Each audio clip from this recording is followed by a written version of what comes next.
the witness has said that there have been threats made against his life by people unrelated to this case, that would be fine. Thank you.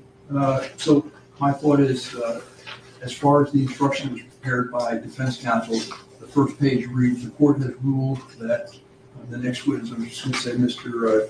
Detective Polo, Danny Polo, will be permitted to testify with his face concealed with the exception of his eyes. The court has made this ruling because this witness has expressed that there have been threats made against his life by people unrelated to this case. And we're gonna leave it there, and I'll tell them that further. My bad, y'all. Give me 1 second. I'm setting up today's show. I've been sitting here for like an hour. I'm like, yo, let me hurry up. Let's bring the jury in. Give me 1 second, y'all. We're looking at the YNW Melly case just a little bit. Give me 1 second. Putting things together, all right? 1 second, y'all. Shout outs to Don Philly in the building, man. Shout outs to everybody here. Give me 1 second. Let me give y'all a chance to get in the building. Let me set up today's show. Hold on.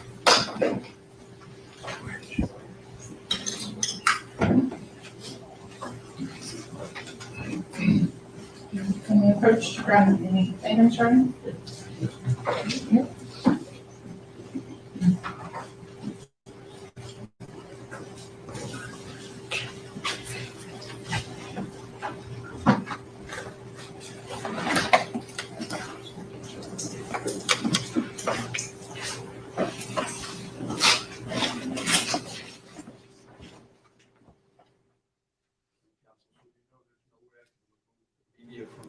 Without having a hearing, having them bring their lawyers down here and everything else, it's a whole,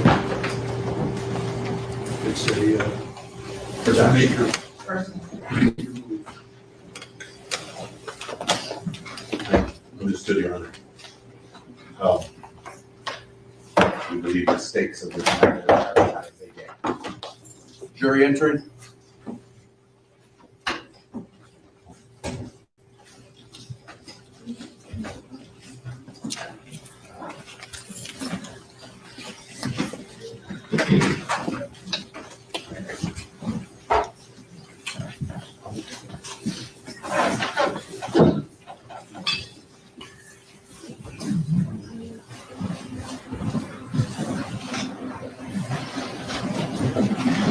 Thank you. Please be seated. Let the record reflect the presence of the defendant, the counsel, the assistant state attorneys, and one of our jurors,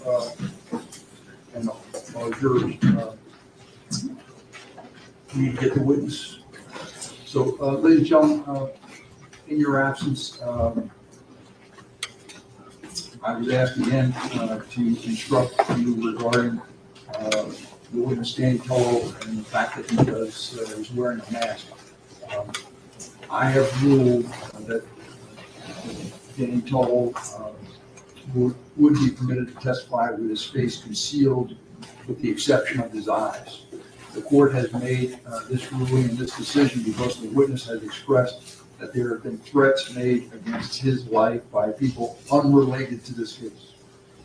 The court's going to instruct you at a later time as to how you judge credibility of witnesses, but that is why he was permitted to conceal his face except for his eyes. All right, can we get back to Mr. Polo, please?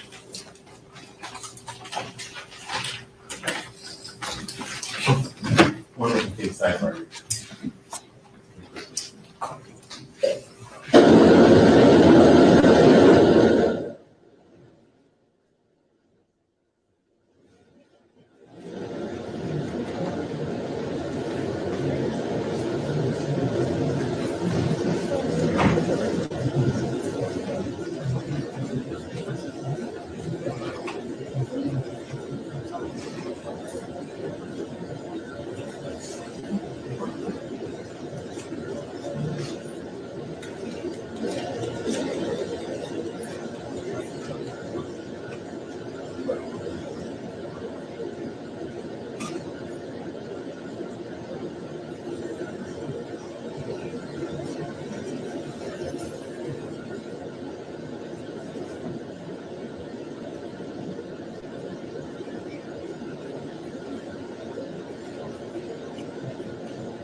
have a seat. Please have a seat. Thanks, sir. You were Detective Fellow, correct? Yes, sir.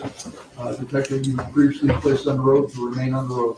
Detective Fellow, you understand? Yes. Thank you. Counsel, you may proceed. Yes, sir, our custody is ended. I was offering if they want to their daughter the witness on any area of his expertise. Yes, sir. Go ahead. Thank you. Good afternoon, sir. How you doing, sir? You've seen my case before. Yes, sir. It was on February 17, 2022. You recall? Objection, Your Honor. 6 point non-responsive. Sustained. What was the objection? I sustain the objection. Next question. Did I take your debit? Yes, sir. What date did I take your debit? I don't remember the exact date, sir. You? If I show you a copy of the transcript, will it refresh your recollection? Yes, sir. Do you have all four? Mr. Hall? I'm referring to this. Okay, which one is that? So I should know it. If counsel is so kind as to show me. The date I mentioned, February 17, 2022. I don't have a copy.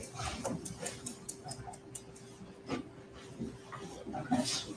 Does that refresh your recollection? Yes, sir. Thank you. And on that date, you were asked, I'm not sure if I did the question, whether or not you had ever been declared an expert in any proceeding. That's correct. And had you? At that time, I don't believe so. Okay, so your expertise, or at least, and there's no court that has had acknowledged your expertise up until February 17 of 2022. That I can recall. Are you contending that you were an expert before that? Has the court declared me an expert? Is that what you're asking? Well, we know you didn't. You said no. All right. Okay. Can you clarify the question? Okay, let's strike that. I think you were asked about your training and education just now by Ms. Bradley. Yes, sir. And you said 500 hours of specialized training Yes. in the area of gangs, organized crime, and money laundering. It's all the same. It interconnects when you're working in game case. Okay. Of that 500 hours, how much was money laundering? I'd have to go through all my certificates and subtract a couple hours here and there. The bulk of it is gang investigations and organized crime investigations, which are one and the same, basically. Okay. So you're not saying that money laundering is one and the same as gang training? You're No, saying sir. it's not? I'm not saying this. Okay, but that's included in your 500 hours, right? Yeah, a couple hours out of that are money laundering, specific money laundering, maybe. If you want me to take a guess. I don't want you to guess anything, then but you can't tell us, as you said. I can give you an estimate.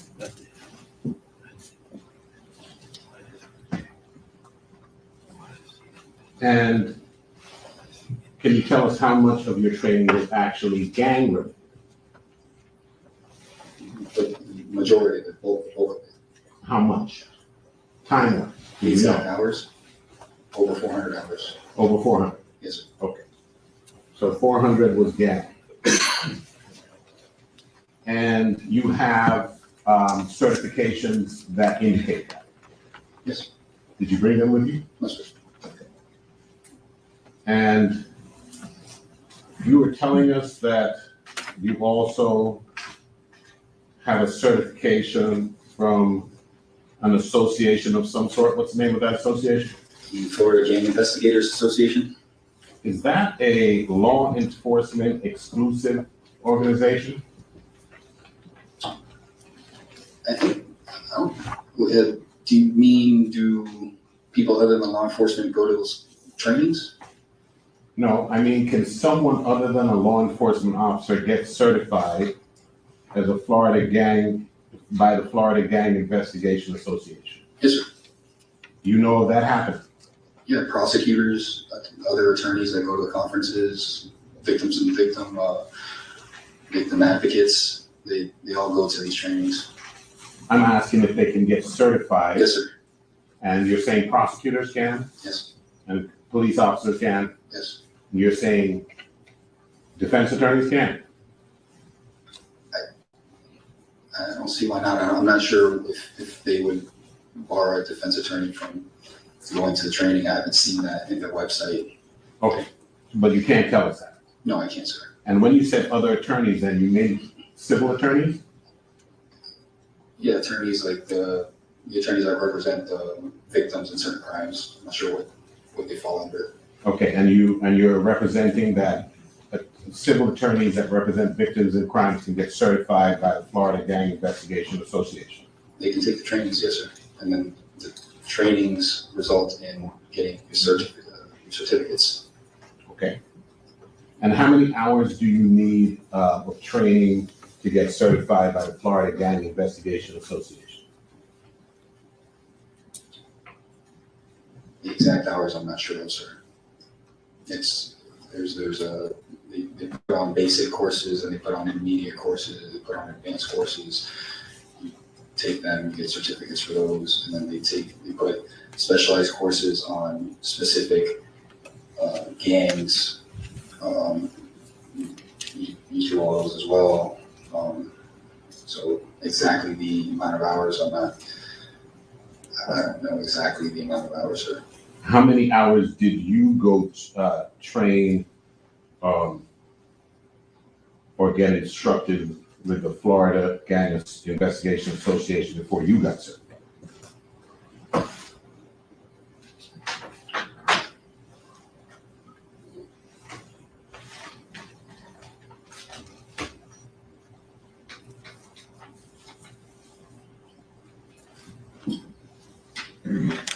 Close to 100 hours, maybe more. It's an estimate. Okay, so it could be less than 100, you're saying? It's around 100.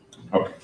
And the other, you said there was a certification that you have from some academy of some sort?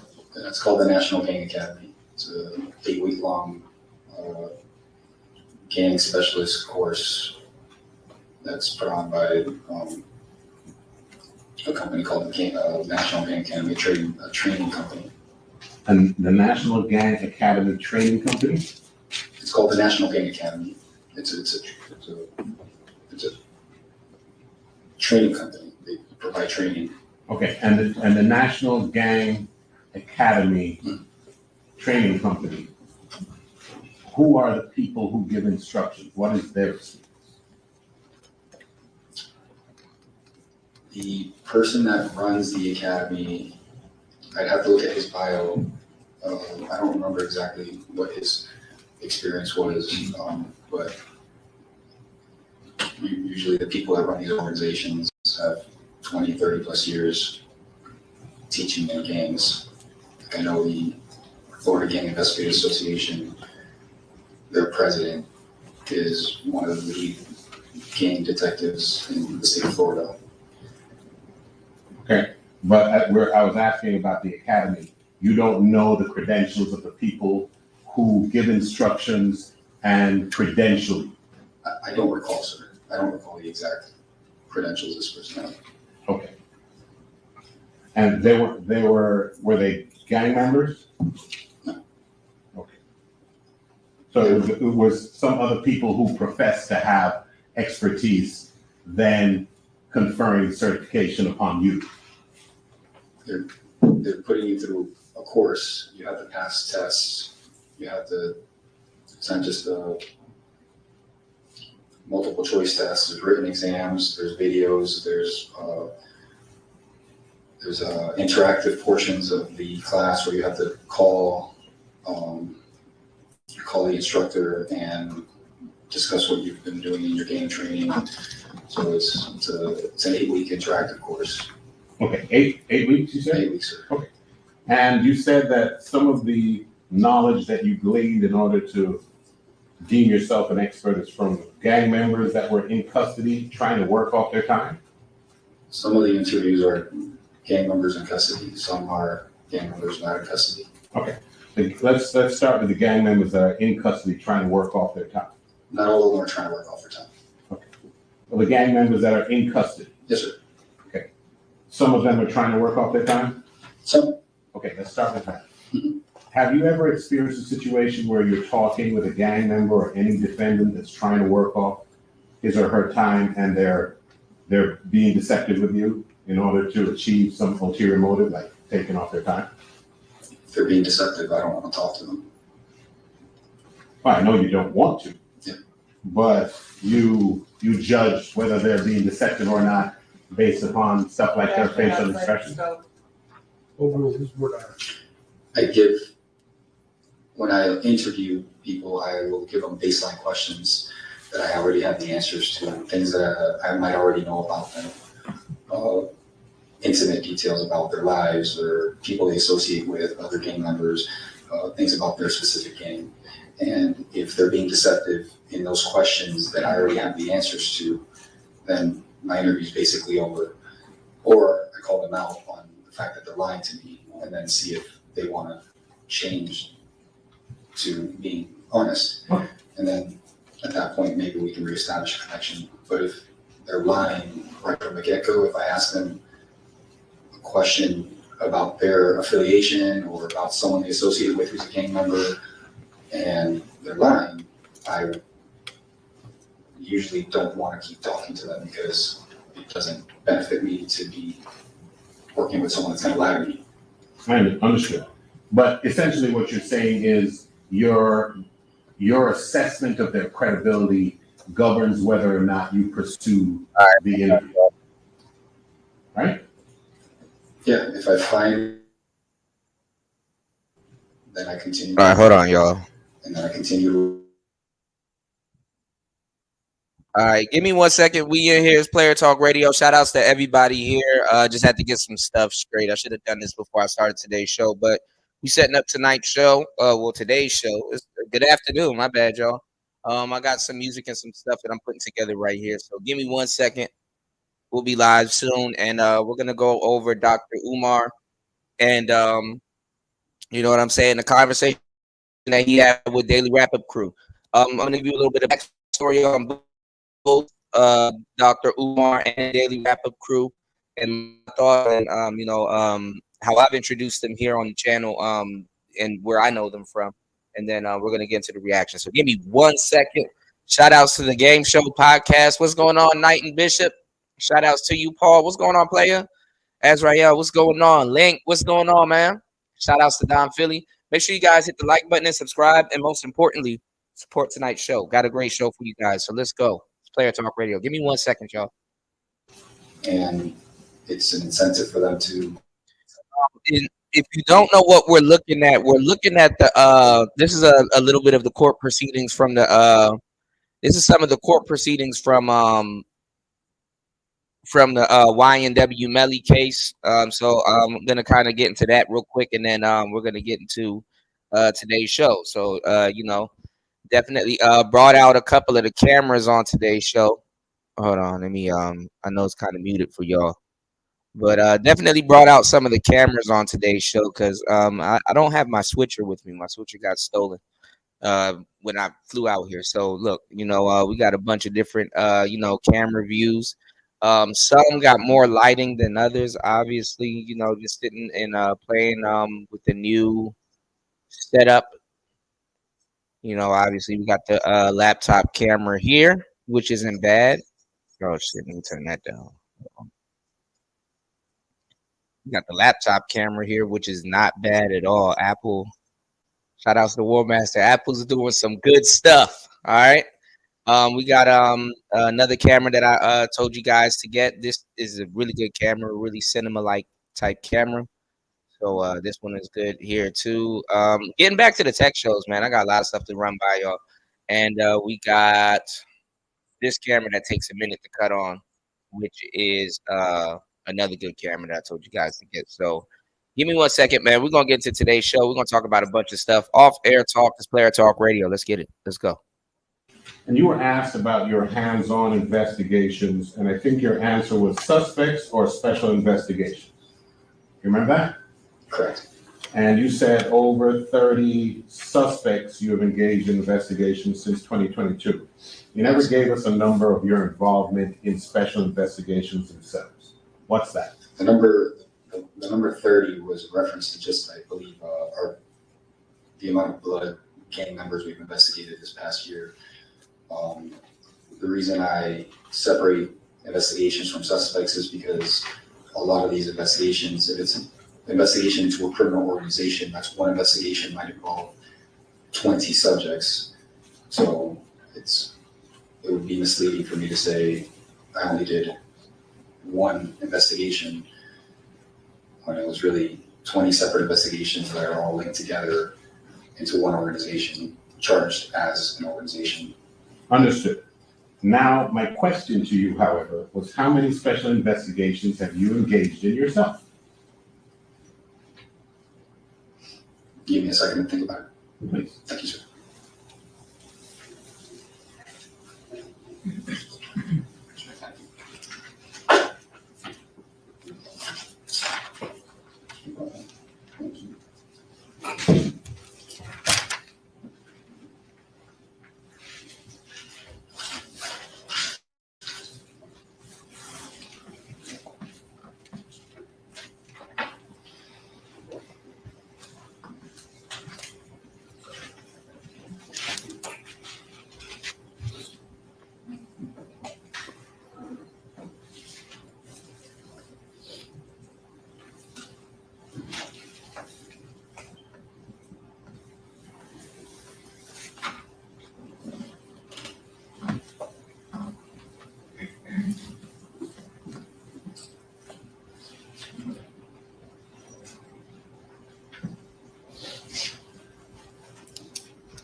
This is probably an accurate representation.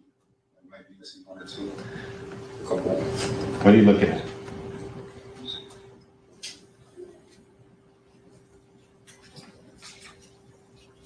About 18 gangs and about 30 different investigations. So you 13 or 30? 30. 30. Yes, sir. So when you gave us the number of 30 suspects, That was blood investigations. okay, that was blood only. Yes, sir. Okay, all right. In the last year. So this Florida Gang Investigation Association, can anybody get certification if they don't attend the criminal justice only part of the training? I don't work for FGIA, sir. So I don't know what their rules are for that. I know I'm allowed to take the classes. I know I've seen prosecutors at those classes with me because I've had prosecutors come to the trainings with me. So I can't answer on behalf of FGIA. Okay. I apologize. Okay, so you were thinking that non-law enforcement can get certified, but the only people that you've seen in there with you are prosecutors and other are law enforcement. Yeah, they're not law enforcement. You mean cops or just people involved in the legal system? People involved on your side of the legal system. Okay, that's Objection or here, different than law enforcement. Okay, So when you're saying it wasn't only law enforcement and you're talking about attorneys who represent people, victims of crimes, No, we've had victim advocates at the trainings before, or at the trainings giving instruction? taking courses. Okay. So it's not limited to certified law enforcement or retired law enforcement or probation, parole, corrections, juvenile justice, intelligence personnel, prosecuting attorneys, judges and crime analysts and intelligence analysts, evidence technicians for a law enforcement agency or any other person deemed appropriate for membership. Well, if you're reading that from their website, that's perfect. I mean, like I said, I don't work for FGIA, so I don't know where their cutoff is. Okay. And I don't have access to their website at the moment. So in fact, it may be just a law enforcement only organization for certification purposes. I can't answer that question. I don't know. Okay. I believe I've met people there taking courses that are not law enforcement. So I'm speaking from personal experience. I'm not saying whether they're allowed to or not. I just know they've been there. Okay. And you were saying some of the, do you work undercover? Yes, sir. Okay, you were saying some of the undercover members, undercover law enforcement officers who are members of gangs. In an undercover capacity. Yeah. Undercover. Are you? I am not, sir. You did. So you would agree that those undercover officers who went that step would probably know more about the intimacies than you would. I was the case agent on that. Okay. And Case agent being the person that leads the investigation and tells the undercover what to do and what evidence I need to gather, what evidence is beneficial to prove the game, and I collect all the evidence, meaning knowledge, instructions from other gang members. So I direct the investigation, they're the undercovers. Okay. So when I'm the undercover, someone tells me what to do because it's their investigation. okay, but in an undercover capacity, you never went to the step of getting inside a gang so you could be in the room where intimate gang activity was actually being discussed among gang members only. It's recorded. I'm in the room. Okay, so you're just in the room with them, but you are not a gang member, so they wouldn't be discussing stuff that only gang members discuss if you're not one. So what I'm trying to explain is that undercover operations are recorded on audio and video. So the fact that I wasn't present doesn't mean I didn't see it. Okay. So the gang Bibles that you spoke of, are those the same gang Bibles that you can download on the internet? There's some incomplete ones on the internet. I haven't really found any great ones on the internet. But there are some that have been leaked. Some of the information is pretty accurate. Some of them are outdated. It's not the most recent ones. Like in this case, there was an updated one that was revamped in 2016 from the original 1996 version. And you were saying to us, I think, that the rules of a gang in one location or locality don't necessarily translate into being the rules of a gang in another part of the country or part of the state, right? Yeah, so basically, like any organization, the farther you get down in the structure of that organization, things are lost in translation. So the head of the snake can only control the tail so much. So you're saying that the only reason that there are different rules in different parts of the country of a gang is because they're lost in communication, or do different localities have different rules? Both. Okay, both.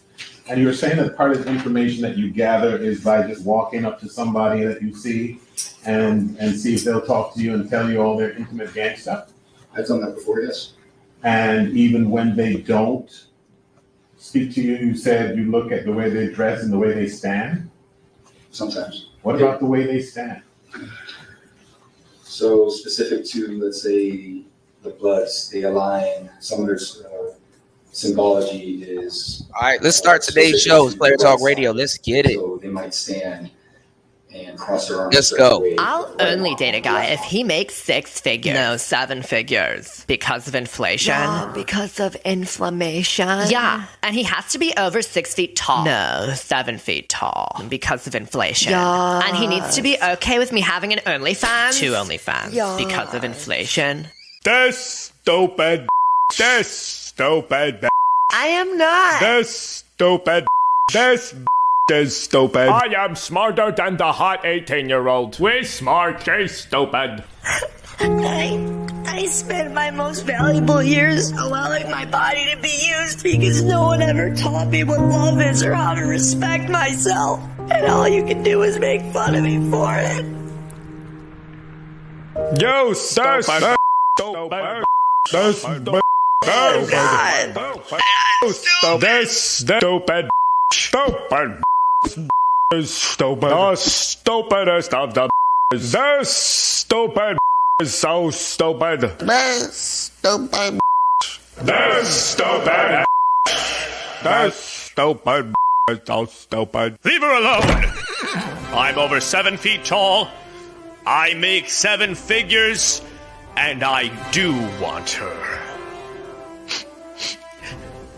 Do you have a 7-pack? This stupid. Become a member at freedomtunes.com for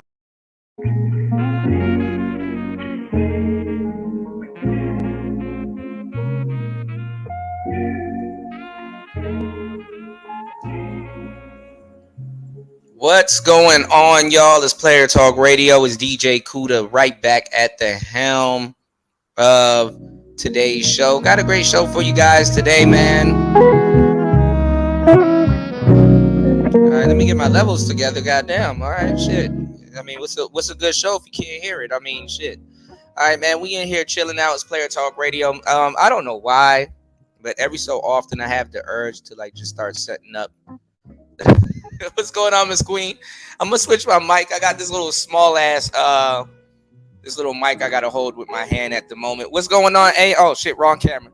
What's going on, AM1? What's going on, Queen? Shout outs to my brother JB, already starting the show off right by dropping the huge $10 on the super chat. You know what I'm saying? So shout outs to my brother JB. Thank you, bro. Much appreciated. Wanted to give you guys a good show today, man. We're gonna respond to Dr. Umar. You know, Umar Johnson. He was on a show that I believe that's adjacent to the Manosphere, and they get a lot of their talking points from us, and they're doing a good job. I mean, as younger cats today, if y'all were to ask me, you know, who would I like to actually lead the space that actually got good equipment, they do good work, and I think they're young brothers that speak to the brothers of today, and I would say Daily Wrap-Up Crew.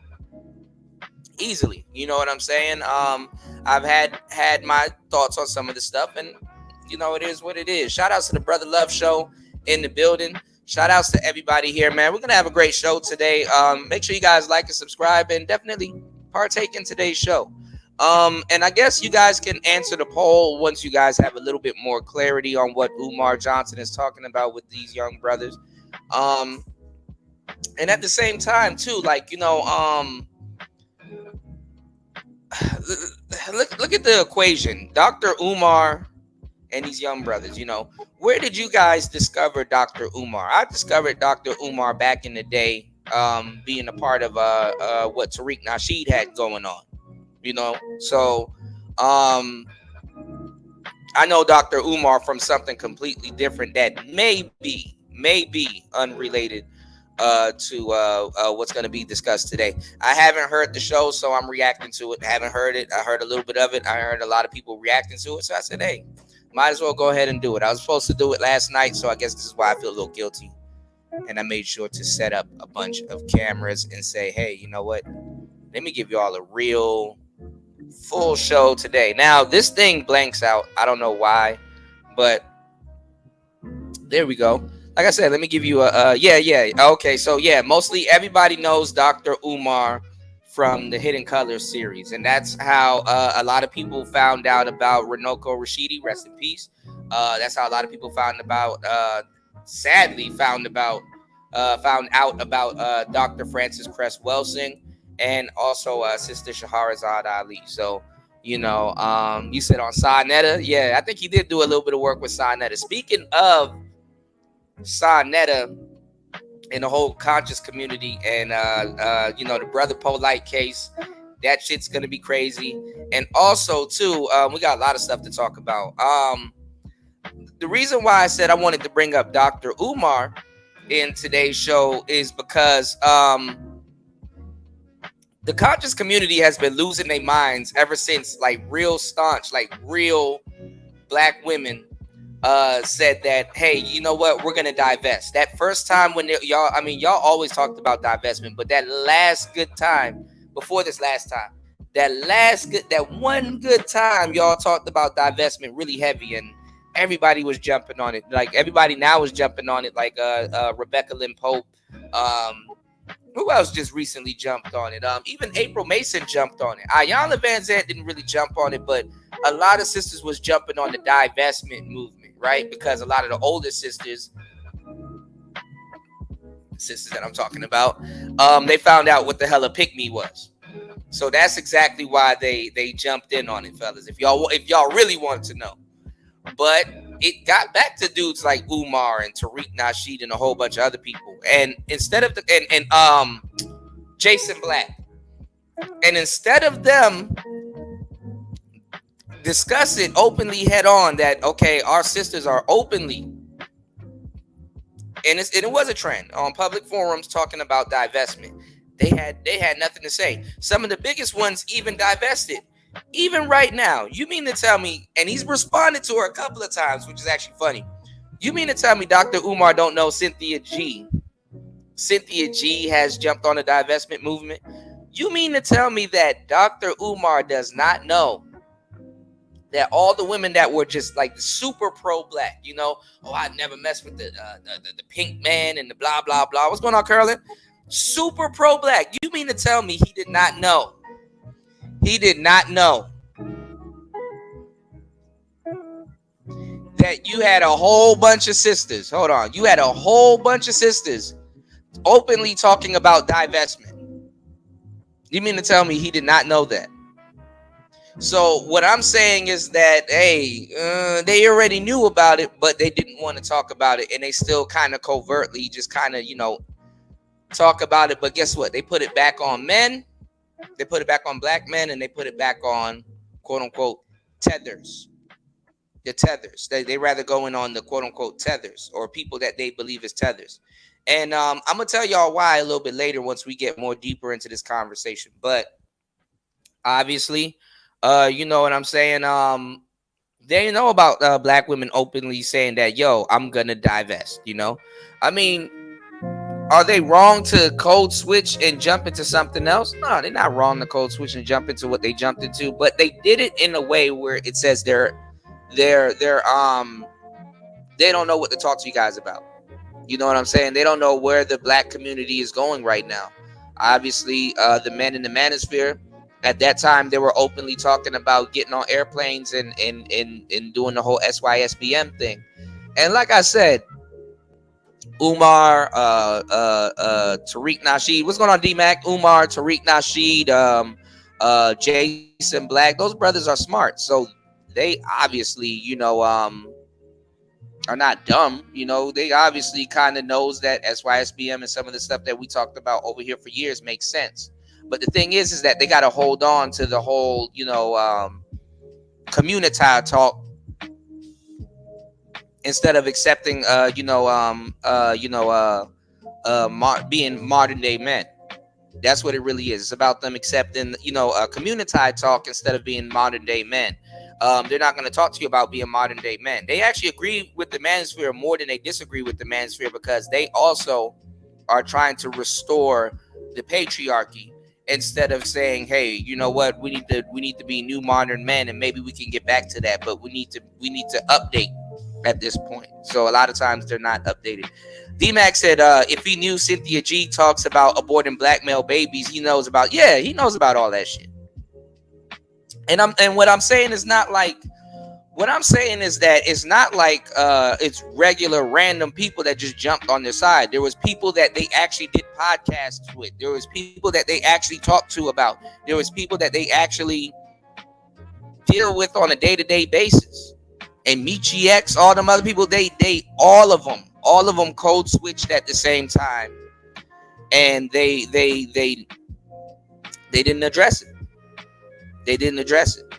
So you know what I'm saying. Obviously it's not a good day to be a part of the, you know, the for a minute, and even now it's not a good time to be a part of the conscious community. Even Sa Netta at one point tried to come over here in the manosphere, and he saw more foolery than was needed with, you know, people saying, nah, he can't be here, you know, because he can go wherever the hell he wants. But hey, man, it is what it is. So you know, we're gonna see what the conscious community, quote unquote, Umar, has for the younger brothers. You know what I'm saying? Hopefully those brothers can get Tariq Nasheed on the show. We still waiting for the game advisor. Hopefully they can get Tariq Nasheed on the show, and maybe Tariq can probably give y'all a better game plan for you know, what we're going to be going into in the future when it concerns modern man, and especially a modern man in the conscious community. You know what I'm saying? So we'll see what it is, but it hasn't been looking good for the conscious community for years now. You know, like 2015 niggas would have listened to that shit. Niggas, 2023. So it is what it is, man. We're gonna get back to it as Player Talk Radio. Give me 1 second, y'all. I'm still setting up today's show, obviously, but well, look, this is what we'll do. We'll get into it right now. Shit. I got a video right here. We'll get into it right now. And give me 1 second. I'm gonna be listening in. Hold on, y'all. And I gotta actually tag them in it. It don't make sense for it to be on the screen. They're not tagged in it. But, all right. So give me 1 second, y'all. And honestly, too, what's not being talked about is the conscious community is split up. You know, the conscious community definitely is split up. So it's like, yo, who you gonna go with? Are you gonna go with Tariq Nasheed, which kind of they all kind of adhere to at some point? They all kind of adhere to Tariq and what Tariq got going on. Are you gonna go with Tariq? Are you gonna go with Michi X? You know what I'm saying? Are you gonna go with who are you gonna go with? Obviously, who you gonna go with? You know. So give me 1 second. Or are you gonna go with Umar? I mean, but Umar's having a trouble building the school, and he's getting into all kinds of other fuckeries. It's so weird, man. It's like, where do you go in the conscious community, or do you got you know do you got all of them? Are you gonna follow all of them? You know what I'm saying? So, and you can't follow Brother Polite. You know what I'm saying? So, you know. But if you know me from some of the sagas that's going on there, you already know I know what the hell I'm talking about. All right, so let's go. It's Player Talk Radio. Let's get into Dr. Umar talking to the younger cats about, you know, I guess if you're a young man, what you should do if you are in the conscious community, all right, or what he would do in today's conscious community. So let's go.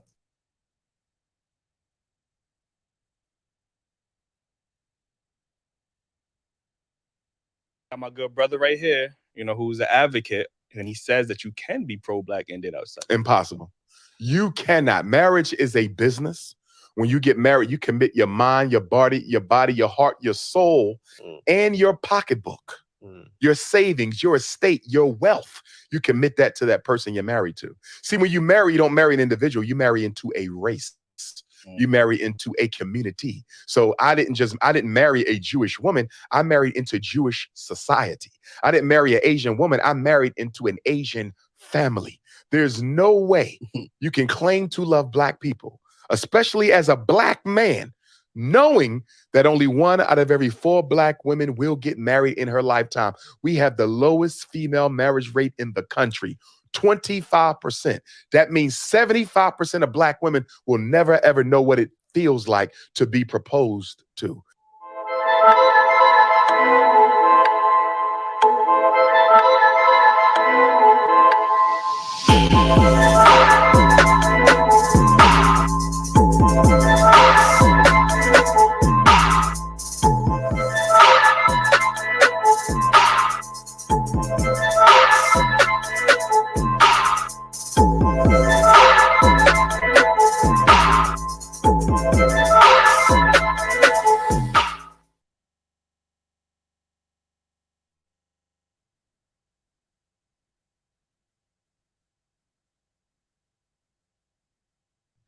All right, welcome back to another episode of the Daily Wrap Up Crew. No Booker, but I go by the name of Eli. As always, we got Ace with us.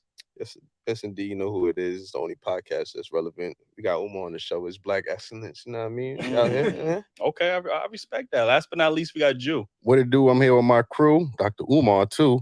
And if you don't like, share, subscribe, 100 lashes for you. Ooh. You know what I'm saying? Yo, I came prepared. Like, you know what I'm saying? Like, yo, y'all was brainstorming. You know what I'm saying? I had to, Yeah. I had to write today. You know, Umar was pulling up.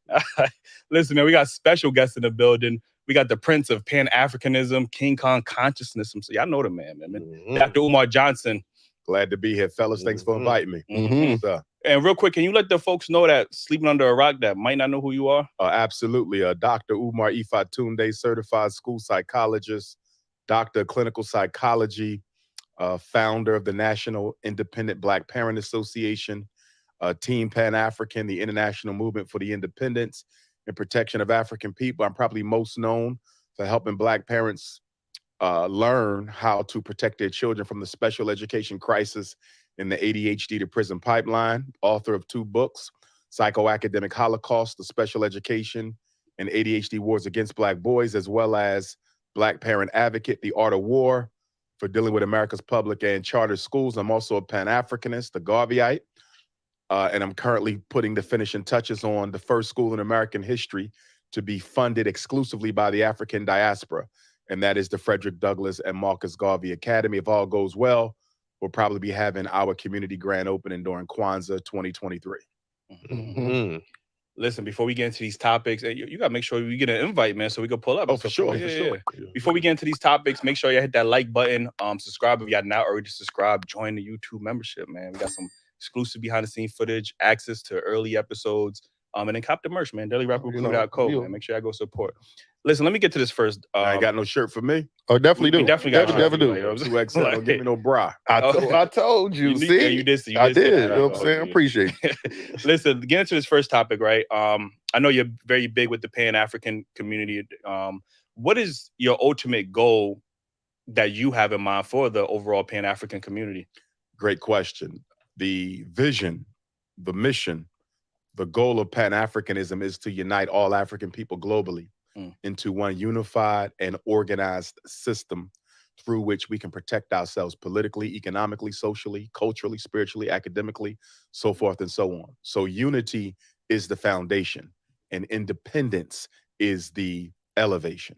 That's the goal of Pan-Africanism, to make sure African people are not dependent upon members of other races in order to protect our lifestyle, our culture, and most of all, the destiny of our children. Do for self is the heart and soul of Pan-Africanism. So when we win, we will be in charge of our lives. We will control the banks. We will control the hospitals. We will control the criminal justice system. We will control the economy. We basically want a parallel world that is under our authority, because whoever controls your institutions controls your life. Got you. So the big word that I heard was, unity, right? So what is your overall thoughts? Obviously, you can see that we have this gender war going on, this diaspora war going on. What's your thoughts on those overall wars that's going on within the Pan-African community? I would not be surprised if we learned 20, 30 years from now that the domestic gender war was inspired by the FBI, just as the FBI gave birth to COINTELPRO back in the 70s and 60s to disrupt and destroy the credibility and success of Black liberation movements. I could very well see where COINTELPRO or something similar to it could have also been invented to turn the Black woman against the Black man and the Black man against the Black woman. If you look at this, it looks just like COINTELPRO, except it's not Stokely Carmichael fighting Huey P. Newton. It's not Dr. King, and Malcolm having differences. You understand? It's you and your baby's mother having differences. It's you and your fiance having differences. It's you and your wife having differences. And the family is an institution,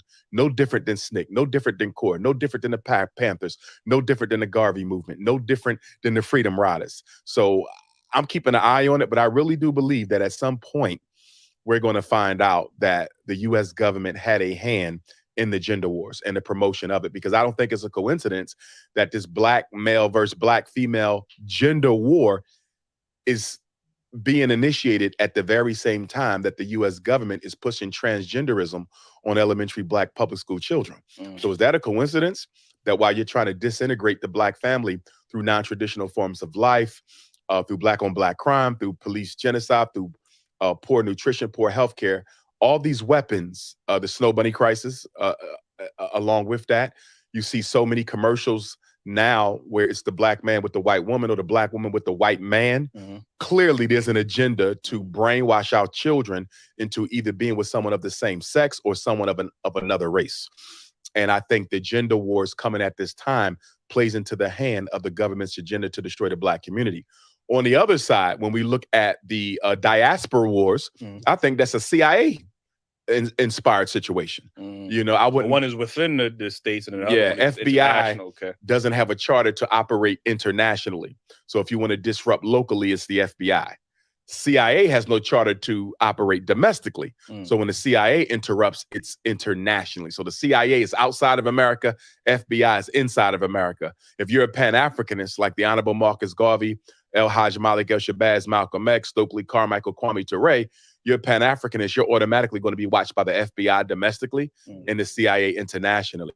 And I think the diaspora wars plays right into the hand of America's foreign policy initiatives. There was a security memorandum that came out, I think.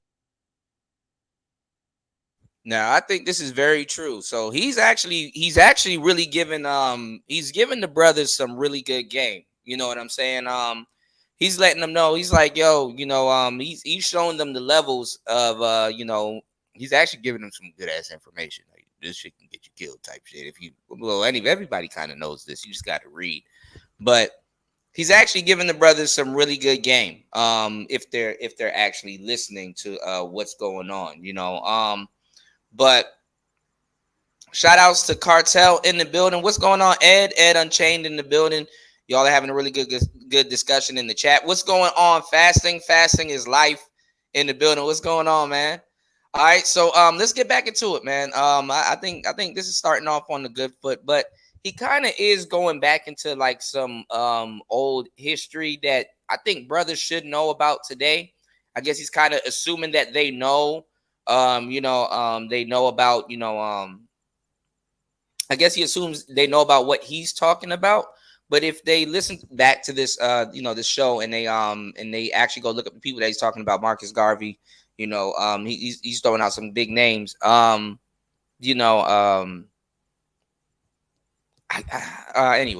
like I said, he's kind of going over some old shit that we all know, but I guess is not to assume everybody else knows who he's talking about. But he's going over it, and he's going over the levels.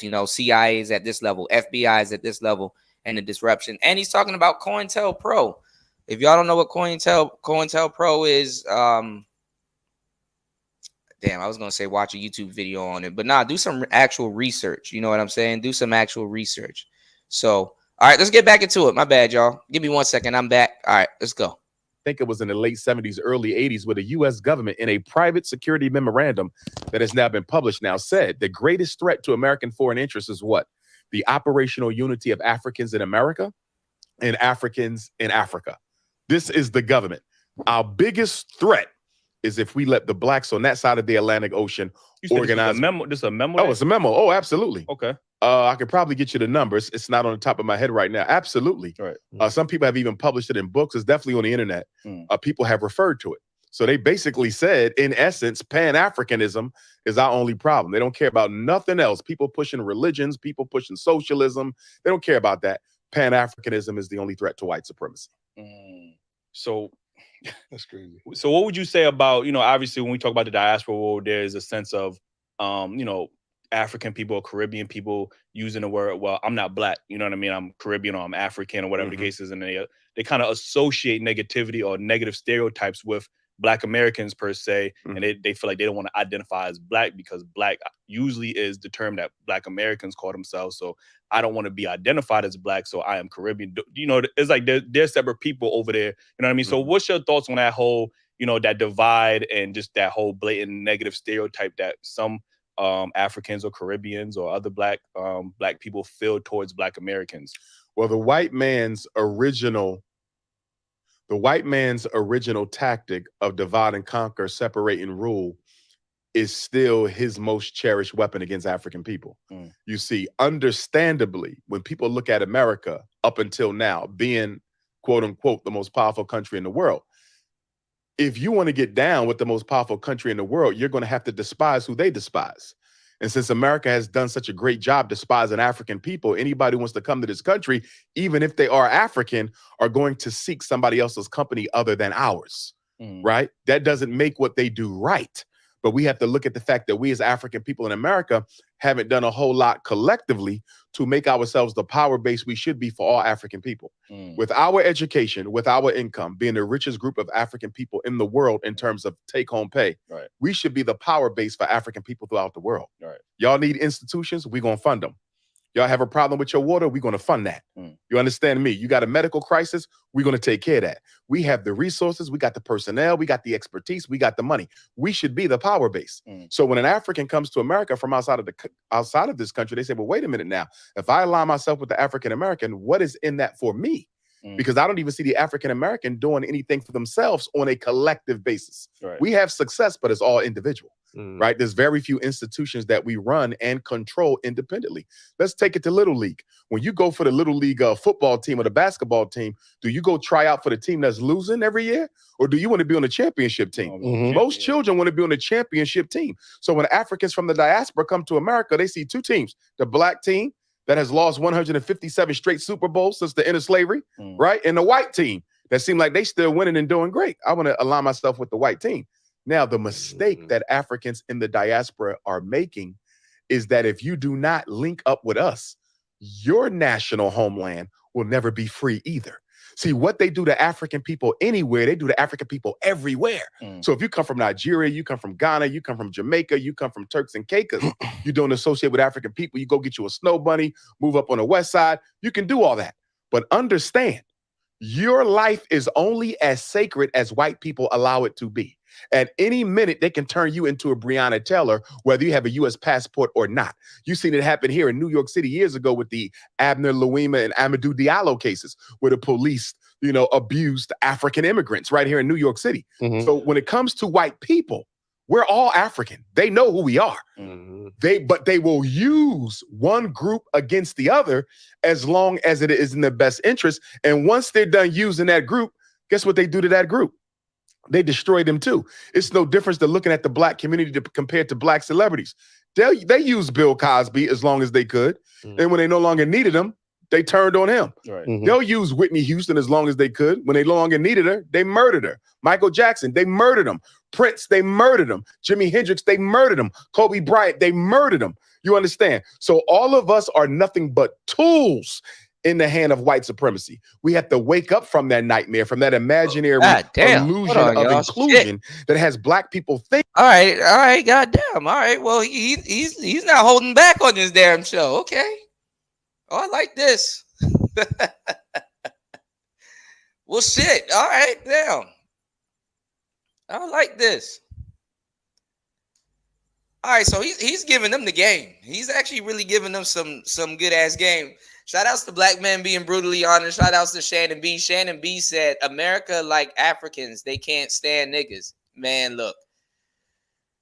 Oh my God, we're gonna have a crazy show today. You said, Ed said, I would never get married. Personally, it's useless to how I live my life. It would be a burden on me. Okay. Shout outs to Prince. Thank you, bro. Shout outs to Prince dropping a huge $10 on the on the Cash App. If you guys would like to support today's show, you can support today's show via Cash App, Super Chat, or you can hit the PayPal. I gotta fix it, but you can hit the PayPal, or you can hit the Cash App or the Super Chat. Shout outs to Black Men being brutally honest. You said turn you into a drug dealer? Question mark. Shout outs to Fasting. What's going on? Fasting in the building. So he's basically going for the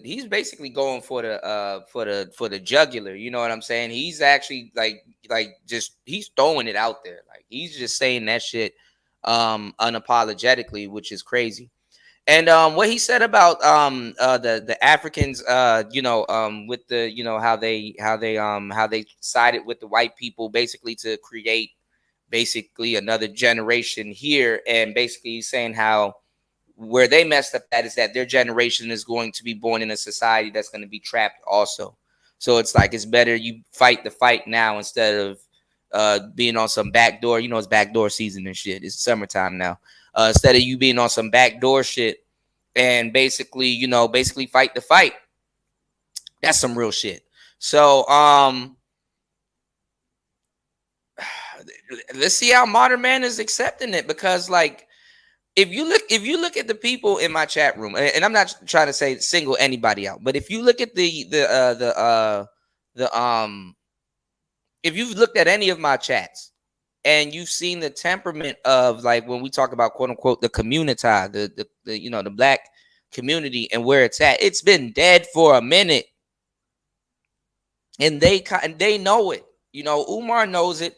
A lot of people they know it. They're kind of in it. It's kind of been the morale has been down, especially when you get the dating market. That's one thing that we could talk about. Because people be like, oh man, this ain't making a difference. Blah blah blah. The same. If you're saying the red pill hasn't been making a difference on the dating market for a minute, you tripping. So if you say MGTOWs and incels and all of the stuff that we talk about here, if you're saying that they're absent from the dating market, you are tripping. So you can't say that we don't have a foothold, or some of the stuff that we talk about. Andrew Tate, all these people that just blowed up don't have a foothold on the dating market at some point. When the pro blacks lost the dating markets, when I like get kicked off of YouTube, where bitches stopped saying grand rising. Some still do. Nothing against you, but kind of cringe. But hey, it is what it is. Stranger, no danger, getting to know you, right? When niggas stop saying what's up, queen, or blah blah blah, and king, that's not the lexicon of today's dating market. That's why it's kind of cringe if you still use it. It's just not. What's going on, Aaron EBM? Shouts to Aaron EBM in the building. What's going on? So Shannon B said America don't treat Africans like they do black America don't treat Africans like they do black Americans. To a certain degree, and yes, there is a lot of truth behind that. You know what I'm saying? Because you said America don't treat Africans like they do black Americans. Yeah. And what a lot of people fail to realize is that a lot of people where I'm at right now, definitely in Africa, definitely in Sudan, definitely in all these other places, everybody before they get to go to America, they're taking classes for years and they're getting briefed on many different things that might not even be going on in modern American society. So when we talk about people need to update, Umar is not wrong with what he's saying. Is it dated? Yes. The conscious pro-black communities, a lot of the stuff they're talking about is very true. They're not wrong with what they're saying. Does it need to be updated? Yes. You don't got no kid walking around or a person walking around right now that can really give y'all the game. Y'all niggas lost young Pharaoh. Y'all niggas lost young Pharaoh. What are you gonna do now? He may have could have talked to people, but he couldn't push that shout outs to the Game Show podcast. What he said earlier, he said they lost me with that black woman is queen and Mother Earth shit, which is funny as hell. But what I'm saying is, hey man, it is what it is. Like even Pharaoh going in, like what's going on, Dusty? You said no, America don't treat rich niggas like broke niggas. Being that I know about the music industry and stuff like that, I don't know if I can say about that, because some of them rich niggas are predestined broke niggas. So it is what it is. You know what I'm saying? I don't know, bro. I mean that's something that we could look into. That's something that we could look into. You said I like Young Pharaoh. Yeah, Young Pharaoh, cool, man. He cool. I haven't talked to that nigga in years. That he lost his mind. He started getting like the tattoo, and I'm like, damn. You know, he going through something, man. Hey, it is what it is. But yeah, man. This shit is actually pretty funny, man. But Umar's giving them the game. You know, whether they choose to listen to it, cool. But a lot of the brothers here and that's a part of the daily wrap up crew, them niggas are thinking about going SYSBM, MGTOW. You know, they thinking about a lot of different stuff. So, you know, will they do the research? You know, will they try to restore the black family? Will they or are they going to mix the two? Are they going to try to be I got to see exactly. I'm kind of drawing blanks now. Can you have a foreign wife, like an African wife and an American wife? You know what I'm saying? And still be a Pan-African practitioner. I don't know. You know, I mean, it's in the air now. You know what I'm saying? Yeah, it's outdated. Shout outs to Aunt T in the building. What's going on, man? Shout outs to Aunt T in the building. If you aren't subscribed, you need to subscribe to my brother Aunt T. Definitely check out the community tab. I got I don't know if it premiered. I was knocked out. But I got his show posted. If it's easier for you guys to access the community tab, I got his show posted in the community tab. So make sure you guys hit the link in the community tab, head over to his channel and subscribe and hit the post notification bells. You know what I'm saying? Aunt T's in the building. And if you guys want to talk to him, you know, he's in the building, you know. Y'all get the conversing, you know, conversating. Which one is the word? My bad, y'all. But that's where I'm going right now with the Shannon B. That it is outdated. It's outdated. You know what I'm saying? Not that they're wrong, but it is outdated. And I think he's talking to the right brothers right now. You know, Daily Wrap Up crew, they're actually pretty dope. You know, I like them. You know, they're more urban. They in today's culture. They know the temperature of today's dating game. I will say that. So let's go. Thinking if I come to America, but stay away from African Americans, I'll be given probationary white status. You'll never be given probationary white status because you are not white. And this is the thing, like, one thing that we could talk about, even pertaining to this conversation of Africans and other people from different races that, you know, are considered black coming to here and not, spending black or helping each other or whatever. You know, I think you're talking to more so of the older generation. You know what I'm saying? I think you're talking more so to the older generation. Because if you look at the Zillennials and the younger ones, they're mixed in. You know, I'm not going to say they know a lot about culture, but they're more cultured in terms of Martin Luther King's dream or whatever. Kids intermixing with each other and stuff like that. And I wonder, is it a good idea to still be talking to the older cats that's coming in spending money, obviously, but is it better to talk to their children that are dealing, like going to high school and intermixing and all this other stuff that's going on nowadays? You know, they're more, you know what I'm saying? They're more like, you know, really, you know, intermixing nowadays. So my thing is it better to talk to them than to talk to their parents? You know, because if you go look at, and I think Time Magazine did something about it. If you go look at what they said that the masses, the 2%, the 1% or whatever, the people that's controlling all of this, right? So they say, if you go look at what they said, they want the actual that what America, like, you know, what Americans will look like in, like, what was it, like 2055 or 2035 or something like that. They want Americans genetic wise, so they can get all of their, you know, genetic politics done in the background, basically, and it is more better. They want Americans to look like super exotic. Like I'm gonna while we're listening to this, I'm gonna try to pull up the Time magazine article where they showed and how they predicted Americans will look. So they want people to be interlocked, and you know, obviously they, you know, there's a lot of problems that comes with that. But anyway, you know, and that, I guess that's not what everybody wants. But anyway, it is, yeah, you said I'm exotic. Y'all killing me, man. Shout outs to everybody in the building, man. Make sure you guys hit the like button on the way in, subscribe, and make sure to like and support today's show, just like my brother Auntie has. Give me 1 second, okay? Let's get back into it. Let's go. And when they're done using you for your intellectual knowledge, when they're done using you in the labor market, when they're done using you, helping to perpetuate the myth of a multicultural colorblind America, they'll bust you right back to the country you came from. All African people in America who are not practicing Pan-Africanism are simply tools that are being used that have an expiration date.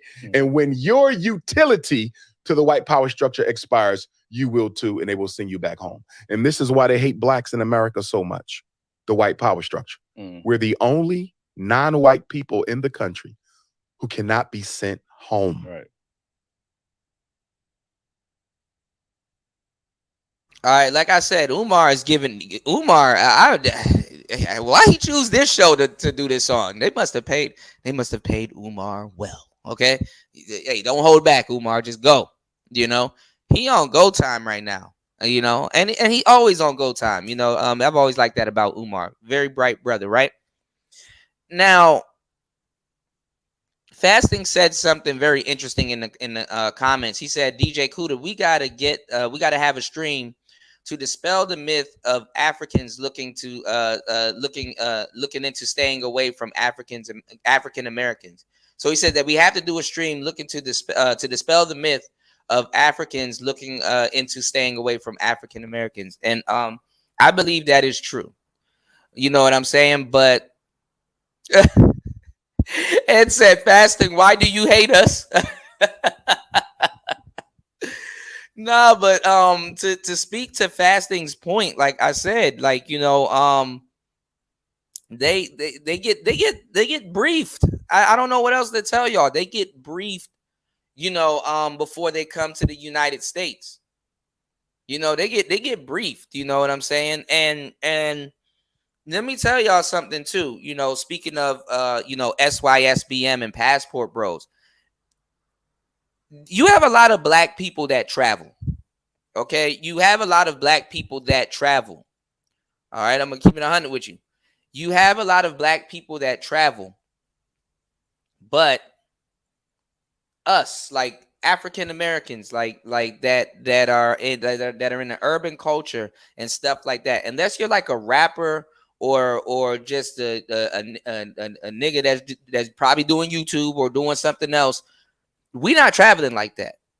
We not going nowhere. Niggas staying in their hood and spending their money. They not traveling like that. They're not going nowhere. They see about, quote unquote, us from television and TV and stuff like that.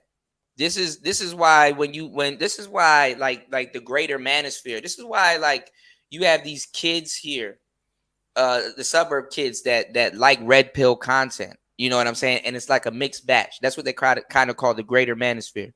But they basically, you basically see a lot of people that when they see you, they're so excited because you're not. And listen, I'm gonna keep it 100. You know, you got a lot of Africans that travel everywhere, but they don't have the best reputations in the places that they travel. And Somalians and stuff like that. You got them going everywhere. So just people go everywhere, right? But African American people, we go to certain spots like the Bahamas and shit like that, but they're not worldly.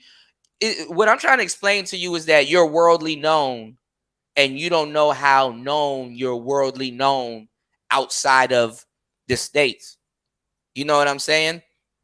When I look at like the women here and in other places, you know, that's you know, close by, Bali and all these other places by, you know, close by. They like Taylor Swift. Some of them like Lil Baby. Some of them like they got like a big palette of music. I'm gonna tell you the truth too, and I know this like pertaining to the music industry. When people tell them to bring up their numbers, a lot of people in the music industry, especially when it comes down to like dealing with black artists, like rappers and stuff like that, they only make black people seem like if you don't make it in America, you're never going to make it. When literally you can go somewhere else and make it. As a matter of fact, the numbers outside of America are bigger than the numbers actually in America. meaning that you could make way more money outside of America, specifically being Black American. You know what I'm saying? But you have to have the balls to leave and go to these other places and stuff like that, and establish relationships all around the world. Because who's to say you just getting money in America? You can get money somewhere else, bigger money. You know what I'm saying? So a lot of people have this this thing that America is the end all be all, and then you're not in these other places. So when they meet somebody that kind of looks like you, dress like you, or may act like you, they're not you. They're Africans or Somalians or other brothers from other different places, or they're mixed, or they're half Black and half that. You know, you got a lot like we have a world image that a lot of people really wish that they could be around and that they like, and for some reason like niggas just get told that America is where it's at. So see, Umar is not even talking about brothers leaving and going to those places and establishing the union, so that some of these tethers specifically that people like to talk about, you go to their places and establish a good reputation. It's like, wow, we're treated well in their home and welcomed and blah blah blah. Now when they come back to their home, so he's talking about like hospitality, but you kind of really don't have, other than here, you kind of really don't have no other idea or you really don't have no idea of hospitality. It's weird. It's like weird. It's like there's certain customs and things that there's Southern hospitality. That's a part of hospitality. Stuff like that. You know how you can say Southern hospitality, and you kind of know what I'm talking about. How the women are more friendly, homely, or quick to, hey, come on in, let's get some food. We eat together and blah blah blah and doing Southern hospitality. That's a part of hospitality. Does everybody have it? No. That's why people say it's usually to the South, and quote unquote usually where you'll find it is in the South. You know what I'm saying? Where it's kind of sometimes everywhere. If you're from the South and you go up north, if you invite somebody into your house, you're gonna have Southern hospitality. So it's a conversation that we definitely need to talk about, and I think it's a conversation that will definitely push the chains forward when it comes down to relationships between I guess the different races of Black people. I don't know, look at LA. That's a whole different conversation. Look at all of these places that are established but not established. So I think Umar also is kind of getting into the whole we just need to do this in America instead of actually travel. I mean, and I heard some big wild shit. I heard like recently like there's a whole bunch of people that's claiming that like Egyptians aren't African or they're not Egyptian or whatever, and they found a new tomb and some other weird shit going on over in Egypt. So, what about our relationship with people in Egypt and shit? Like, what's going on in Egypt? Like certain things, and I'm not even gonna lie, Tariq Nasheed talks about all this shit. He been talking about this shit for the longest time, So, I don't know, but shout outs to Umar Johnson. I'm actually more ecstatic that he had this conversation with them. I mean, he's no holds barred right now, man. So let's go. Let's see what else he has to say. You cannot be deported. Slavery destroyed your cultural, psychological, and intellectual connection to your ancestral homeland. If the Ghanaian get on your nerve, he go back to Ghana. If the Puerto Rican gets on your nerves, he go back to Puerto Rico. If the Afro-Cuban gets on your nerves, he or she go back to Cuba.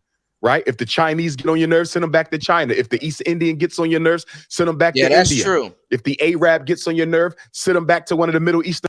That's true, Fasting. It's a monopoly. America blocks foreign musicians from taking over their market. Yeah, that is definitely true.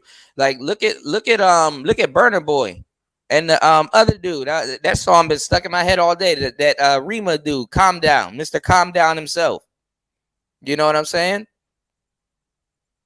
Shit, I know personally a club out here that blew that nigga up. They gave him a good M. what his video at? Like 113 M's? I know for a fact they gave him an M by themselves. But You said the average person travels 20 miles from their birth location. Yeah, I have heard about that. You know, yeah, a lot of and a lot of and it's crazy because I mean I wonder if Umar talked about it because isn't hip hop having their 50th anniversary coming up or something like that, or it's almost here, and if I'm not mistaken, I think it's coming up. I thought it been came, but my bad. I'm too busy creating, y'all. Make sure y'all like and subscribe. Make sure y'all contribute to the show because we're gonna get into a deep we into a deep conversation right now, but we're gonna go even deeper. All right, I need to get a damn windscreen for this damn microphone that I'm holding in my hand at the moment. I got an SM7B, but it's not close enough to me, so y'all gonna hear some room background. But anyway, we Gucci, man. People talk to you on a cell phone, so we good. I'm gonna tell y'all some real shit. You're right, Aaron. Like a lot of people, they only travel 20 miles from their birth location. Damn, what was I about to say? Yeah. I was wondering if Umar was gonna talk about this, how you have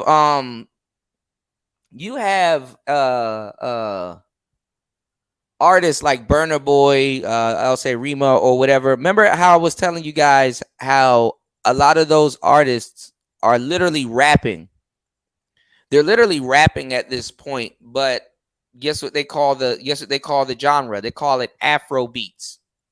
You know what I'm saying? They call it Afro beats. It's really hip hop. A lot of the stuff they're doing is really hip hop, but they're doing it over more quote unquote Afro beats. They're doing it over an Afro beat, basically. So,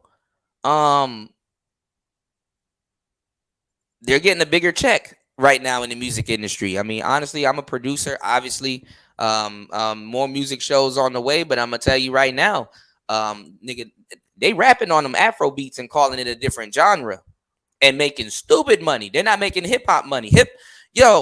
Shout outs to Curtis King. Curtis King, he was showing how I think this year, because this is hip hop's, it's 50, but I'm hearing all kinds of numbers. They said this is their 30th anniversary, I guess, for being on Billboard, and not one hip hop song got on Billboard this year. Not one hip hop song got on Billboard this year. Like there wasn't. It's on Billboard. My bad. No, hit number 1 on Billboard. Not one hip hop song this year hit number 1 on Billboard.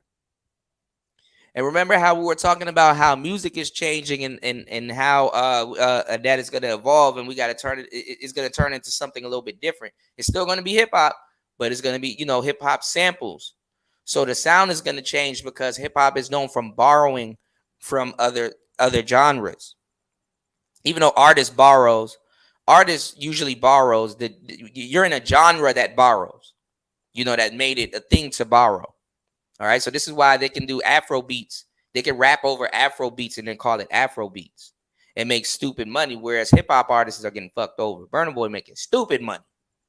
Stupid money. All them niggas making stupid money. So that right there in and of itself is crazy. Shout outs to Talea. Shout outs to Talea in the building. What is going on? Hold on. I don't got too much sound effects, but hold on. Uh-oh. Hold on, y'all. Hold on.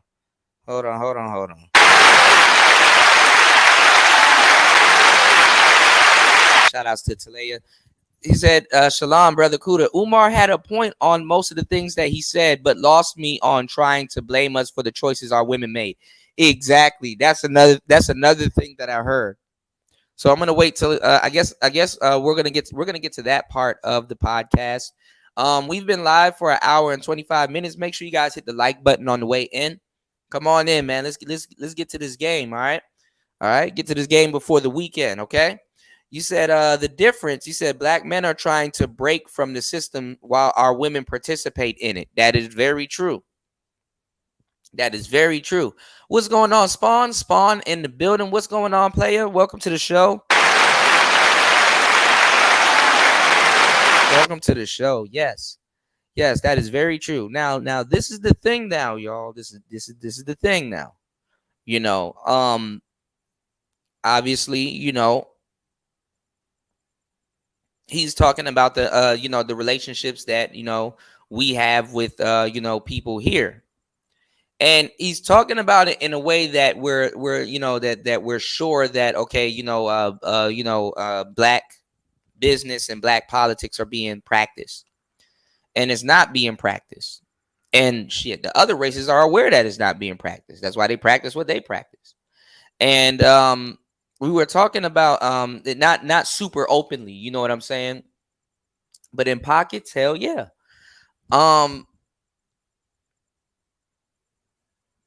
you know, when I was telling y'all on the last show about the app that I used to promote, Bob Spotter, and we were talking about you know, it being black owned business spotter. If you want to quote unquote spend your money black, here's where you spend it in your city. You know, basically you'll type in some of the stuff that you'll need, and it'll basically find you a black mom and pop store or something like that. You know, some ground roots you know, store that spends black, obviously, because you're spending black. You know, you would think that they would have that going on, but honestly, if you've been in any hood in America, black people do not spend black.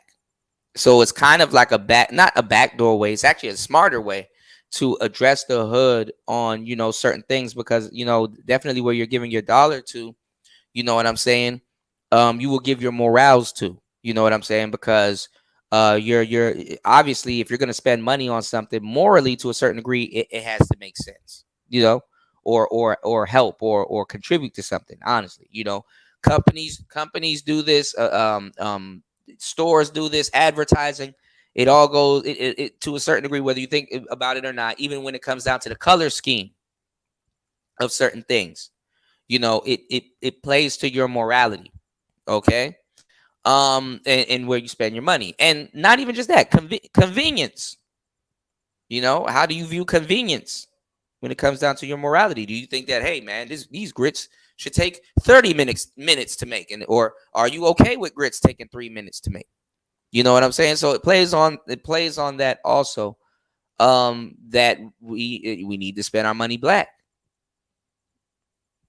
But then, you know, you'll get an app like Bob Spotter, and you'll type in something. It's like, damn, ain't no black person in a convenient location or wherever close to me that sells that. So you go spend your money where you know where you can go get that. You know, most people ain't worried about where they spend their money. They're more worried about what they're getting. Okay, depending on what it is, obviously. All right. So yeah, man, the work for a long time in the community has definitely been cut out. You know, it definitely has been cut out.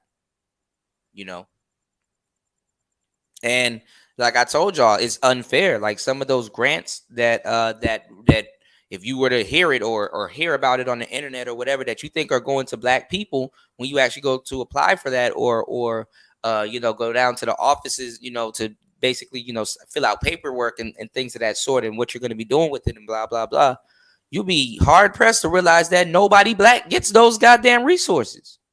How many resources got to be delved out to black people, and it gets monopolized or taken over and stuff like that, or black people just simply aren't motivated to go down there and fill out paperwork or whatever, you know what I'm saying, or apply for it. Niggas even low-key know their morale is like, why even apply for it? It's not like we're gonna get it anyway. They be damn near surprised if they're gonna get a damn loan or scholarship or something like that, or funding for something that says for a black person. Aren't you black? Niggas be surprised that, oh shit, I won the black award. Damn, they forget that you black. It's like, damn, we never win shit. All right, so what I get? I didn't read the fine print. I thought I was getting nothing. You know? So that's kind of, you know, it's sadly, but true how we look at a lot of things. You know? So let's get back into it, man. I like the direction that Umar is going in with it. Like I said, I agree with a lot of the stuff that they say, you know, in the conscious community. You know, I've been a part of it, you know, and been around and sat around and listened to everything. I've been, you know, I agree with it. But is it outdated? Yes. And do they need to? Maybe they need to team up with the manosphere. Let's figure out how we're going to create a good, decent template for modern men. Because we're in weird times right now where we're in a revolutionary, quote unquote, a masculine revolutionary phase right now. So let's seize that opportunity to create something productive for generations down the line, not just for men, but also for black men. Doesn't the word black manosphere got the word black in front of it? You know, so the same people that Umar is to a lot of times that he agrees with and is dissing on the internet are the same people, you know, that he definitely is going to need to push the change forward, even in the conscious community. All right. Because they definitely red pilled, but look who they talking to, Umar. And a lot of stuff that Daily Wrap-Up crew be talking about, Umar doesn't necessarily agree. At that time, he was calling them YouTubians. But look who shows he's on right now. So it kind of goes to show you that black male media definitely needs to be supported and definitely needs to be pushed because you have more of a voice than you think you do. You're welcome. You're welcome. You know, you said the only person I rock with on the conscious side is Q Butter. Yeah, and Q Butter be on some bullshit too, but I do rock with him. You know, I think the only person I probably rock with that's like really down to earth on that side right now, if he hasn't lost his mind, I need to go check in with him. Is because he probably don't even agree with Pharaoh at this point. Now I done forgot the man's name. Light skinned brother. Is it Seti? Damn, I done forgot the brother's name. Sunrise Suit and Seti. My boy Sunrise Suit and Seti. I bet I'm tripping. Sunrise Suit and Seti. You know. Hell, I even like some of the stuff Tazariak talks about and stuff like that. Like I said, I agree. But does it need to be updated? Yeah. And do they need to check the women like Cynthia G that's talking about openly aborting black male babies and openly pushing divestment on the sisters? Do they need to protect those sisters in terms of information they may hear or need to dispel a lot of stuff that they're listening to and things they may be facing in their real life and how that information can't hold up in their real life? Do you need to grab some of the younger sisters' ears? I think so. You know, but Umar getting caught with strippers and all kinds of different shit. It's like this shit wild, bro. Like this shit wild, bro. Like, you know, where we going with it? You know what I'm saying? Yeah, I heard what you said, but you like strippers, my guy? That's what's up. That's what's up, man. You like what type of strip? and look, and I would tell you the truth. Y'all don't just think I'm making fun of strippers and shit. Nah, y'all conscious bitches, y'all even worse too. Conscious women, I'm not gonna lie. I'm about to do that. Fuck it. I'm about to let the cat out the bag. Conscious women are some of the biggest hoes on the planet. God damn it. Some of the hugest hoes on the planet. No different than the stripper. That's why a lot of them become strippers. I'm gonna tell you the truth. They like to show niggas they titties and walk around naked and body of a goddess. They like to do that shit. All right. So let's not play. All right. I'm into the whole Erykah Badu, herbal tea, artsy fartsy. You know, I'm into them type of chicks. So if anybody would know y'all, I would know. All right. Let's keep it 100. All right. If y'all even know me from yesteryear's material with the Nature Boy series, let's keep it 100. And he's in court right now about to take a plea deal. Shit getting crazy. Polite going in, he coming out. Is about to get is not good. All right. The conscious community has not been doing good. Okay. But I do appreciate Umar sitting here and telling these young brothers, hey, this is what it is. You know, because maybe they might want to take the ball and run with it. Maybe they might start pushing a little bit more Pan-Africanism once, you know, it's placed on them. And maybe they can fuse it with something for modern men. Say, hey, you know, we're going to this particular continent to go, you know, get some sisters so we can get what we want and be a noble nigga and come back and even bring our sisters into the new culture that we're you know, we may be creating or cultivating or whatever, or, you know, developing, or that's already developing, you know. So getting the jump on something like that is a good idea. Then you know, looking back like Umar is talking about, because a lot of black people, they kind of don't agree with Umar because there is a bit of paranoia behind a lot of things that happen to black people, technically, that you can go look up and research. Honestly, you can't be no red pill nigga trying to do black history, because honestly, you're gonna fall for a lot of bullshit. You have to be black pill to do black history, because you're gonna be reading about certain things. You're gonna be hearing about some fucked up shit that happens to black people and has been happening and still to this day is happening. You're gonna be reading about that type of stuff, and in context, you might take the information out of proper context, or due to the nature of what's going on and what you're reading, you're not going to be able to not look at that situation without a bias. Obviously, it's fucked up if you're seeing what they're doing to black people, and piece of you is like enraged or maybe dying inside, or however you feel, depending on the information that you're going to be ingesting, however you ingest it, whether it's a podcast now, a book, or something that you personally know or read. This is why I told you guys in the past that this conscious shit is literally a phase, because it gets to the point where you have to go look up the information by yourself. You have to do the research by yourself. It is not a group project. You know what I'm saying? It is not a group project.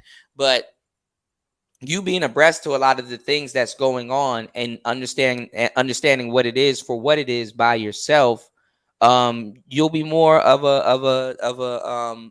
a teacher, or somebody that can bring something to a group discussion on that particular thing. But it's up to the people to go do their research, or read maybe the same literature, or cross-reference, or historically that was this, but here's where it's at now. It's up to those people to do that, including yourself, if you want to. But honestly, to study any type of African history and literature and stuff like that, you gotta be black pill, because niggas, you're gonna be reading about niggas getting decapitated, motherfuckers set on fire, balls getting ripped off, niggas hanging from trees and all kinds of stuff. And it's gonna increase your knowledge, and you're gonna be more fucked up by the conversations that you see sisters having today, talking, pertaining to abortion. You know what I'm saying? That's that Susan B. Anthony talk. Do your history. That's Susan B. Anthony talk. That's Margaret Sanger talk. You're gonna start looking at honorary sisters like who's that book that that every single girl got into college and read, and now all of a sudden they think they're aficionados on this shit. What's her name? Come on, I say her name on the show all the time. Well, we'll get into it. Basically, it's literature, feminist literature. Okay, feminist literature. Okay. I forgot Shorty's name, but she passed away recently, and I'm not gonna lie, my better judgment is not to say rest in peace, but hey, there's some brothers that think no, not The Secret. That's Linda Lowndes. No, not The Secret. No, her name is on the tip of my tongue. I hate when this happens, but I'm scattered brain, y'all, so it'll definitely pop up. We'll definitely get back into it. But the sisters love her, like black, a lot of bell hooks. Thank you. There she go. Bell hooks. There you go. Bell hooks. Bell hooks. Thank you. I know y'all knew who I was talking about. They read one Bell Hooks book, and all of a sudden, it's all clear to me now. Nah. I really don't. I really don't like bell hooks. You know what I'm saying? And you know me, I really don't vocalize how I really don't like certain things. I definitely don't like bell hooks. All right. But anyway, yeah, they read one Bell Hooks book, and that's all she wrote. You know what I'm saying? And they put this material around women in college and shit like that. And I don't know. I got to check out what's going on, because I heard Dr. Umar actually disagreed with Dr. Cornel West for running for president. I'd rather Cornel West there. Fuck it. I mean, look who we have in there now. Like, nigga, we ain't got shit to lose, and that's very fucked up to say that about the president of your country. That shows you where the politics is and in the drain. Like shit, nigga, shit. If Umar ran for president, oh well, fuck it, vote for Umar. I don't give a damn. You know, is he gonna have some meltdowns? Yeah, but hey, shit, nigga, Kanye for president, nigga. You know what I'm saying? So anyway, let me stop. But nah, yeah, man, everything is cut out. You know, definitely everything is cut out. You know, so interesting talk here. Give me 1 second, y'all. Let's get back into it. States. But when American Africans get on your nerves, where do you deport us to? You can't deport us. Yeah. Slavery destroyed that connection that they needed in order to remove us. Most American Africans are so brainwashed, they think they're American. So you cannot deport them because this is what they identify with most. So in other words, the white man created his own problem, which makes it almost impossible to deport us. So the only way to get rid of us is a systemic system of racial genocide, and that's what they're using. So what do you think about people? Because a conversation or argument that I have is with, you know, don't have any culture, right? And I made I was able to be successful and provide for my family. Y'all just using racism as an excuse, you know, to hold y'all back or whatever the case is. Well, what's your thoughts on? Well, number one, they're politically ignorant, socially inexperienced. They know very little about the experience of the American African. And they also don't understand racism. In order for racism to succeed, some blacks must be successful. You need a LeBron. You need an Oprah. You need a Tyler Perry. You need a Sean Carter. You need a Beyonce Knowles. I agree with some of the stuff he's saying, and then others I don't agree with. You know, the whole black people outside of the U.S. don't understand racism. That's not true. But to say that it's a different type of racism that they don't understand, that is true. But they actually understand racism in a lot of cases, a lot more than people think, and a lot more fluent. I mean, not fluent, but a lot more even modern, you know, than people think. So that's not true. Now, what he's getting into here is definitely true. Okay. What he's getting into right now is the cost of doing business. And he's saying that you have to have some rich African Americans, which is going to happen also. But he's talking about people that are in influential positions that can be used by the masses to break people, or make it seem, or make lessen the blow, or to make other African Americans seem like, hey, look, Oprah did it, so it's fair, you know, because there's rich Negroes around here and blah blah blah. Basically, he's gonna get into that. You know what I'm saying? And I don't know. Some people are like, oh, well, isn't Umar Boule? I don't think Umar is Boule, but and obviously, you know, I'm having like 5 different talks right now, but basically, he's talking about the cost of doing business. You know what I'm saying? You need a Oprah Winfrey, you need a Tyler Perry, you need all these people to be like, hey, you know, what are we complaining about? We can do it too. You know, it's a morale killer. It's the cost of doing business. Where I was telling you guys the other day, how real, actual, systematic white supremacy, racism, if that's what you want to call it, has gone covert, you know. So that's why you see and they throw in Farrakhan. Notice how they throw in Farrakhan, but you see Alex Jones and a couple other people getting kicked off of bigger platforms and stuff like that. Not because the people that's listening to them are not racist and doesn't agree with what he's saying. You know what I'm saying? If he does let out a slur or talks about how he's upset with how the world is going, it's not like they don't agree with what he's saying. But the thing is that he's overt with the racism, and the racism acts better covert. So even his comrades and people that actually agree with him will have to cut him off, because the name of the game is to pretend that you're not racist and get the bag, instead of openly being racist and just being a piece of shit that can't capitalize off of anybody behind closed doors. That's really what it really is. So you're going to see white people getting brutalized and certain things and stuff like that. Not because it's weird. Okay, I'm trying to explain to y'all what you've been seeing and have seen and are going to see. You know what I'm saying? So it's kind of like it kind of the medium goes both ways. You see how it's cool to have certain black people in position to do this. It's the same way where it's like, okay, it's good for y'all to see that, okay, no, we're not tolerating racism on our platform, even though we racist as hell. We're just gonna kick this person off our platform to kind of lessen the blow or make it seem like we're not, or damage control. Maybe something happened and it's like, okay, you know what? To let y'all know that we really on your side, we're letting these two people go anyway. They're giving us a hard time anyway. Just let them go. You know what I'm saying? Hell, look at the world right now with Andrew Tate. Look at the world right now with Andrew Tate. Red pill people go through more racism and shit like that more than actual pro-black. That's another thing too. The racism attention's not even on the pro-blacks anymore. Have y'all noticed that? Not saying that not saying that they don't want that attention on them because they can use it.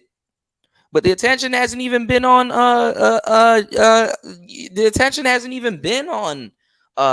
pro-black people. Like, niggas leaving Farrakhan alone. Farrakhan old now. Like, you ask for a conversation with him, he gonna say some race. He's gonna say what would be deemed reverse racism, some racist shit. And some of y'all gonna be like, that kind of is true, but damn, why you guys say it like that though? But shit, damn, you from another era. You know, you damn near get your shit shut down. So I think this is cool. And even on the red pill side of things, I think a lot of red pill people, I mean, obviously, if you don't agree with the conscious dudes, you think there's simps and stuff, and they probably are. I think you know, there's some good convos and good content that can come out of that. You know what I'm saying? Hey, Toya, what's going on, Toya? Shout outs to Toya in the building. What's going on? What is going on? Hey, Toya, what's going on? Shout out to Toya. Talaya said the secret society of the world do not like the Tates. Yeah.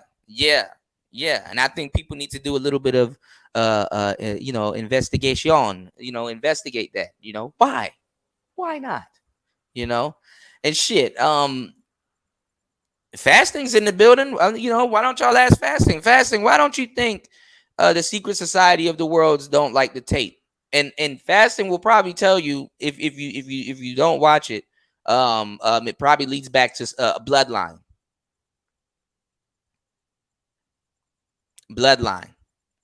All right, and y'all don't have to agree with that. As a matter of fact, we're gonna have some content coming up. You know what I'm saying? Make sure you guys like, subscribe, and support today's show. We're gonna actually have some good content coming up.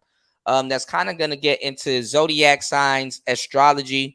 But for the most part, we're going to be talking about numerology. So I want you guys to definitely be in the building and be able to come through on that show.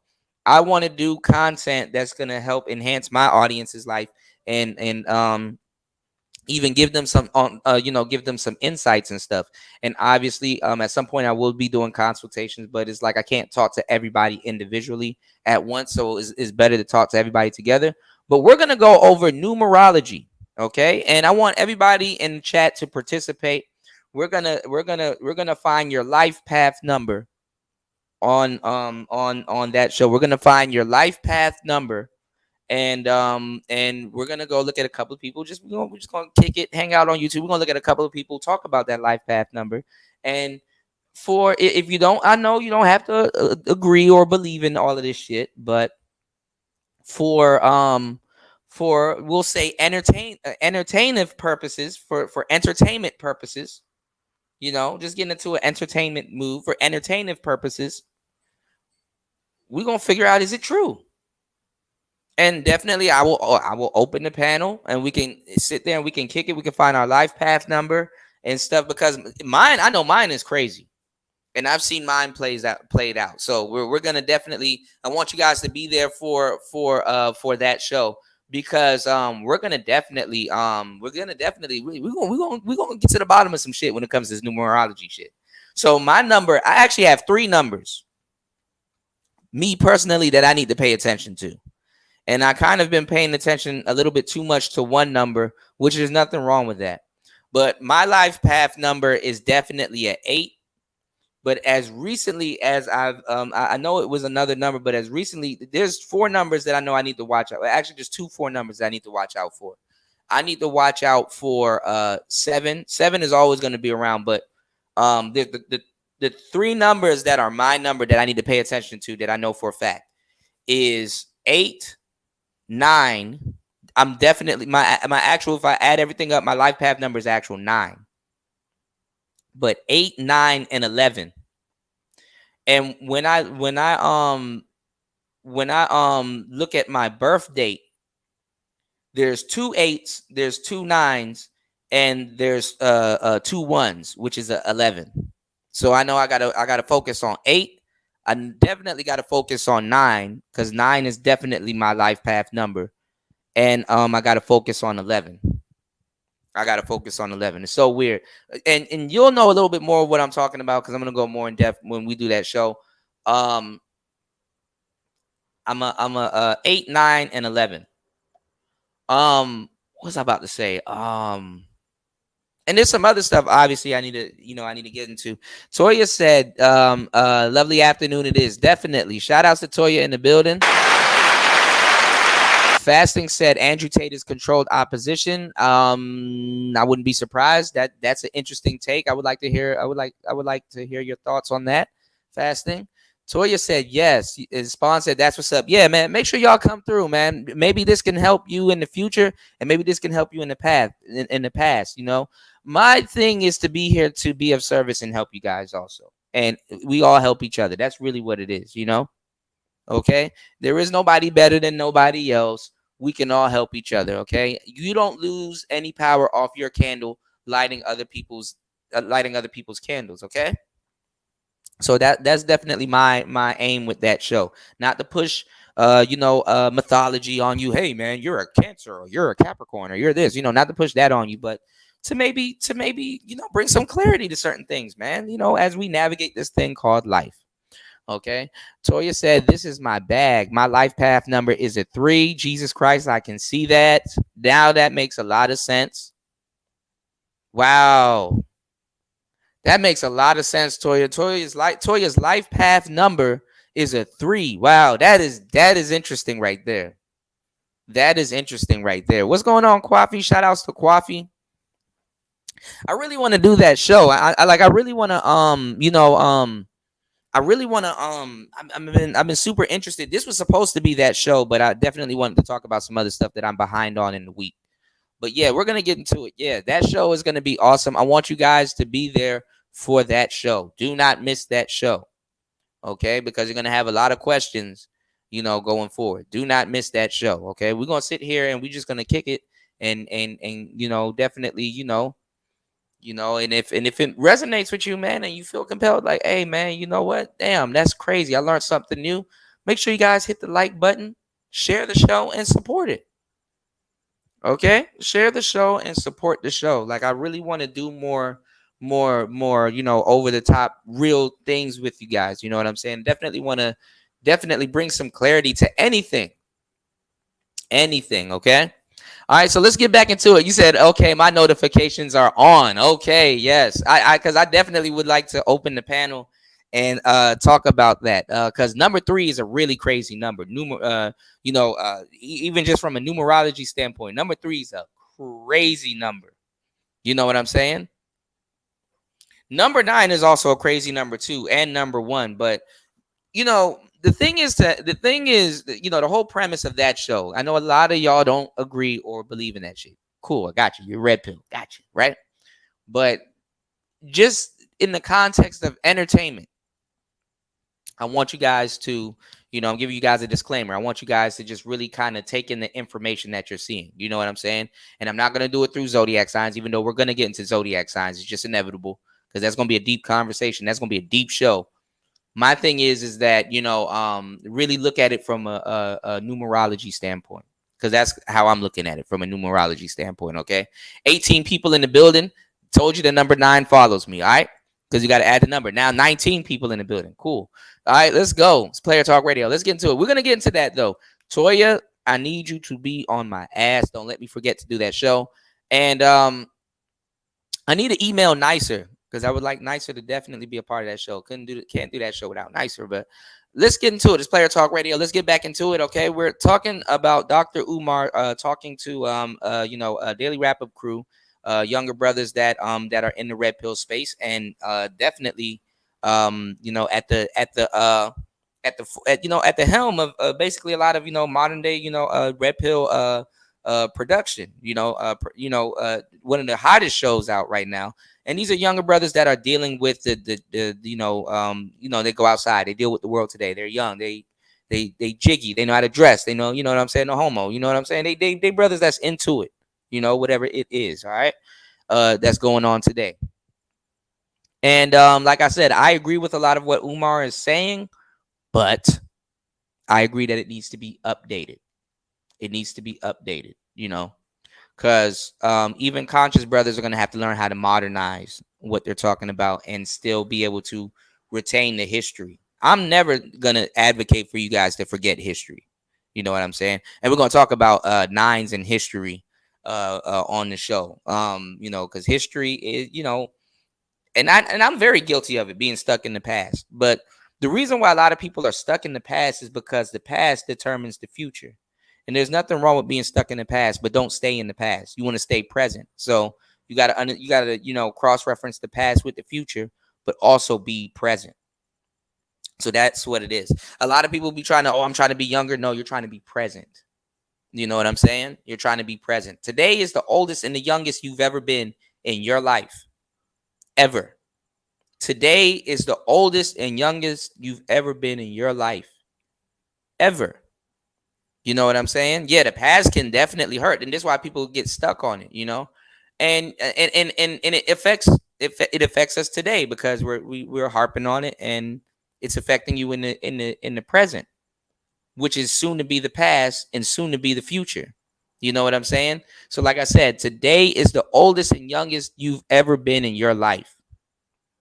Okay, don't for educational purposes, don't fuck that up. You know what I'm saying? For life purposes, don't fuck that up. So I don't disagree with Umar, but I do believe that it needs to be modernized, and whatever that is, we'll see.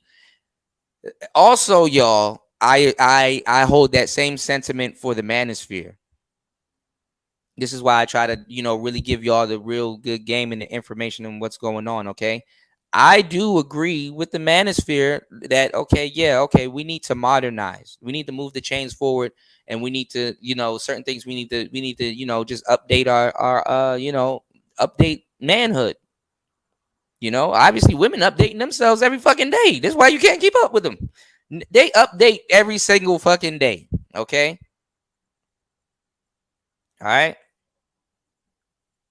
Back in the day, it was Forever 21. Now it's Shein and all them other spots that they go. They update themselves every fucking day because there's always a new rollout and things coming out for women. Okay. So we need to really be on some modern shit. All right. Obviously, though, it's gonna be a young nigga versus old nigga.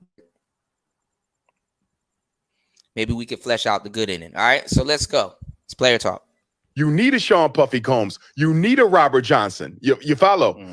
Why do you need successful black people if you want to destroy our black people? Because in order to brainwash the other ones into believing that your failure is not due to systemic discrimination, it's due to the fact that you're not intelligent enough or you're not working hard enough.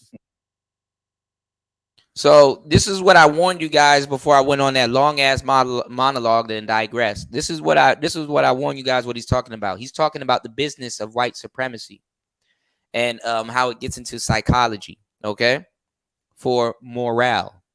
All right. So I already gave y'all enough, examples on morale. Okay. 2 hours into the podcast, make sure you guys hit the like button and subscribe. 2 hours into this podcast, this masterpiece. Make sure you guys hit the like button and subscribe and support the show, support your interests, support Black Male Media and young Black entrepreneurs. You can support at $PTV888. That is $PTV888. Or you can utilize the PayPal or the super chat. So let's get into it. He's talking about the business of white supremacy and how certain black people with success should be on display to kill morale and also open up other avenues that can be systematically monetized. Systematically monetized, you know. Kwafi said, I'm like this. Some things have to stay traditional, same. Some things have to stay ancient, same. Especially if they are in quality. Especially if they are quality, most definitely. You said antiques are the best friends, and best made quality things were well made, unlike fast fashion. Yeah, I agree. You know, the game ain't in the actual fashion because that's a trend. The game is in the damn, I don't know where I'm going. The game ain't in the ain't in the actual trend, but it's in the actual style. It's in the actual I guess nomenclature. It's in the actual invention of that thing. You know what I'm saying? Because it gets altered in different variations, and it gets, you know what I'm saying? And then certain styles are paying homage to that style, but that style is what originated. It's like, yeah, the stitching. Yeah, there you go. Thank you. See, y'all know exactly. Y'all know the words, man. Y'all know the words. Yeah, the fit. Yeah. But also the style, you know, where the style came from. You know what I'm saying? I'm not saying like niggas should go back to wearing high heels, you know, but you should know that women got high heels from men that had height complexes. and you know, notary, you know, yeah, the tailoring, yeah. Talaya said, this is what I'm trying, this is what I'm tired, this is what I'm tried to get. If it's systematic, then how is it black men's fault? Well, the thing is that if you know, you can't entertain the circus if you don't become a clown. You know what I'm saying? A clown is gonna entertain this. You know, if you entertain a clown, then expect the circus. Or you know, you become a clown when you entertain the circus. You know what I'm saying? That's, you know, that's what kind of where, you know, that comes into play. You know what I'm saying? I guess that's where he's coming from. You know, obviously, you know, as you know, young black men, you want to set up something systematic to stop something else that may be systematic way before your time, or God damn it, or maybe after your time. You know what I'm saying?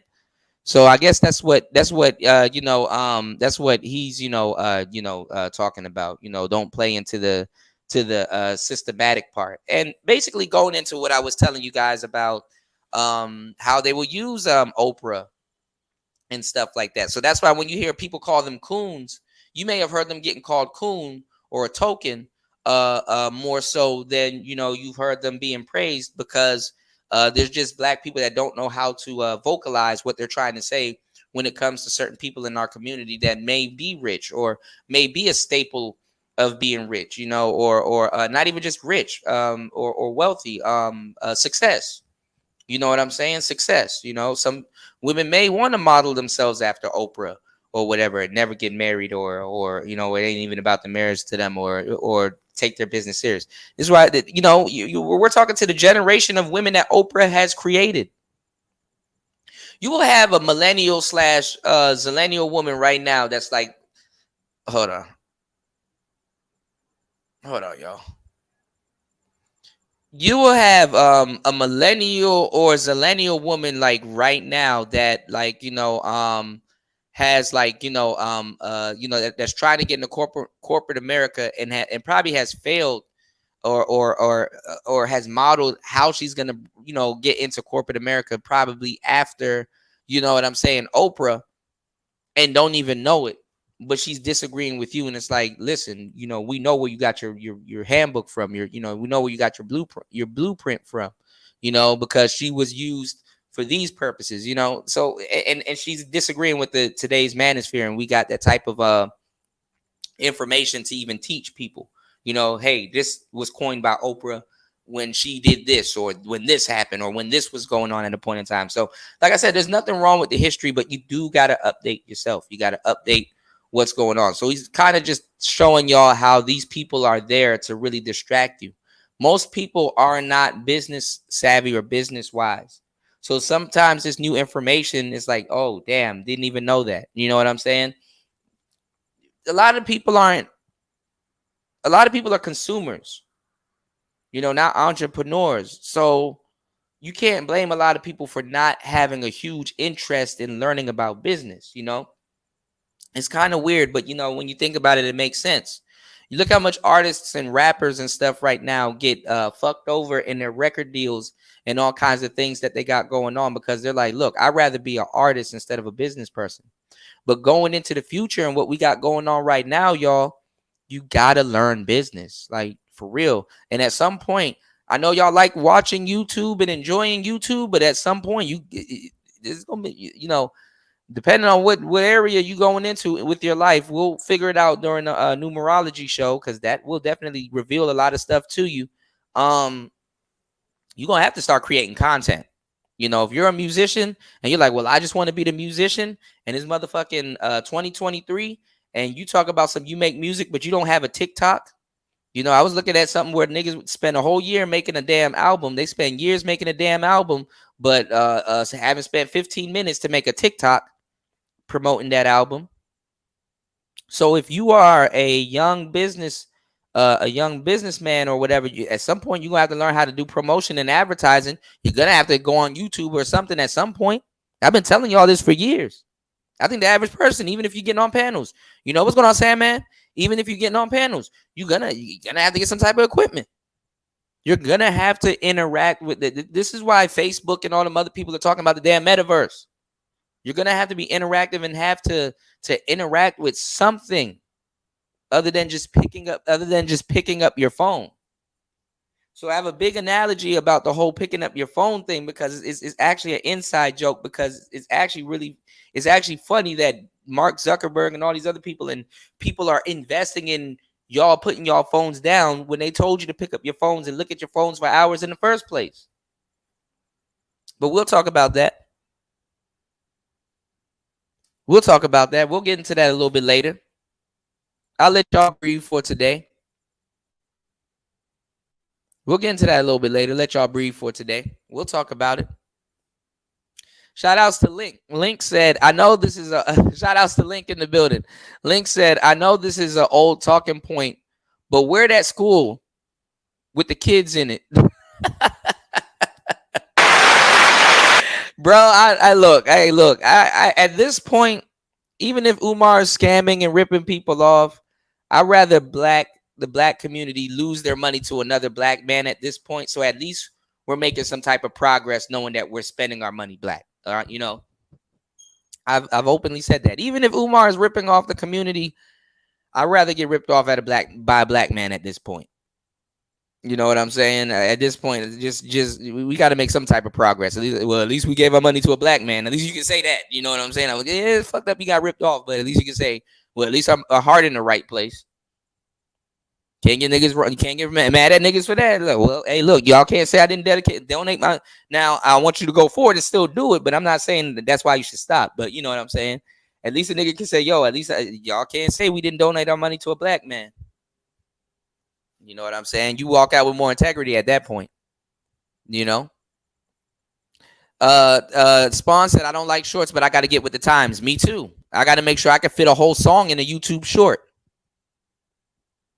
I got problems on my head top. You know what I'm saying? Toya said, there's plenty judgment against him anyway at Link. I've never seen it for the guy. I never for the guy myself, but somebody does. My thing is that, that we're talking about starting a school. We're not talking about school scandals going on in that school. Umar having trouble with staff. You know what I'm saying? You think you starting a school, and then you hire a teacher, and then you find out that nigga touching kids and shit, and then it's like, oh man.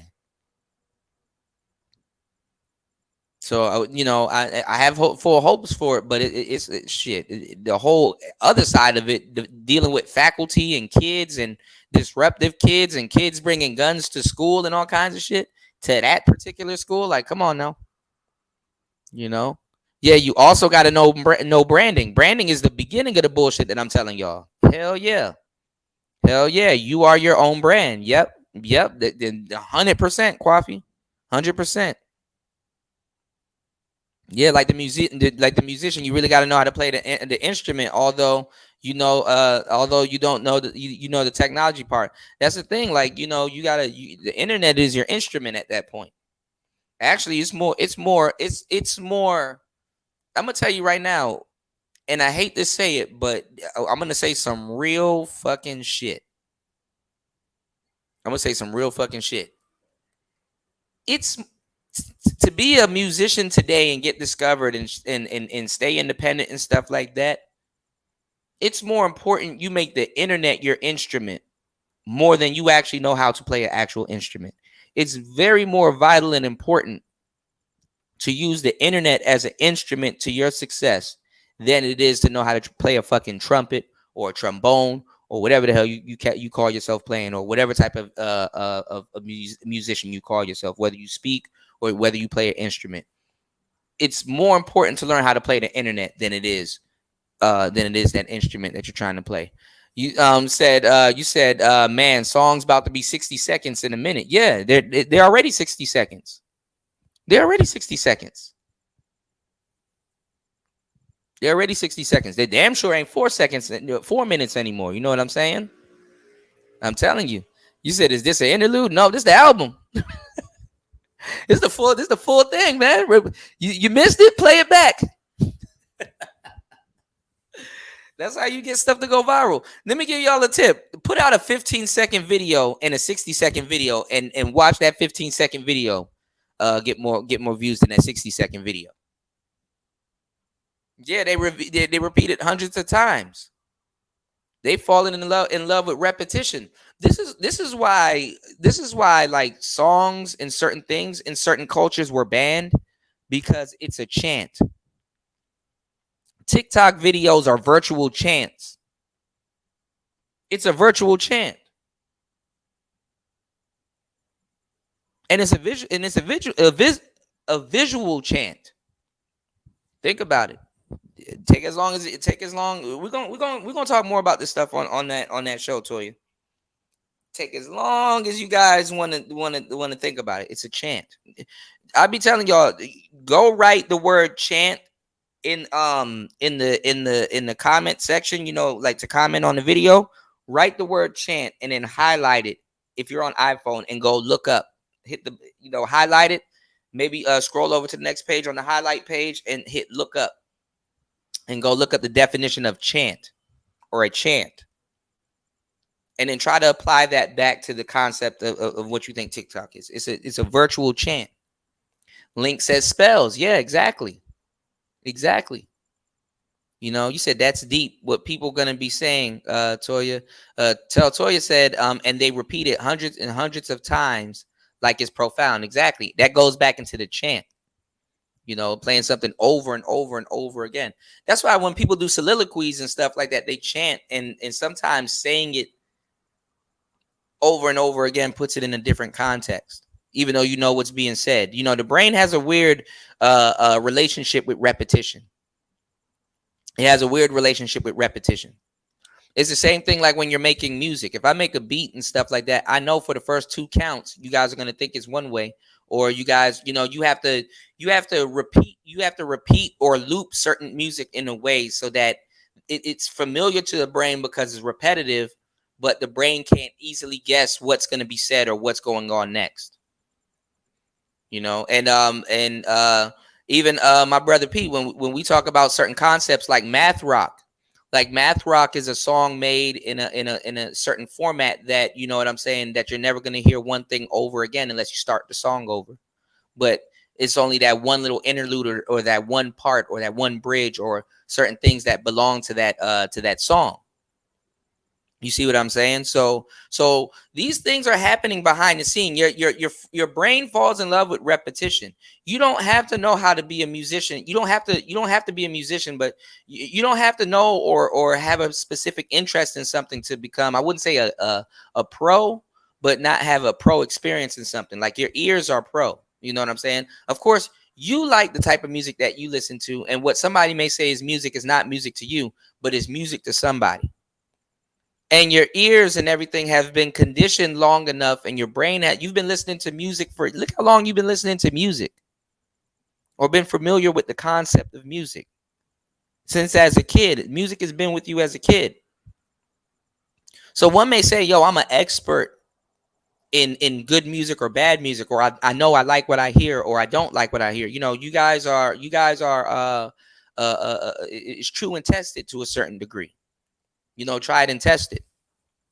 You know, but you might not be a pro. You know what I'm saying? Like a lot of people know good music, but they might not be able to be good at judging if somebody's cut out for it or if this is music or not. You know, so you never know. It's all about art. Art is what it is, and the observer, you know, or the listener, or in this case, you got to say a more formal word, the audience. You know what I'm saying?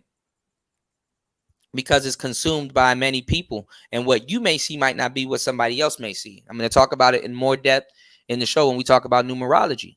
So you got to be conscious that certain people are seeing a 6 when you're looking at a 9. You know what I'm saying? You got to be conscious that if you write a 7 a certain way, somebody's going to assume it's a 1. You know what I'm saying?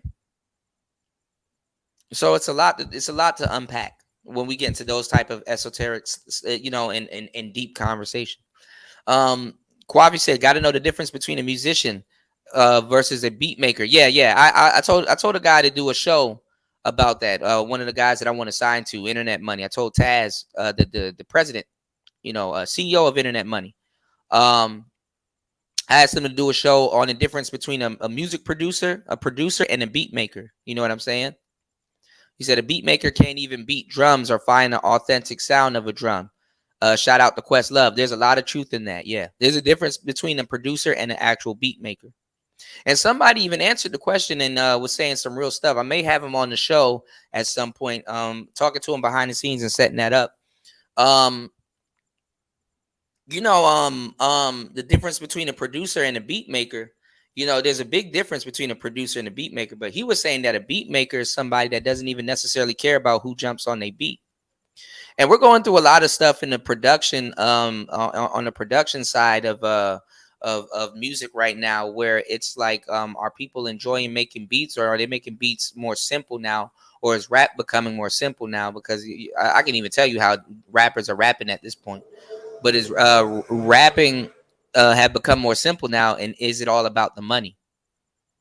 You know, because they're talking about people getting kicked off of Spotify and stuff like that by using bots and things like that, and then, you know, them fucking up their relationships with distributors and stuff like that, because that's basically, those views are inflating the money that they should pay you. So it's like stealing. There's a lot of stuff that we could talk about, you know, so we'll get into it. Link says, you said, hey, at least you ain't Suge Knighting people. That's funny as hell. And actually, the funny thing is, I want to show y'all an interview. Suge Knight wasn't actually a bad manager. Suge Knight he wasn't a bad manager as much as people you know, put on him. He actually wasn't bad. It's when some gangster shit popped off. That's when it kind of, you know. But at the same time, he was protected by that image also. So that's, you know, it's crazy. Quavi said, I say don't cut corners. Why go to school and learn it? Don't cut corners. Why not go to school and learn it from a business aspect? So many people are gifted, but still need to know the theory of music. But there's a business. Yeah. Because a lot of people want to be the artist, and they're like, well, you be the businessman. That's why I hire you for. You're the manager. I'm just the artist, and don't even know when they're getting robbed. You know what I'm saying? Artists get robbed all the time for diamonds, all kinds of stuff. Like, just even the concept of becoming a rapper, and you want a diamond chain, but you don't know shit about diamonds. Do you know what pointers are? Do you know what a pointer is? You know what I'm saying? How do you know if you're getting? How do you know the difference between a cubic zirconia and what is it called? What is it? G9 diamonds, or I forgot the actual term for it. You know what I'm saying? Do you know? Like, you know, these people didn't grow up on the diamond district. You know, so there's a lot of pitfalls even just becoming a quote unquote rapper. You did. Quavi said, and the etiquette behind learning music. There's, you got to be familiar with business. And that's another thing, too, why I told you guys, if you're going to study Black history, you got to be Black pilled, because there's a lot of, most of the people are reading it from an emotional aspect and not reading the stuff that they done and did to Black people from a business aspect. If you're looking at it from a business aspect, a lot of that stuff is going to make sense. And that's how a lot of people had to tailor or tame their morale. It's like, hey man, if I sell you slaves that if you cut something off on them, they'll actually be more productive. And it's like, yeah, that's crazy though. Those people are humans, that's immoral. But it's like, hey, but it'll boost your profit. You'll get more profitability out of the slave before you sell them off and go get another one. So this is going to ensure your success. Now, are you worried about the slave's health, who's going to be into some bullshit anyway? Or are you worried about lining up your pockets? And if that person is being a demon explaining it to you like that, or just straight up tell you, hey, that's not your problem. Your hand ain't getting cut off. Hey, if you're gonna engage in business, yeah, you're gonna have to leave your feelings at home. Are you in the business of crying or making money? Somebody gonna approach you with some shit like that. So it's gonna seem immoral, But obviously, the person that's reading about it and it already transpired and happened, that ain't your problem. What's the point of getting enraged now? The thing is to understand it, because guess what? You're gonna be just as stupid, not as stupid, but you're gonna be just as crazy. You're gonna operate emotional wise today on some shit that was business of yesteryear that probably still is practice today. Nobody said it wasn't practice today, but you're gonna emotionally react and put yourself in a fucked up situation. And at the end of the day, things are gonna be more about business. Money talks, y'all, and it's fucked up, but it does. Link said, okay, I'd love to see that, Kuda, when you decide to play that. What do you mean, Link? My bad, y'all got to jog my memory. What do you mean? We about to get back into this this breakdown. What's going on? Nightish? Shout outs to Nightish in the building. Spawn says people are wearing, yeah, moissanite. That's what I meant. I said G9, but there's a type of moissanite. It's G something. Not GIA certified, but yeah, moissanite. Yeah, most people are wearing. See, Spawn know what he's talking about. Yeah, we're gonna get into that. Yeah, most people are wearing moissanite now. Way cheaper and stuff. Yeah, but you gotta know the difference between moissanite. You gotta know the difference between pointers and baguettes and fucking difference between a Cuban, bust down rollies. Diminish the actual price of the original Rolex. The original Rolex actually retains and holds more value than a bust down rollie. Obviously, the warranty's not there. Like, people ain't thinking about no shit like that. They ain't thinking about no shit like that. You dig? All right, so let's get into it. Yeah, Canary Diamonds. Yeah, yep. Link, you know what's going on. Shout outs to Mace. Mace, I shared your show earlier. Hopefully, I know you got a lot of stuff going on. Hopefully you got some new subs or something comes from it. My brother Mace in the building. Yeah, 925 and Moissanite. Yep. Yeah, they're getting, who I fucks with. There's a guy on here named Trax. I like Trax. You know what I'm saying? I actually went past his store a couple of times when I went to New York and didn't realize I was in the Diamond District. It was really nice. It had some really nice cars and stuff out there. So I like Trax NYC. I'll do business with him if I'm ever blessed enough to buy them type of diamonds, or gold bars and stuff like that, and get into investing. Once you get in on a Diamond District, you can make a lot of money. You said, yeah, a coat of gold over steel will. Yeah, hell yeah. A good coat that don't chip or change colors. Hell yeah. There's another thing that another material that's close to moissanite. I forgot the name of it, and I think sometimes it gets it's like what's it called? Not even moissanite. The nickname of it Cause I got one and I like it, but I have it around my house. I have it around my house in stone. They call it fool's gold. Let me see, what's it called? What is fool's gold? Pirate. That's what it's called. Pirate. A lot of people in the esoteric world know what pirate is. Like PYRITE, pirate. All right, let's get back into it. It's Player Talk Radio. Let's go. Let's get back into it. Let's go. Do you see that? Right. So if Dr. Umar is a billionaire and you've been trying to get your business off the ground, it ain't popped yet. You've been trying to get your corporation off the ground, it ain't popped yet. You done opened up 10 business, they all done flop. You need me as the billionaire to come and say, fellas, it's not your fault. They designed the system to not work in your behalf. But because I love being rich and I love my proximity to white culture and it's good that he's talking to the younger brothers about this, because guess what? It's good that he's talking to the younger brothers about this, because those 3 brothers that he's talking to, they're entrepreneurs. And you want to talk to today's entrepreneurs, especially in this sense, because it's going to, business-wise, it's going to make sense to them. Okay? So these brothers are entrepreneurs. All right. Let's go.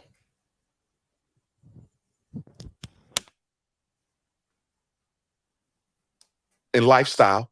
I don't tell you it's not your fault that there's a game set up and there's only going to be a few Dr. Umars. I tell you the problem is yours.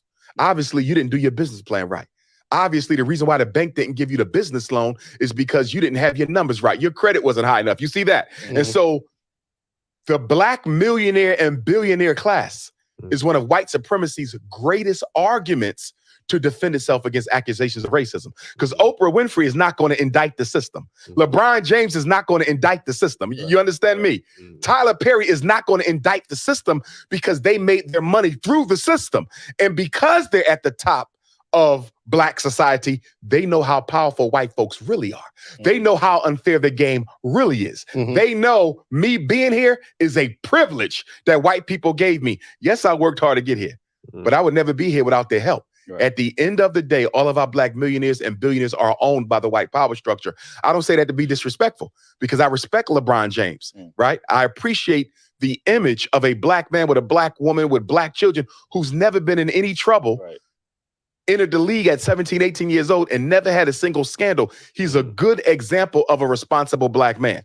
I like how Jay-Z came from Marcy Projects and now you're a billionaire the legal way. I like what Oprah did coming from nothing at Tennessee State. I like what Tyler Perry did coming from sleeping in his car to being a billionaire to owning the first all Black music studio, one of the largest in the country. Even white folk go to Tyler Perry Studios to film their movies. Part of Black Panther 2 was filmed at Tyler Perry Studios. So I appreciate their rags to riches story. The problem is they can't top it off with a cherry on top. And the cherry on top is to look the camera in the eye and say, I made it, but most of my people will never will because the system is not designed for Black people to succeed. And this is how they get us. They'll promote a few Blacks. Everybody else struggling, everybody else in poverty, everybody else coming out of prison, but they'll promote a few Blacks. And because a few Blacks made it, they're automatically supposed to mean that we are doing better. No other group you could push that on because every other group is based on collective group progress.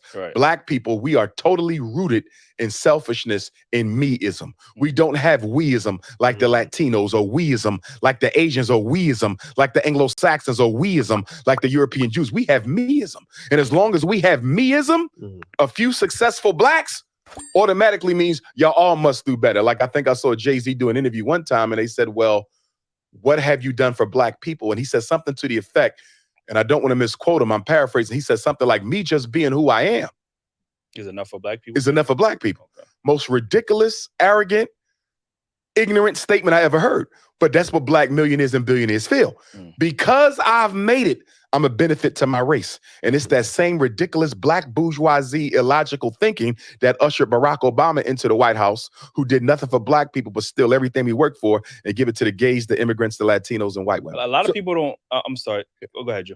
No, so what do you say about like selective people that selectively black, or they want to seem like they support black people. And, you know, black people are like, we're forgiving to everybody, right? We always give opportunity. Except each other. Yeah, exactly. So how do we handle that? Or should we still be supportive? Or, because Give me an example of someone who's selectively black. Give me an example of. Right. Like people that like kind of pick and choose. Yeah. Oh, yeah. I was saying that as far as like groups, different people. Okay, so like, let's bring even a reparation situation. Mm-hmm. So there's a lot of groups of people, like people from Jamaica or people from the Caribbean. 25 people in the building. Let's get the likes up. 25 people in the building. Let's get the likes up. Make sure you guys like and support today's show. Today's show can be supported at $PTV888. That is $PTV888. You can also support via Super Chat, which is also encouraged, and PayPal. Make sure you guys hit the like button on the way in and share this show. Let's go. So they about to go in on this conversation. So I'm here and we're listening to it, and we're gonna go over it. It's player talk. Let's go. They're not black, but now they're hearing that reparations is a possibility. They want to be black now. I would argue they are black. Mm-hmm. I would argue they are African. But they're not. Prior to that, they say I'm not black. You get what I'm saying? Understand? Okay. I don't identify with y'all, but when there's a benefit to be obtained, I will. Yes. Temporarily. Yes. Until I get what I need and just roll off the boat. Exactly. Okay. Anyone who is disingenuous about their membership in the African race should be rejected from it. I don't believe in part-time Africans, Half-Africans. I don't believe in opportunistically Africans, right? Definitely. Like what you're speaking of, you know, selective Africans. If there's something that I can select that will be a benefit for me, I'll be African for a week, for a day, for a year until I get it. And then I'm not African no more. I reject all of them. Okay. Whether that's a Jamaican African or an American African. Definitely. Because you got black folks right here who are the offspring of our enslaved ancestors who don't identify as being black. For me, blackness is a two-pronged test. First of all, are you biologically African? Definitely, and are you psychologically African? So if I look at some of my Puerto Rican African brothers and sisters, or some of my Dominican African brothers and sisters, many of them are biologically black, but they do not psychologically identify with the race at all. Definitely. Many do, but more often than not, they don't. And so for the ones who do not identify, I don't accept. I don't believe in begging, pleading, or forcing people to be African. You follow what I'm saying? Definitely.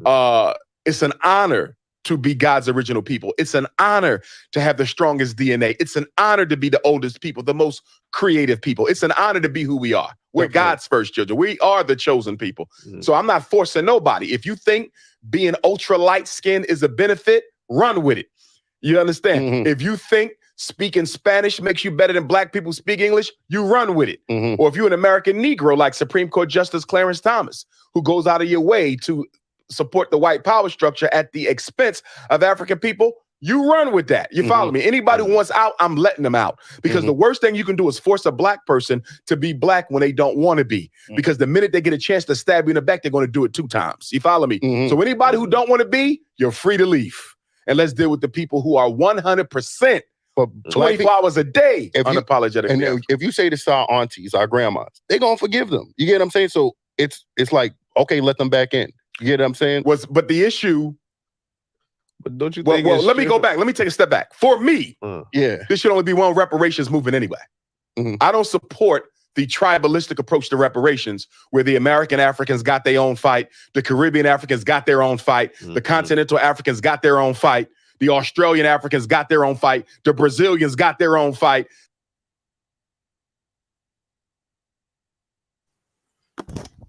All right, I'm agreeing with Umar. Like I've said millions of times, you know, I don't disagree with him. But another thing that I wanna talk about also too, before we even go deeper, before I let this go and we go deeper, what he said made a lot of sense. You know, hold on, let me do this. Hold on, y'all. Central American Africans, we all came from one place. What he was saying about hold on, let me run this back.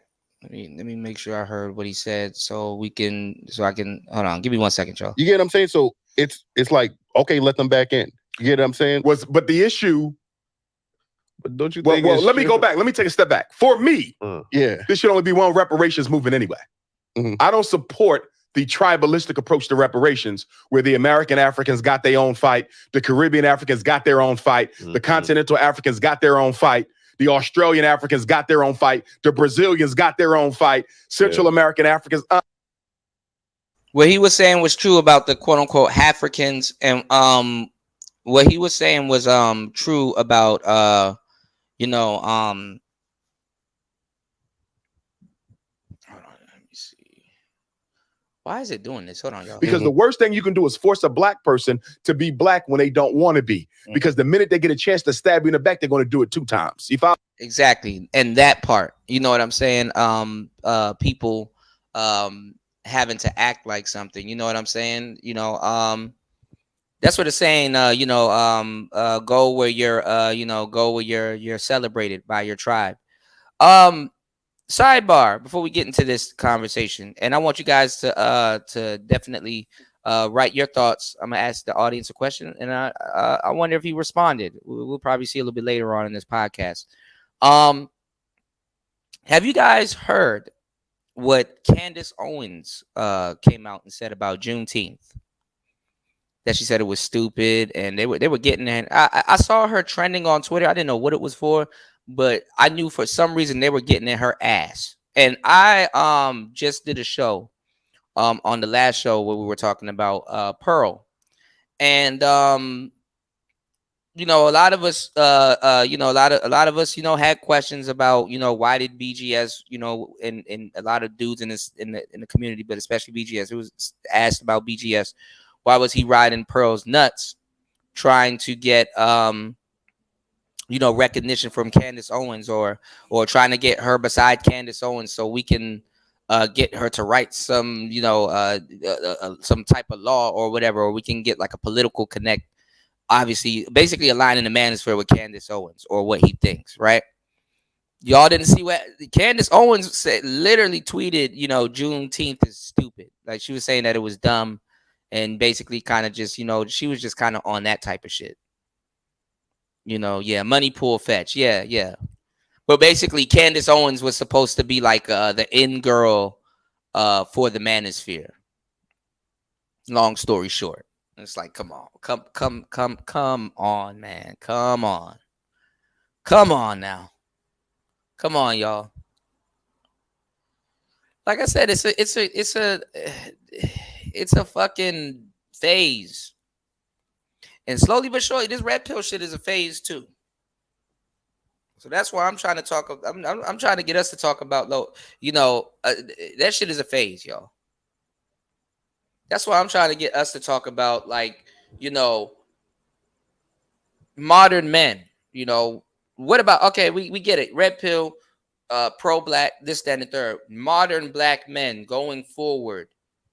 What should we be doing? You know, what should it, you know, what should we have going on? Modern black men to be in good position so we can learn from the past and we can actually move the chains to go, you know, to go further, you know, to push forward and actually go forward in a productive way for, I guess, if you're in the black manosphere, for black men or just men, young men in society that are going to grow to more seasoned gentlemen, you know.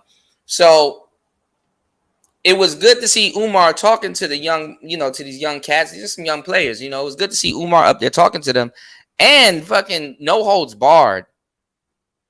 But that has yet to be shown. But he's talking to them, right? Because like I said, you know, when you get to this point, you know, especially with your podcasts and stuff like that, you're an entrepreneur.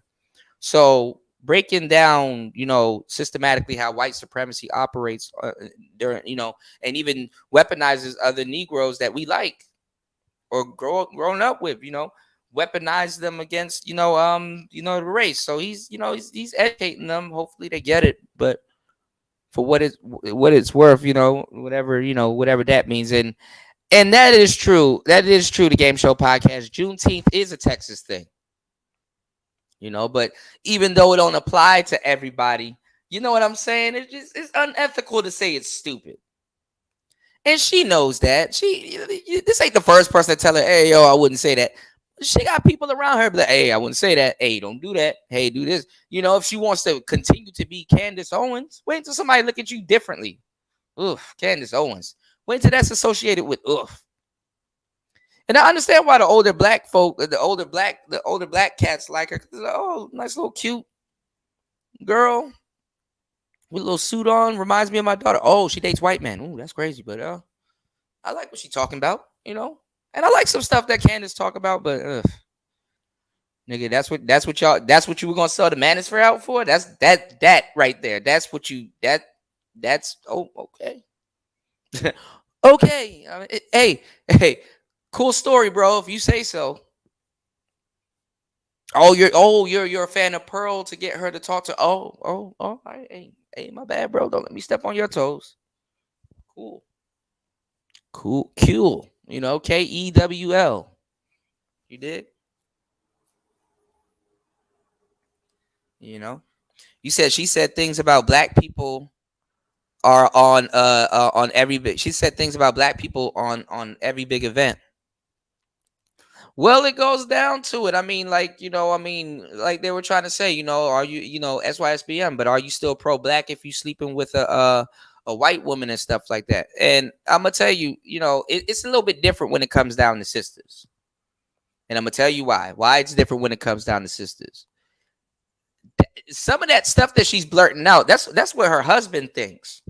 Well, she has those type of talks with her husband. Okay. Women tend to take on the ideology of the men that they're sleeping with and the men that they let into their body and the men that they fucking. They take on that man's ideology. They take on that man's ideology. All right. So if you are not racist woman, but love wise or attraction wise, whatever, you're attracted to this man, but he's racist, and y'all be having these conversations, and then one day you talking and you blurt out something super racist or something that he would say or something that would only apply to a conversation with you having with him, and you actually said it to everybody else like it's cool or they understand the context or where it's coming from and shit like that. Don't be surprised if niggas on your ass. Don't be surprised if niggas on your ass. I'm just saying. And it happens all the time, whether on purpose or if you believe it or if you don't believe it. Sometimes it could be the context of the situation. But hey, I'm going to tell you right now. You said she's hurt and the troll. Uh-oh. Link says, oh, for sure she does. Yeah, she take on his ideology. Whereas men, if we have a woman, we don't necessarily take on their ideology, but if that's the case, then that woman will take on our ideology. You know what I'm saying? Not saying that if you had a white wife, but you're pro-black, that she's automatically she's automatically in the she's in the club. She's black too. Come on, guys. She's messing with me. No, it's not like that. But if she's dealing with a black man, don't be surprised if, she, her folks got some money. Oh, wow, they donated to a black organization. Who's she with? Oh, she with a black man, Damn. Shout outs to that sister. Or, young lady. Because she's white, not a sister. You get it? But anyway, yeah, I mean, it happens all the time. And obviously, if it's coming from a business or racist standpoint, you don't think the white guys on her side are looking at her like, hey, man, you trading or what? Why'd you do that? You said, I think she runs her husband, though, for real. You'll be surprised, though. It'd be the women that do run their husbands, but physically and run laps around him mentally a little bit. But you'll be surprised. They take a lot of cues from their husbands. They take a lot of social cues and stuff from their husbands. You know what I'm saying? Ken is doing everything to get a pat on the back from racist white folk. You said, I need to WhatsApp you before I put this new project out. Okay, let me know. I will help promote it, man. Most definitely. All right. Shout outs to everybody in the building. All right, let's get back into it. I'm gonna let this go for a long time before I come in, because y'all know I can get the giving y'all gems in game and these little monologues. All right. So, if you guys are enjoying tonight's show, and have received or enjoying the conversation, and glad that you've tuned into a conversation like this and enjoying the show, shout outs to everybody in here. If you're enjoying tonight's content, or have received any gems, please support good game and uncommon information by donating to the show. You can donate via Cash App. That's PTV888. That is PTV888. Or you can use the Super Chat or the PayPal. 2 hours and 45 minutes into this. 2 hours and 45 minutes into this podcast. Let's go. Let's get back into it. I like what Umar is talking about, so let's get it. Let's go. Follow me. So anybody who don't want to, make sure you guys are supporting the show while this is playing, because there is a part 2. Okay, and I've been here for 2 hours now. I got cameras rolling and everything. All right, there is a part 2. All right, so make sure you guys, support the show. We'll go over part 2. We can get it in. I can do an extendo. I'm gonna have to cancel what I'm doing later on today, but I can do an extendo. All right, so make sure you guys are at least let me know you hearing what's going on and liking and keeping up and sharing and hitting all the bells and commenting and just doing the things y'all do. All right, let's go. We are gonna have a break though and talk a little bit about the YNW Melly case and kind of what's going on in hip hop, and then we will get into part 2. Shit in case you guys want to check out part 2. All right, and if you guys want to react to part 2. All right, so let's go. It's player talk. You're free to leave, and let's deal with the people who are 100%. For 24 hours a day, unapologetic. And if you say this to our aunties, our grandmas, they're gonna forgive them. You get what I'm saying? So it's like, okay, let them back in. You get what I'm saying? But the issue. But don't you think? Well, let me go back. Let me take a step back. For me, this should only be one reparations movement anyway.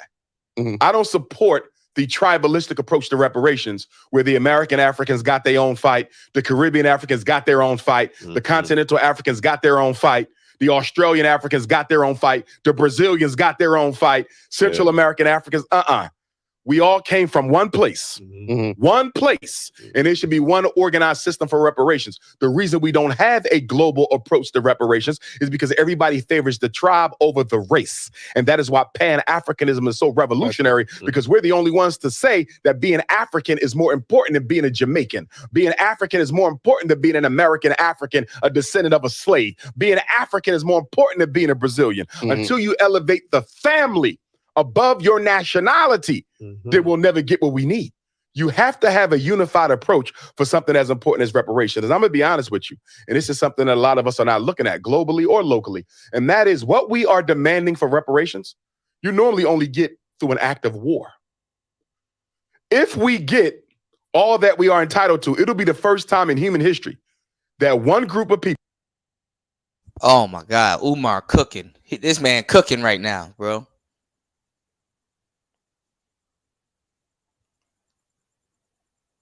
Umar is cooking.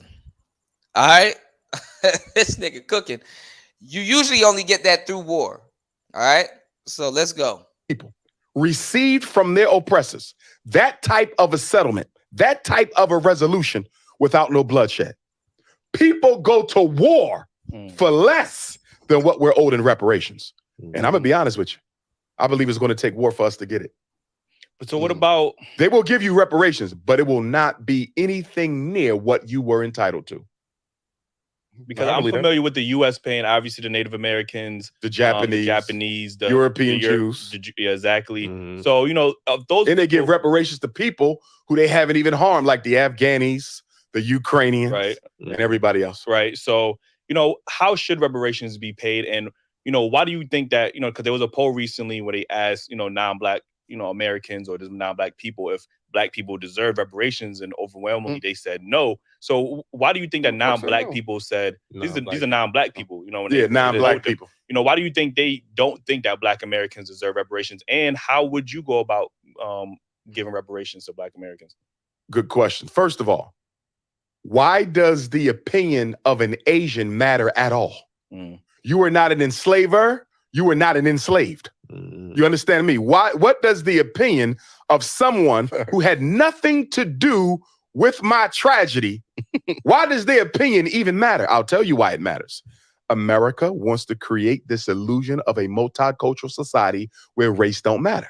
And America knows, because everybody wants to be here so badly, they don't have a problem shitting on black people to improve their relationship with the white power structure. So if you ask the Asian, do black people deserve reparations? Of course not. You ask the Arab, do black people deserve reparations? Of course not. You ask the European Jew, who got reparations? Do black people deserve reparations? Of course not. But we should not be surprised. If I don't value black life, why the hell would I care about you receiving compensation for unpaid labor, damages, and harm? They don't value African life. So of course they don't give a damn about you getting no reparations. You understand me? Right. Because they're not approaching this question from an issue of justice or perspective of justice or equality. They're approaching this question from a perspective of racism, bigotry, bias, and discrimination. Right. Nobody wants black people to get anything because they want to take your place. You understand me? The Asian don't want you doing better than them in America. You understand? The Arab don't want you doing better than them in America. The European Jew don't want you doing better than them in America. The Latinos don't want you doing better than them in America. So of course, if somebody put a microphone in their mouth and say, should black people get something that you're not going to get, why would they say yes? They prefer us to be a punching bag. Absolutely. And my question is, it's none of your business. All right. This is an issue between black people and white people. What the Chinese man thinks is irrelevant. What the Latino thinks is irrelevant. What the European Jew thinks is irrelevant. What the Arab thinks is irrelevant. You're not the enslaved or the enslaver. Who the hell cares what you think about it? But because we're so multicultural, the power structure can use those non-black opinions against us. Because they can say, since you see the Latino as your brother and sister, since you see the Arab as your brother and sister, and we are all Americans, because black people love that Americanism, which is another reason why we're not going to get reparations, because the white man knows you would rather be an American and get reparations. If you got to choose between the two, most black people want that red, white, and blue flag more than anything else, right? And so as a result of that, the power structure can then say, since you consider yourself to be a part of the family of America, most of us don't think y'all should get reparations. So why don't we put it on the next federal election and see how many Americans think black people should get reparations? And then they could just block out the whole thing and say, most Americans don't think this is a good thing for the country. You see? And you know how they were able to do that? Because we started identifying with this country more than ourselves. We should have never bought into this American citizenship garbage. We should have never allowed that. Just like we should have never bought into people of color. We should have never bought into minority. We should never bought into disadvantaged communities. All of these are labels that clump you in with all non-white people that allows the government to take care of their needs and never take care of yours. And nobody even see you not being taken care of, because guess what? Your issues are being smothered by Arab issues, Latino issues, Chinese issues, homosexual issues. So nobody even realized black people still suffering because you allowed yourself to be defined in such a way that other groups were included with you. That's the worst thing you can do as a people with such a unique history as we have in this country. We have to stand up and stand out like a sore thumb. But because most black people have been brainwashed by church that being race first is a sin, right? And because most black people have a low racial self-esteem problem, the last thing they want to do is stick out. We are too neurotic about being black. We are too insecure about being black. We are too anxious about being black. We don't want to stick out. We want to blend in. And that's how that multicultural weapon was used. But what about, because, you know, right now when we're having these conversations, there's a lot of words being interchanged. We got African Americans, we got blacks, you know, so some people would say that Black Americans have an identity crisis. We don't know if we want to identify as black. We don't know if we want to be African American. We got FBA, we got Moors, we got all these different terms to describe black indigenous slaves, or you get what I'm saying? So do you think that black people in America have an identity crisis? I think most black people in the world have an identity crisis. You got to remember, when a white man went into the Caribbean, if you were a British subject, you may have called yourself British. If you went into French West Africa. Now, didn't we talk about that on the last show where we were talking about Pearl? How I told you that a lot of young brothers, in my assessment, that I know in this space, and just, you know, just the questions and the dating game of today. Like I said, a lot of them had an identity crisis. I used that exact same term. I said identity crisis, right? And remember, I told you guys that, you know, a lot of them are still well into their 30s. You know, you have brothers in their 30s that they're still trying to figure out who they are and what do they do or what they're going to be doing. You know what I'm saying? Identity crisis. You know, these young brothers here, they're entrepreneurs, but guess what? Even if you're an entrepreneur, doesn't stop you from having an identity crisis. You know, black people in general, our culture is built off of having an identity crisis. Is what it is, you know, and it's gonna be like that too. It's gonna be hard for dudes to jump off the porch, you know, at an older age. You know, especially if you have an opinion on some of the identities that you know about and you're really trying to fit into something, you gonna have a huge identity crisis. You know, what's going on, Antisocial Socialite Podcast? How are you? Welcome to the show. Uh-oh, why is this so loud? God damn.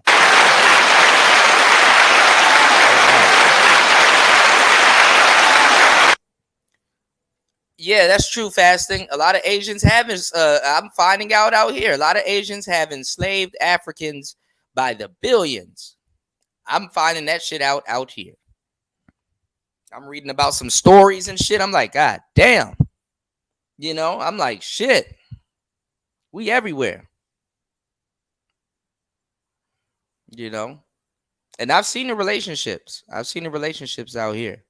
So it's amazing. It's amazing. You know, Kwafi said we've been conditioned to relate to others than to ourselves, and I've said this a million times over. Yeah, that is true.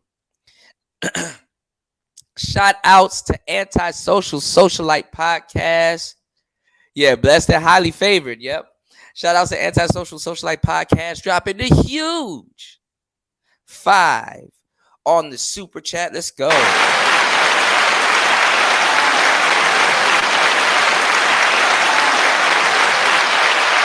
Thank you for supporting the show. Let's get back into this. Y'all know how it goes. Let's get back into this podcast before I go into another long ass monologue. You know, shout outs to Antisocial Socialite Podcast. It's a tongue twister, but I got it today. Shout outs to I actually pride myself in saying your name correctly because that shit is a tongue twister on the right day. Shout outs to Antisocial Socialite Podcast.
Okay, we should be back. My bad, y'all. I forgot. There's two cameras. There's two cameras hooked up to this rig. So my bad.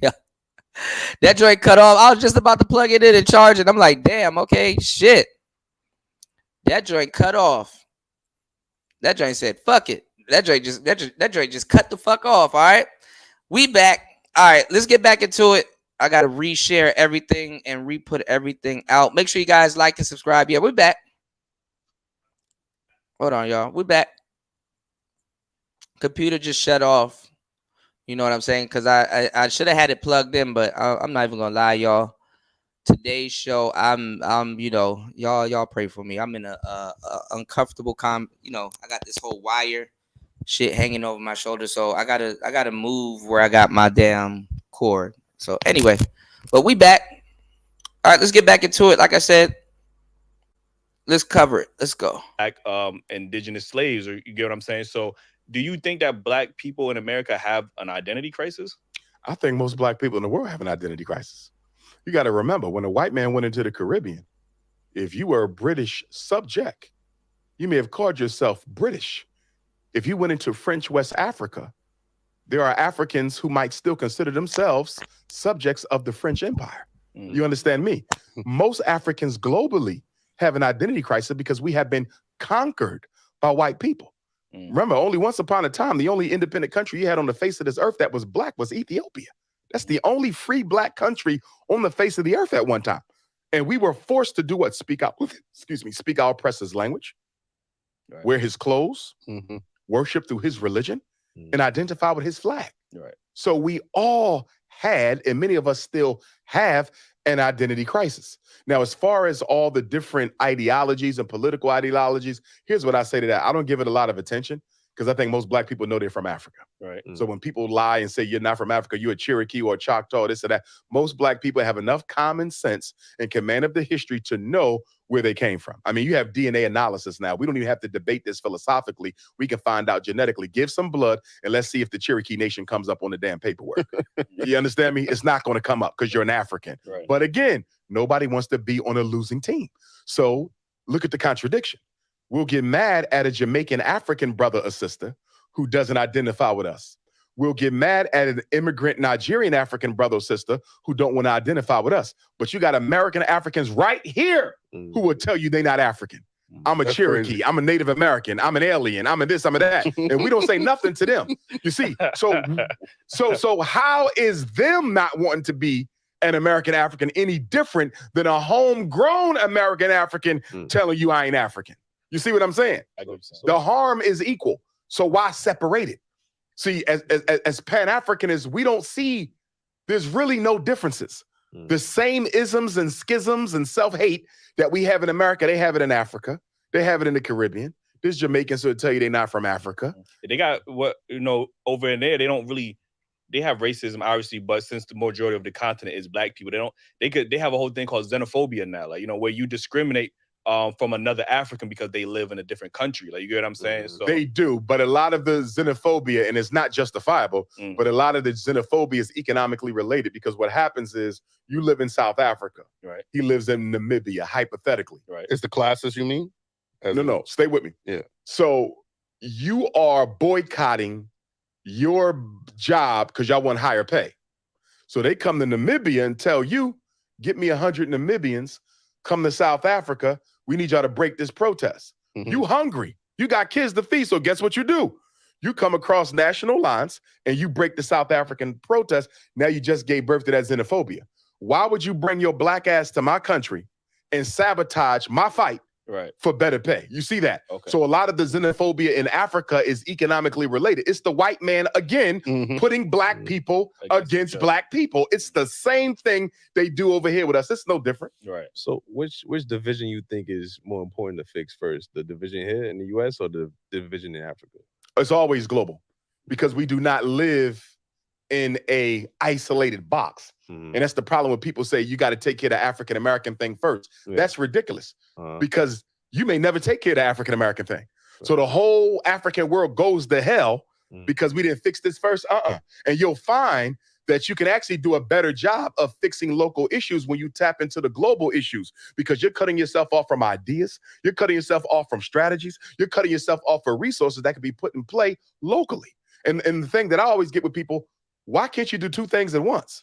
Can't you carry water over here and still carry a cake over here? When you drive in your car, ain't you staying with your arms and using the gas and the brake with your foot? Right. Why only when we deal with politics and black solutions do people say you can only do one thing at a time? You can do both. Yeah. Every Pan-Africanist in history has done both. We focus on the global unity of the race while we attack our domestic problem. The most honorable Marcus Garvey from right here in New York City was more instrumental in a lot of the changes that came to black people in New York City than local black elected officials. And he was a Pan-Africanist. So people have this perception that Pan-Africanists only care about the global agenda. Yes, the global agenda is king. You damn right.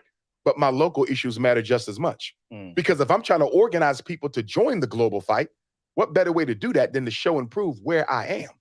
You understand? Right. I'm a Pan-Africanist, but name me a school psychologist who put some more work for our kids than me right here in America. Nobody. Right. Historically, there's no psychologist who's ever done for black people what I've done for black people as it relates to training parents and making sure they can protect their children. I'm the greatest in that area. But I'm still a Pan-Africanist. Why can't I do two things at once? Right. I'm going to Johannesburg next month, Ethiopia next month, Guadeloupe, Jamaica. I could still be in the streets of Philadelphia protesting. I could still be in New York handling what I got to do. You follow what I'm saying? Right. Our problems are multi-systemic, and the solutions must be multimodal as well. We just can't put all eggs in one basket and wait for that basket to sell before we get another basket. That's ridiculous. You're working on something while he's working on something, while you're working on something, while I'm working on something, while he's working on something. There is no one problem at a time. That's ridiculous. Right. So, what would be your solution to reparations, and how should that be? Well, for me, a couple things. Number one, the psychological cost of reparations has not been effectively quantified yet. That's being left out of the conversation. You can get more for psychological damage than you could get for unpaid labor. You feel me? 246 years of unpaid labor, that's nothing compared to the psychological terrorism that white people has reaped on our ancestors. That's in our soul, in our DNA, in our blood. Right. I don't hear enough people talking about the psychological cost. That's your biggest pay right there. And when I say pay, I don't say cash, because I think cash payment is a trap.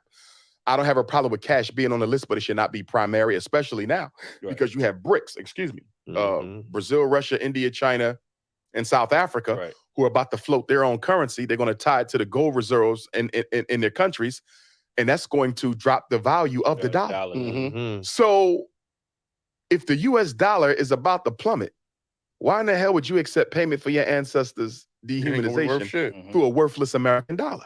Money is a trap. But all these thirsty reparations people, all they want is some money. I mean, let's just be honest. Wow, that's an interesting take. Shout outs, there he goes. Shout outs to War Master in the building.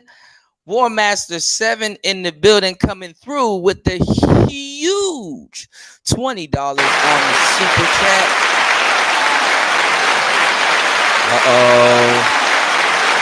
War Master stirring the pot as always. War Master said Pan-Africans are communists, and I mean, now I'm not gonna say like they don't openly talk about it, but what the Umar Johnson said, a lot of the stuff that that we need to get back and as quote unquote reparations. He's saying that a lot of the hold on, y'all.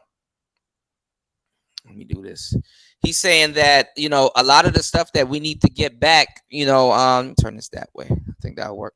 A lot of the stuff that we need to get back from reparations or, that we would get from reparations is usually things that we would get through a war. And he's like talking about how he's not opposed to going to war. So, War Master got a point there too. With the communism and just taking shit, so here we go.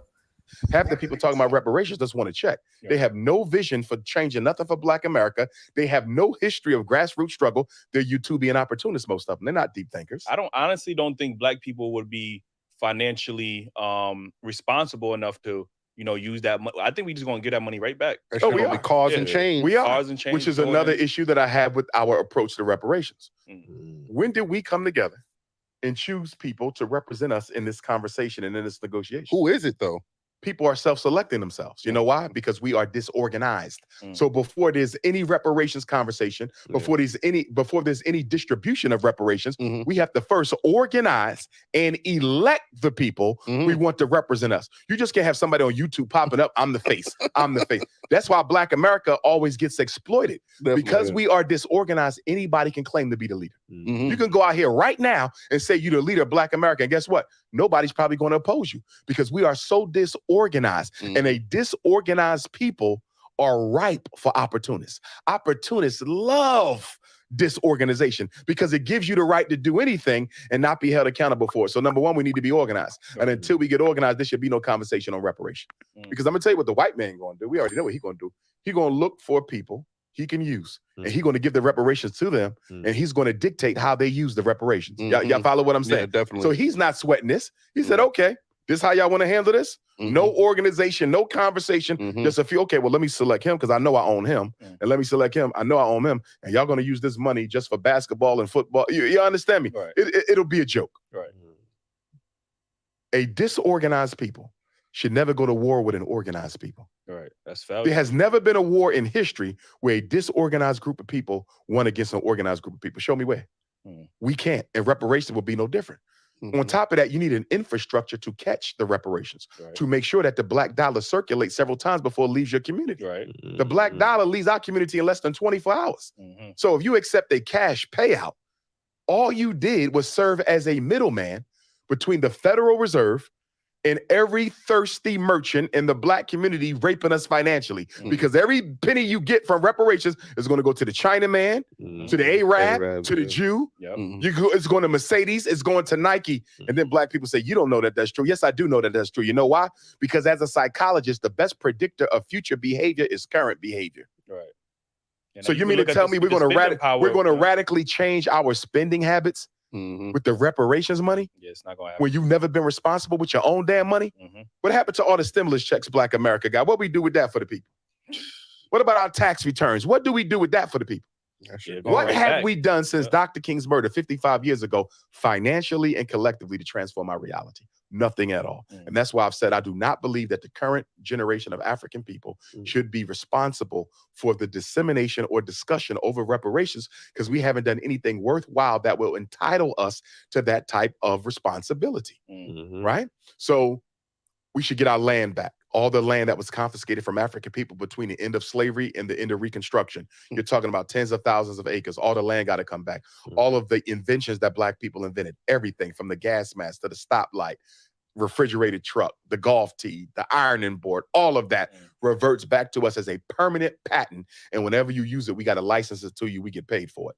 Black music, all black music, only black people. One of the biggest reparations settlements we can have. Only black people can own, sell, publish, promote, or perform black music. That's big, right? That's Black music is one of America's top exports. Right. This country makes more money off selling black talent than almost anything else she sells. If we owned Michael Jackson's catalog, Sam Cooke's catalog, the Beatles catalog, think about that. Prince catalog. Prince catalog, all of them. We have enough money to build a Black Wall Street in every city. We got to get the music. Any reparations package that does not give us exclusive control of our music, as far as I'm concerned, is a loss. Because black music is too powerful, too globally influential, and brings in too much revenue for us not to control the music. Or are you referring to like the past music or current? Past and present. Past and present. In other words, Sony Records, Warner Brothers, Universal, you've made billions of dollars off those catalogs. Pass them on over now. Do you feel me? They've made more than enough money off of our deceased artists. Right. You understand me? More than their families made. It's time to revert them on back. What you think? And we can't let nobody trivialize that, because how are you going to just take it back? The same way white people went into Palestine and took land from the Palestinians and gave the Israelis, the European Jews, a country of their own. But that go back to the war thing. Like they shed blood for that. They went over there with organized. You know what I mean? And was able to assert But that was themselves. an act of the global white power structure. The European Jews themselves didn't go over there and wage war. Okay. The U.S. and Britain, they did that. And the reason they did that is they wanted to have a satellite country amongst the Middle Eastern nations that they could use as a spy in a military base in case they need to go to war with Iran or Iraq. In other words, it benefited America in the UK to have Israel right here amongst the Arabs. So if we need to go to war, we can launch from right here. They was looking out for themselves, really. Always. You see. What But also in addition to that, America's natural resources. America has like 10 major natural resources. We should get a 25% cut of the revenue of all those natural resources into perpetuity, permanently, forever. What about tax exemption? Should that be on the table as well? I'm not against it. Okay. It's not the most important thing, though. All right. Because if you're economically empowered, you really don't care what your taxes are. We have to think the like Native wealthy. Americans, that don't they get aren't they like exempt from taxes and stuff? Who like is? that? Native Americans. I'm not sure. They might be. I think that was part of the. I'm not against it. Right. But I don't, when you think of a reparation settlement, the whole purpose of the settlement is to empower your people. Right. Right? There's no billionaire in America who's fighting for a tax. We got to make sure loopholes in the system where they find All right, I'm listening to everybody. What's going on, Young Jay? But they're not going to. Young Jay in the building. What's going on? All right, I gotta make sure I reshare the video. I have to like put everything back in place and make sure these cameras are back up. Listen, shout outs to everybody here. Make sure you guys like and subscribe. Yeah, definitely. Shout outs to Young Jay in the building. Make sure you guys like and subscribe. 3 hours and 16 minutes into the show. Let's see. I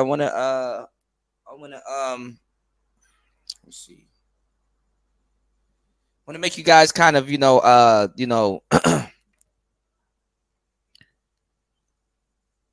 sit back and kind of really hear what Umar is talking about. You dig?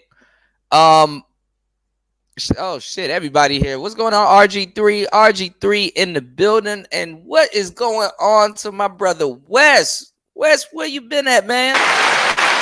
Man, we was getting into the music news a little bit earlier. Shout outs to everybody in the building. The good bros are in the building. Let's go.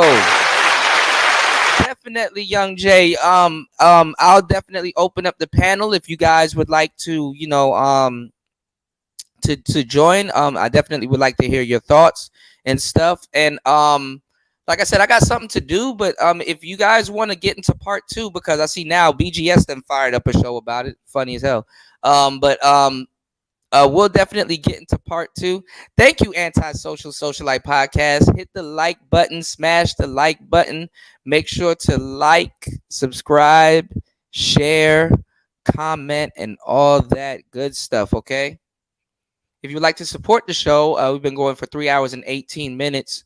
Definitely want to cover at least one or both of this Umar fiasco, because you might agree with him on part 2. You never know. You might agree with him on part 2. You might start making sense. You know what I'm saying?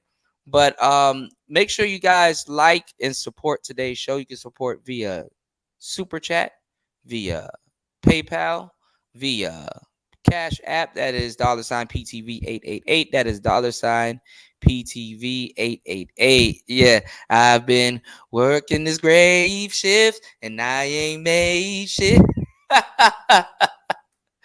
Bro, that's all I hear when I'm listening to like this type of talk. You said Wes was in Japan getting girl I like to F work on his ding-a-lang dong. His dang ling lang. What the hell? What? Shout outs to everybody here, man. Make sure you guys like and subscribe, support the channel. All right, let's get back into it. And yes, I will open up the panel. Let me know. All right, give me 1 second, y'all. Sleep worrying about their tax bill. Jay-Z and Tyler Perry are not losing sleep over their tax bill because they're wealthy. We have to make sure that we don't approach reparations, which is supposed to be an empowerment vehicle for African peoples, with a poverty mindset. You follow me? It's like if somebody said black people should never have to pay to park on the street again.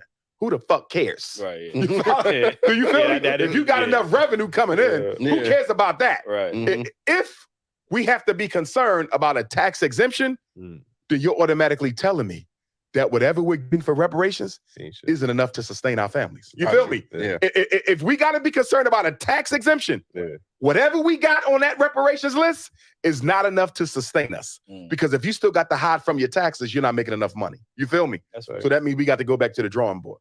So with these big companies controlling like the politicians, how likely you think it is for us to get our music back from these big companies? Like, well, remember, your negotiations are with the government. So it's the government that got to go to the Jewish corporations that own our music and say, this goes to them now. We don't care if y'all like it or not. And you know why the Jewish music companies can't say nothing about it? Why? Because they participated in our slavery too. So they couldn't say, well, you know, this was just business. No. Y'all financed the slave ships. You were the ones who paid the slave masters for slaves who showed up deceased or missing an arm or missing a leg, or the ones who committed suicide. European Jewish companies were the biggest financiers and insurers of the slave voyages. They were also slave owners. Okay? The Secretary of you War. border in anti-Semitism. That's what they're going to say. No. right now, This is truth. Anti-falsehood. Secretary of War for the Confederacy, I believe, was a European Jew. He owned over 100 slaves, I believe. So that's not enough bloodshed. You get what I'm saying? You know, the time of slavery, all the black people that died, that's not enough bloodshed for us to get reparations the right way. Of course it is, but here's the problem. Here is the problem. You were enslaved to give white people an eternal advantage over everyone else in the world, economically and politically, including you. With reparations, you're asking this white man to undo, repair reparations. You're asking him to undo the unfair advantage he spent the last 500 years building for himself. Right. And that's why I'm gonna go back to my earlier point. I don't think we get reparations without war. People have went to war for less than what we are entitled to.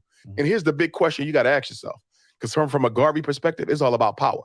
It ain't about equality. It ain't about justice. It ain't about Jesus. It ain't about voting. It ain't about being an American. It ain't about equity. You know what it's about?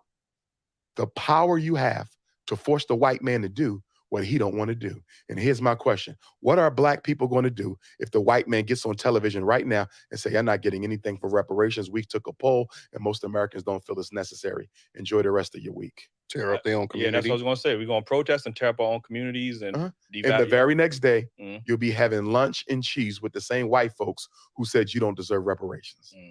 That's the sad part. Do you feel me?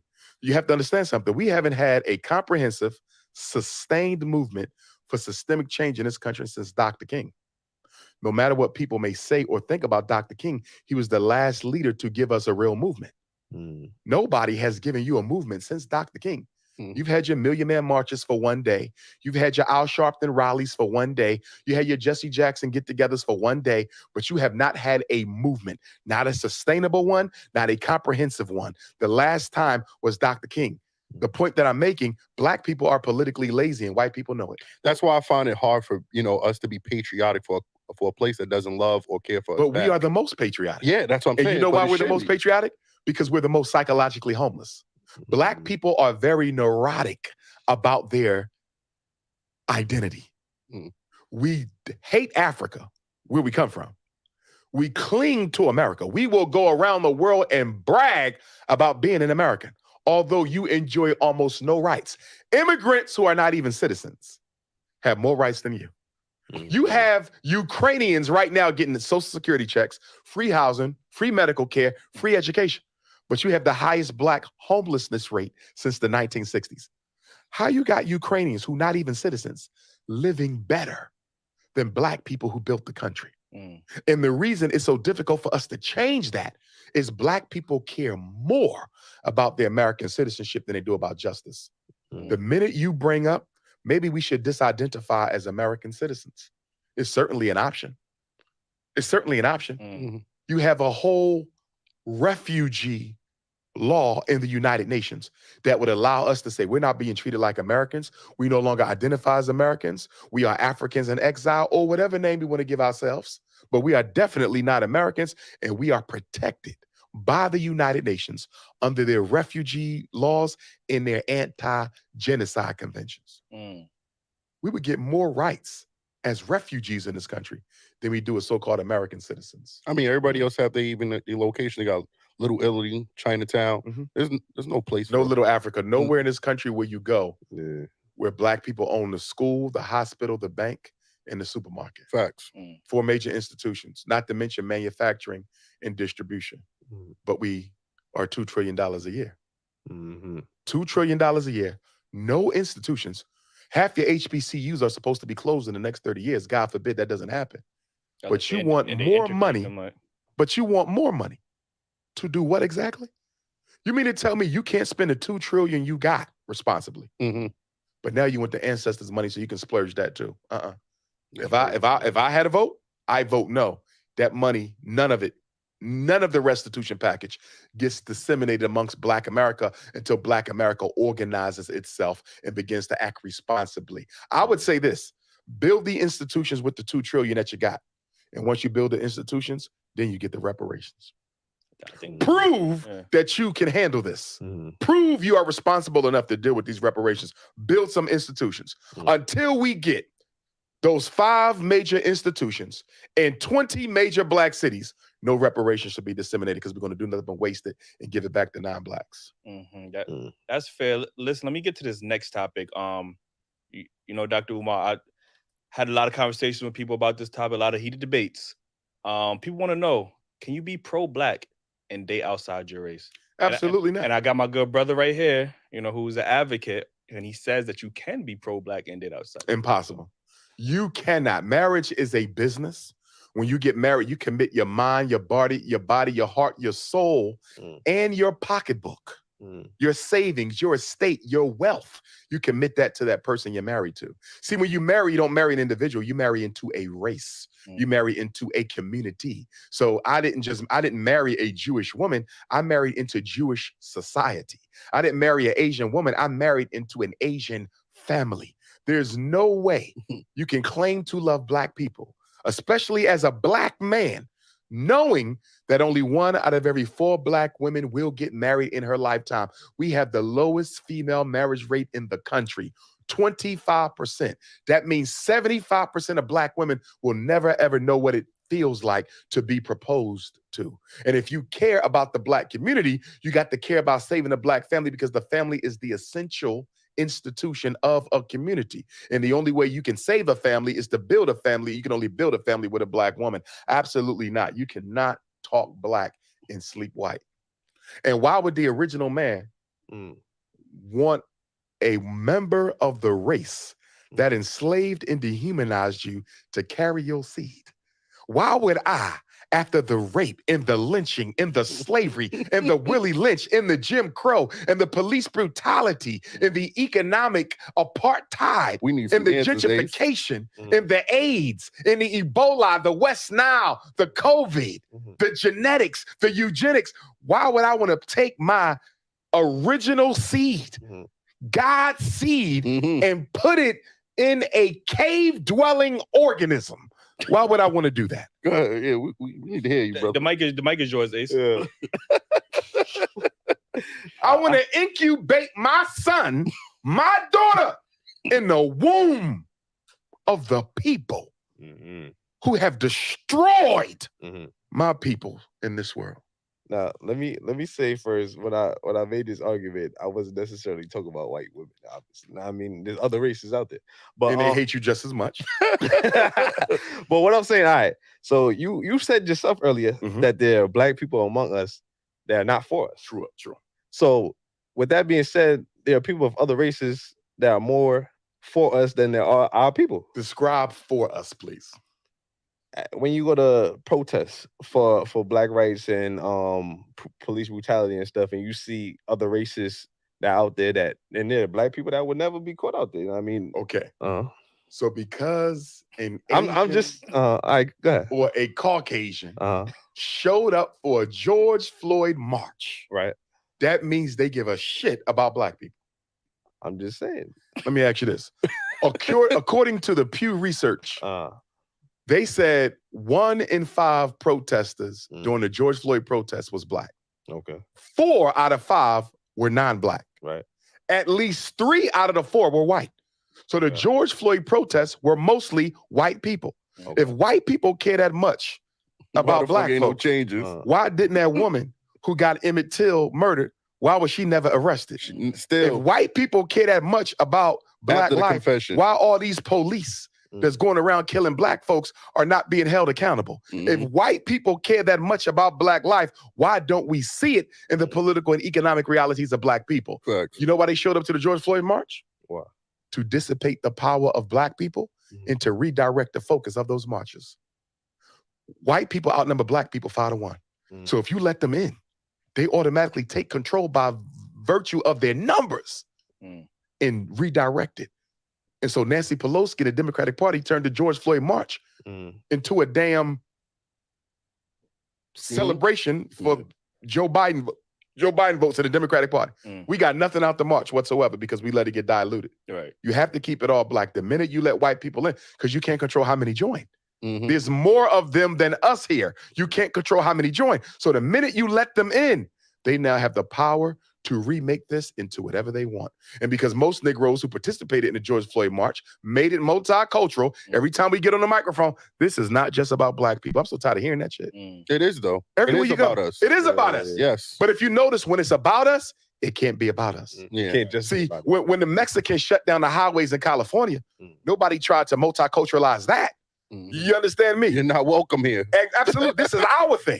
When the European Jews, this is our thing. But soon when black people do it, we got to multiculturalize to do what? Kill the focus of it. Holding hands. Nobody with wants everybody. black That people to shit be crazy. free, and they damn sure don't want you to be equal, and they definitely don't want you to have more than they do. So let me help my good brother out, right? So some of the talking points when I do have these conversations with other black men or black women is that, you know, procreating is part of being pro-black, right? Procreating with another black person. So some people will say, before we get into that, okay, what would be your description of a pro-black person? I hate the term pro-black. Okay. Because I never heard of a pro-Mexican or pro-Jew. This is how messed up we are. Not you for saying pro-black, but for you to have to define a black person as pro-black. Do you know what that means? Right.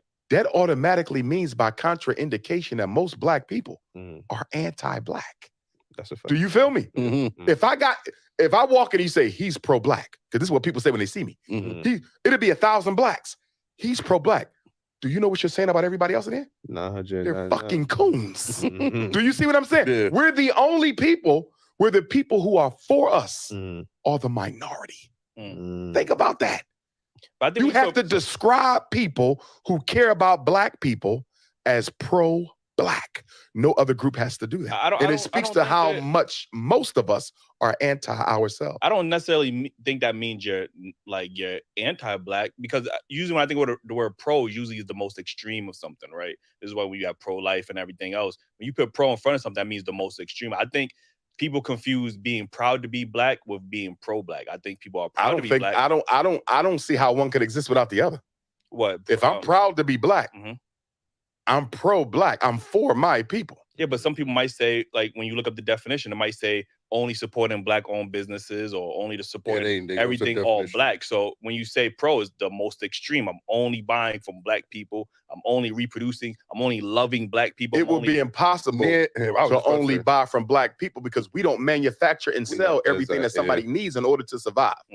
For me, pro-black means always putting the best interests of my people first in any situation or any decision that I have to make. Okay. You follow what I'm saying? You ain't got to be super this, you ain't got to be a black superhero, but I'm going to put my people's interests above anything else in front, above the church, above the mosque, and above other minority groups. My people come first. That's all it means to me. And you ain't got to be extreme with it. You understand me? So people see me, when I walk out on the streets, white people will stop and talk. Arabs will stop and talk. I got people who follow my work of every race, and I will respect them as human beings. But when it comes to the struggle, none of your interests matter before my own people, because my people's interests will never matter before yours.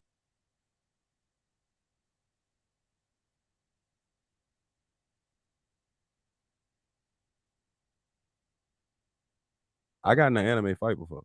You hold on, my bad. Wait, what? Wait, hold on, y'all. You got one? Yeah, like he really, like he did some I feel like shit. I gotta stand up for that nigga. He was doing it. You know when you start doing it and you Oh, like, yeah. we laughing. Like, I'm thinking he playing. Yeah. And I realized how people start saying, like, bro, you got it. Are you serious? Like, Yeah. I didn't know what he was doing. Like, I don't know the script. This nigga said this nigga Iman Shrupper said I got into an anime fight. All right, hold on, y'all. Because I'm looking at the other remarks from the show. I think that the show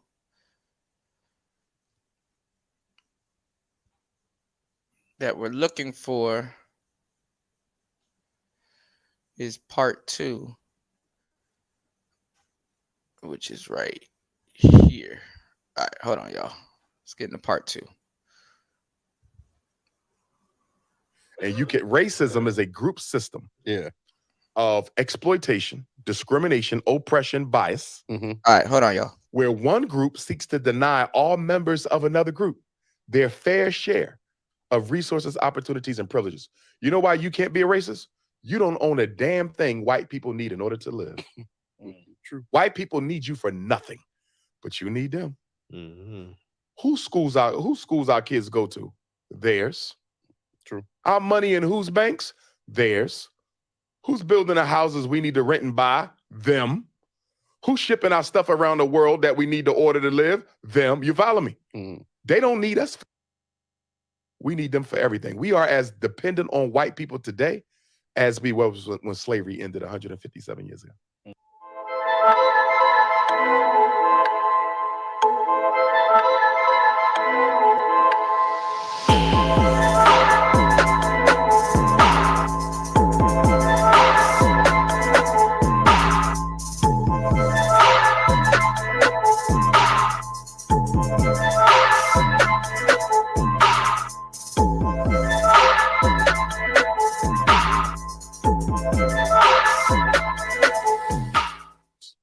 And black people got to be careful about raising the importance of other people's issues to our own.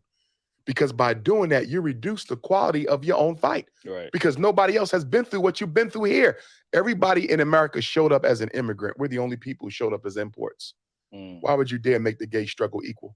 Mm. Why would you dare make the Arab or Asian struggle equal? Mm. Ridiculous. When those Asian women were murdered in Atlanta, which was a tragedy, and I didn't have a problem with the president making a law against it. But my problem was you had about 8 to a dozen Asian women get murdered in one night. And it was as a result of urgency. one night. Yep. One night. The president and vice president flew down to Atlanta and met with the Asian community. He passed an executive order almost overnight. Mm. A congressional bill came, anti-Asian hate, unanimously passed. Mm-hmm. Almost overnight. Mm-hmm. My issue with that, one Asian tragedy, they get a personal meeting with the president and vice president. They get an executive order. They get a federal law that makes it illegal to even use a racial slur. Mm-hmm. Mm-hmm. We've been here 400 years. You ain't never flew down and met with us face to face after no tragedy. Yeah. When that damn devil walked into that supermarket in Buffalo, New York, and murdered those Africans, when Dylan Roof walked into that church in Charleston, South Carolina, murdered those Africans, we didn't even get a face-to-face meeting from the president of the United States, who was black at the time, Barack Obama. Mm-hmm. But this is what you do for the Asians? And then you sign an executive order? And then you sign an anti-Asian hate? Where's the anti-black hate? I don't want to sound dumb, but you know, they would have to deal with their people. Who do we have that would support us? I agree with you. The reason they responded to the Asians the way that they did, is they got because somebody the to call Asians- home. Absolutely. You have China, you have Japan, Who do black you have Americans have to countries call? who have political power Yes. that America has relationships with that they can't afford to lose. Exactly. And you will have to answer. There will be political, economic consequences for letting our people get mistreated in your land. We don't have that.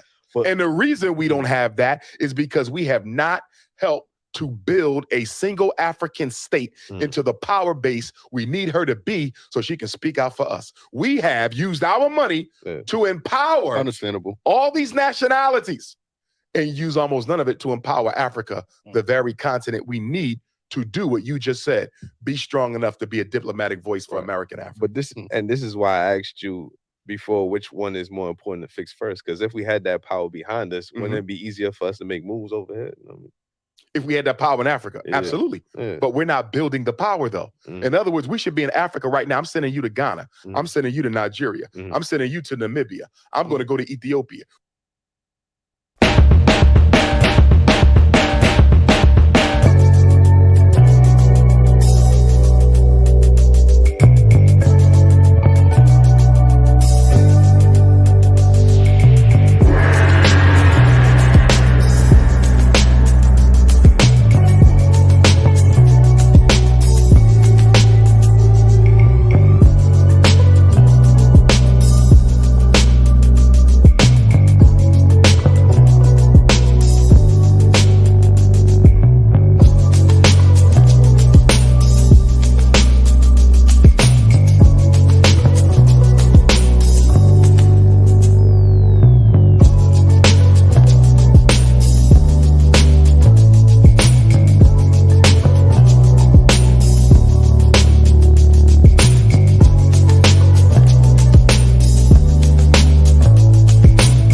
We're going to sit down with the president. Listen, we are $2 trillion people. Yeah.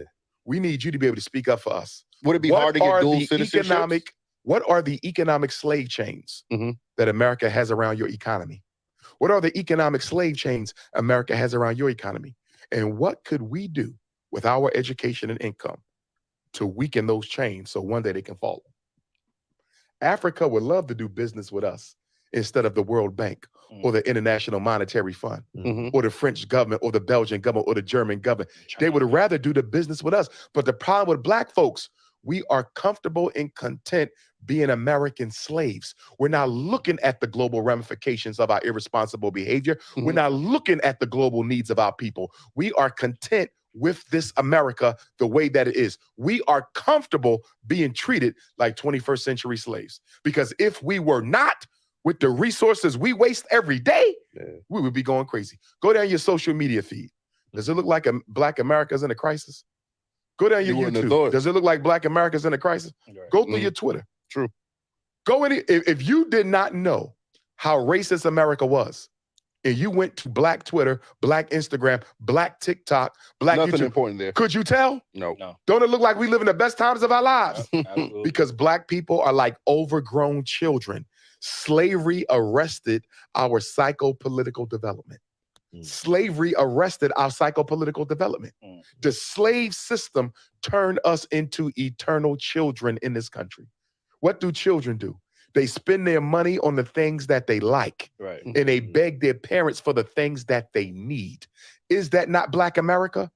$2 billion on Air Jordans every year. You're right. $4 billion on liquor. $30 billion on hair and beauty, nearly $1 billion on chicken, turkey, beef, and pork, multiple billion on video games, multiple million on children's cologne. Children's cologne. Check this out. We spent I didn't about even know they had that. Like, we spent about $21 million on children's cologne a year. wow. What the fuck is children's cologne? You know, baby Polo, baby Versace. They got children's cologne. But half the Black boys in America in 4th grade can't read on their grade level. That's a fact. Half the Black boys in America in 8th grade can't read on their grade level. But we spending $21 million on cologne. I don't excuse nothing another race does to my people. Because as a human being, you should be able to practice decency, whether you're dealing with a billionaire or somebody who's dead, broken, homeless on the street. You understand me? Definitely. But we have to look in the mirror too. And look at how we make it easy for people to disrespect us. Because how does a people in your condition have the time to engage in this type of tomfoolery over here. Do you feel me? Yeah. If I'm Chinese looking at Black America, how do I make sense out of this? Right. Y'all can't care about yourselves because as much as you talk about reparations and as much as you talk about the next presidential election, look at the money you waste. Imagine a Korean walk into a Black community meeting on reparations, a Korean, and stand up and say, can I ask y'all a question? Why y'all in here arguing over reparations when y'all done turned my people into $1 trillion nation? I make $30 billion off y'all people a year. $30 billion a year. How much have we give the Koreans over the past 30 years? What's 30 billion times 30 years? Are you talking about reparations? You see that? But Black people are in denial about our self-hate. I tell Black women all the time, if you would just stop hating the way God made you, you can take your $30 billion a year and build an independent school for every Black girl out here. You could stop child sex trafficking. Black women could wipe out child sex trafficking for Black girls by taking some of that $30 billion on here. But guess what? How I look is way more important than the condition of my people. Black men, same thing. We could take the $4 billion on liquor, the $2 billion on Air Jordans, the multiple billion we spend on vacations, all the money we spend on these damn non-Black women. We could take that money and build Black schools for Black boys all over the clubs. But I want to know, we can't, I mean, I don't want to say we can't change that, but that's we're surrounded by it. It's like, every block has a liquor store. Every block has sneakers. That don't mean you have to partake. No, I agree with that 100%. Where but is the discipline? It's so hard for the people that don't know no better. Discipline. But we do know better. We do. Even the most politically uneducated Black person knows there's something better I could be doing with this money. Do you feel me? I agree. We are comfortable in our oppression. And the reason we're comfortable in it is the white man has allowed us enough of his useless amusements to content us with our oppression. We got the cell phone, social media, NBA playoffs. We have enough. See, Black poverty ain't the same as African poverty. It ain't the same as Caribbean African poverty. It ain't the same as Brazilian African poverty. Our poverty is damn near middle to upper class in most other places in the world. Do you understand me? And so because we don't have it as bad as other people, we think we winning when we losing. We think we winning when we losing. Is that why, you know, when Africans or the Caribbeans come over here and they be like, yo, you know what? Y'all got it easy. Like, you know what I mean? Y'all just being lazy. Compared to what they come from. Right, yeah. And when they come, they take advantage of whatever they can do. So they'll work at the taxi, they'll work at the airport security, right? And they'll save that money and they will send it back home. Many of them come over there to hustle and to send the money back home. And I don't have no problem with them doing that. You understand? But what I do need the African immigrant brother and sister to understand, America will give you opportunity that she will never give me because you are not a threat. You can be 100%. Deported whenever they feel like it. True. You can be stripped of your American citizenship or your green card whenever they feel like it. They can strip me of my citizenship, but where do they send me? Nowhere. We are the only people that cannot be deported. And that's why America can't stand us, even though she's the reason she can't get rid of us. So I know you said earlier that you don't want to beg anybody to be a part of the movement, basically, yes, right? Or the race. Right. So, but it just seems like a lot of people are ignorant to what's going on here. So it wouldn't be begging. I just think they need to be educated. You know what I mean? Like, okay. I think they're ignoring it. I don't disagree totally. You have Negroes and you have coons. Okay. The Negro is completely ignorant. He would respond to what you just suggested. Take a Negro who think white people are everything. White women are beautiful. White people are more intelligent. Black people are lazy. He's a Negro. He's been miseducated. You educate him, you can bring him back into the revolution, right? Right. He was just a Negro. He didn't know. Right. But then you got the coon. The coon knows that the white man ain't better. The coon knows that Black people are the original people. But he's paid and financed to intentionally mislead his people. The Negro, I can work with because I can educate him out of his situation. Right. The coon is dangerous. The coon has stabbed me in my back the minute I turned my back. And that's why many of our African leaders from around the world have been betrayed by members of their inner circle. Patrice Lumumba, murdered by a friend.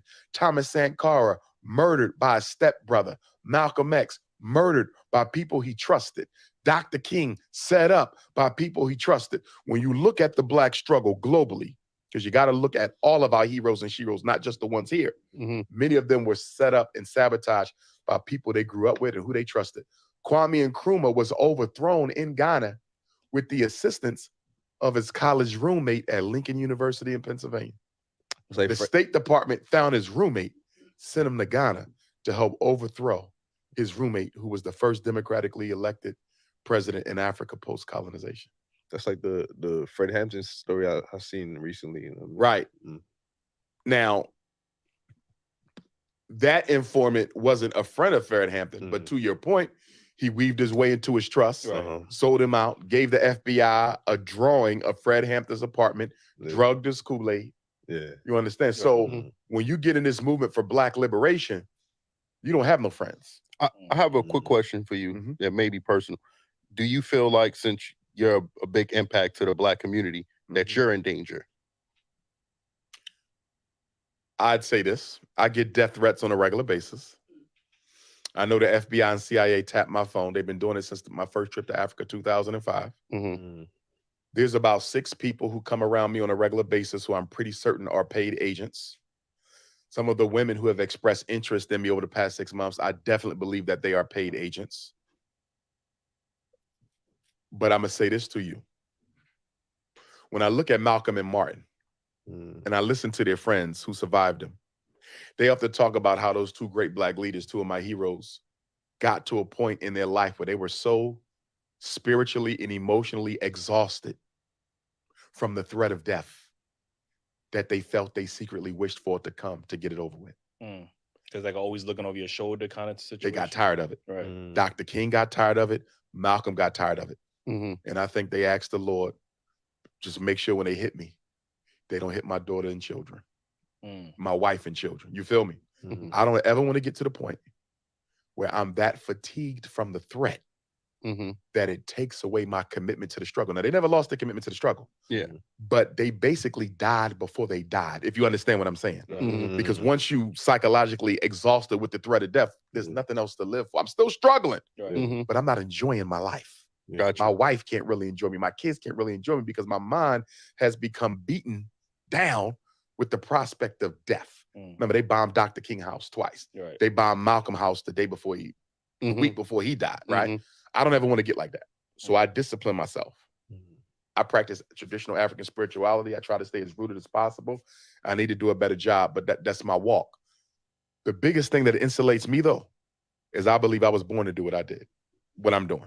I don't believe I was born to be nothing else but what I am right now. And because I believe that I'm on a God-given mission, and because I believe that the ancestors are helping me as much as possible to achieve the goals that I have in mind for my people, which is ultimately liberation for all African folks. If I die in the work, it was my destiny. And if I don't, it wasn't. You know what I mean? So for me, I'm content with whatever happens. But my comfort and peace of mind comes from knowing that this is the destiny I negotiated with God in heaven before I incarnated. So it don't really bother me. So let me ask you this question, right? Just to go back to the dating outside your race. You once said that dating interracially is a form of self-hatred. Absolutely. Why do you believe that? Absolutely. Because why do you want to stare in the face of a member of the people who have committed the greatest human atrocities against your people? These are the people. Is that only specifically to white people, or do you mean if they date an Asian woman or Indian woman? Is that still the same? Well, I got 2 answers. If we're dealing with white people, why would you want one of them after what they've done to us and continue to do? Because your white girlfriend's still a racist. She still doesn't value Black life. You understand? That white man Serena Williams is married to, he don't value Black life. You understand? That white woman that took $1 billion from Tiger Woods, she don't value Black life, right? I could give you countless examples of people I've met in therapy who were called the N-word by white husbands and white wives. You understand me? White people who have sex with you. Didn't the slave master sleep with our mothers and grandmothers? So just because they land in the bed with you, what makes you think that they shed their racism? They don't. White people are racist. All white people are racist. There's no exceptions. They might not all be bigots, but they're all racist. They all want their people to dominate unfairly the resources, the opportunities, and the privileges of this society. So every white person. What about the people that just say love is love, right? Who believes love is love? I mean, that's most people's answer. Most that might be most black people. Love ain't love for most white folks. Everything white people do has a political purpose. Everything white people do has a political purpose. Ain't no love is love with white folks. Would we be considered racist if we only date within our race? No, that's what you call race loyalty.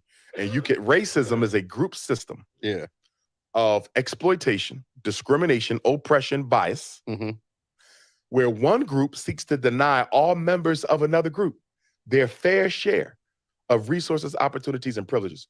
You know why you can't be a racist? You don't own a damn thing white people need in order to live. True. White people need you for nothing, but you need them.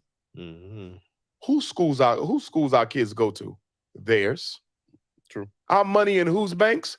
Theirs. Who's building the houses we need to rent and buy? Them. Who's shipping our stuff around the world that we need to order to live? Them. You follow me? They don't need us for shit. We need them for everything. We are as dependent on white people today as we was when slavery ended 157 years ago.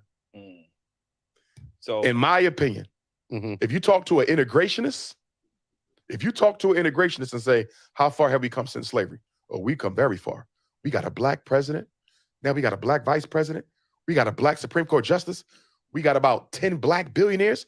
We got about 100 black millionaires. Ain't shit changing. Because their definition of progress is based exclusively on superficial assets. Are you following me? Now that's the integrationist. Now you come to me, the nationalist, the Pan-African nationalist. How much progress have we made since slavery? Zero. But Dr. Umar, how can you say that? Black people got master's degrees, doctorate degrees, houses in white neighborhoods. We own our own businesses. We got millionaires. We got tech companies. Here's my question. To what extent are we now in a better position to protect and dictate the lives of our children today than we was when slavery ended? Let me ask it another way. When slavery ended, we owned 0.5% of all the wealth in America. Guess how much we own now? The same. 1/2 of 1% of all the wealth in America. What the fuck has changed? Nothing at all but the appearance of things. Right. The only thing they did when they ended slavery is change the way it looked. They traded in slavery. Before the 13th Amendment, we were owned by individuals. We was the property of individual slaveholders. After the 13th Amendment, we became property of the government itself. We are slaves of the state. So still not free. Let me ask you a question, because in other words, if you walk out here right now and a police officer pulls you over and takes your life, God forbid, unjustifiably, how was that any better than you being on the plantation picking cotton and the overseer just decides to get off his horse and blow your damn brains out? 157 years apart. Was there any difference in the power dynamic? Hell no. Nothing at all. You're right. We are exactly where we were. There's no ramifications. Power is the measuring stick, y'all. Not education, not income, not billionaires and millionaires. How many black people on TV, Obamas and Kamalas? That's irrelevant. How much power do we have to force white people to leave us the hell alone? And do we have any more now than we had in 1865? I don't see it. Moving. Wait, hold on. Let me ask a question real quick, because a lot of people say that Obama got in office and he did nothing for black people. Do you think he had the power to do anything when he was president? I want to ask a question before that question. Do I think he had the power? Yeah. Yes and no. Major changes, he didn't have the power. Right. Minor changes, he did. For example, Barack Obama could have got us more black teachers. Barack Obama could have did something about the special education exploitation of our children. He could have done something about the suspensions and expulsions. He could have fought for better schools and more black educators, because everybody agrees that the schools are a problem. Do you understand? Everybody agreed that Obama didn't do nothing about that. You follow me? He could have done something about black homelessness. He didn't. Now, for the black middle class, he threw them a couple bones and allowed them to buy a house and that kind of shit, if you consider that progress, right? Right. But overall, did he systemically change anything for black people? Not at all. But did he systemically change anything for gay people? Hell yeah. Hell yeah. But don't you think it's easier for one to do that because of the power that they possess? Because of, you know what I mean, there's white people, Asian people that's in that community. Okay, possibly. But here's my question for you then. Let's say Obama had no power to change nothing. Let's just say that. Then why would you vote for him for your presidency? I was ignorant to how that whole system worked. When I first voted, I just turned 18. All right, my bad, y'all. All right, we back. Listen, black people are gonna vote for Barack Obama because he's black. That's all. That's really what it was. It was really it was a play to vote on him because he's black. What's going on, Brownie Ellie? Niggas will just vote for him just because he's black. Like shit, we want to see a nigga up there, and then all right, once he get up there, let's see what he's talking about. That's how black people work. That's how we work. We like, all right, what'd he say? All right, cool, okay, got a sister. Oh shit, okay. You know, it's not like a black man went up there with a white lady. You dig? So, you know, it was good image wise. Like, you know what I'm saying? I used to run into his daughters all the time. His daughters used to come into my job all the fucking time. All the time. Back in the day, though. All right. Shout outs to everybody here. Give me 1 second. As promised, I am going to drop the link for the panel. Make sure you guys like and subscribe. My bad, I was in the background making some food. All right. So, but I'm up here listening. All right. So I'm hearing what y'all hearing, and I'm seeing y'all going crazy in the chat. And my thing is, look at how like y'all are going crazy in the chat. Why? Like, can't we all get along? One guy thinks this way, one guy thinks that way, or this is this and this is that. And I mean, everybody has their, I ain't gonna lie, everybody has their opinions on Umar. And I realized too that not everybody met him the same way we met him, or I met him. I got to take that into context. Y'all may have met him hearing about the school scandal. Y'all may have met him Hidden Colors. Y'all may have known about him before Hidden Colors. Y'all might have known that, hey, yo, Umar about to be on the next Hidden Colors. And that's how, you know, y'all probably got onto him, or y'all probably have met him. You know, y'all probably been out there in Philly, you know, and, you know, standing outside of the metro stations and shit like that, you know, with the nation and shit. Yeah, I don't know who y'all met. You know what I'm saying? Y'all probably know about him through Sinetta. So, you know, everybody knows him a little bit differently.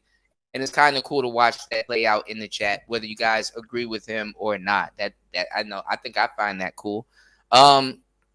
You said he gave us all those whining white people their way. You said he gave all these whining white people their way, Obama. Yeah. So, Obama was a little bit different. You know what I'm saying? And he just, look, the whole thing about the presidency is to even, like, I'm not even going to lie, like, the more quote-unquote handsome the president looks, the more crazy the politics be behind the scenes. You know what I'm saying? I'm not saying he didn't have the power to do anything, but Obama did whatever the hell he wanted to do. And I ain't gonna lie, they were waiting for that nigga. They were like, yo, do something specifically for black people and see if we don't humiliate you or something like that. So maybe he wanted to, maybe he didn't. Who knows? And then I ain't gonna lie, we just needed anybody after Bush. You know what I'm saying? We just needed anybody after Bush. So it is what it is. Hence why Trump, you know, is So anyway, I'm gonna drop the link to the panel, and make sure you guys hit the like button and subscribe, and let's check out what Umar has to say. All right, let's go. You know what I mean? So as I'm learning more, I realize that it goes through a vote, and you need certain seats, people in these seats to push bills through. He didn't have that. Even Biden now, where we voted in these seats, he's still not doing nothing for black people. But you know what the difference is? Presidents have executive privilege. Barack Obama could have signed executive orders to do things for black people that he did not do. Remember, Biden gave the Asians an executive order before Congress gave them a law. He gave the Native Americans an executive order before Congress gave them the law. You follow what I'm saying? Donald Trump gave the Hispanics, the Latinos, an executive order before. You understand? Obama could have used the power of his pen. And here's my one thing against Barack Obama. My one thing. You're right. I'm not going to slight him for not changing anything. I'm gonna slide him for not even trying. Do you see the difference? Definitely. You the president of student government at college. You didn't get nothing done. But guess what, brother? I salute you because I saw you fight for me. You feel me? You didn't get nothing done, but I saw you fight for me. Every time I turn on the television, Barack Obama talking about homosexuals like they the only people in the country. That's all he talked about. Middle-class white people, homosexuals, women, and immigrants. That's all he cared about. Black people got no attention from him, but that's why the white man put him in there.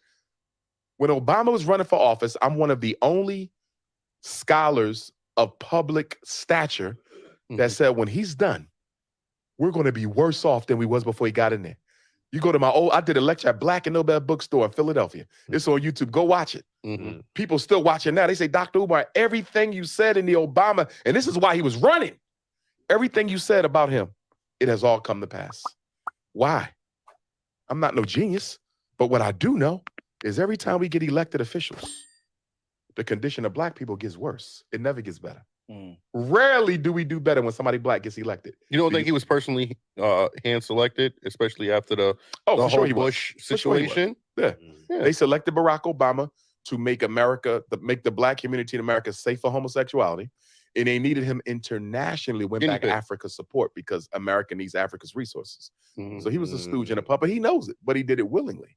You know, I'm sure he has trouble sleeping at night sometimes. You know what I'm saying? But my point again, if he has no power, and if you claim your vote, see, both things can't be true. Either your vote is important, or Obama should have never been elected because he ain't got the power to do nothing. You see that? You can't have a vote. You can't say my vote means everything to me, but I'm going to use it on a man who can't do anything for me. It can't be both ways. I'm going to be honest with you. And I don't blame Barack Obama. To his credit, he never said he would do nothing for Black people. Do you understand me? Face value. When Jesse Jackson ran for president, 84, 88, he said he would do something for Black people. When Al Sharpton ran, he said he would do something for Black people. When Barack Obama ran, he made sure he didn't mention Black people. Even in his presidential address, he wouldn't even mention Dr. King by name. He just said a preacher from Georgia.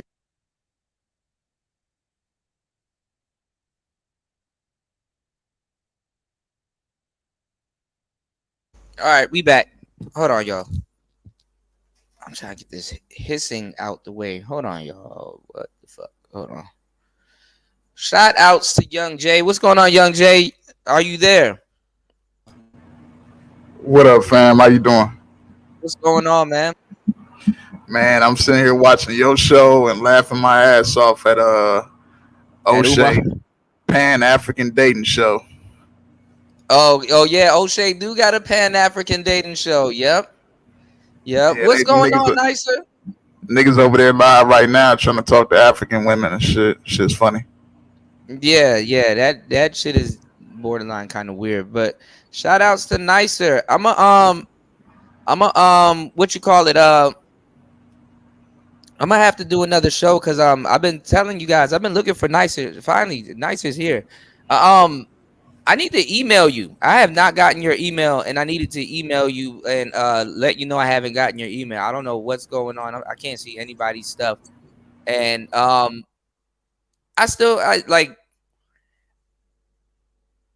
sent you something, and I don't know if you even got it.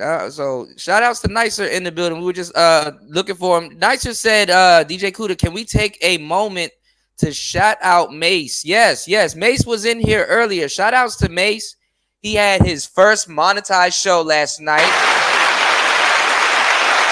I stopped by the beginning. I stopped by the beginning to say what's up to him. But I'm not sure how long his show went, and then I'm not gonna lie, I passed out. But we got Young Jay in the building. So do you don't agree with what you call it, Dr. Umar? You kind of are you on the fence, or there's certain things you agree with? And this interview, I agree with some things he said. I definitely agree with the shit he went in with Obama. I agree with that. I don't agree with the reparations thing. The only thing I did agree with that I haven't heard anybody say is taking back the music patents. I definitely 100% agree with that. We already know how influential music and hip hop is to our culture, so I definitely agree with that. There is some things I actually do agree with in this interview. I thought it was a really good interview. Yeah, I think he did a really good I think he did a really good job. You know what I'm saying? Because I was talking to you guys about how they're using AI right now, and they're using artificial intelligence right now to basically, you know, recreate people's voice, so they can release as much posthumous. I think they call it posthumous, right? They posthumous albums and make a lot of money off of you know, deceased artists by using the likeness of their voice, because they can now even modify the contract saying that, okay, well, if you can't pay us back our record loan, you know what I'm saying, our record deal. And it's funny because somebody said something not too long ago. Why don't they just call it a record loan or a record business loan or something like that? They call it a deal to make it seem like you're actually getting a deal when it's really a loan. You know, it's kind of funny. But I think they said something else, but we'll get into that. But I was talking about how they might modify the record deals to you know, the person, to the family who it goes to. They're in charge of still paying back that debt. You know what I'm saying? I'm not sure if that's the case, you know, but they should be able to have the access to the money. So that's why you have like stuff going on with like Mama Duck and a couple of other people that just signed a record deal. And some of these record companies, y'all, take out insurance policies on their artists, knowing damn well what type of music genre their artist is in. So if he dies, they get a what you call it, they get a check on the back end that you probably won't see over your child's death. So that is you know, what's going on, Beach? Shout outs to Beach in the building. Hold on.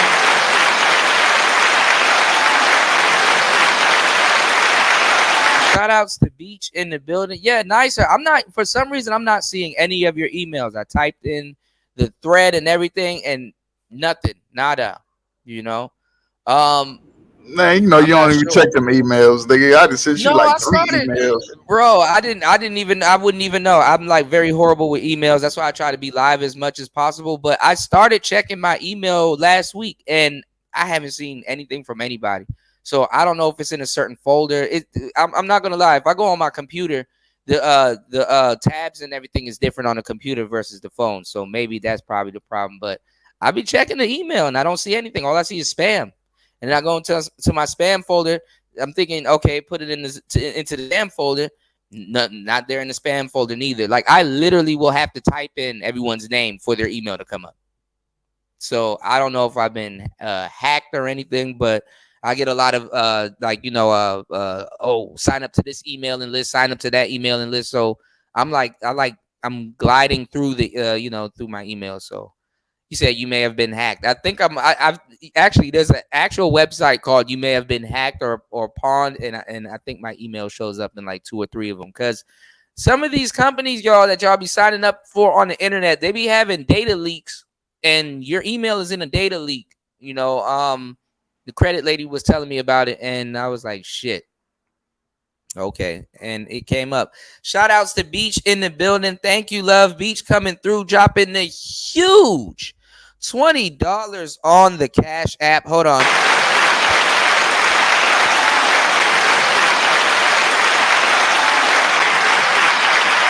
Yeah, they hacked my ass.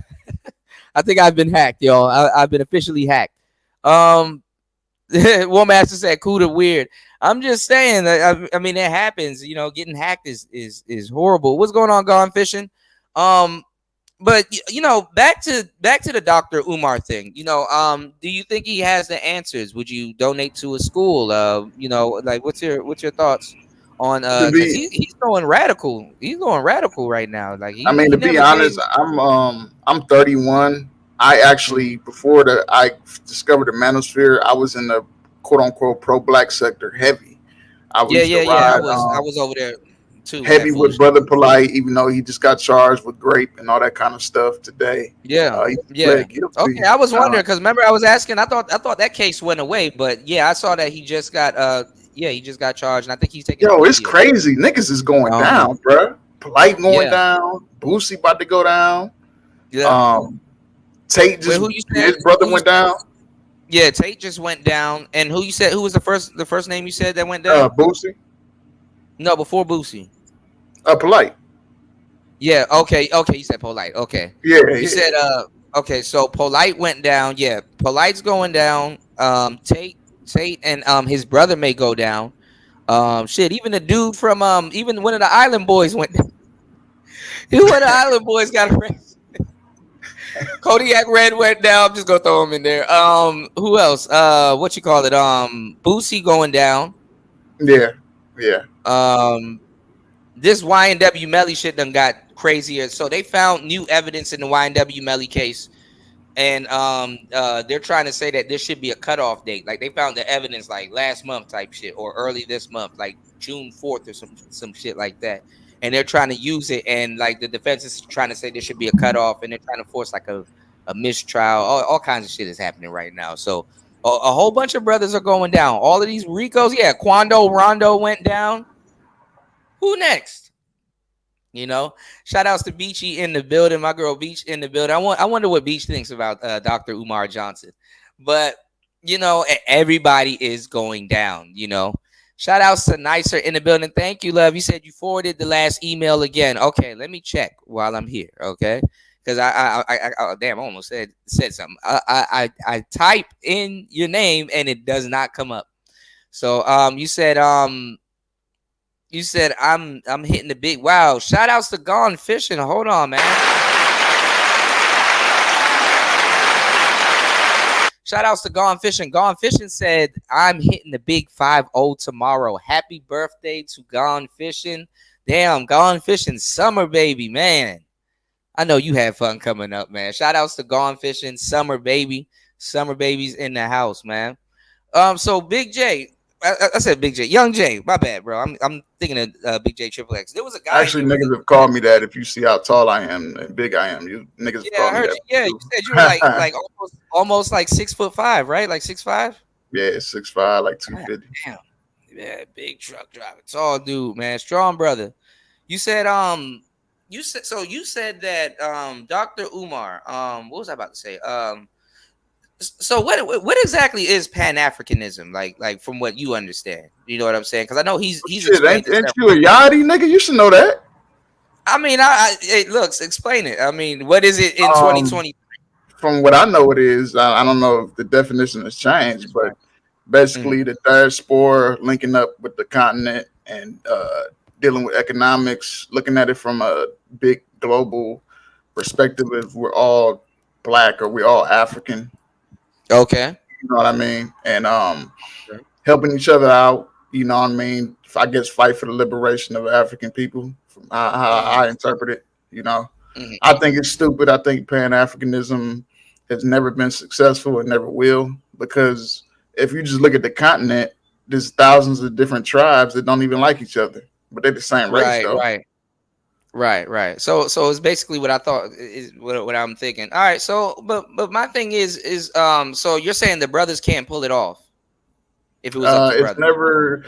I mean, Garvey left Jamaica and started Pan-Africanism in, I believe, New York, if I'm not mistaken. Okay. And he's the one. Pan-Africanism is really, the ideology comes from Garvey, but Garvey had to leave Jamaica because Jamaicans wasn't getting down with that shit. It was really us. It was Black Americans who started that ideology or got it popping for real. You know? Okay. I don't think it's ever going to be successful. It's too much infighting. Shit, this niggas down the street. I'm down the street from the hood now. And niggas don't, you know, niggas on the same street with 3 different, you know, subjects of the hood. You know what I mean? Niggas don't like each other. And you know, the infighting on the continent. You know, Jamaicans don't like Haitians, vice versa, and all the other tribal fighting. Right. Never gonna happen, man. War Master said Pan-Africanism is earned over communism. It's Cryrese, I still say Cryrese. Shout out to Average Philosopher. Average Philosopher said it's a trend at this point. You know, I think both statements are true. I mean, but when Garvey was practicing Pan-Africanism, do you think it could have worked at that time, but it kind of just, you know, molded itself over? What do you think exactly happened when Garvey, you know, was really pushing, you know, that idea? If you look at later down the line with Malcolm X was trying to he was kind of practicing Pan-Africanism. Remember, he went to Africa. And was supposed to do that speech and shit, and he was linking up with different leaders across the world who were Black. He was kind of And practicing. that's how he found out some stuff about Elijah also. Yep. You know, Yep. you know what I'm saying, and that's when the bullshit started. But you think Elijah didn't think Malcolm would have gotten as powerful as he did in that short amount of time to even know people in higher places than him?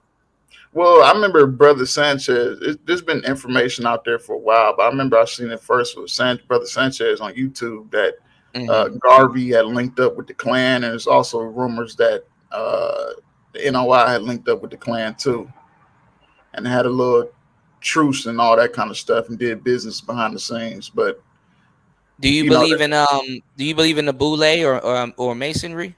Absolutely.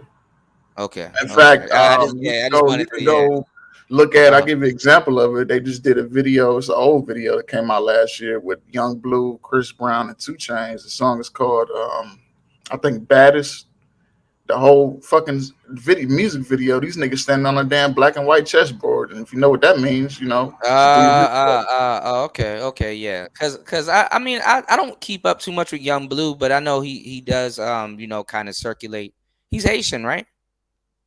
I think so. He looks like it. Okay, I think he is Haitian. All right. Wow. See, so yeah, there it is. And I mean, like, you know, definitely, I know about the music stuff. Like, definitely, symbolism has always been in music. You know, they don't even hide it anymore. It's right out in your face.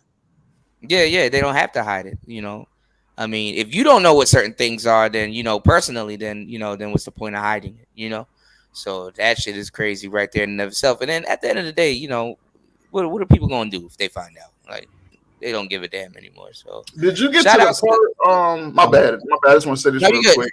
Jump in, yeah, because I saw some highlights that I haven't gotten to yet. I don't think you got to the part where this fool said out of his own mouth that Black American women can't go to Africa and talk to the way that like they do us. You know, talking over there to their men, and I'm just like, you really just said that out your mouth. And we said that in the manosphere. We said that in the manosphere though, because I was saying that because the brothers that he's talking to are technically manosphere. You know, they're technically red pill. And he talks about YouTubians and brothers like them. You know what I'm saying? That says the kind of stuff that they say, especially towards women. So my thing is this the you know, because Sonetta was supposed to be over here a minute ago. A couple of other people are over here. The people that's supposed to be leading their movement, like Young Pharaoh and Polite, them niggas going to jail for some stupid shit. You know what I'm saying? And they not even, you know, even Polite got a white lawyer. It gets even more funny. So what I'm saying is like, pro blacks never they haven't had attention since like 2015. Yeah, like, really. And to be honest with you, I pretty much know all about that because I was involved in that movement hard with RBG Family Weekend and RBG Nation. They dropped the ball on it. They had everybody, but they didn't play the political game. They did. They didn't educate people at the time because everybody was mad about Obama at the time, and them niggas didn't do shit. They was just talking. They was praising the black woman this, they was doing this other shit. They was talking about the education, but that wasn't getting it done. They need to be talking about their political situation because that Donald J. Trump was willing to do business with anybody that wanted to do business with him. So they dropped the ball on it. That's when I moved around. I said, when I was doing Facebook Live, talking to cats. You had black people with businesses. I had a business where I had 10 trucking companies ready to haul water all over the country. Them niggas didn't want to do shit. So they had industrial motherfuckers ready to come down with them in 2014, about 2018. They had everybody ready to go. But when it was time to go, they picking and choosing who they really want to fuck with. To let you know about Lone Star RBG, they got Jay Prince to back them niggas up. They dropped the ball on that. That was back in 2017. Because when they was trying to do the school. Because brother that I was with, he had a school. He got Jay Prince to back him. But he tried to go down there and tell Jay Prince what to do. And he kicked him up out of there. So they just dropped the ball. Now what Pan-Africanism truly means is the mindset, like homeboy said, we fighting each other. Okay. The mindset back then with Marcus Garvey was, during the 20s was, we had to get out of here. because at that time Africa was not being developed at the rapid rate it started developing as soon as he died in 1949. So he like, we got to get Africa to back us so we can negotiate with America to get what we want. Well, Marcus Garvey started doing things you do. He started talking to enemies. He met with the damn head of the Ku Klux Klan man and said, okay, what's up? I don't want you with my woman. I don't want you with my woman. I don't want this. Okay. So so you don't want us here, like we don't want to be here. Well, what happened was he got infiltrated. The UNIA got infiltrated. You know what I'm talking about? There's an old picture of him when he got his military garb on, and this dude with his hat on behind him is the guy that sold him out because they got him they got him for mail fraud with the Black Star Line because he was trying to go over there and build over there.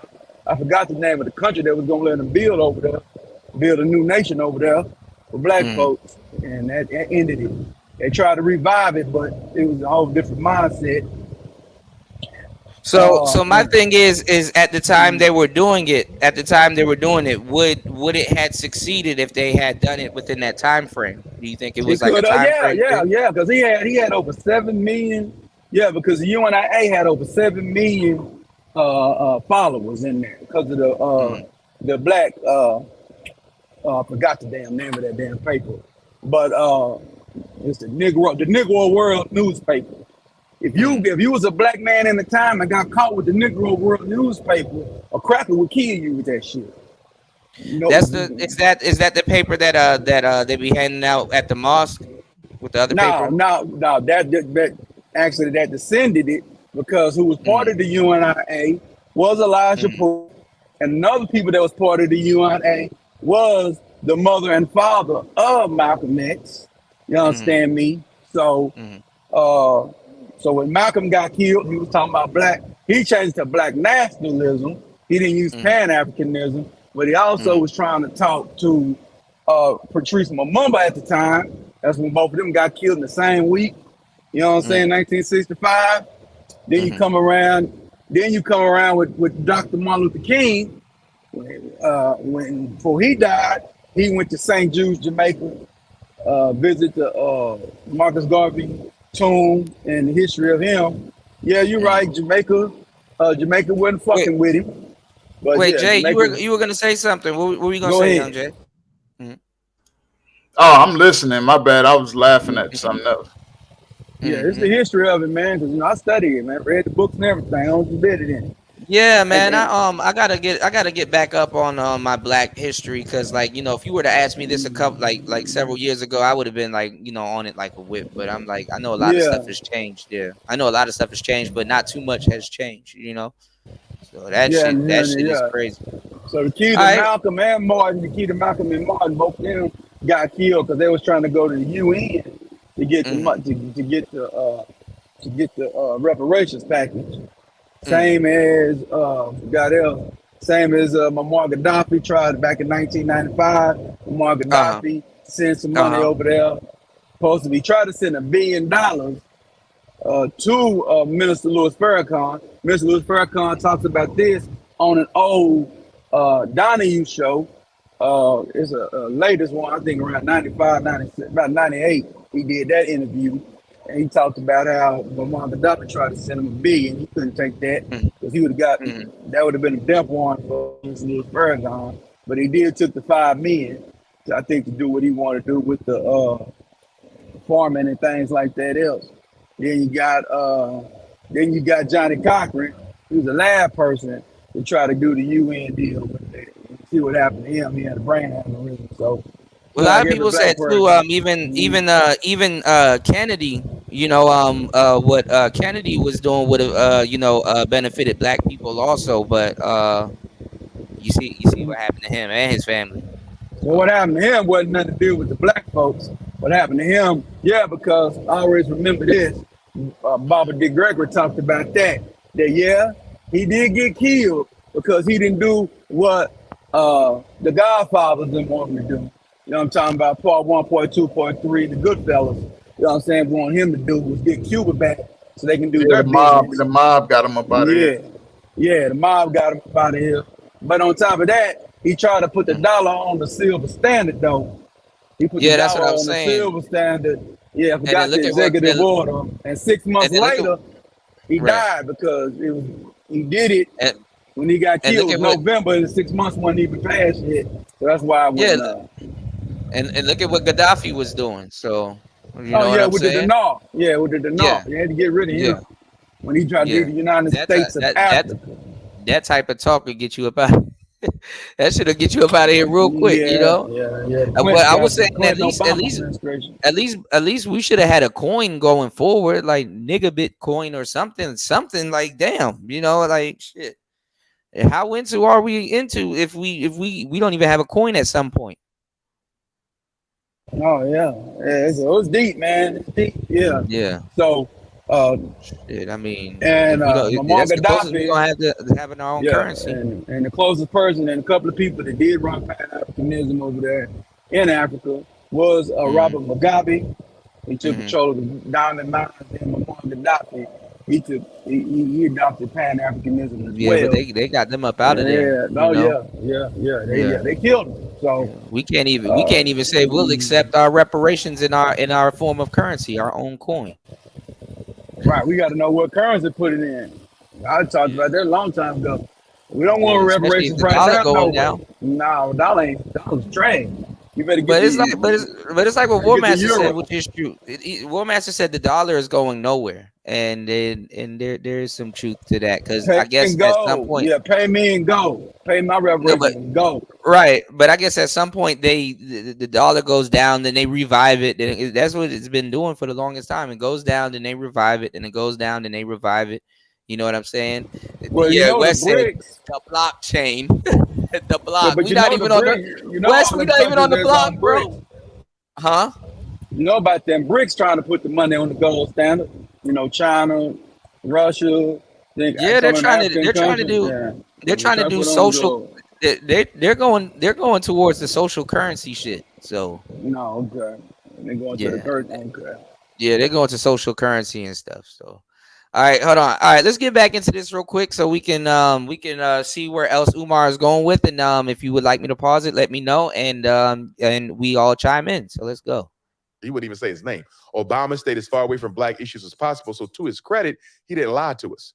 We projected onto him this messianic complex that's failed us. Because guess what? You know what? Do you think Joe Biden would have ignored black people if we didn't let Obama do it for 8 years? Do you think Donald Trump would have ignored black people if we didn't let Obama do it for 4 years, for 8 years? You will never get another president's attention anymore.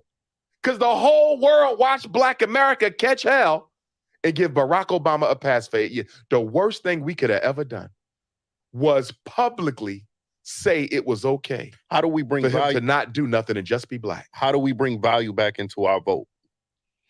Yeah, You have to organize it along racial lines. I thought it was disrespectful. Get out the Democratic Party. When Joe Biden, you know, when he was asked by Charlemagne, you know, why should black people vote for you? And he's just like, well, if you don't vote for me, you're not black. Like that wasn't an answer. He just was like, yo, it was disrespectful, but you know why? And he didn't get no flack from it. He didn't. But you know why he was comfortable enough to say that? Because the Democratic Party has owned the black vote since 1933. That's correct. This is 2023. So in another 9 years, we would have voted Democrat for a century. What have the Democrats done so great? Shit. Yeah, let me say something on that. Let me say something on that Obama situation. All right, floor is yours. Floor is yours. Yeah, man. An elder back in 2008, an elder told me about this. Say the same thing about Umar. She was an elder. Umar in 08, Umar wasn't on nobody. I'm from Texas. Umar wasn't on the radar in Texas. Now, he's on the radar out there. Let's get that clarified. She said, I understand why y'all want Obama in there. She said, ain't good for black folks. She said, you ain't gonna realize that Obama was a mistake until I'm dead and gone. I said, what? And when she died in January of 2012. We know that Barack Obama got reelected in November of 2012, and that's when the hell hit with everything that came down. She said, now the white, she said it like this, now the white man gonna see how weak you niggas are. That's what she said. Damn. I ain't gonna lie, Texas is the premier spot. I mean, you trust them old Southern ladies, you know them ladies, man. They know what the fuck they talking about. Yeah, those Southern ladies, the black Southern ladies. Yeah, And it's how, yeah, and it's how they and how you said it. It's how they say it too. They know what they talking about. Yeah. They gonna say niggas and all that. They ain't talking up. Me. They be like they damn near say nyucka. Yeah. Nyucka. Yeah. Obama gonna expose you niggas. Y'all left that West nigga said, alone. well, West said for the record, Donald Trump was listening and all he heard was "F you." I agree. I agree. Oh yeah. You know, yeah. He was That's why literally listening and all he heard was "F you." Yeah. Now Donald Trump, after he got elected in November, he put on Twitter. It's probably gone now. He knew niggas wasn't gonna back him. I went on Facebook Live and told people about it. He said, black folks. He said, I can do more for black folks than Jesus. That's what he told. We know that's what he said on Twitter. He said, I can do more for black folks than Jesus. And he said he will. He said he could. I said, you know what I told him? I said, okay, this I got on the Pan-African community. I said, you niggas don't fuck with Jesus. So wait, hold on. So all right. So everybody, who would y'all vote for? Would y'all vote for Obama or Cornell if it came down to it? Dr. Cornell West? Yeah, he said he was running, and I think Umar had something to say about that. I'd rather commit self-deletion. Cornell West he's a fucking liberal. Like he one of them smart niggas is dumb. Yeah, he's like the overt coon. Yeah. No, I don't think he's a coon.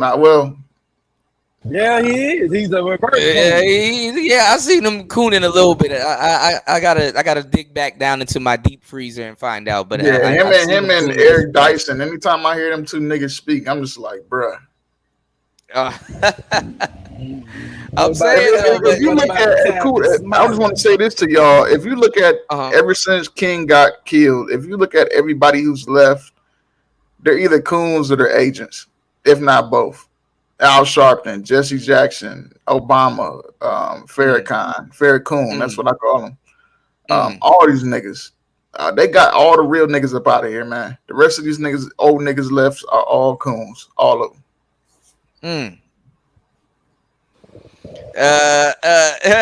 Brother Love said neither. Yeah, I can't mess with neither one of them.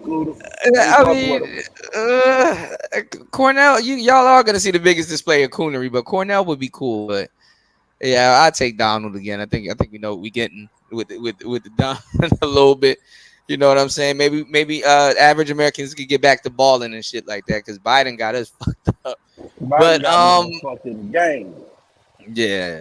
Like I ain't gonna lie, niggas did have the bag when Trump was in office. But I mean, I made the most money in my life, nigga, when Trump was in office. I had the bag.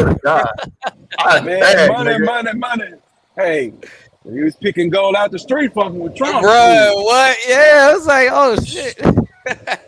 That's all I was telling niggas, man. Trump can call goddamn Kaepernick nigga all day. Them rich nigga problem. He was over there cussing out rich. So I told niggas back then, I said, he cussing out rich niggas that had to go to work because they signed a contract called a collective bargaining agreement. So they was gonna play regardless. It was no way out of that shit. They got their ass sued and got their goddamn contracts revoked. That's on people he cussed out with some athletes. That's it. And niggas was tripping. Man, I don't give a fuck. I'm not in them niggas tax bracket. And if I was in them niggas tax bracket, nigga, I wouldn't be giving a damn about that bullshit. Cause all that shit. Well, they look at stuff. Obama's rich. Go ahead. Well, I mean, depends on how you are. I mean, entrepreneur wise, because like I've seen like niggas for some reason they're Democrat when they're in the hood or struggling or whatever. And as soon as they get some money, they go Republican, which is crazy too, in and of itself. My thing is that I mean, after a while too, I mean, if more black people are rich and you see black people getting money and stuff, and then you see black entrepreneurs and brothers that have successful businesses and stuff like that, they start to have rich nigga problems too. Like they complain about the same thing tax wise and stuff like that. So being at the caliber of somebody like Trump, right, that made billions of dollars, built some of the finest hotel chains and whatever, all of that shit, the prestige, blah blah blah, all of that stuff. It's like America was like his coolest new toy, at the moment, for a while. Basically what I'm saying is that he knows about taking from the rich or robbing the rich to feed the poor. He knows that money and America and things like that depend, other than opportunities and stuff, is set up on the rich get richer, the poor get poor. You know what I'm saying? So, like, I don't know how to explain what the hell I'm trying to say. What do you think? What do you guys think about that? Don't you think he'll be kind of more, even though he's a loose cannon? Don't you think he'll be kind of more what am I trying to say? Open to hold on. You said black men don't have time to be focused on Democrat nor Republicans. It's all about principles and economics. Yeah. So that's what I'm saying. Do you think that Trump, being that he's one of the richest people on the planet, arguably at the time, do you think that he would know more about how to really? Because I was saying he's a business dude. The dude wrote The Art of the Deal. He knows how to work a room. He got a mouthpiece. I'm like, shit. I'd rather that nigga in the room negotiating for us, if anything. Listen, man, people can call that white man racist if they want to. He was the only one willing to listen to niggas' problems. Yeah, and like Wes said, they said, fuck you. What, Cube had a plan to talk to Ice Cube, and then nobody wanted to help Cube out, and he was like, nigga, fuck y'all then. Yeah. Yeah, he had the key, contract with Black America. No, I haven't seen it yet, Nicer. Even when they asked Trump about reparations, and he was even getting ready to, he didn't say no. He was willing to listen. Right. Now he all about the Art of the Deal.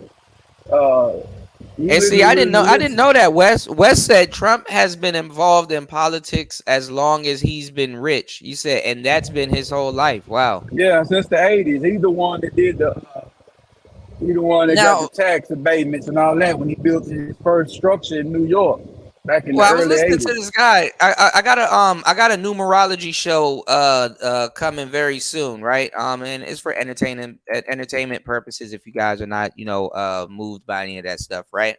The guy was like that was like the most famous Trump wasn't even Trump himself. It was like they were saying that it was his uncle or whatever, because I guess when they seized all of Nikola Tesla's stuff, he was the one that overseen and he was talking about how it was his uncle that that knows about the the secrets to life and stuff like that, and numerology, and was around some of the stuff that Tesla was doing. So they said Trump ain't even the most famous Trump. Donald Trump ain't even the most famous Trump in that sense, which was crazy. But I mean, obviously he knows numbers and how they work, and where to put them and how to make more and stuff like that. I mean, I don't know why people wouldn't want somebody like that to financially help America. I mean, look how much debt we're in, and it's like it's like we're not even going to pay the debt back. Like, obviously we're not going to pay the debt back. So it's like we will go to war before we pay the debt back. Yeah, it's like Trump was talking about, like anybody else. You know how we give our damn military shit, our military weapons and all our military stuff to them. He said we're gonna cut that and start selling that shit to them. They want us so bad we're gonna sell it to them. Yeah, recoup. Yeah, recoup. War is to make money. War is to make money.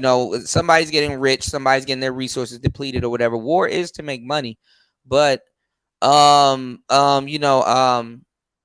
y'all. I'm trying to multitask, but no, all America does, and they did it with the Ukraine, I guess, recently, is just basically peel the USAF sticker and all the stickers and shit off they missiles, sell them, and they slap their logo or their flag onto the missiles. Did they sell them or did they give them away? Or did they donate? I mean, if those missiles are made in America, which I'm sure a lot of them aren't, but if those missiles are made with material and stuff here from America, those are American missiles. straight up. Even if you gave them to, I mean, look at Osama bin Laden's America made him. Oh, absolutely. Yeah, he was He made was during he the was in the Cold War. CIA. Yeah, during the Right. Cold War. Yeah, and then it was time to pay up. They didn't pay him, so he did what he All right, did. let me see if Young Jay gonna come back. Hold on. Shout outs. Hold on, y'all. Shout outs to Average Philosopher. Thank you, bro. He said for the content. Shout outs to the Average Philosopher dropping the huge. Hold on, y'all. Lord of mercy. I cannot multitask. Huge $20 on the Cash App. Thank you, sir, for supporting today's show. I appreciate it. Warmaster said gave them away. Yeah. Gave away. Yeah, It was a giveaway. that's Hey, y'all right. want some missiles? Just cuz.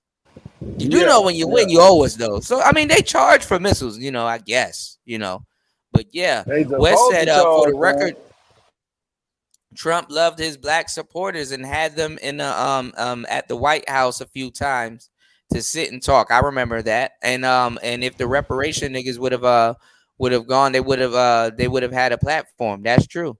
But they also too, you got to remember they weren't really together too at the time. They didn't know it was still the fight between FBA and it was a fight between ADOS and FBA. So yeah, that should be sure was. It was infighting at the yeah, time.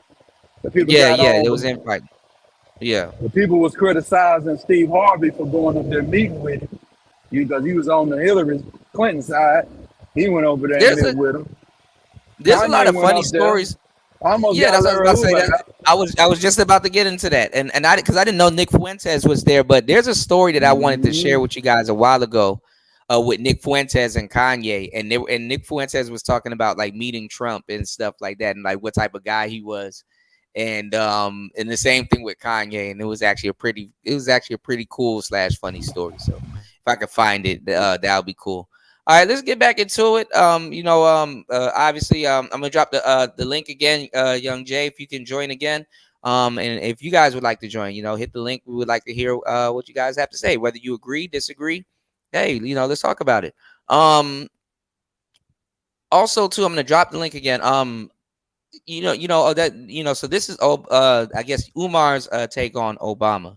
So do you agree with his stance on Obama, or what's your thoughts on Umar's stance on Obama? Yeah, I 100% agree with him on the Obama stance. Obama was the worst thing ever happened to black folks. But I can tell you another thing about Obama.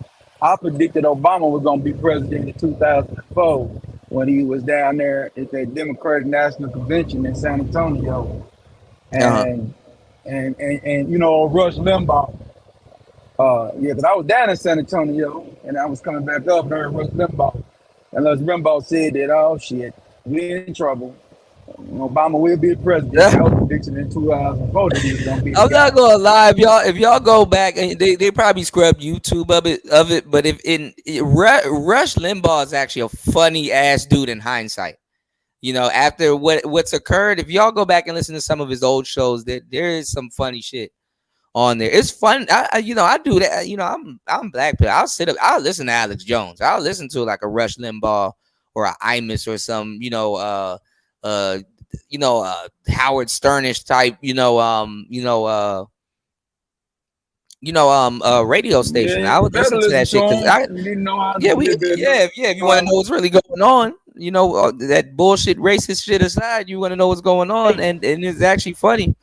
And it's funny. I mean, we came up listening to stuff like that, like Tom Likas.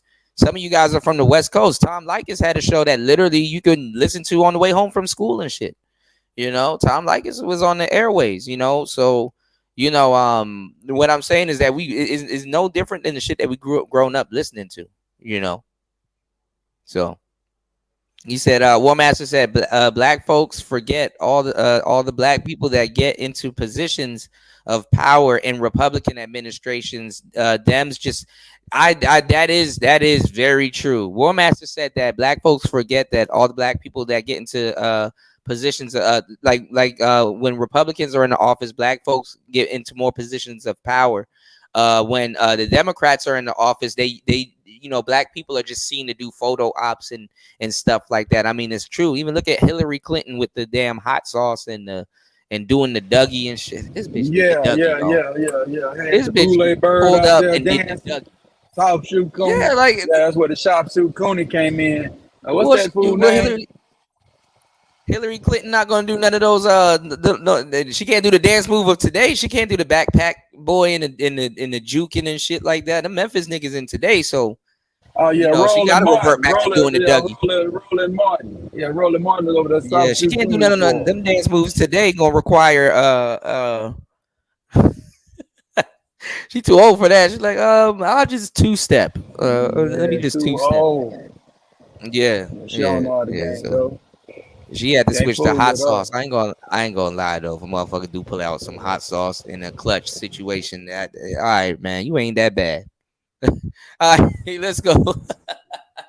100 years. Great question. You see that? Get out to your question. Get out the Democratic Party. Get out the Republican Party. Black people need to become independents, and we need to run and finance our own independent candidates. So when you become mayor of New York, when you become governor of New York, when you become a city council or state rep, you're going to do whatever the black community tells you to do because you don't owe nobody nothing. You didn't take no money from the Rockefellers. You ain't take no money from Chase Manhattan. See that? You ain't take no money from Morgan Stanley. You ain't take no money from Walmart. You ain't take no money from Hyundai. You ain't take the money from McDonald's. You are a free candidate. The problem with our elected officials is 99% of them show up in office already enslaved by the dollar of another man. So how can we up there celebrate? Oh, he's the new mayor of New York City, like the guy y'all got now. Ain't he a former police officer? Yeah. What we vote for him for? He's a damn cop. No disrespect to him. He might be a nice guy, but you fraternal order of police? His color is blue. So thank you. So what we vote for him for? Because black people love to be oppressed. How can an independent? All right, man. We got somebody special on the panel. What's going on, Kwafi? Please make sense of what we're hearing. What's going on, man? What's going on, bro? Can you hear me loud and clear? Yeah, we can hear you loud and clear, man. Jump in. Yeah, man. I mean, I guess everybody opinions, but I think that it depends on what part of the United States you're in. You got the I can see that. Yeah. Yeah, you got the Southern dudes. They sound like coons, and they're more so. It's more like, God damn it, how much can a nigga get for his soul? You know what I'm saying? Democrat nor Republican, none of that shit matters because it does not work for a black man. You know what I'm saying? They're fighting for, like which master is better. I mean, and then half the time it's two heads on the same snake. So like even back when he broke it down, I was with Tariq for the don't even vote, don't even participate, and if you do, make sure you get some resources before you vote, because black people do get funny around voting time. You know what I'm saying? A lot of niggas get funny around voting time. Some people that you thought were this, they end up voting for that. It get real funny around voting time. So. I was kind of for the don't vote until we get some type of tangibles and resources out of it. So that kind of made sense at the time. Hasn't really aged well. I just noticed that I'm with Umar when he said that black people shouldn't get reparations as far as the money part. I'm with that. Reason why? Because I think that there should be something that you can't fuck off that easy. Yeah. There you go. Yeah. Because at least you could fuck it off. Yeah. Look at what they did with the motherfucking the what is it that Trump gave out? I ain't getting none of this shit. And I've been on the stimulus. Yeah, but that was like a loan though. That ended up being a loan because you're gonna have to pay that back. Yeah, well, I guess but still, where's the government directly? Right, true. Yeah, they fucked it off, and the problem is with that is, black men need to start thinking about land. They need to start thinking about. You had some brothers that invested it. Some brothers, made a cool flip out of their stimulus. But yeah, we do have to start thinking about land and resources. I get you saying, but let me finish. Okay, I think this is just my opinion. Having a roof over your motherfucking head so you'll never be homeless ever again is so important, you know. But people in the South probably can't see that because they never lived in places like New York. They never lived in California. They never lived in, you know, places where, you know, you really see, you know, things happening, you know. You don't even have time to be on the fucking internet, you know, when you live in a place where you have to work every fucking day. Right, know? right. You know, and all this, oh, I just wish they'll give me something. Nobody ain't giving you shit. You know, this is for the brothers that's talking about, oh, well, I want Trump to be back in office because he gave me money. And then the ones that saying, oh, reparations. Wait, hold on. You breaking up, Coffee? Hold on. Can you hear me? Okay, yeah, we can hear you now. Hold on. And Yeah, Prince yeah. is back. All right. Go ahead. Kind of dial back a little bit and start again. So yeah, I was saying that, and this is for both sides. The brothers that's whining about they wanting Trump back in office so that he can give them some money, you know, and the ones that's whining that, you know, they need reparations. So my thing is, are you built for that kind of shit? Are you that built? Are you built enough to take leadership to have things? You know, because some of these niggas ain't used to shit. They ain't never had nothing, so they're gonna turn around and fuck it up on both sides, the coons and the niggas, both. Well, that's what I was saying, because I was like, okay, when Trump was in office, you know what I'm saying? Shoot, I hear a lot of brothers, even myself. I was like, shit, I was balling, you know. So my thing was, and I'll ask you, would you, if you had to vote between Trump and Cornel West, would you participate in voting that year, or? Well, because I have to think very hard, man. I think I more so vote local now because of where I live. The presidency ain't gonna do shit. You know what I'm saying? But at the same time, because I am a member of Alpha Phi Alpha Incorporated, I might go ahead and vote for Cornel West. He is my frat. You know, so I might. It depends, but I don't know. He's done some crazy shit. Yeah, because I was gonna say it might depends on what he's talking about at the moment and the policies and stuff that he's. Yeah. I see what you're saying. Okay. He's done some crazy shit in the past. Umar's done some crazy shit in the past. And what we need to do, we need to stop sitting around talking about what other people have done and what they ain't done. We're doing everything, even like in the Black Manosphere, we're doing everything that we don't want women doing to us, to each other. SBE and motherfucking what's gaslighting? That's right. That's a female, you know, situation, you know. Kwafi, you gotta come to the show that I'm gonna be doing soon. We're gonna do a numerology show, and we're gonna do like a life path number reading, but I'm gonna really try to do it from a numerical, like numerology kind of perspective. So who's doing the reading? Who's doing the reading? No, so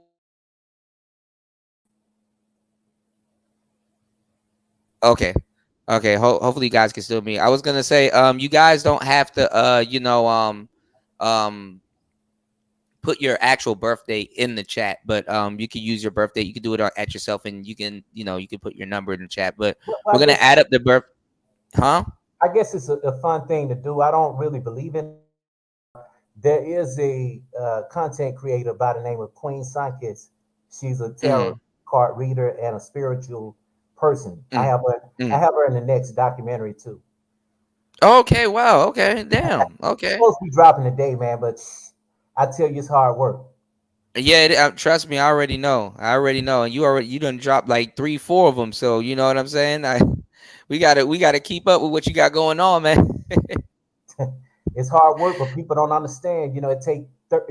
If you can get a trailer though, send me if you can get a trailer, send me the trailer so I can definitely promote it for you, and check it out too. At some point, a couple months later, we'll do a review of it. It's not a trailer. It's just a bonus exclusives because Okay. Because after all these niggas jump on the titles like really quickly, I don't do that. I need to investigate so I can put out the right information. They jump on the just early things that quick, but they so busy jump. They missed a whole lot of points. Shit that they really. My bad. I blanked out for a second. You said they're so busy. What? They so busy trying to, be the first person to do the topic to where they really. Yeah, I see. They missed the big point. They missed some of the key elements to why this bitch got into the black manosphere. Yeah, the bigger picture. Yeah. Yeah. Yeah. What do you think about that, Jay? Uh-oh. Are you there? Yeah, I can hear Okay, you. there you go. Yeah, I was saying, what do you think about that? War Master Fashion said War Master is supposed to be servants. Yeah, but I think politicians are servants. I think there's a lot of truth in that. Hey, that brother thank that you, was nice. talking, anybody tell you sound like Willie D? I think you said that before one time. Who? He Sound was like saying Willie that D, bro. you sounded you like had like you and Willie D have like a similar voice. Like you sound exactly like him. I'm trying to Which figure is out who funny. that is. Do I know him, Cool? Willie D from the Ghetto Boys? From the Ghetto Boys. Okay. He does content now. He's a content creator. Okay, shit, I didn't know that. I didn't know. Man, I thought Willie D had pulled up. I swear I thought that was him talking. No, bro. Willie D does Willie D does watch this sector, and he does use a lot of talking points from this sector. Shout outs to everybody here. Make sure you guys like and subscribe and support today's show. We've been on for 5 hours, so make sure you guys definitely on the playback. Make sure you guys, definitely try to consume as much information as possible. Listening to this on the playback. So I do want to keep it short for the playback, but this is good too. I think you did ask me that real quick. I'll answer it. I guess that's the issue. Niggas are not agreeing with this whole reparation shit. Oh man, they give us money, niggas gonna blow it. Oh, another argument is they give us land, the white man gonna come take it anyway. Oh, they give us no taxation, niggas ain't gonna take advantage of it. There's always these extreme arguments.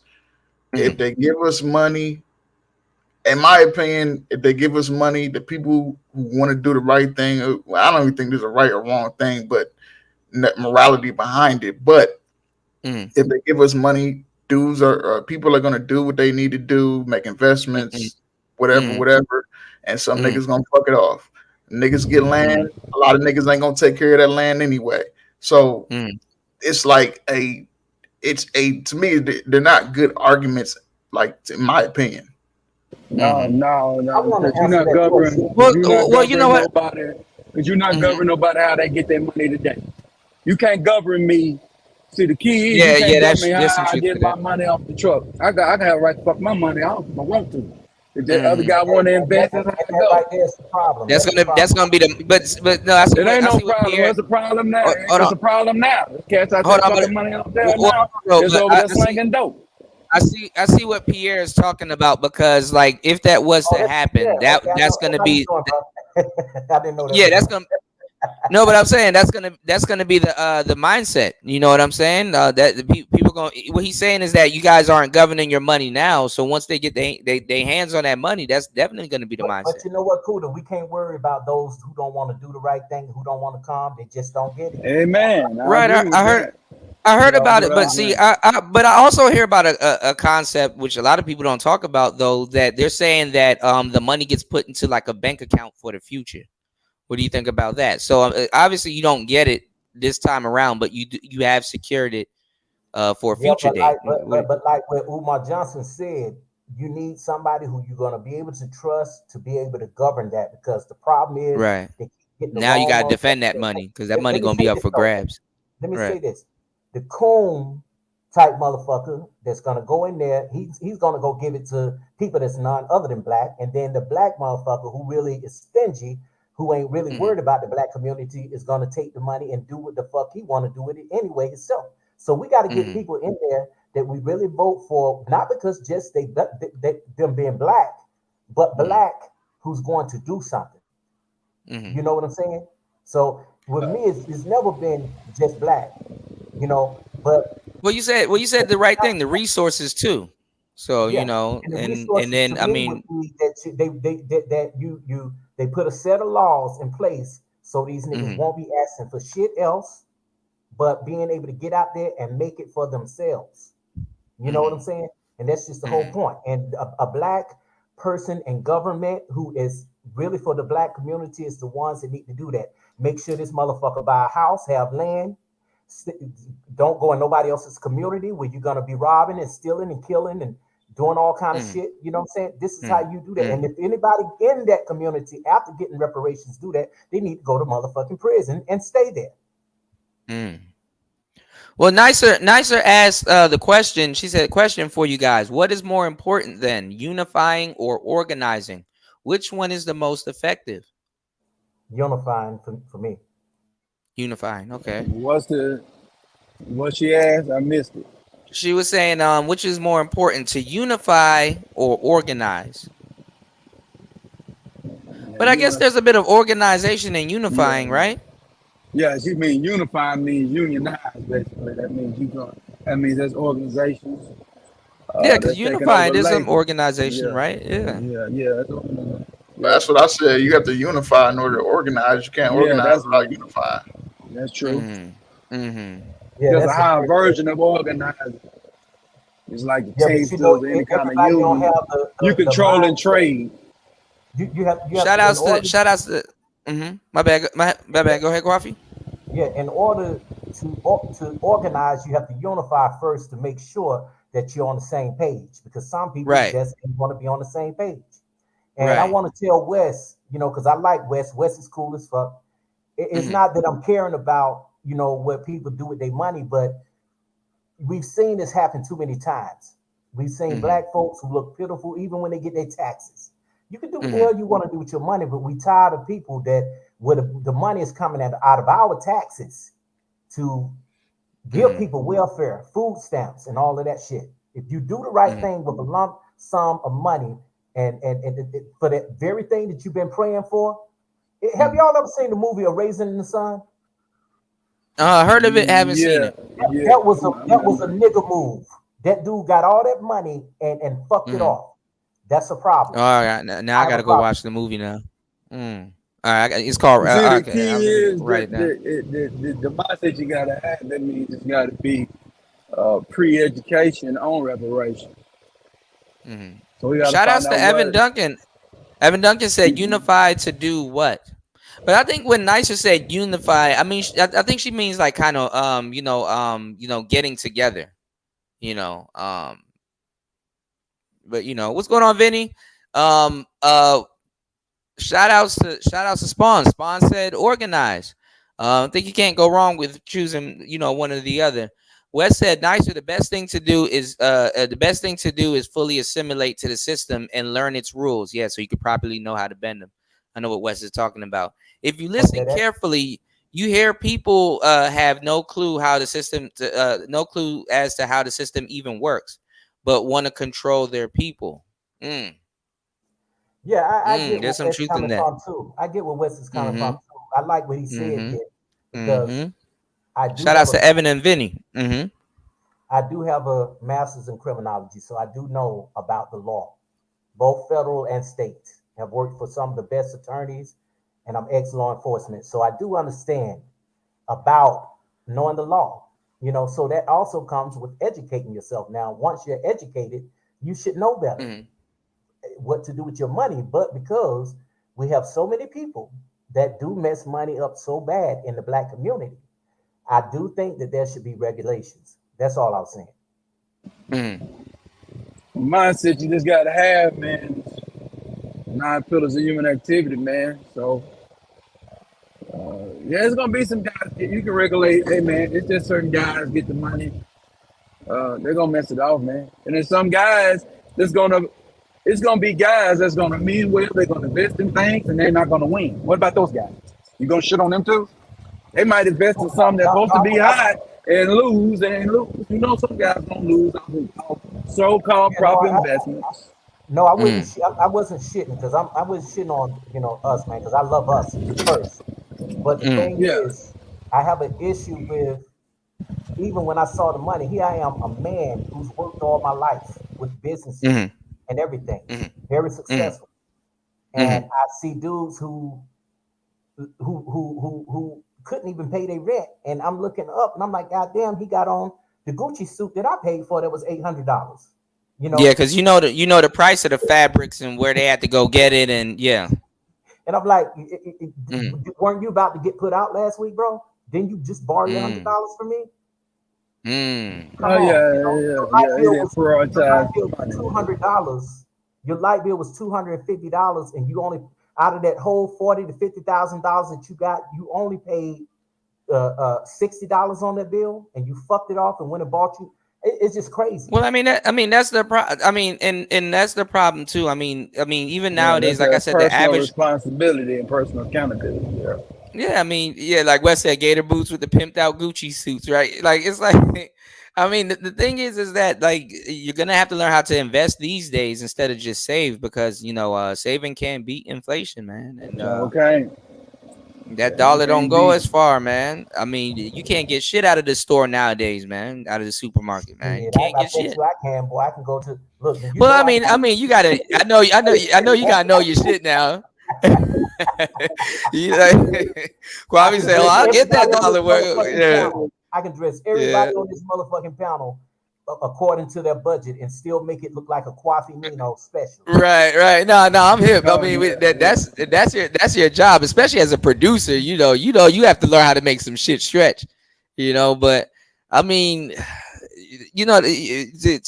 admit that you can do that is to also admit it's a skill or I guess a learned attribute. What do you think? Because the average to say, hey, the average person will know how to stretch a dollar. People ain't doing their homework nowadays. Even though now you got AI to do it for you, but they still. Let me tell you something, man. Ain't no nigga got no business not having no furniture in his motherfucking apartment. Oh But man. he got an Apple Watch on, and he got a goddamn what's the other shit? I'm serious, man. It's just crazy. yeah. Oh Yeah, man. You can have furniture. Yeah, because all you gotta do is go, hey man, furniture in a house is easy, bro. Take your ass right down there to the flea markets, bro, and get some real shit that was probably evaluated at $4-5 grand for about $200. No forks, no Yeah. spoon. Nigga ain't even got deodorant, but he got on a pair of Jordans. Come on Hey now. man. Priorities, man. Priorities, bro. Yeah, you gotta really shop around. Hey man. Hey, it is what it is. Wes said the major problem with our economy is regulation. Drop the drop the regs and let the market decide the winners. Yeah, especially the EPA. Who does that Yeah, work took for? away. Statistically, who does that work But see, for? and that's true. Yeah, Wes kind of said what I was getting at. Financial efficiency isn't for everyone and not obtainable by everyone. No, You said once you people ain't realize good at that the check is the best. The check is the best option. But what I'm saying is, statistically, these statistics of America ain't really in the heart of the city black folks statistics, because half of these black folks don't vote. Some of them you don't even know they fucking exist. But these are white men statistics, and I hate when you see all these brothers Yeah, on the because panel. statistics ain't the end all be all. Yeah, that's what I'm saying. It's just it's that's why I don't do that. Even on my panels, I mean, in my documentaries, I don't do that. I only get sources. I cite sources, but not just the statistics, because they even But I got mean, stuff wrong. I mean, would you guys agree if we were moving different? If we were moving different, the statistics would dramatically change. And like, if you think if we were moving like right and stuff, and like, how much do you think the statistics could change in our lifetime? Like, if we were moving right, we would be looking at a different set of numbers. I would say black people mind their own business and get their own statistics. Count people. Hey, that all right. I can't disagree with that. That's funny. Yeah, what's going on, Tech Rail?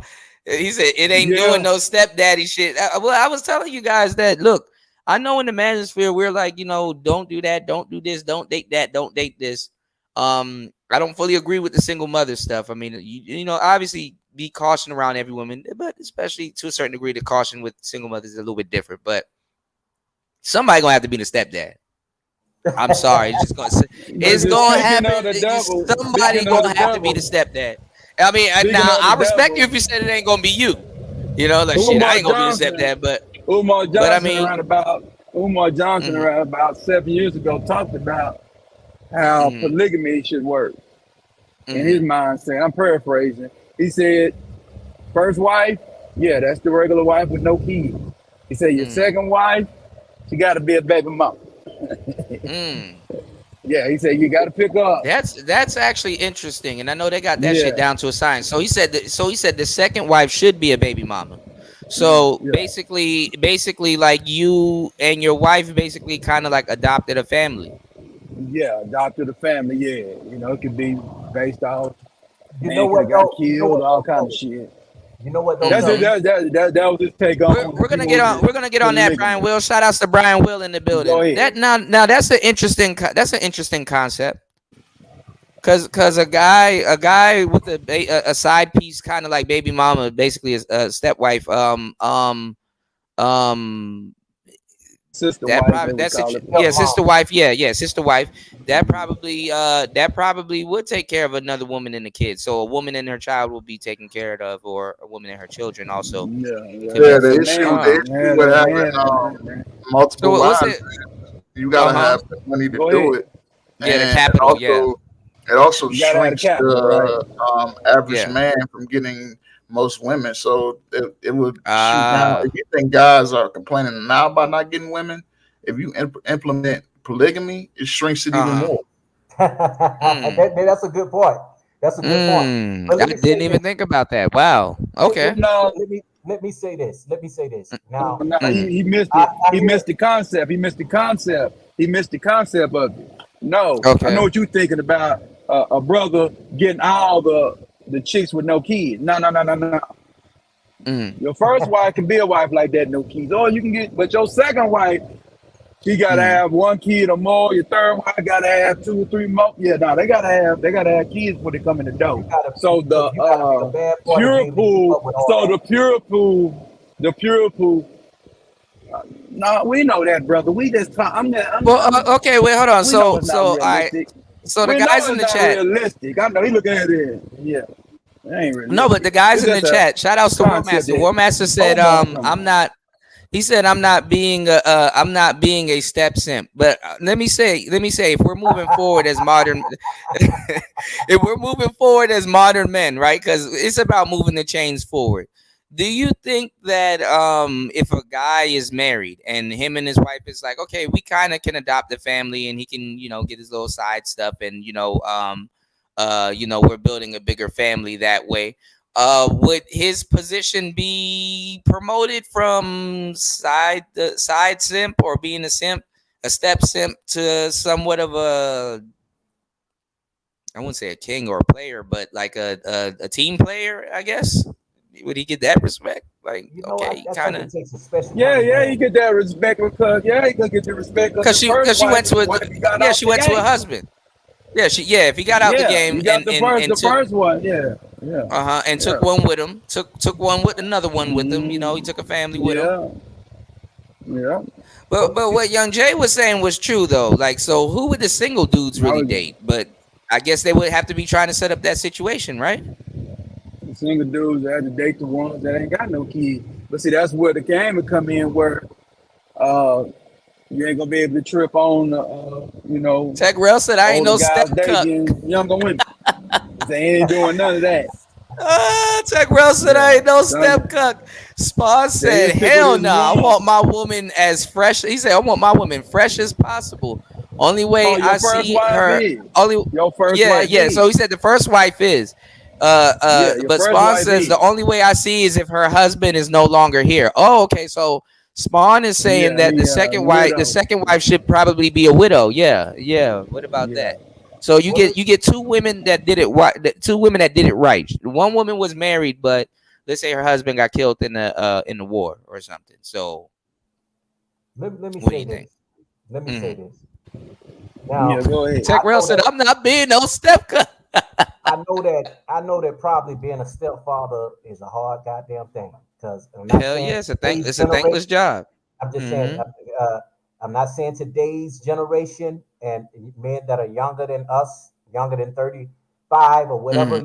They're not thinking on a level of being a stepfather. Because trust me, even if they get a baby, some of them, half of them ain't getting babies now, but even if they get a baby, they out the door. Still, it's on repeat. But that's why it's so important even for these young men who think that age this, age that, man, when you're a younger man, even a young man, you don't think about your age. That's a feminine trait, you know. And talking about old this and old that, it still doesn't mean that you should, you know, do certain things out there in the streets. You know, if you turn around and, you know, fuck a woman, you get a baby, you know, you still gonna have to take care of it, regardless. So my thing is choose wisely. So if you do decide that you get married, you know, you know, that'll be your child, you know, like more on a marriage type level, you know. Well, the thing too, and the reason why I kind of disagree on the baby mama stuff is that we're going into a future where you better make sure your woman can bear fruit, y'all. Off the no bullshit. You better make sure she can bear fruit. Because these doctors are practicing witchcraft out here, and hey, man, at least she can bear fruit. You know what I'm saying? If you don't get what I'm talking about, you will soon. That's one thing. And Wes said most black women aren't marriageable, and he's trying to save them. Yeah, I saw Bernard Riley. I didn't see the show, but I heard he had a show with our black women coming back to the table, and the BGS did do a response to this. I would like to hear that. I mindset of a wife, so I said, the woman don't have a mindset of wife, and don't then I worry about raised to be wise, because wives ain't raising. Hey, Cooter, did you get to the part where Umar and the Daily Wrap Up crew was actually having an argument and shit? Because Umar was I think it's on this part because I think they're letting it out. There's probably a part 3, but we're gonna iron this out because I'll sit up here and we'll sit up here together and watch this whole shit. My thing is there was a part where he was like kind of being I didn't disagree. I didn't agree with him with the sisters. So I guess we'll wait until we get up to that part. So this is what we're gonna do, y'all. I'm gonna go.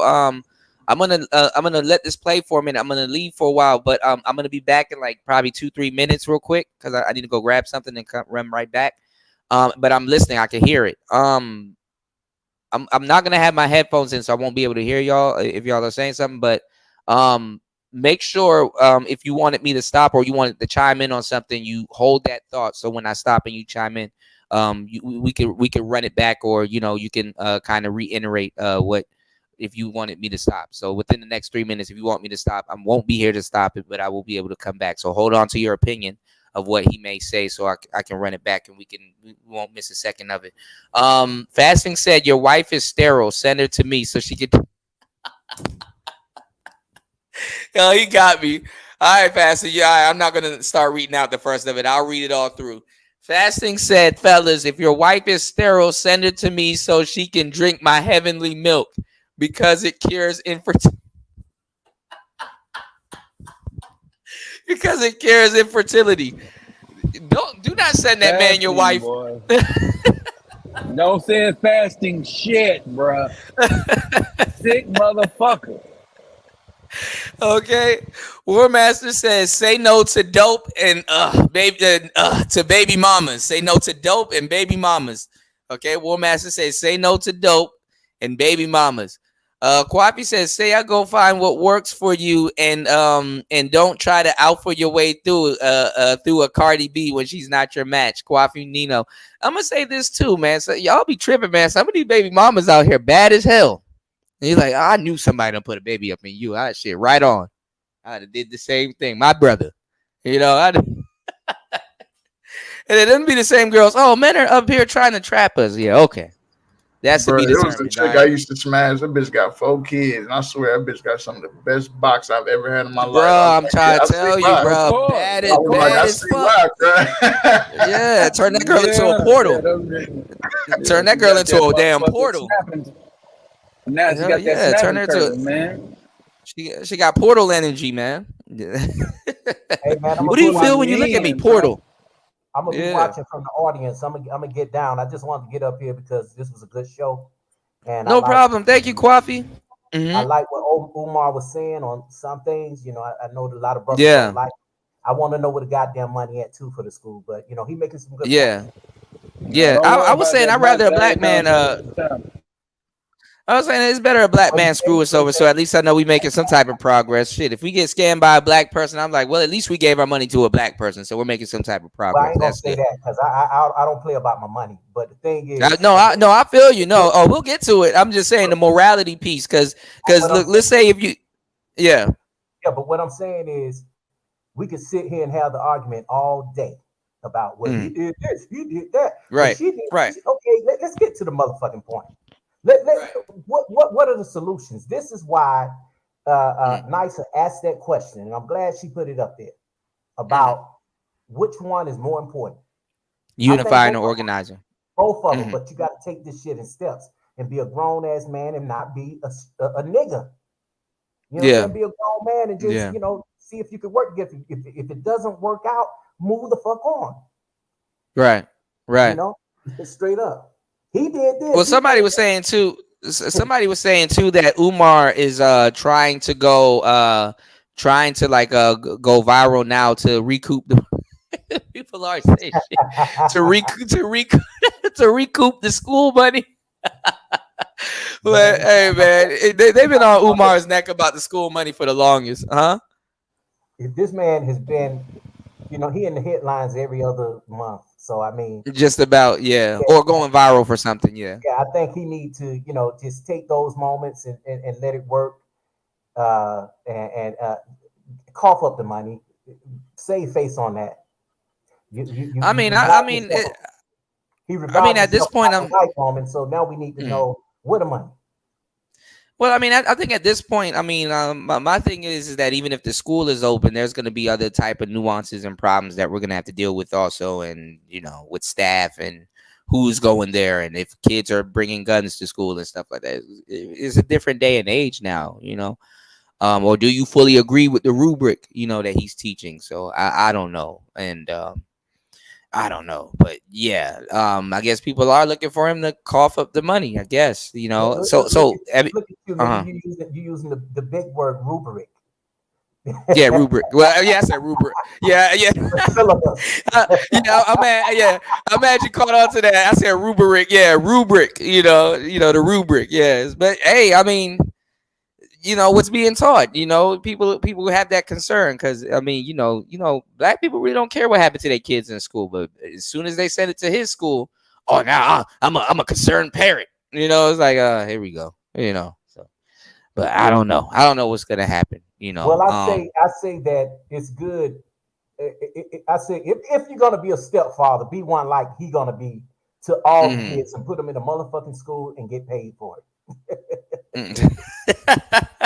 Hey, look, you got to make it a thankless job, at the end of the day. Shit. I don't disagree with that, but I'm just letting y'all know, man, some of the baddest women y'all are gonna ever meet, they're gonna have a baby with them, or have a baby, or have had a baby. Trust and believe.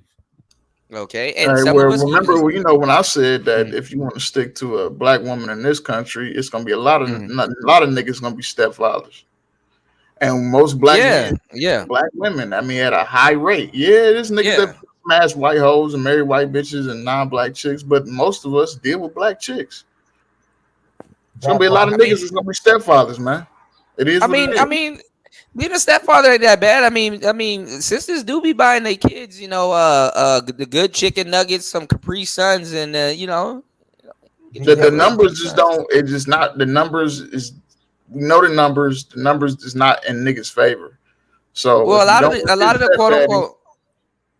quote unquote passport bros are hooking up with single mothers abroad. Yeah. You know what? They don't want to talk about that though. We've seen it. I know you've seen it, Young Jay, especially out there in Sosua. So I was supposed to. I've seen it in Colombia, Dominican Republic. I've seen it, bro. Mm-hmm. You've been to. They bad as hell out there too, though. That's another thing. To be fair, the guys who are doing that are typically older. Like I'm 31. I'm talking about dudes are like that's true. Mid 40s up are doing that. But that's what I'm saying. A lot of guys in the space in their 20s. I can see guys in their 20s and probably in their 30s like, hell nah, no baby mamas. But I know guys in their 40s and 60s like, man, look. Let me tell you something. You don't know what no individual man will do. You ain't there with him 24 hours, and right, and it varies on the chick. All kinds of stuff. Mm-hmm. No, and it varies on the chick too, because a dude will sit up here and say, "Hey, I'm never gonna deal with a single mother." You find that right one, and he gonna be like, "Ah, shit," and that little moment of shit, yeah, you gonna deal. You gonna deal. That's true. But I'm gonna get down, man. But I just want to tell you too. I was supposed to be in Africa this week, but I ended up, pushing back my trip. But a few people that's in our group that I referred to your channel and that be in the chat, they are out there. So they may come and type in the chat. They're in Rwanda right now. Oh wow, man! Shout outs to you guys. Hold on, man. Yes, sir. I appreciate that, Coffee, man. My bad you weren't able to go, but I mean, at least you're dropping the film and still getting things done. So you'll be there. Yeah, so many things going on out here in California right now. So I'm hip. Yeah, I'm hip. Yeah, and then summer just started, and then shit moving around and changing, man. I don't blame you, but I mean, what I'm saying is you're still getting work done. I guess that all that matters. Yes, sir. Yeah, all I mean, don't be. Okay. Oh yeah. I need. No, let me put my information in the back for the WhatsApp for you to hit me on, because I do. Okay, I'll take a picture of it. Okay. Before I put the documentary out, because it's very important. Because I've been trying to get it for over 6 months, but it's hard to get in contact with you. My bad, bro. I know, and I know if you emailed me, I've been trying. Look, nicer emails me, and if it's hard for me to find her emails, and I got to go into like every folder possible, I do all folders. Still nothing comes up. So I'm not sure what's going on. I'm probably hacked. Look, we got it done, but I waited on your part for a while for the. Let me know. I can still send it to you. I'm free all day tomorrow. Well, today it's today now, but I'm free. But I can literally send it to you. Just let me know exactly how you need it, and it's as good as done.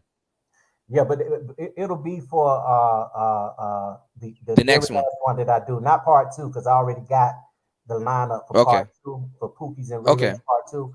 But for Who Lied to You About Leadership, because I mean you do lead here, and it's a lot of younger guys that come to your channel that you put up on game. So. Yeah, I'd like to get your opinion on that one too. Yeah, I definitely want to. I need you if you can. If you hopefully you don't miss it, but because I know the time is a little bit different. If you could come to the numerology show, because I definitely want to talk about that, because allegedly I have a life. Well, I do. I have a life path number 9, and I was just telling Fasting in the chat not too long ago. 1 to 3, I think, are the leadership roles. Like if your birthday was on the 1st, there's this guy I got to show y'all. Some of you guys may know about him. He's like the numerology dude. He was really putting a lot of stuff together, and it's not like a aha moment. 3rd month. What about if your birthday was the 3rd month? So I need you to come by, because what you do is you add everything. So like let's say your birthday was, let's say, January 4th. 1989. You will add, so how you would do it. Let me get a calculator, because I stupid. Hold on, y'all. What you would do is you gotta watch my nigga Zachary Hubbard on Gematria. It's a black dude, because it's a black dude that I know that does it too, and he's good. Okay. The white dude. Hold on, I got this up. Hold on. Zachary Hubbard. Okay, so what you would do is you'll. Yeah, because I think brothers need this show. Yeah, definitely Spawn. Definitely brothers is gonna need that show. It's really good. Oh, whoa, that's a book. Hold on. Yeah. Let me see. On numerology. Wow, is that from 9/11 to coronavirus? Wow. It's a little blurred though, bro. Oh, because I got it blurred in the background. Hold on. Yeah, you got the depth of field on. That shit is fire, bro. I got that on my camera also. I just need to zoom in. But what you would do, right, Coffee? You would be like, okay, since it's January, right? Number games. Wow. Oh, wow. 9/11 to coronavirus. Oh, shoot. Did he call? Did you read it? Did you finish it? Yeah. Did he call what's the next pandemic? Because they now just dispelled they're like, oh, it's not a national thing anymore. COVID. He didn't call what's the next pandemic, but what he does is he talks about all events. I'm talking about everyday events that could be happening on your local news.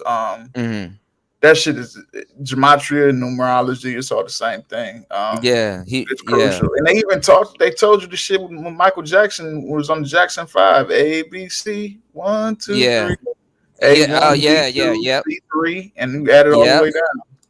Yeah, and then also too, that's why I was saying the guy was like Donald Trump. His uncle was the guy because he the stuff that Nikola Tesla was finding out about, numbers and stuff like that and charges, and it's crazy. Yeah, and numbers are they predate the alphabet. But hold on, what you would do is you'll add if it was January 4th, you'll add 1 plus 4, and then you said 1989 plus 1 plus 9 plus 8 plus 9, and it'll equal a double-digit number, right?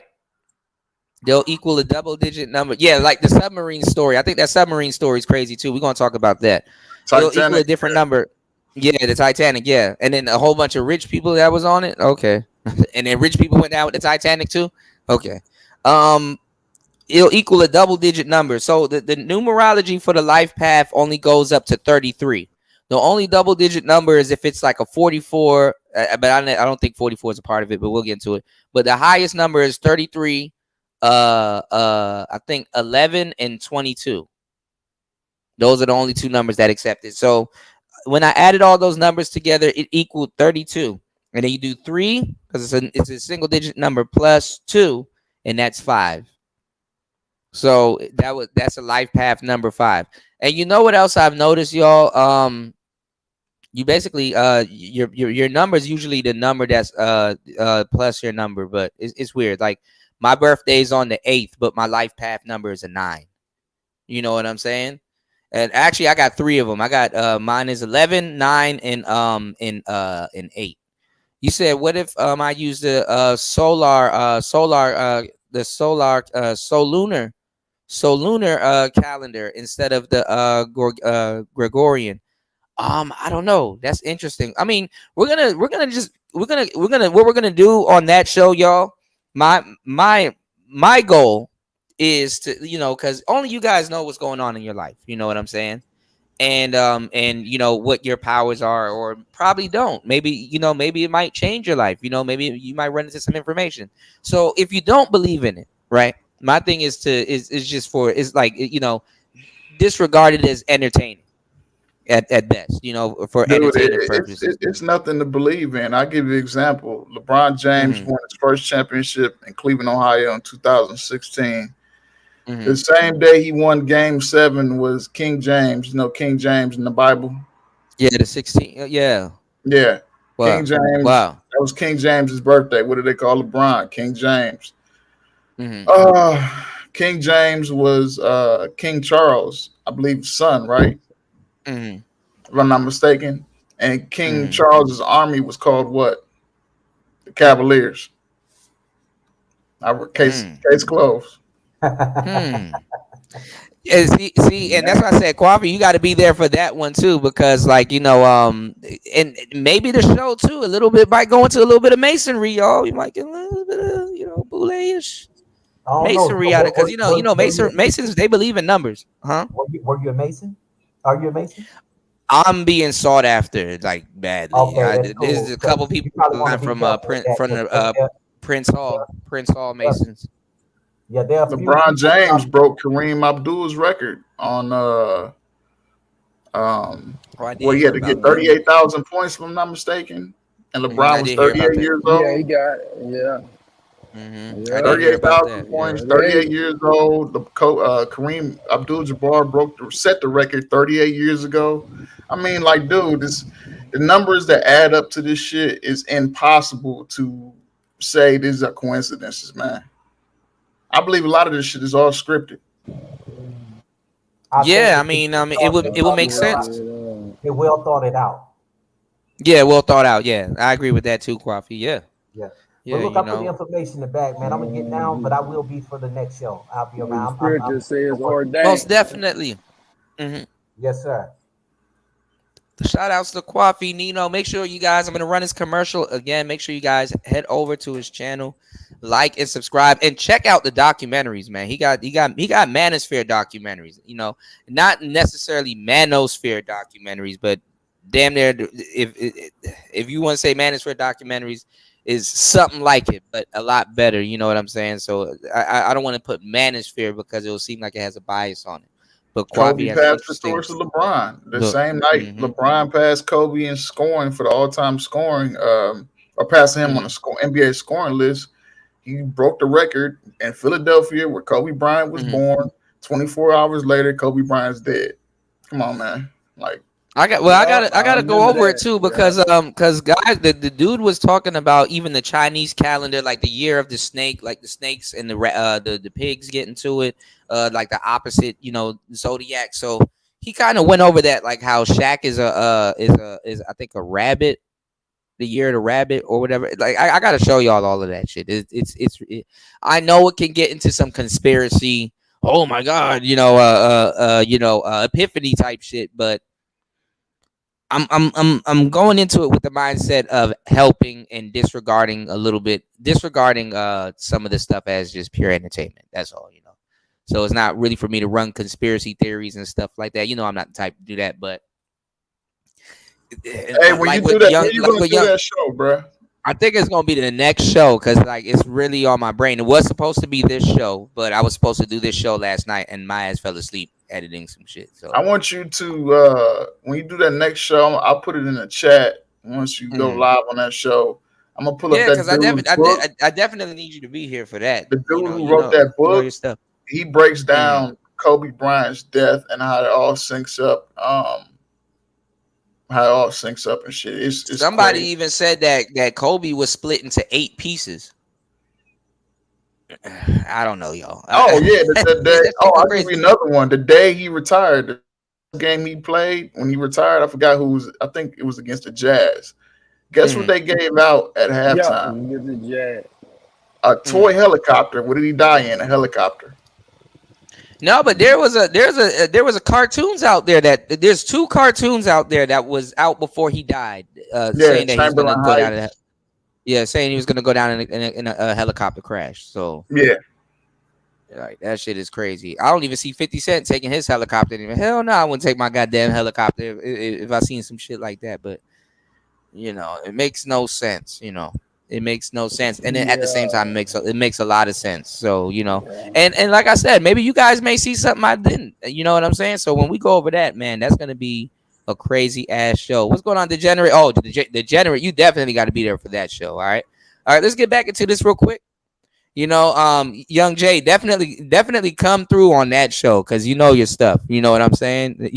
and it's funny because people will be talking to you about like other stuff, and it's like, bro, we could talk about this numerology stuff. Hey, we may be on to something. You know what I'm saying? But I'm gonna show y'all this guy, the white guy, but he knows what he's talking about. But I'm gonna show y'all some brothers and some sisters. Yeah, some of them are gonna be the herbal tea type chicks. Y'all know the vibes, all right? But this is for entertainment purposes. Unless you're listening to what I'm showing y'all, I'm gonna keep giving y'all this disclaimer. Unless y'all listen to what I'm showing y'all and everything that they're saying is making sense, then you know, let's talk about it. But we're all going to find out on that show. My goal is we're all going to find out our life path number. There's another number too. This other brother was talking about, which is pretty cool. But we're all going to find out our life path number and, get some insights into stuff that may have probably happened to you guys in the past or that is about to happen in the future or is currently happening right now. All right, let's get back into this real quick. And, let's see if we can get to that part. Let's see if I didn't know they got into an argument. So, all right, let's get it. Let's go. Party win them because if you don't need to win. In fact, you don't even need the party. You just need an independent political union. In other words, let's say we're a numerical minority, right? Right. We could run an independent. We never gonna win because whites got more votes than us and Latinos now got more votes than us, right? Yeah. We don't have to win. We're going to leverage our votes. We're going to have a political town hall meeting with all the major candidates: Republican Party, Democratic Party, Libertarian, Green Party, right? You say, hey, this is New York City. We got 4 million black votes. And we putting them all in one place. We are not splitting. Do not divide the black vote. Put it together. We're going to ask y'all some questions.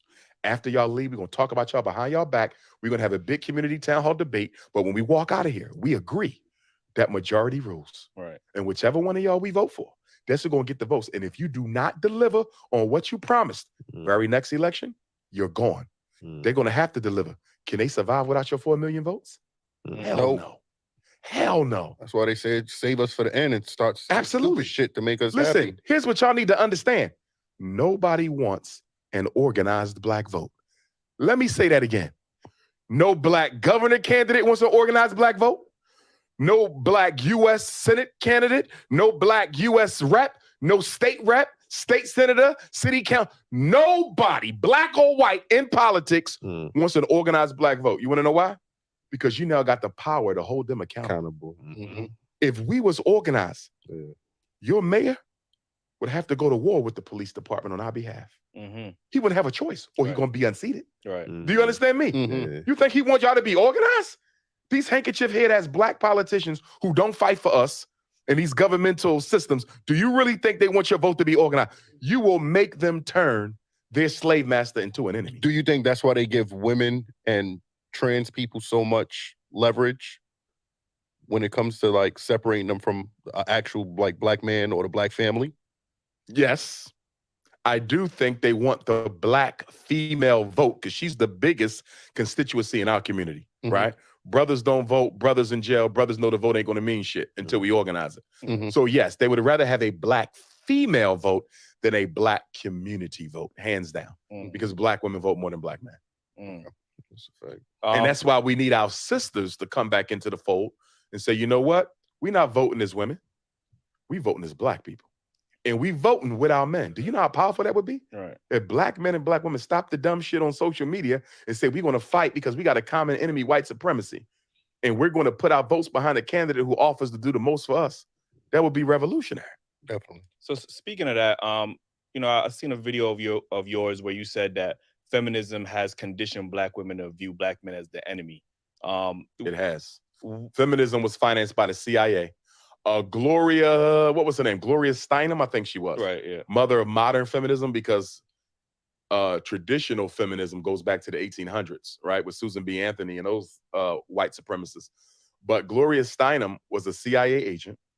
They financed her. Her first feminist magazine they paid for. The CIA brought feminism into the white household to get the woman out the house and into the black household to turn the black woman against the black man. To scapegoat us for problems caused for her by white supremacy. So, you know, obviously, you know, a big thing, obviously, we spoke about the gender wars, you know, earlier. Obviously, there's a lot of conversation nowadays about, you know, the value of what a woman brings and the value of what a man brings in a relationship. And now there's a lot more rhetoric from our women that we hear is, I'm strong, independent, I don't need no man, right? So, That's pain speaking, though. Right. Because most black women know they will never get a man. A black woman can have sex whenever she wants. Right. Because she's beautiful. She can have a bed mate, but to have a soul mate, she may never get. I have 2 daughters, 11 and 20, right? My oldest would be 21 this week. Statistically, right? There's a strong chance my daughter could be one of those. I hope she's not. She could be one of those who never get a husband because only 1 out of 4 gets a husband. You see that? So when a black woman says, I don't need a man, that is a reaction to the reality that I may not get a man. So why not preach? Because I understood, you know, you're obviously against interracial relations when it comes to black men with black women. I mean, with white women. With all women. You should only be with the black woman. And you will say, well, if you can't find a good woman in America, there's somewhere else. in Absolutely. Africa. So why not teach that same rhetoric to our women? Like if you feel I tell sisters all the time, go to Africa. So I know sisters who marry. I just spoke with a sister. She invited me to the wedding. She just married a brother from the continent. So, but instead of saying they will never I'll get take married, sisters to Africa who married brothers they met in Africa. Right. So yeah, I think there's plenty. I think there's obviously plenty of black men, yes, black it is. women. So and what I also tell black women, if married, you're going to go get you an African man from the continent, right, you're going to have to understand that the way in which you talk to black men in America will not be tolerated over there. Why the fuck is it tolerated? It's not tolerated here. That's what we're trying to tell them. Well, over here, I want to say this to us though. because we try to act like the way sisters treat us doesn't have a history that we are not at least partly responsible for. Let's be honest. The black woman has had to hold down the black house by herself, although imperfectly. She's had to do it by herself since the mass incarceration of black males began in the 1970s. You understand me? Most of our children are raised by a single mother right now. And it has been that way for about 50 years. So when a sister says, I don't need a man, because she couldn't find one strong enough to hold her down. Or when you meet a woman and you say, sister, I'm strong enough to be your man. You ain't got to work or you ain't got to pay the bills or whatever. Pull back. I got you. And she can't do it because all the other men before you who disappointed her. So what I'm saying is, black men, we got to be patient with our women because we created that personality. We created that. And then we want to act like we didn't play a role. We have to be held accountable for their poor selection. No, you have to be held accountable. No, you have to be held accountable because they have a poor selection. No, you full of shit. Oh man, Umar, you losing me, bro. You losing me, Umar. Yeah, I got a perfect story that I got from the business about a woman. What's going on, International Jones? Yeah, I had a perfect story about that debunks that. It was a woman that came on the business, you know what I'm saying? Old Jason Black. She had a hustler man, right? She stayed with that hustler man until the man was hustling, right? He went to prison, came back. When he came back, he got a trade in welding, right? Well, he was going through hell through the welding thing. Whatever that was at, they was playing race games with him. You know, she made that man. She basically divorced that man. So long the man was hustling, she was down with him. But when he got a square job, she kicked his ass up out of there. Then, like a couple of months, like a year later, he ended up going back home and got back in the streets and got killed.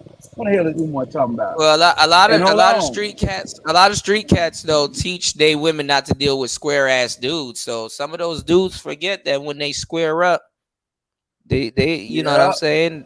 You know, you end up teaching the woman not to like you in the end. Yeah, to a certain degree. Yeah.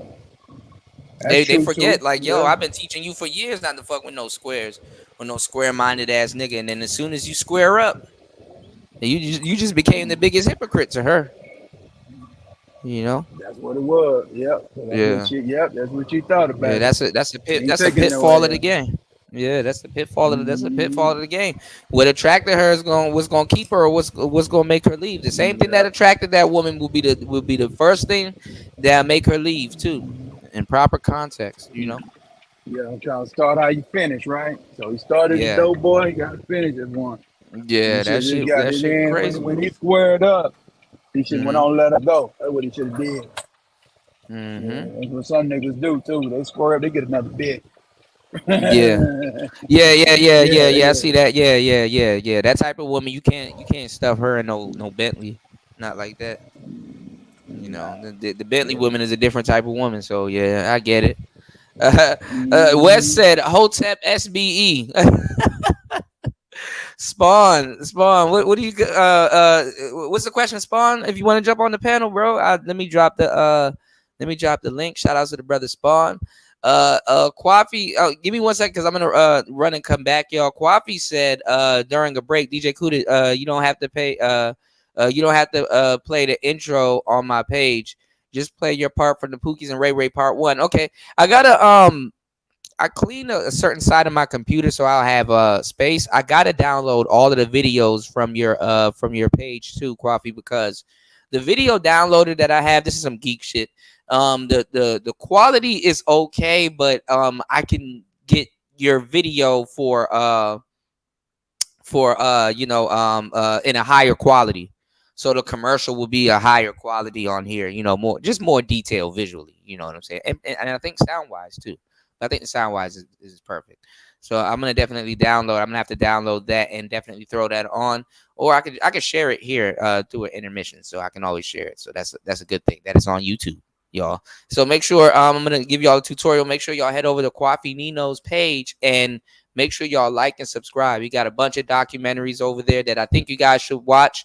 And listen, it's not a nigga in his mom's basement doing no videos or some nigga outside by a damn school or something doing some videos. No, he's giving you Hollywood. Like literally, like he's giving you Hollywood quality documentaries. Okay, he's giving you some Hollywood type shit, and I'm telling you, like, you know, it's you know, y'all can look around anywhere you want to, but it's rare you gonna find a brother actually giving you some Hollywood quality type shit for real. Like, I'm just let's just stop playing around with it. You know what I'm saying? And it's not on no Spike Lee type shit. No, like, you know what I'm saying? Giving you some really good shit. Shout out to D-Mac. You said, why you pointing at you, Kuda? Funny you froze the vid. I know, right? You pointing at me. But nah, man,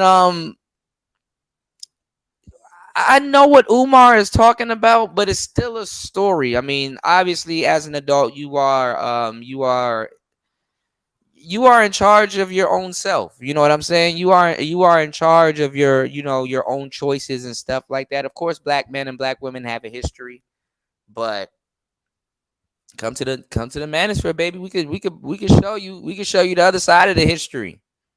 You know, I mean, are there some instances where the black man moved wrong? Of certainly, of course. Are there instances where sisters really sold out the black family, not just the nigga, not just the man? And I'm using nigga in this term. You know, it is what it is. You know, but Jay, is this the part where they're gonna start arguing? Because this probably will be the part. Yeah, I think it's getting ready to come up, I think. Hey, how do I hit you up? I know you said your email is fucked up. How do I hit you up? I was trying to do a show with you, a reaction show to I think one of Anton's videos and shit. I know shit. Like I said, what you call it? Simulcast. Simulcast, yeah. Try my email again, because I'm gonna sit down with it as soon as I get off the air. I'm gonna sit down with it on my laptop and make sure it's not putting anything in any type of folder. Try my email again, and I'm gonna be on before y'all know it. I'm gonna be back on, so I'll be able to let you guys know on the next show. You know, another way that I'm gonna set up that you guys can contact me, because I'm actually gonna create a new email, because I need to create a new TikTok and I need a new email just for everybody. So I'm thinking about just switching everything to that particular email, so I won't have no problems with that particular email. Because if I'm hacked, I can't see shit. Some of that shit is already gone, you know. So or spam or something, because I get spammed in my regular inbox. They're spamming my spam box, and then they, for some reason, sometimes y'all messages are in the spam box. So I literally go into the spam box and I go into the search bar and I try to type, you know, either the name or the thread or something, and you know, it doesn't always work. So, you know, Player Talk TV at Gmail. Let me see. This is my email. Y'all know I got like 5 of them. So y'all help me out. Hold on. Let me see. Nope. Wrong thing. Hold on, y'all. Here it is. Yep. There it is. playertalktv@gmail.com, because I got another one. I got playertalk8@gmail, playertalktv@gmail. I got DJ Kuda@gmail. I got let me see, what's another one? I have to create another one. I sent you the email. Okay. Yeah, definitely. I definitely will simulcast with you. What you said it was about again? You said it was about. It's Anton Daniels reaction. Yeah, Anton. Okay, yeah. I don't know what's going on with him lately, but Nicer said I peeped Green Gorilla's SBE jam yesterday. What did Green Gorilla, the G with the PhD, do? We got a new saying too here, Nicer. We got DSB. DSB is the new acronym floating around in space. Is perfect. It's perfect. Hold on, y'all. I'll only date a guy if he makes 6 figures. No, 7 figures. Because of inflation. Yeah, because of inflammation. Yeah, and he has to be over 6 feet tall. No, 7 feet tall. Because of inflation. Yeah. And he needs to be okay with me having an OnlyFans. 2 OnlyFans. Yeah. Because of inflation. This stupid. This stupid. I am not. This stupid. This is stupid. I am smarter than the hot 18-year-old. We smart, she's stupid. I I spent my most valuable years allowing my body to be used because no one ever taught me what love is or how to respect myself. And all you can do is make fun of me for it. Yo, sir, sir. That's stupid.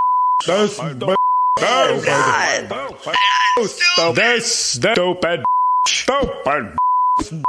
Stupid. The stupidest of the. The stupid. So stupid. The stupid. The stupid. The stupid. So stupid. Leave her alone. I'm over 7 feet tall. I make 7 figures, and I do want her. Do you have a 7-pack? The stupid man. Become a member at freedomtunes.com for Stupidest of the stupid. That's my part right there. The stupidest of the stupid. Yo, shout outs to fasting is life dropping. They're huge. Hold on. Stupidest of the stupid. Shout outs to fasting is life dropping the huge $20 on the super chat. Hold on. On the Cash App. Sorry, guys. Man. Woo. DSB is funny. It's called This Stupid. You said I do have 7 packs. You said grandma said she's stupid. Yeah, she was like, that's stupid. So yeah, man. All right, let's get through it. What's going on, Cynical? Shout outs to Cynical. The Cynical went in the building. How you doing? He said stupidest of the stupid. You said, Wes said, I'm 35. I only use my email to sign contracts. Yeah, I need to set my email up for my email is not even set up for collabs. You know how much collabs I tried to get via email, and people they're like, look, I done hit you up for a collab about 7 times. I'm like, bro, I just need a new email. I think, and I have one. I'm making another one for TikTok, so I think I'm gonna definitely use that one. Because I don't expect to get emails from TikTok. You said he snapped out of that simping as soon as she opened her mouth. Yeah, he was like, that's stupid. You said, so when I say email is 1994, that I was there when the phone lines were tied up to log in. Yeah, AOL. Some people, I thought they went out of business. Some people still got a Hotmail account. So, hey, I think fasting, don't you have a Hotmail account? Who still has Hotmail? No homo. Big no homo. You know. All right, let's get back to it. You said, yeah, you've got mail. You said I need to create an email called pussy asshole 2023 at hotmail.com. You said easier to remember. The Spawn said he still use Hotmail. See, Hotmail is life. Okay, I probably got to check out Hotmail. I probably got to switch over to Hotmail then. Because I'm telling you, Google be doing some strange shit. Oh, Hotmail is Microsoft. I didn't know Microsoft bought Hotmail. Wow, see, the more you know. There go War Master. Oh, I was about to say, you say Microsoft a couple more times. War Master go pop up. War Master done popped up. When did Microsoft buy Hotmail? Wow. The more you know. The more you know. All right. And see, I messed up. I thought Microsoft bought Outlook because War Master was trying to. I was trying to get into that email. Man, I'm always having troubles with emails, y'all. It's the strangest shit ever. War Master was telling me to make a new email, and but the email that they make me make War Master for the Xbox is Outlook, and I hate Outlook. I thought it was Microsoft Outlook. So I'm like, shit, when did they buy Hotmail? I thought Hotmail went under with MSN. They own Outlook and oh shit. Oh, never mind. Oh, okay. It was Hotmail before. Oh, so Outlook is Hotmail? And I'm not gonna lie, like some people that be having like Google computers. I had a friend, a guy from Ethiopia. I had a friend named Siraj, right? And he wanted me to help fix his computer. Everybody asked me to help fix their computer. I was just fixing a computer the other day. And basically, I guess software wise, like setup. And like all his Google stuff was leading me to Outlook. I'm like, shit. Outlook, you use Outlook for most everything. Okay. Shit. Well, maybe I have to go back to Outlook or Hotmail. Shit.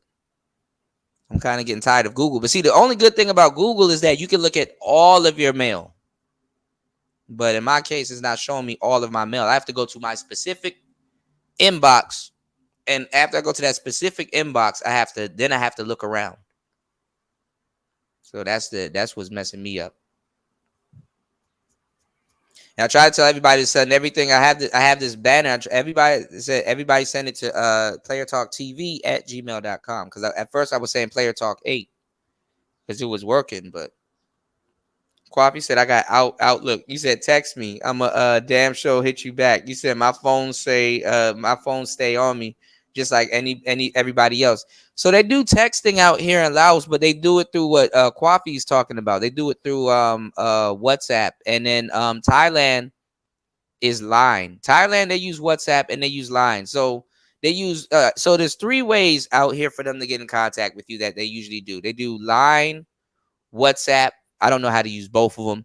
They do Line, WhatsApp, and they do what you call it? They do Line, WhatsApp, and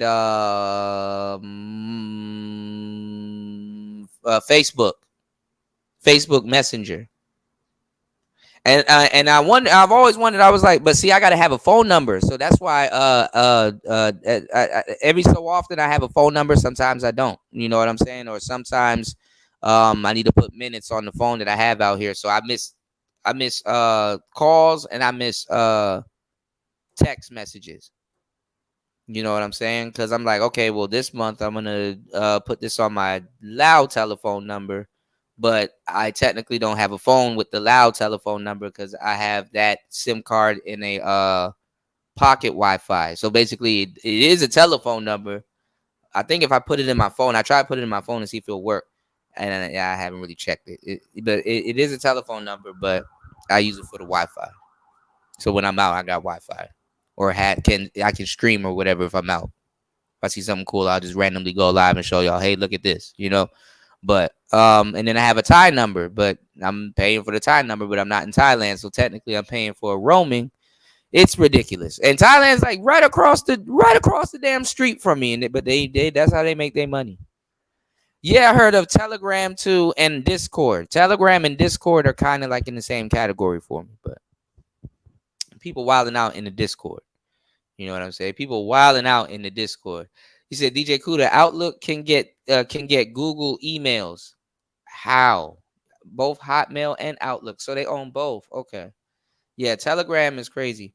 I just now really heard of Google Fi. I'm thinking about switching over to Google Fi. But I actually, y'all, I've found, and this might be something for y'all that you guys may want to look up. If you have an iPhone, download this app called Phoner. There's a couple of phone apps, but Phoner has been the best one. Like you can get like a phone and it'll have like minutes and all kinds of stuff depending on how much you use. But like it's like $10 a month, which is not bad at all.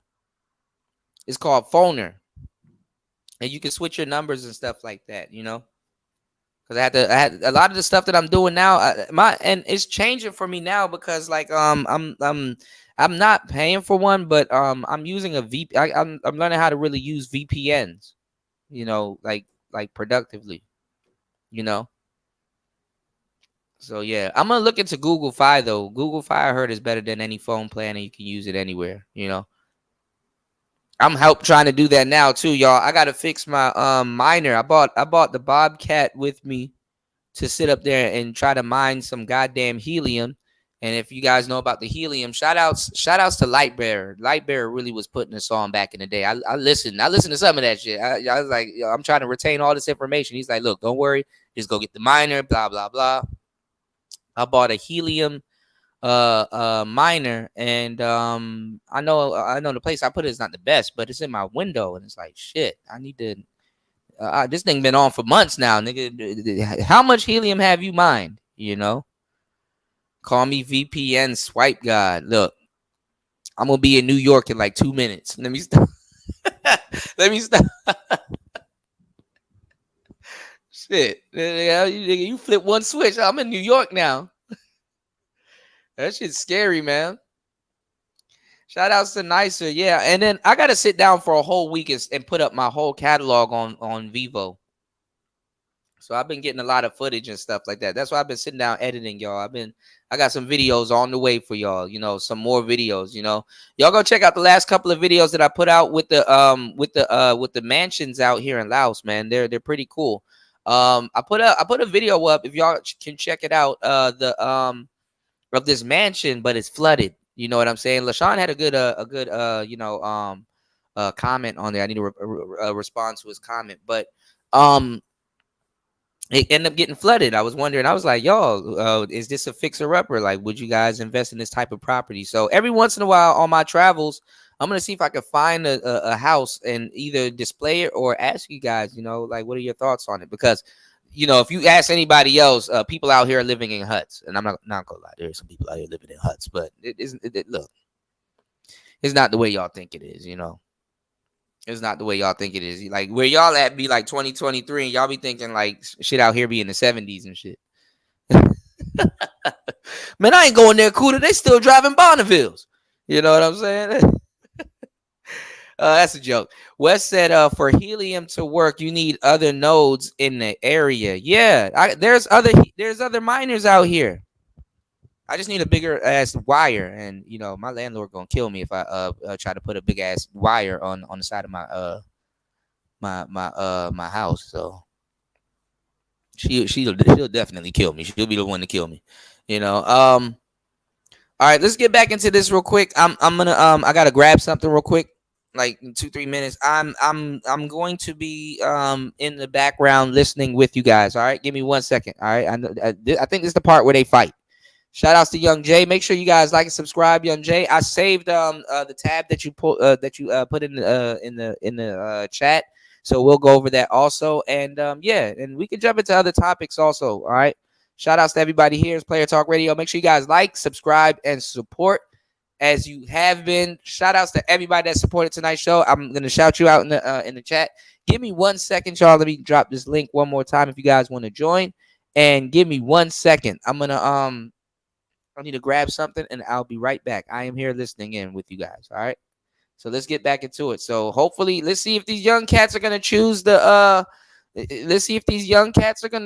red pill, or they're gonna choose what Umar is talking about, because he basically placed the blame on the black man. And honestly too, if y'all are from the conscious sector,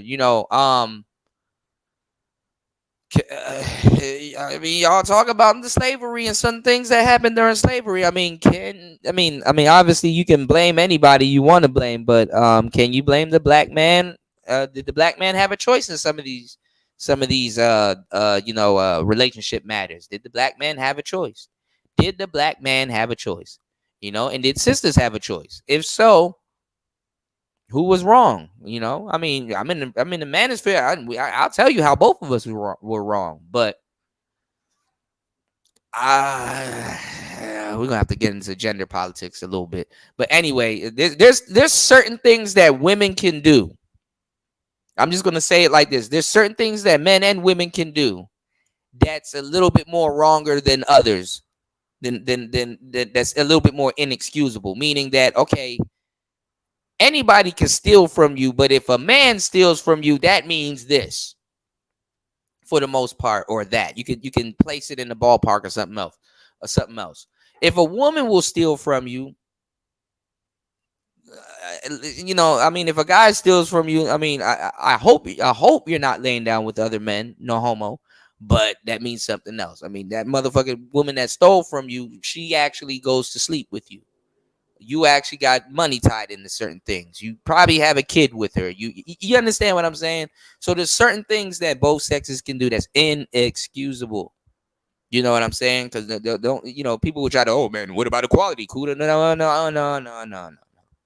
But if you look at the bigger picture between black men and black women, somebody in that case is more wrong than the others. Now, forgiveness, that's another thing. But anyway, plus, I mean, honestly, really, y'all, what is it? I mean, because at one point the manosphere was telling y'all don't be around hoes, don't date hoes, and then now the premier women that they're actually telling y'all to date are hoes. They're not even shaming y'all for wanting to date hoes. They're not shaming y'all for wanting to date hoes. Show me where you can go into the manosphere and they're shaming y'all for wanting to date hoes. BGS ain't gonna shame y'all. He too busy calling them octanes to a certain degree. All right. So anyway, it's Player Talk Radio. Let's get back into it. War Master, y'all better not say shit about me when I leave. Let me go. All right, let me go. I'll be right back. Shout out to War Master. Let's go. See, what you're saying, you're selecting a poor mate. And what I'm saying is they don't have much to select one, so of course she's going to end up with a poor mate. And why is she going to end up with a poor mate? Because we as black men are not raising black boys to be the men that our women need. We are not. They out there killing themselves right now. What we doing about it? Unemployed black males, what we doing about it? Pants sagging, weed smoking, what we doing about it? Hold on, y'all. I instantly got triggered. I instantly got triggered walking away. I said, what? Nani? I instantly got triggered. Hold on, y'all. I said I was going to walk away, but God damn it, Umar, come on, man. You know, because to say something like that, that's a half truth. And the women are in charge. So shouldn't they be breaking the young men into, shouldn't they be breaking the young men to be able to treat them the way they want to be treated? You don't have nothing to say to that.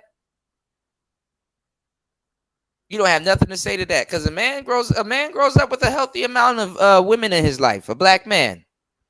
Sometimes an unhealthy amount of women in his life, okay? So the first person they should know how to respect is... Anyway, man. And then this goes back into a circular conversation, and then we go back into the conversation of how the manosphere formed, all right? So let's go, y'all.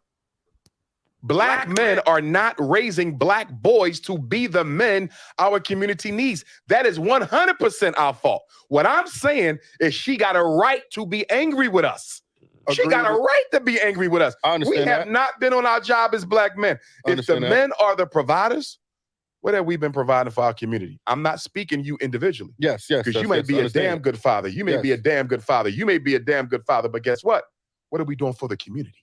What are we doing for the children who don't have a father? You don't think the black woman got a right to be angry? I instantly got triggered again, y'all. Umar is doing a lot for the community. You know, even just speaking or bestowing this knowledge on younger brothers, you know. Look,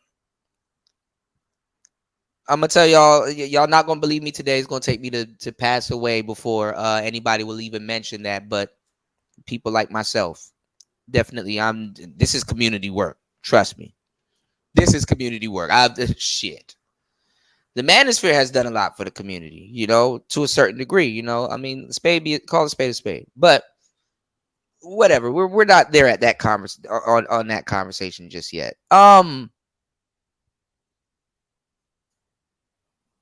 Umar is doing what he's doing, quote unquote, for the community, and look at all the trouble he's getting.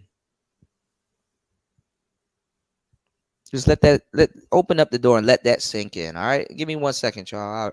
This time I'm walking away. I'll be right back, unless he triggers me again. All right, I'll be back. Hold on. When she's been raising 2/3 of the kids by herself for 50 years, and the minute she raised her voice, we say she's not humble enough. She had to become masculine to survive the rape, the molestation, the domestic abuse. Are you telling me you can't see how we created that? I understand that, but she needs to be If we was more loving selective. our women and taking care of our women, do you think she would be like that? That personality has a history. If she's picking Pookie and Ray Ray instead of You're making her a scapegoat. No, she's picking a scapegoat. No. There's good quality men that they ignore. Why she even got it? Why is there even a Pookie in the selection? You gotta ask her that. No. I'm gonna tell you why there's a Pookie in the selection. Why? Because black men have abandoned black boys and have allowed social media, white media, athletes, and rappers to raise them. That's why she with Pookie. If we never allow Pookie to develop, she would not have a Pookie. If we're going to be men, the first thing we got to do is take responsibility for why our women feel the way they feel. I can hear that. I'm not saying that they're right to disrespect, because even if a woman disrespects me, right, that still don't give me a right to disrespect her, because she's still the queen of the community. Even if she's not acting like it, I'm going to give her that respect. But when I hear man, what like the fuck? which we having now, we act like we don't understand. No, There's reasons for that shit. I do understand. Women are so valuable. You get what I'm saying? Like, I think women ground men and help them, propel to the next level. I think men get further in life with a woman, right? But if I'm a hardworking man, but I'm only looked as resources, and then she's ready to jump on Tom, Dick, and Harry because he got flash, he's shining a little bit more, his access to money is quicker than mine. It's kind of hard to have that.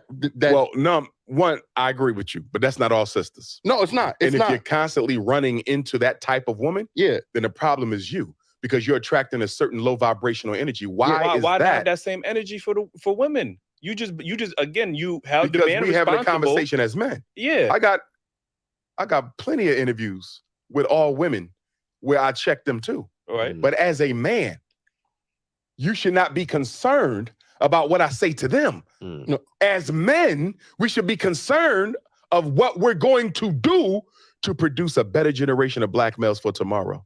That's the only, that is where we should be focusing. Women bring the choice of life, right? We understand that, right? I can't have a child unless a woman agrees. And she can't carry one if you didn't put it in her. I agree with that 100% too, right? But whether or not, if you want that child or not, she can still make that decision. It's only if up you to her. don't put a seed in her, nothing else happens. And no woman can make you put a seed in her. So the original act was the responsibility of a man. True. I mean, all right. So did black men willingly leave the household, or was it the system that was? It was systemic. All right. So how, if we giving them grace for them having to do it without us, but it wasn't our fault, how are we not getting that same grace and that same respect? I'm gonna tell you why. Why? I'm gonna tell you why. Because black men, as the leaders of the community, now we can't be leaders. Here's the Women question aren't we got to make. accepting that. Here's the question. Because the argument y'all make, feeds into the feminist agenda. Okay. It's an argument that says, I don't want the responsibility. I'm a leader. I don't want to fix shit. Right? I'm gonna fall back and let her run everything. That's what the feminists tell. They say, look at them, making excuses for why they can't be better men, making excuses for why they can't make better men. You understand? Your argument feeds the feminist narrative. That's and it's dangerous. That's not what we're making excuses for. I'm saying I am the better man, but I shouldn't be held responsible because you wanted to choose a Pookie and a Ray Ray. That's not me. I work too hard in my go life. Back to what I said. Pookie and Ray Ray shouldn't exist. And the only reason why Pookie and Ray Ray exist because we're not in the community making those boys the men they need to be. Do you see that? And, she don't get a Pookie if you didn't allow a Pookie. But she got an Eli. She ain't come to Eli. She went to Pookie. And that's what we're trying to say. She wouldn't have had a Pookie if we didn't allow one. I worked too hard in my life. She wouldn't have had a Pookie if we didn't allow one. But Dr. Umar, men supposed to make the raise the boys. Right. We as men is holding other men accountable for the same thing that you're talking about right now. What are we doing for the young brothers in the street? So what you mean, mentoring them? Now I mean, he's a great father. I ain't talking about that's individual. That's good, but that's individualism. Yeah. What are we doing collectively as men to change the trajectory for black boys in the streets right now? Nothing. We're being but talking shit. Yeah, I mean, you could take it's it. It's not going to get better unless we put hands on deck. The reason the athletes and the rappers are the role models is the professional black man moved out the hood. Where the dentist at? He ain't in the black community no more. Where the lawyer at? Where the business owner at? Where your city council person at? We abandon black boys, and then we blame black men for poor choices in mates that they should not even have to make. If we did a better job raising our boys the right way. At the end of the day, if I'm gonna call myself a man, the ultimate responsibility for reconstruction of the black community rests with me. Yes, they have a role. Yes, they have responsibility. But as a man, as a leader, to say I can't fix this shit unless she changes, that's not the definition of a man. I don't see. I think we're on two different accords. Like, I don't think we're saying that. What I'm saying is I'm capable of being that leader, that provider. I've worked hard in my life. You get what I'm saying? I should not have to. You still go back to individualism. But I only feel like we tell black men that we have to now deal with masculine women, women with children. Why is she masculine? Because she's had to raise the kids alone, not one woman, So you mean brother, to tell me, a whole community. So you mean to tell me the only woman I could look forward in my life is a masculine woman that has kids by other men? No, that's what I have to look forward to. But I'm telling you, mistakes made by black men systemically gave rise to the conditions that allowed her to be masculine and made her end up with a man that you consider to be less than what he should be. And I'm telling you, black men are responsible for her being masculine because we have not helped her raise them children. I am and not. when I say help them raise them children, I don't mean you as the stepdad. No, yeah, I mean you as an active member in the community where we go to every single parent black mother and say, how many sons you got? 2? How many sons you got? 2? Well, guess what? That's your son's big brother. That's your son's big brother. He taking them to school. He doing the homework. He gonna spend a couple hours with him every Saturday. He got his own kids too, but he gonna make time for you. She got masculine because she had to become masculine in order to deal with the rape, the abuse, the domestic violence, the disappointments that men had in her life, and also raising those kids and have to take care of herself all at the same time. The black woman has been the be all in all in our community for half of a century. And now we want to turn around and say because she didn't do it perfectly enough or remain feminine enough when she had to absorb our responsibilities plus her own, that's insensitive and disingenuous. I don't believe. So. Yeah, I can't. I mean, I guess I do understand. I understand what you're saying. I'm not taking nothing back from that.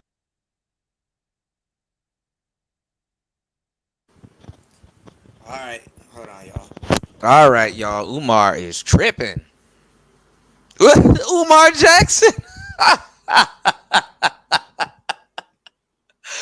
What's going on, little Shirley? Shout out to little Shirley in the building. What's going on, though? Umar Jackson. Oh my God. Umar Watkins. Yo. You're out of your fucking mind, right?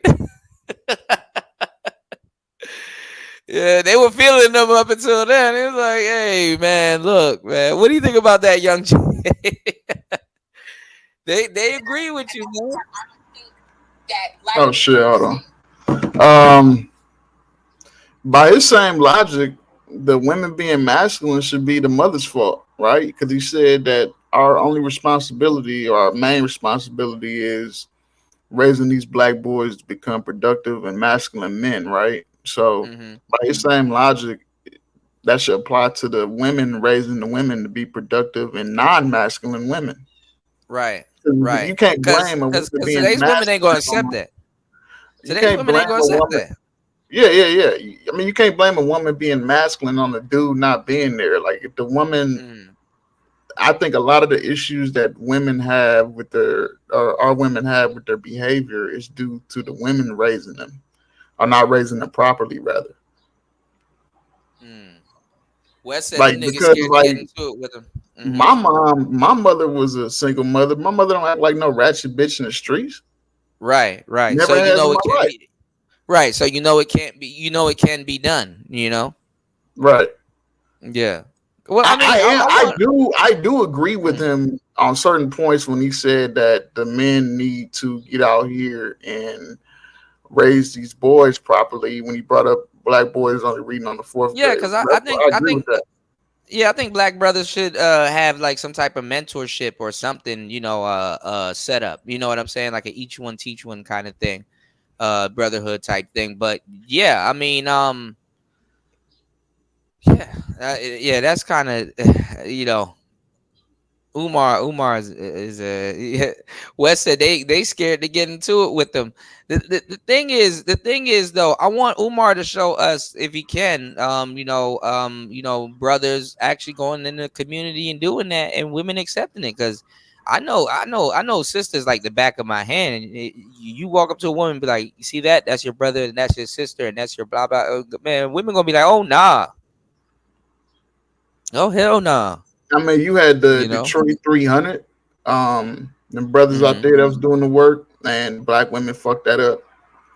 And it fucked up that movement. If you read up on what the Detroit 300 was, The Detroit 300. Okay. I think some of the sisters will accept it, but will I say most? Hell no. Like you can't. Like I think what the brother said on the couch. Like you can't tell these women nothing, bro.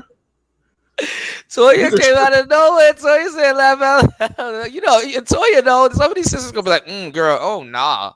Oh, don't let her girlfriend find out that she accepted some nigga that say some shit like that to her. I mean, what Umar is missing and what these young cats know is that guy is not respected. Exactly. You know what I'm saying? That guy is not respected. So him going into that situation is a crash. Either way, you know. Wes said, not gonna lie, kids these days are built to be raised how I was. I think some women will accept it, but most of the women in the community are not going to accept that. You can't tell these bitches. The black community will go on a whole universal "oh nah" movement. Not them kids. Nah, girl. And did you hear what this fool said? This fool Umar said, I don't care if the black woman disrespects you or not. You better not disrespect her back because she the queen of the community. Yeah. Since when did the queen outrank the king? Since when? Well, you gotta remember. And I'm not gonna lie. And shout outs to the guys that get it, and shout outs to the women that get it. This ain't a diss, but you got a lot of a lot of girl dads. You know, you gotta be careful with the girl dads. You know.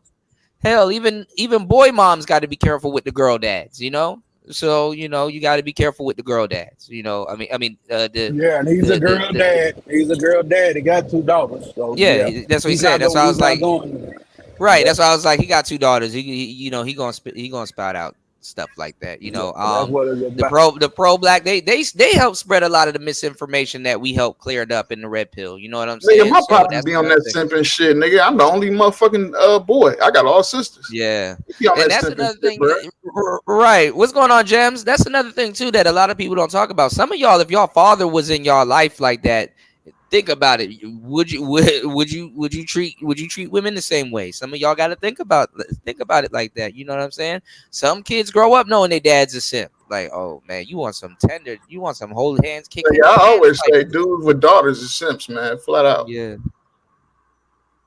I wonder though, because I've always thought about it. I mean, my father's a bit of a simp too, but like I never really I went in a different direction. I'm like, I wonder where do young brothers actually get like can be like. I wonder what is it that makes young brothers be like, yeah, pop's a simp, bro. I gotta go this direction.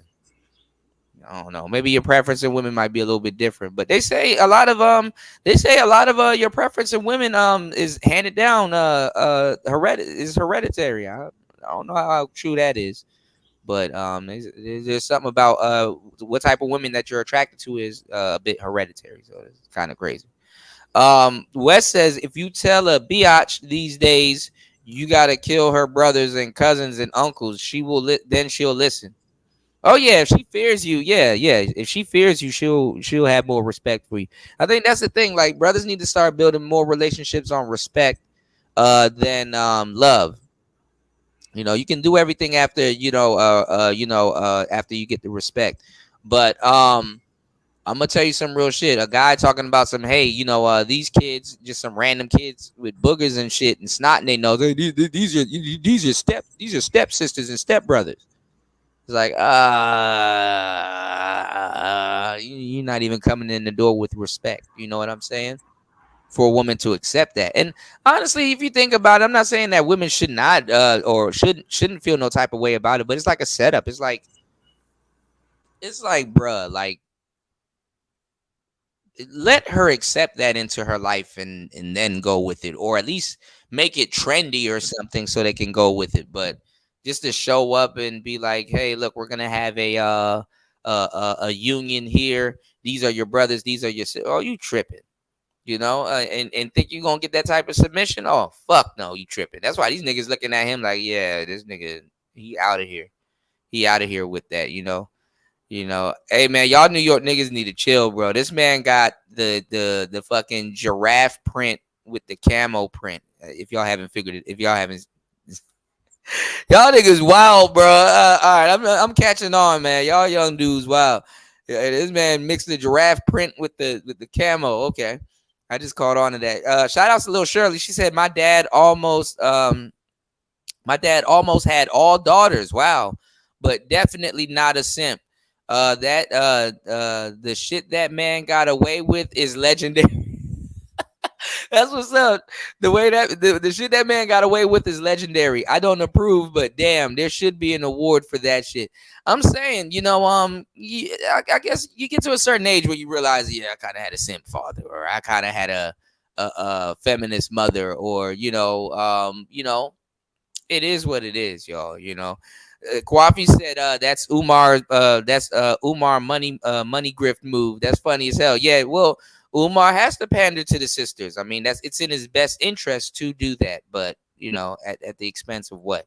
These young brothers and stuff like that. So he feels that the sisters will tame these young brothers into gentlemen. That's how he's going about it.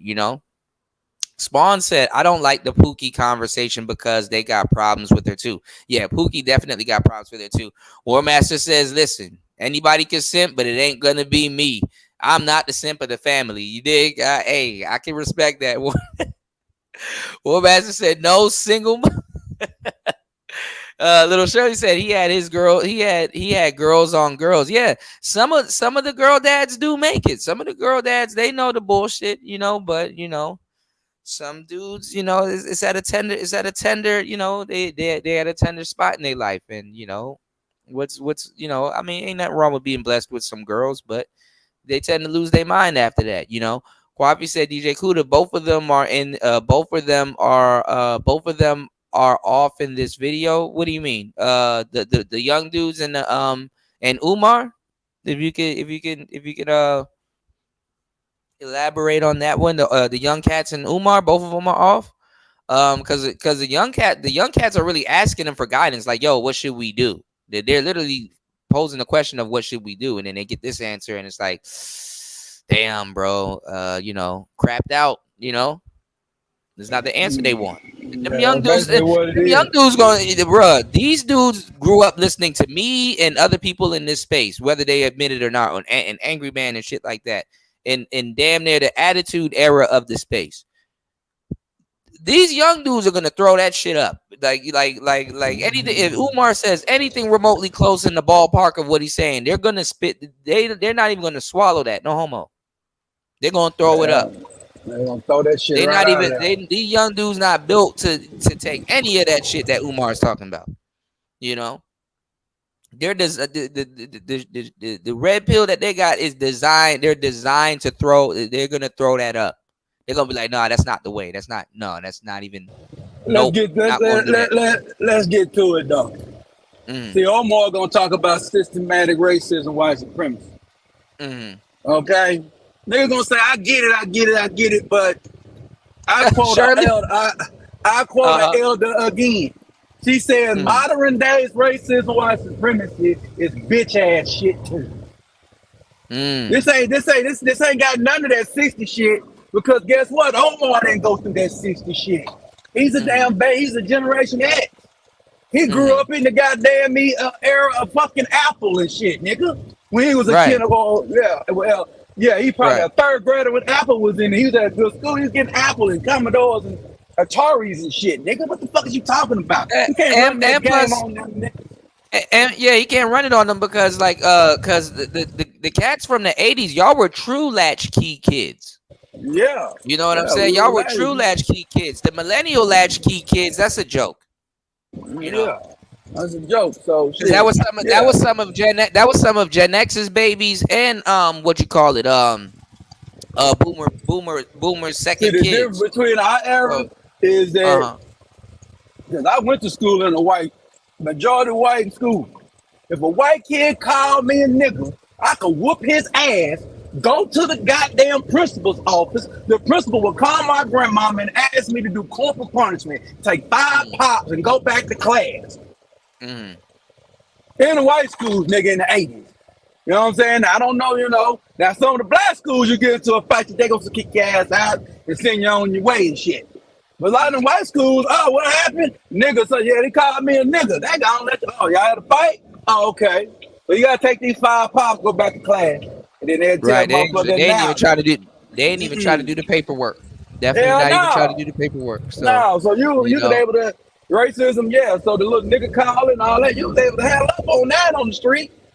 Shit, white folks, and then after a while, white folks wasn't even fucking with us in the 90s. They knew better to come over there fucking with us, get your ass whooped. So we had a different mindset already. We didn't give a damn. We whoop ass. Put these hands on the motherfucker. And that's when the gangbanging shit coming into play to blind us from really who we supposed to be fighting on and fucking with. And then, then the mass incarceration. And then another thing, the chicks and shit wasn't fucking was running to the niggas with the dope bars and shit. That's where the R. Kelly generation came in at, where them niggas was sitting on the corner and shit, slanging dope, and the goddamn 15, 16-year-old girls is running after. Don't let me get started with Well, this I mean, yeah, I'm already hip, and I definitely want to do something with you because we definitely got to go into the concept of the sister wife. You know what I'm saying, and the family thing because that's interesting. But yeah, I Go mean, the ahead, R. though. I ain't trying to take over. No, you good. No, I'm fucking with what you're talking about. You know, I'm picking up what you're putting down because the R. Kelly types end up turning into the winos. You know, like from back in the day, they end up turning into the wino types, but doing something They're else. the one in the 5.0s and all that shit, man. Come on, Umar, the 5.0s down there. Them niggas, if you didn't have a 5.0, you didn't have a Gumby nigga, you didn't have the triple gold dates, you wasn't getting no bitch. Yeah, sitting on some white walls. I'm already hip. My thing though is like I was in middle school watching that shit, laughing at the shit, man. Come on, man. Calm down. But my thing is that these dudes they're gonna throw that shit up. You know, I mean, like I said, anytime Umar is talking to them about women is gonna be outdated. You know what I'm saying? It's gonna be outdated to them. They're gonna throw that shit up because they don't think that, I mean, and the younger cats don't believe in going back to go forward to make progress. And honestly, what Umar is talking about is not one of those 2 steps back to go 1 step forward, y'all. It's not one of those things, you know. And you can't do that with not today's women. So we gotta really get into what we talking about over here at Player Talk Radio. What the management really should be gotta be talking about is moving forward. These young brothers, all they need is a class system now. See, we're past we're in classes now. Basically, black community is getting segregated, y'all. And he's trying to talk about integrating black folks. That's over, nigga. That shit was lost in you lost that in 2018, nigga. When you bitch ass niggas couldn't build the shit. You had motherfuckers with money and goddamn infrastructure ready to do business. You bitch ass niggas dropped the ball. Hard to tell you. This segregated niggas now. Niggas going with the class of bitches they want to fuck with. Wait. So we've been saying this because I've asked you earlier, and shout outs to Young Jay. We were talking about Garvey. Okay, so what Garvey was talking about. So you're saying that could have worked at the time, but there was a window there. And then what you're saying that what Umar is talking about that could have worked at the time, but the window was kind of done 2018ish. You know, kind of. They dropped the ball. See, Garvey. So are you saying that between Garvey? I'll give you a perfect example. Garvey had a war with Madam C.J. Walker when women were straightening their hairs and shit. He was shitting on the shit. He didn't have women out of bounds. Women was in order in the Garvey movement. Bitches wasn't. Let's get ignorant. Bitches wasn't getting out of line in Garvey. UNIA, the bitch didn't have no say so in the UNIA. If they did, they were regurgitating. We had everybody rocking afros too. Yeah, there was regurgitating the books that it was written with Amy Jock and the Amy Garveys he had. Yeah, they was over there taking dictatorship from God. Yeah, they was. You know what I'm saying? And they was goddamn. My thing is, But my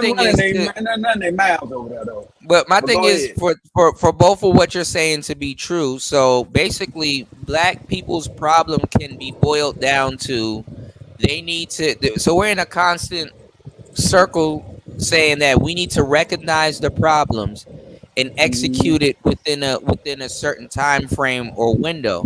But to even say that is meaning to admit that okay, then our answer to the problems are forever changing. Oh yes, it's always something new. You got to remember, Marcus Garvey got compromised by within the modern day shit because black folks. Because I remember in black folks was pissed off at the Obama administration. Niggas was starting to look at that Obama administration and see it was bullshit. Yeah, And and that then, we and weren't then gonna get nothing out of it. and Umar, who one of them came with it, but they saying they would have really gone hard talking about the vote. They were just wanting to talk about the issues. Mostly I was sitting there and there. They was talking about education, which was cool. But they was talking about and they was talking about these women. And but guess who was mostly in the movement at the time? Married men and shit. So we don't want to hear that bitch ass shit. If the leadership is married men, nigga, we want to talk about how we gonna eliminate this shit for futures to come. They want to mention to them single women and shit. Man, I don't give a fuck about no. Let me tell you something, bro. Married men really don't give a fuck about no single bitch, man. We don't, because we want to be lit. Because you need married men to lead the way any goddamn way. You understand? Yeah. So when niggas start dropping the ball on that, you can't get a gang of goddamn married men. You promote marriage, ain't you? Well, that's the only way. But they was trying to kiss ass and shit. And the main thing niggas was doing was fucking all the single bitches on the top. The niggas didn't have no dick discipline. Same with Dr. Umar Johnson. Didn't have no dick discipline neither, because he was fucking with the concert stripper and shit. Yeah, the stripper, yeah. But I kind of get into that, which is funny as hell. We're gonna talk about that too. But yeah, go ahead. The thing, no, yeah, we're gonna get to that because he chose the stripper type, you know. With the bitch. I was on conference calls with the bitch and tell you the damn secret. You can't even find that bitch no more. That bitch is off the grid, nigga. Yeah, she off grid. Yeah. She was giving it up, you know. But the thing is like the thing is this, like you know, when we get into the relationship realm, modern men are more equipped. They know what's going on in the relationship relationship realm of today. And I'm not gonna lie, Umar is you know, would be taking a couple of steps back that way, you know. The problem with Umar is a leader, but he ain't where his wife at. The thing that's going on in the world today, because like you said, with the married men, that's what the prostitutes was to alleviate that. But see, what dudes are doing right now is, and what prostitutes are doing right now is, you know, the prostitute economy was to, let that level out. But what dudes are doing right now is they're trying to date prostitutes. And that's what it is. They're trying to date prostitutes. It's like, hey, like if every Paul girl, Pierce. Yeah. Like they're like, honestly, prostitutes wasn't for dating. Dating was for square people. Dating was really for square people that's trying to, you know what I'm saying, get something on. Now a prostitute can covertly go square for the, you know, she can go square for the paper.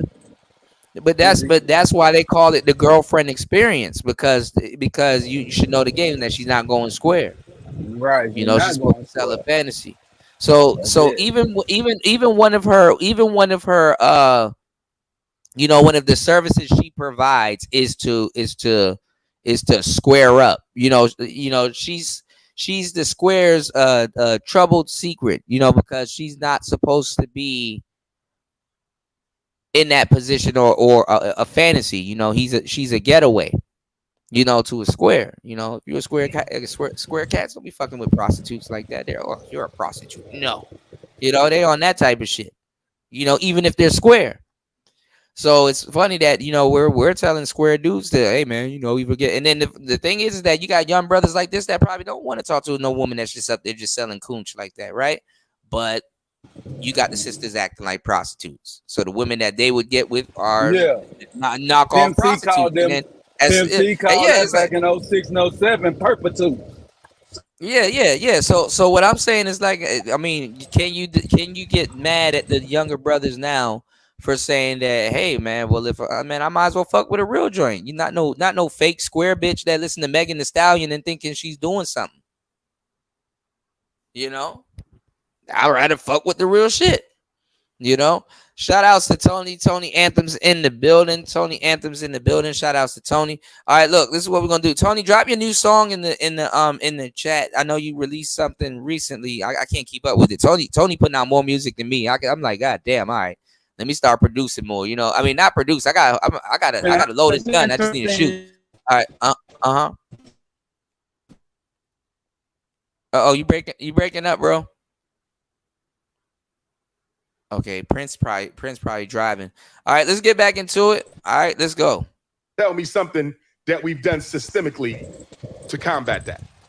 Because you keep saying me and her. I don't care about me and her. But there's plenty women and men. Women and men as a group in the community. You understand? Right. We gave birth to that. You see? So you say she had a couple kids already because she met men. She probably thought they was good. Some of them, they left her. She knew they wasn't good. You don't know that, brother. She knew they wasn't good. You're bro. making You know assumptions about her. Would you make the same assumption if she was a white woman? Yes, I would. So you said. No, come on, man. Come on. Listen, women accountable. So you said. Listen, like I said, I feel like as a black We man, don't hold them all accountable because black men date outside their race more than every other man put together. I said we. Y'all three. Yes. Okay. Yeah, I can't disprove that because I don't know you personally. Even that, But if we look at the numbers, black men marry black women at an 87% rate, where black women marry outside of their race. He's a fucking liar. They marry outside at a 92%. Black women do not. No, you're that's wrong. Percentages You're apart. wrong. That's not that much. Black women do not marry out the race more than black men. I'm That's not wrong. saying that, but the percentages Black ain't that women, far off. That's what I'm black saying. women have one of the highest, fastest growing interracial marriage rates. But her interracial marriage rate pales in comparison to what black men have been doing interracially for 4 or 5 decades. You understand? She don't even come close to what we're doing interracially. Black fathers are in the home more than any other group or race. Okay. But what that has no value? It does have value, but we're going to put that up against the other statistic. 2/3 of our kids are being raised by the women. 2/3 of our kids are being raised by the women. And like I said, when I say being raised, I'm not saying it needs to be a father. I would like a father in that house, but I know it's not enough of us to go around. Yeah. We are not even being accountable to the boys in the hood. And we're complaining about the women. I argue with women who are making babies with the irresponsible men that we didn't raise correctly. That's bullshit. All right. That's wimp ass weak man shit. Take responsibility for our shit. Stop scapegoating them. Yeah, I could agree. I could agree to that. All I'm saying is look at all we could be doing better, man. Half the black boys in the 4th grade can't read. What black men doing about that systemically? Not enough. I know what I'm doing about it. I'm They building a told school me- for 2 of them. But I systemically was as talking black men, about, what are hold we doing on, I about was that? talking Nothing. about you niggas in the damn Pan-African community that the woman is the first teacher of the child. nigga. You kept talking about? We letting them raise right before our eyes, and then we want to boys know how criticize to read something before they ending go up to with one school. when we should have made sure there were none. Listen, we all got choices. Just like if I choose to live a lifestyle, You're dealing with individualism again. I can't but that's deal with part that. of choices. No, it's not. We have to deal with this systemically. He brought up a question earlier, and he said, did we make these problems on our own, or was there some systemics involved? It was systemic. 1970, they shut down the factories. They took out the 1980, dropped off the crack and the AIDS. 1990, the Bill Clinton crime bill. There's systemic factors at play. You totally divorce your analysis from any systemic factors at all. You ain't mentioned one. You keep talking about her and Pookie and Ray with the kids. You ain't say shit about the systemics. That's exactly what white folks want you to do. That's what white folks want you to do. I'm saying ignore what I've done to your women, scapegoat her. Because that's what she's doing to you. She's ignoring what the system did to you. And she's going to scapegoat you. And we're both scapegoating each other. Okay, that's fair. Your analysis is feeding the gender war. It's not solving it. Listen, I don't mind us holding the women accountable. I don't mind us holding the men accountable. Right? Yeah. But when we're going to hold the system accountable as well. That's fair. And if we're going to hold the system accountable, that also means we got to make our own systems too.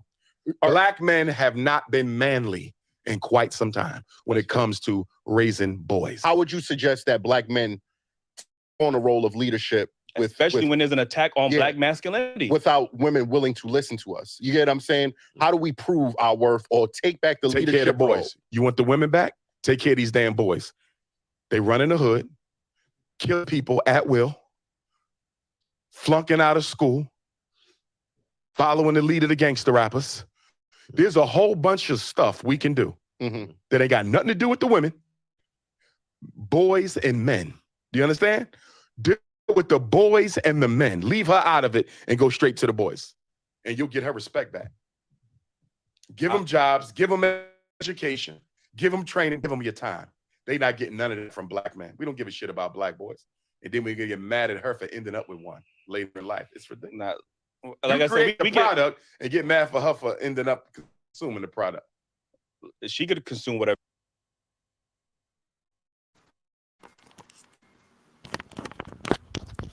Oh man, I know he did a video on it because I saw the thing. I'm gonna be like, wait until BGS get a hold of this.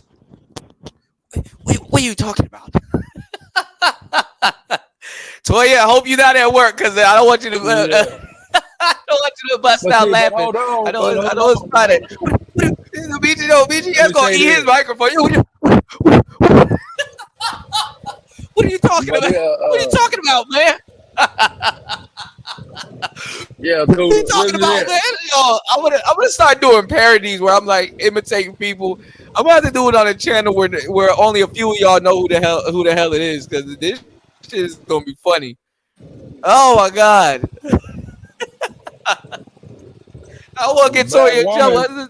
Toya, you can laugh in silence. We will laugh together. I know, I'm about to break that shit down. That shit gonna be funny as hell.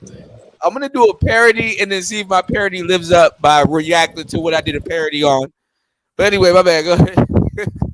Go ahead, Prince. Yeah, People like, what are you talking about? Dr. Umar Johnson, man, you gotta stop the hypocritical bullshit. When you talking about the boys is reading at 4th grade level, that's black Uh-huh. woman issue, nigga. Because you know why? Because the black woman is the first teacher of the child, nigga. Fuck you talking Yeah. about, my nigga? That's what y'all Yeah. teach. That's what you teaching y'all in But Umar knows he your can't history. talk to them.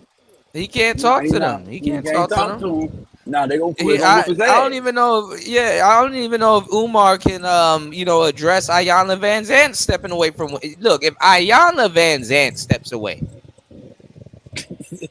I mean honestly, look at her. I mean she's gonna step away from anything, but if she steps away, like come on, man. Yeah, she Come had to on, man. step You ain't got out, nothing to bro. say about that. Like them sisters ran that bitch out of town. She even got more life in her. She even thinking about coming back doing goddamn red pill content. Mm. You know?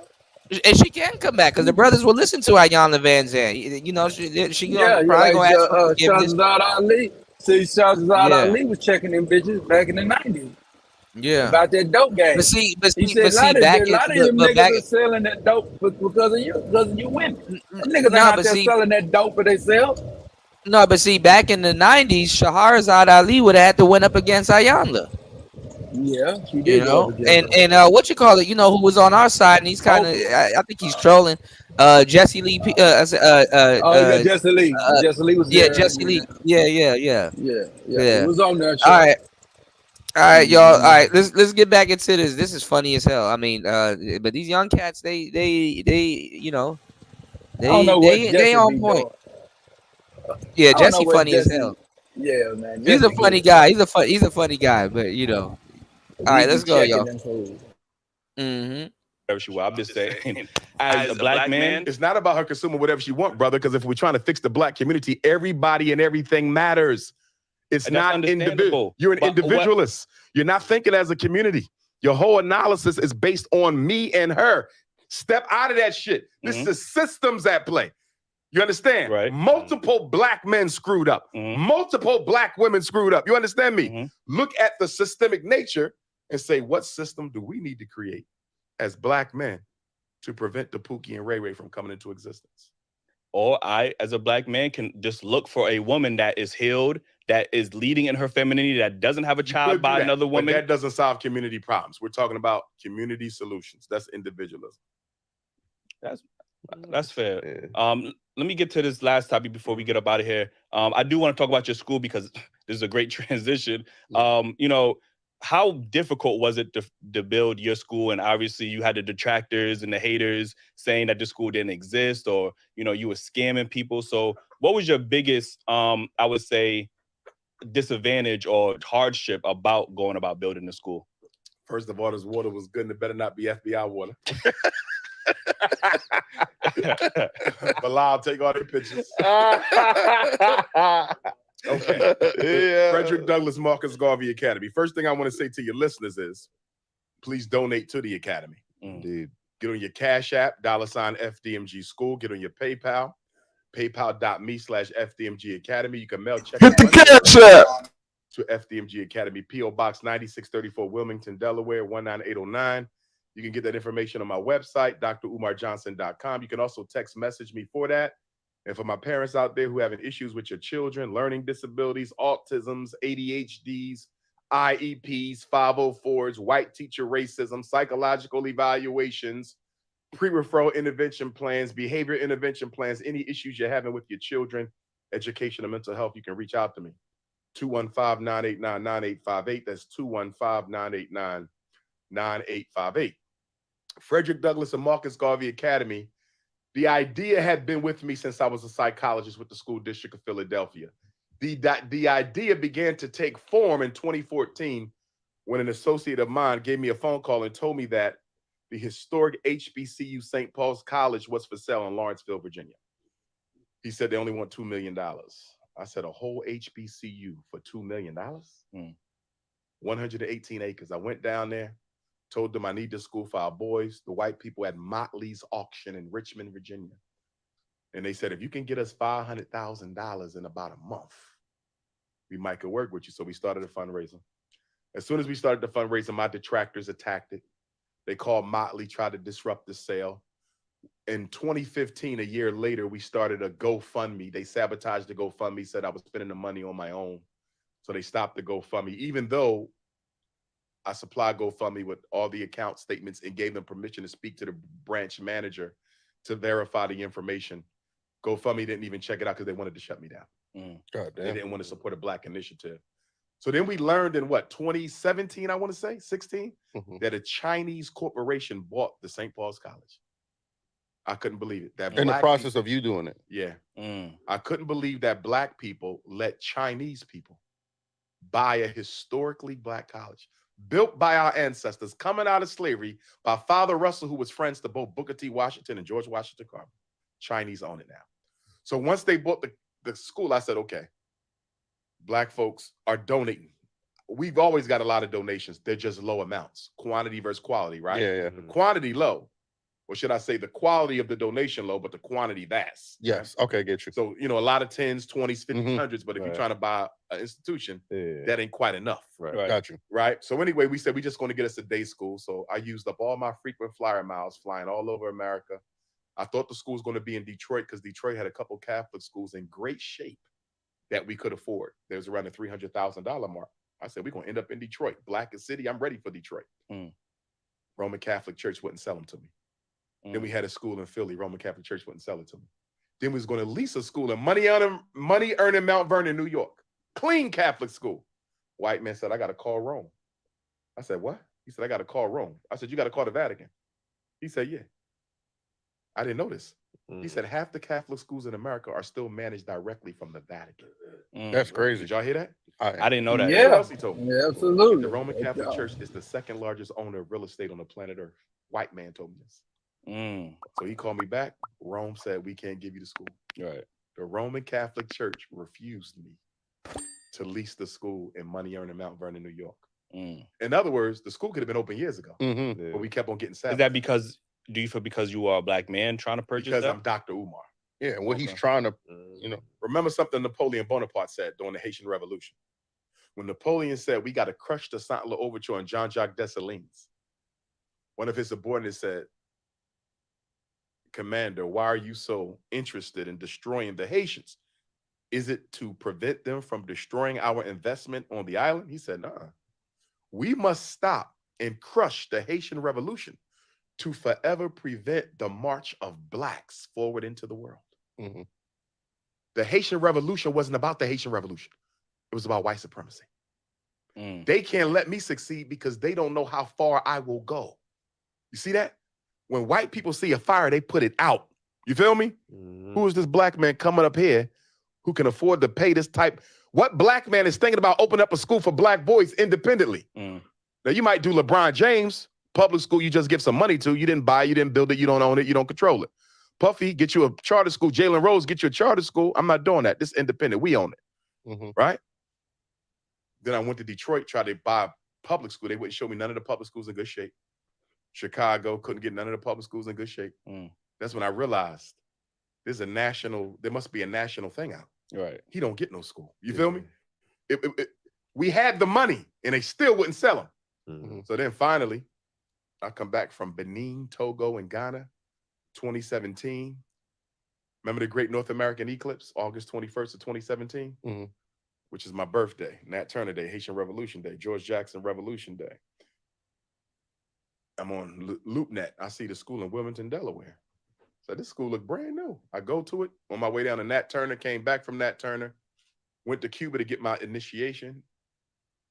When I came back from Cuba, I finally got into the schools. I walked around. I said, you know what? These schools are modern. They're in good shape. Did my research, found out these schools only 10 years old, 2 of them. They wanted $2 million.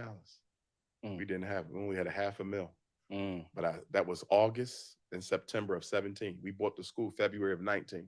So for 18 months, I stayed on them. Right. Can we get the school? Can we buy the school? Can we get the school? Buy the school? And then one day I said, can y'all sell it to us? He responded, give us what you got. I said, oh, shit. I talked him down from 2 mils. Right.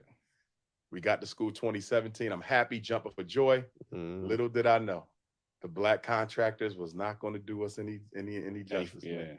We got robbed. We got scammed, man, our own people. Which is unfortunate, yeah. Very unfortunate. Then one day, last September, I said, you know what? I'm going to have to use white folks.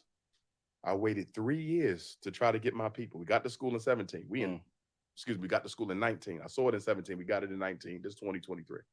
Right? So February of 19 to 20 to 21 to 22 to 23. 4 years. February, March, April, May, June, July, August. It'll be 4.5 in August. I decided to call up a white man, HVAC. He had both units on the roof in 2 days. Crane truck and everything. We already bought the units. We had them custom made. Right. So they've been sitting for a year. Brand new. Sitting. Because all the black HVACs tell me they're going to come do it. Never did it. So I called a white man to do it. He gets the units up right before the festival. I start scratching my head like, damn. I'm waiting on brothers for 3. This white man did this in 2 days?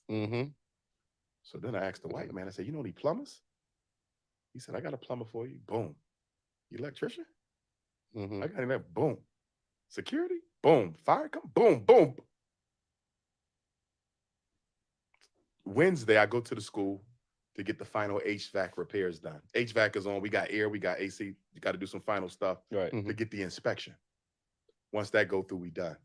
I got to call the city, find out what we got to do to get our certificate of occupancy because plumbing is repaired and inspected. HVAC repaired and inspected. Fire, security repaired and inspected. Everything. The only thing left is HVAC. And of course, we got to close up the holes and paint and do the floor. It's superficial, beautify. But all the systems, once we done HVAC, we done. The sad thing is, those white men did in 4 months, 3 months really, what black men couldn't help me do in 3 years. It's the self-hate. It's not giving up on our people though, because when we go across the street to the Frederick Douglass High School, which is 4 times bigger, I still want to find some black contractors. I'm never giving up on my people. Yeah, that's what but also have to face reality. Right. And the reality of the fact is we are so psychologically damaged that most of us find it almost impossible to do right by another black person. And these white folks, they don't even like me. Do you feel me? Right. They don't even like me. But the money But talk. they did the job and did it right. Yeah. It hurt. I'm like, damn. They just did it with no problem. Just came in, knocked it out, cheaper price and everything. If I would have just went with whites from the beginning, the school would have been done. But I couldn't do that because that's against what I stand for. So I had to try to use our people. So with this being an independent school, does that mean you can implement your own curriculums? Absolutely. Like, so what kind of curriculums are you plan on teaching at the school? Well, you got to have math, science, language, and social studies. That's required. Right. And then on top of that, we're going to have agricultural and agronomical science, dietary and nutritional science. We're about to buy some farmland right now. We're also going to have political and military science. We will be teaching African martial arts, weapons training too. There will also be spiritual and astrological science. I practice Yoruba spirituality. We will teach it. The school will be a bona fide independent parochial academy. We must have a religious instruction there, spiritual instruction.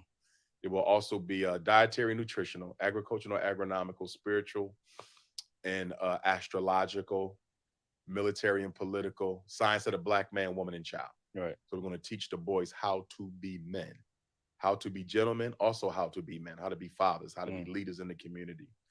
And then financial and economics, investing, real estate, stocks, all of that. We're going to have guest speakers every month for the boys from different industries. They're going to work on their own business plan. And when they graduate from the school, we're going to give them their grant for their first business. That's dope, yeah. Well, definitely gonna clap it up for that. Will there be? I noticed in China, they are actually teaching their boys. They have masculinity classes in a sense, right? Do you think there is a need to kind of have a masculinity course for our young Black boys? I don't know exactly what their masculinity course entails, right? But our Science of the Black Man, Woman, and Child will likely cover that. Okay, that's fair. Because we believe in the divinity of the Black man and the divinity of the Black woman. Right. That's part of. Sure, we might need some classes for some grown adult men to be taught how to be a man. I agree with that. Like a college, I don't know if it's like college or maybe some grad school, yeah, something. I don't side know. shit. We need some help. We're going to have some stuff for the men too once we get the boys up and running. Because although FDMG is a school by day, it's a community university by night. So this is an all boys school? It's going to be all boys for the first 3 to 5 years. Then it's going to become girls. Okay. Boys and girls. Got you. I'm volunteering us anytime you ever need us to meet, even like speak or do something that you may need, something that you may not have time for, or something you think that we can fit to help. Okay. We're definitely going to be a part of it. Just, send the kite out. I'm looking forward to it, not just for the blessing it'll be to our children, but also to the community. Because there's very few places that we have where we can meet unencumbered by other people. I speak more than any other scholar in the world, Black, right? I'm the most requested Black scholar on the planet for 13 years straight. I can count on one hand the amount of places I've been in the world that we own. Most of the time, we in something owned by Arabs, white people. They flicking the lights on, cutting the lights off. I got to get out. You feel me? Definitely. Like, damn, only place that we own is the Black churches. But the Black churches don't want you in there talking politics because they already in somebody's pocket downtown. You feel me? So the one place that has space and a microphone for us to organize and strategize, the Black church don't want us in there to organize and strategize. So with FDMG, we have enough space where we could do conferences and everything. And once we do the Frederick Douglass High School, which is across the street, once both schools are up, we are undisputedly the largest independent Black school independent campus in the country, and the only independent Black school with 2 buildings, 2 legitimate real schools, not no church, not no basement, not no home, real school. We're the only independent school in the country with 2 schools that's Black, and we're the largest. That's dope, man. Like, listen, before we get up out of here, because I understand you're a busy man, I do want to ask you one question. It's a short question. I seen that you posted a female rapper by the name of Sukihana, right? She has some choice words for you and her song. You know what I mean? What would you say to our good sister about that? Sister Sukihana. I never heard of the queen before a supporter of mine sent me the video. Where she said, I'm not going to use her words, but where she said, if I wanted to spend some private time with a man, it'll be Dr. Umar. Right? And then at the end of the video, which wasn't on my Instagram, but it's on my Facebook and TikTok, she says, if Dr. Umar met me, he would shoot his shot because he'd see that I'm a beautiful Black African conscious queen. I could use some guidance. I got a little bit of daddy issues. She was very humble. Right. You understand? Yeah, indeed. I didn't know she was from Wilmington, Delaware. That's where the school is, right? Yeah. I would be open to meeting with her, right? To see where her head is. Because first, it's always politics before Punani for me. So what can we do together to build the community? Now, obviously, her content isn't something I could endorse. But it seemed to me that if she's willing to follow my lead, that she might be ready to make a transition, right? From the raunchiness to the righteousness. And so maybe she'll take all her followers and bring them into a more conscious lifestyle. Maybe, I don't know. That would be a conversation that we would need to have though. But if she decided to turn the corner and leave that content alone for something that is more conscious and more positive for our daughters and sons, I would work with her. And I think we could do a whole lot together too. But she would have to turn that corner because I couldn't endorse the current message. That listen, if anybody could do it, you could do it. Like, again, appreciate you for pulling up. Again, let them know where they can follow you at. TikTok and Instagram and Twitter at Dr. Umar Johnson. Facebook, Dr. Umar Ifatunde. TikTok, Prince of Pan-Africanism with a K. What else is out there? I think that's it, right? Facebook. Your YouTube, Instagram. right? I don't have a YouTube. Okay. You don't have a YouTube? All those are fake pages. Those are, wow. Umar, before you go to, you gotta hit us with the I beg your pardon. We gotta hear it. Come on, we gotta hear it. I beg your pardon. Hey, make some noise for Dr. Umar, man. Yo, That was appreciate dope, you, man. man. Yo, That was and if y'all dope. enjoyed the conversation, make sure you hit that like button, subscribe if you're not already Word. subscribed. Join the membership, man. There's a lot of behind the scenes Great you might episode. get. You know what I mean? It's a great episode. Cop the merch as well. Yeah, Crew.co, man. Appreciate So you. y'all ain't bring me no shirt. Nah, we got you one. We got you one. Yeah, we got you one, for Yeah, sure. definitely. Like, you know what I mean? And we're gonna have to send some to the school. Like, you know, we do all of that. You know? No doubt. No.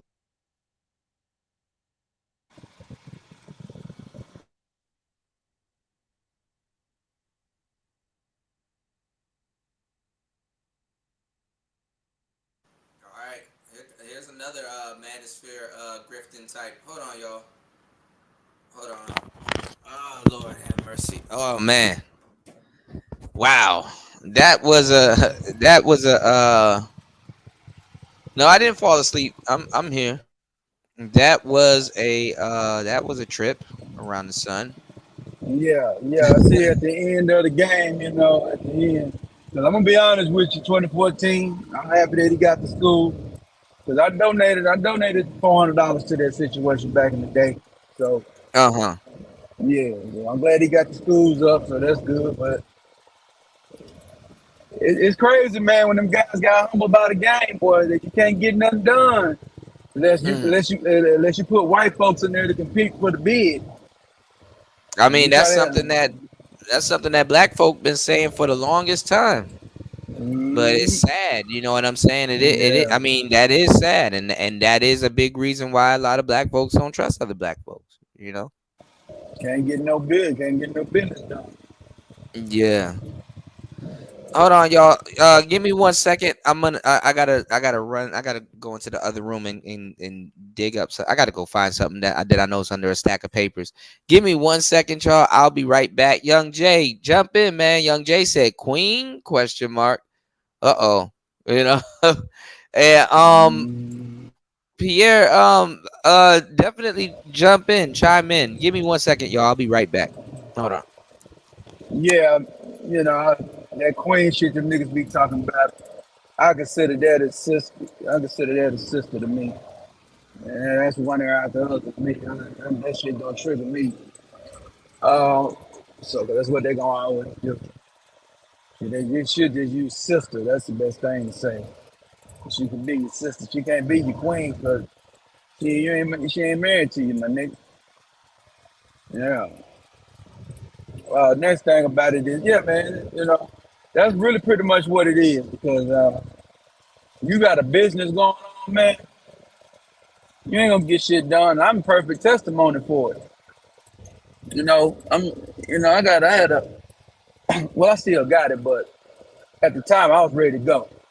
So around about 2016, I came with a concept called alkaline water solution. That was before the alkaline water became a real big phase right there. So I was ahead of the curve. Now what I had all the logistics, right? But at the same time, we had this shit called Busy Nation. So you had all these motherfucking tribes that we call North Carolina, Memphis, everybody, right? So we could have ran, and you had all these black businesses, right? So I said, okay, man, let's organize, and we can deliver this water to y'all communities and everything, and we can start a doggone a mass basically a water version of Amazon. And you know what happened? Them niggas, they ain't want to do shit. You know, I had 5 trucking companies ready to haul everything. Shit, ready to go. 620. And yeah. So them black power niggas, man, they ain't about no business, man. When it came down to it, like I said. Yeah. At the same time, Black people gonna send you on the run around. Yeah. They was gonna send me on the they was trying to send me on the run around. So I'm like, nah, I ain't doing them. I ain't doing nothing. You gonna pay me? You gonna pay me for my orders, nigga? Right off the bat, I was selling to your wholesale, so you could take the shit. If I gave you a case for 25, you can make 50, or you can make 75 off the motherfucker. I just wanted my goddamn 25 per case. You know what I'm saying? That's all I want. All right, Them y'all. niggas don't want to do nothing. I'm gonna You try got to it. keep today's. I'm gonna try to keep today's show a bit short. I know I'm saying that after 7 hours, but Young Jay wanted me to pull this up. Give me 1 second. I need to go grab something in another room, but this is kind of we're gonna do a numerology show real soon, Prince. I want you to be here for that also. I'm gonna try to do it today, but I guess this is like one of those shows that kind of went over the numbers, and I guess it's kind of like I know it's like conspiracy-ish, but take this as entertainment purposes, y'all. Anything you may hear here. This is my first time seeing this. This Young Jay dropped this in the chat. Yeah, And they always say follow the money. I always say, yeah, you can follow the money, but I would say also follow the numbers too. Yeah. Follow the numbers. Yep. But did you want me to play this real quick, or did you want me to? Did you want to chop it up with Prince real quick, and then I come back, and then I can sit down. Yeah. Go ahead and play it. Go ahead and play it for these people. This is Zachary Hubbard. He's like the first guy I've ever seen on YouTube. He was huge, and he's still big too. On YouTube, he always gets his chance. He goes through like 100 different YouTube channels a year because they keep flagging the shit down. But yeah. Okay, all right, we're gonna check this out, and this is when it first happened. This is like 3 years ago, so all right. Give me 1 second. I'll be back, y'all. 2020, the news that has shocked the world today is the death of Kobe Bryant in a helicopter crash at age 41. A lot of news media is commenting, what are the odds that yesterday LeBron James passes Kobe Bryant in scoring and the next day Kobe dies? And that is the right question, especially what are the odds that in an 82-game season, the game LeBron passes Kobe is in Philly, 1 in 82 chance, Kobe's hometown. If you missed the work I did yesterday prior to LeBron passing Kobe, I talked about how with these major rituals, there's often ritual death. And I talked about the deaths of Daryl Dawkins and Moses Malone, Philadelphia basketball stars who both died the season that Kobe finished his career. Daryl Dawkins died at age 58, and Moses Malone died at 60, exactly 213 days before Kobe's last game where he scored 60. And of course, LA is the 213 area code. So let's go through the key pieces of information relating to Kobe's death at age 41. And of course, yesterday in the videos, I talked about the significance of Kobe being 41 right now. Let's do it again. We'll start with him dying on the 26th. If you have not read my book, the first chapter is why are there 26 letters in the English alphabet? 26 is known as the God number in Hebrew gematria, a code that's thousands of years old. In English, the word God equals 26. Notice names like Bryant, Jordan, athlete, game, God, they're all 26. Philadelphia, Kobe's home city where LeBron just passed him last night. Philadelphia's 101, the 26th prime. Kobe's death was announced as the Pro Bowl was kicking off. Pro Bowl 101. And they say Kobe's helicopter crashed right off the 101 freeway. The first chapter of my book, it's about 26 and 101. You have to know these numbers to see how often they are used ritualistically together like this.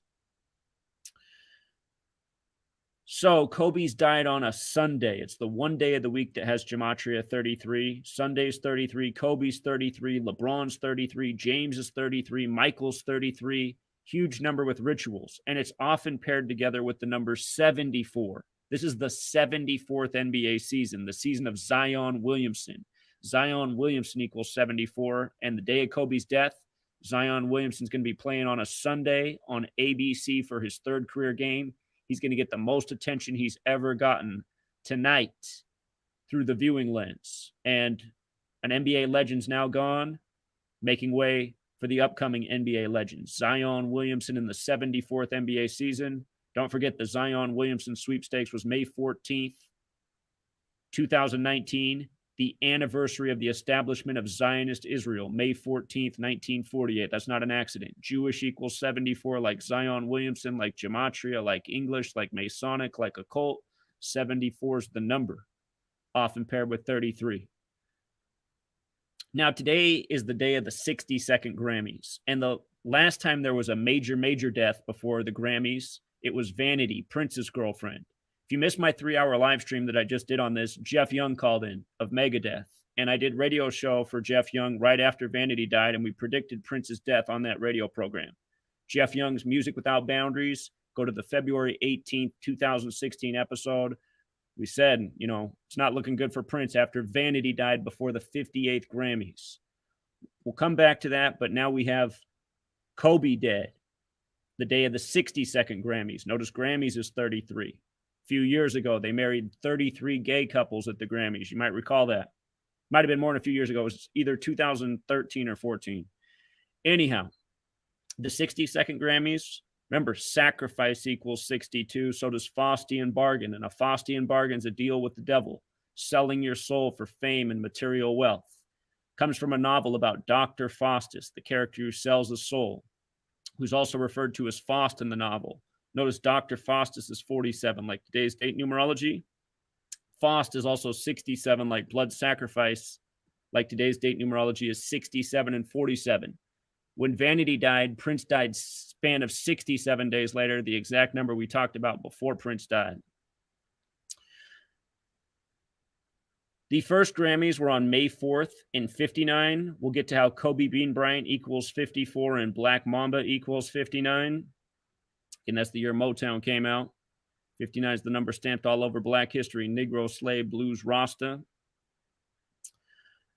About Kobe dying on the 67 date numerology, he died in Calabasas, which equals 67. Notice Black Mamba is also 67. Calabasas and Black Mamba are both also 59. And again, the first Grammys in 59. Again, this is the number stamped all over Black history. Negro, Slave, Blues, Rasta, all 59. And, you know, again, Motown came out in 59. Black History Month in non-leap years ends on the 59th day of the year. Michael Jordan's another 59. Kobe and Michael, major parallels. So, Kobe Bean Bryant equals 54. Yesterday, before the game was played, before LeBron passed Kobe, I talked about the significance of the date, January 25th, the day LeBron was going to pass Kobe, 25/1, like 251, the 54th prime. Lo and behold, LeBron goes on to pass Kobe, scoring the 54th points of the game for the Lakers, while Philadelphia was stuck on 74 points. So Kobe Bean Bryant, 54. If you missed yesterday's video, check it out because I go on a rant about how much 54 is going on in the world right now as we approach Super Bowl 54. Now, Kobe Bean Bryant becomes part of this ritual. The other year, he was a big part of the Super Bowl 52 ritual, and they made a big deal about Kobe singing Fly, Eagles, Fly. And with regards to the Super Bowl 54 being next weekend, the Sunday after his death, Kobe's 41 years old right now. Super Bowl's 41. Kobe Bryant's 41. Last night, King James passed him. King's 41. Remember, when we told you LeBron was coming back from down 3-1 to win it on the real King James's birthday, June 19th, and he did. Rituals scripted by the numbers. But King 41. Remember, Kobe's dad was drafted 41 years before Kobe retired. Joe Jellybean Bryant was drafted by the Golden State Warriors 1975. He was the 14th pick. Kobe retired in 2016 with games going on, him against the Jazz in his last game, and the Warriors playing on ESPN1 and ESPN2. Golden State is 41, who his dad was drafted by 41 years before he retired. And when you write out 14 is 41. And remember when Kobe scored 81 points? Remember that game? It was on January 22nd, 1/22. His team scored 122 points. That means when Kobe scored 81, the rest of the Lakers scored 41 points. The word ritual equals 81 and 27. Kobe was 27 years old when he scored 81. Ritual and numbers that again paid tribute to 41. Now, Shaq, his teammate, his upcoming birthday is in 41 days. LA equals 41. Of course, that's the 13th prime. LA also equals 13. His daughter died at 13. 41 plus 13 is 54. Remember, Joanne Buss of the Lakers just died December 16th. From her death to Kobe's death is 41 days later. Joanne equals 54 as well. As for his father, Joe Bryant, it's his 100th day of his age. When you write out 100, it equals 54. It's also 3 months and 8 days. Talk about why that matters. Right here, Kobe's wife, who he supposedly had the affair, with the other girl, and then came back and got Vanessa the Big Diamond. Story from, a decade or more ago. Time flies. But his wife, look at this. From his wife's birthday, May 5th, to Kobe's death is 266 days. The big number with the Jesuits, but also 38 weeks. Let's cover both numbers. 38's the death number. Remember, Murder by Numbers, the movie poster. The E's changed to the 3, the B's changed to the 8. Murder's 38. Killings 38, deaths 38, RIPs 38, gematria, the practice of coding numbers into words 38, English is 38. This code comes from Kabbalah 38. And remember, the band Slipknot that did the song Gematria, the killing name, their first member died at age 38. So 38 weeks after his wife's birthday, 3 months and 8 days from his dad's. And keep in mind, with regards to the 100 days, it's the 100th NFL season, Super Bowl 54 next weekend. We've connected a lot of rituals this year with the 154. This is the latest. But with regards to the 266 days, okay, here's what you need to know. The Jesuit motto in Latin sums to 266 and 122. Pope Francis is the first publicly Jesuit pope, and he is the 266th pope, right? And that Jesuit motto is also 122, like Pope Francis. San Francisco equals 122. It's on the 122nd meridian. They're in the Super Bowl next weekend. San Francisco is named after St. Francis of Assisi, just like Pope Francis. Look at this. From the Pope's birthday to Kobe's death is 41 days. And the Pope synced up with a lot of sports rituals. I've been showing this time after time, year after year. Pope Francis is the first publicly Jesuit pope. Jesuits have so much influence in sports, especially basketball. And for the person out there who's going, how can this be? How can it be synced up with the Pope, synced up with his wife, with his father, with Joanne Buss, with Shaq? How is this possible? Like I've been explaining for years. It's a chessboard. When you go in a Masonic lodge, and Shaq's a Mason, his sister died by the numbers this year. But when you go in a Masonic lodge, or you don't even have to go in one, I mean, just watching these documentaries they put out, the floor is a chessboard. And again, Masonry is what works by this code of letters and numbers. Masonry is what controls the world of entertainment. Like I've been saying for years, these athletes are in arranged marriages, which are synced up with their careers. Just like Steph Curry's wife is from Toronto. It was the 73rd NBA season last year. Steph Curry born on the 73rd day of the year. When Michael Jordan set the win record at 72, his 73rd game of the season was against Del Curry, the father of Steph Curry. Again, these people are in arranged marriages. They're being told when to procreate, what day to have the C-section so the birthday is perfect, what name gematria to give these people. They're doing it this way. They're setting the chessboard because they have the whole script laid out. As we're going to get to, a cartoon foreshadowed Kobe's death. Kobe Bryant has a toy helicopter you can buy right now. There's a lot of stuff that shows that all of this is pre-planned and very carefully coordinated. And, you should get the point from what I just said, because this is absolutely what's going on. I've been talking about this for years. Example after example piles up. But I mean, just think about it. He's with this woman. He ends up dying 266 days after her birthday, or her 38 weeks, and we'll get to how she's 37 years old too, the Los Angeles number, in a moment. But anyway, the NBA finals start this year on June 4th, 6-4. That's in 131 days. It's also 4 months and 10 days, which looks a little bit like 4-1, but that 131 days is huge because that's the championship number. Again, Super Bowl's 131, championships 131. When you write out 57, it's 131. NBA Finals is 57. Helicopters 57. Joe Montana equals 54. It's the Joe Montana Bowl. It's 131 days from his birthday. The 49ers just beat the Packers 37-20, 57 combined points, a span of 57 days from wasting the Packers in the regular season. These numbers just get recycled and used again and again every single year. Abdul-Jabbar equals 74. It's the 74th NBA season. He's the all-time leading point scorer. He played for LA and Milwaukee. Think about it. But here, look at this. In Sumerian gematria, helicopter 666, like the NBA Finals. Remember when they said LeBron was the first player to go to 6 straight finals since 66 when Bill Russell did it?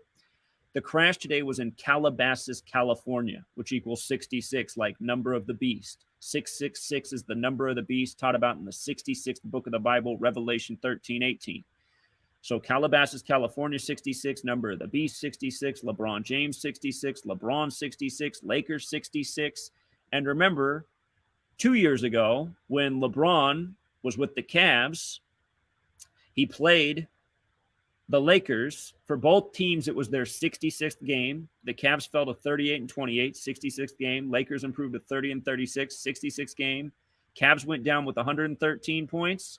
And then 113 days after that game, which was on March 11th, 11/3, like 113, 113 days later, LeBron signed with the Cavs on July 1st. And again, that's a big number in the NBA. The National Basketball Association's 113, Michael Jordan's 113, Kobe Bryant's 113, as we'll get to. Again, rituals and numbers. The year that LeBron won his first NBA Finals was the NBA's 66th season. That season was shortened from 82 games to 66 games, and now you can really understand why. It was a huge ritual for LeBron, who became the name in the game, just like Zion Williamson will eventually become the name in the game. And today, Zion Williamson going to play before more eyes than he ever has before in his life on the day that Kobe dies. Rituals. Now, Kobe, he's died on his 157th day of his age. When you run the alphabetic order in reverse, Kobe Bryant is 157. And again, if you are new here, you have to know all 4 base ciphers to see the totality of the ritual. Kobe Bryant with the alphabetic order. I cannot type, sorry. 113, like Michael Jordan, just like what we were talking about with LeBron before he came over to the Lakers. Kobe Bryant, 41, with the alphabetic order and rules of numerology, his age of death. So we have alphabetic order, 113, alphabetic order, rules of numerology, his age of death, 157 with the reverse alphabetic order. That is the 37th prime number. Los Angeles equals 37. His wife's 37. Tonight, the Grammys are in the Staples Center where the Lakers and Clippers play. And Staples Center, when spelled correctly, is 157. We'll talk about how it's 770 days since they hung up his jersey. Staples Center is also 77.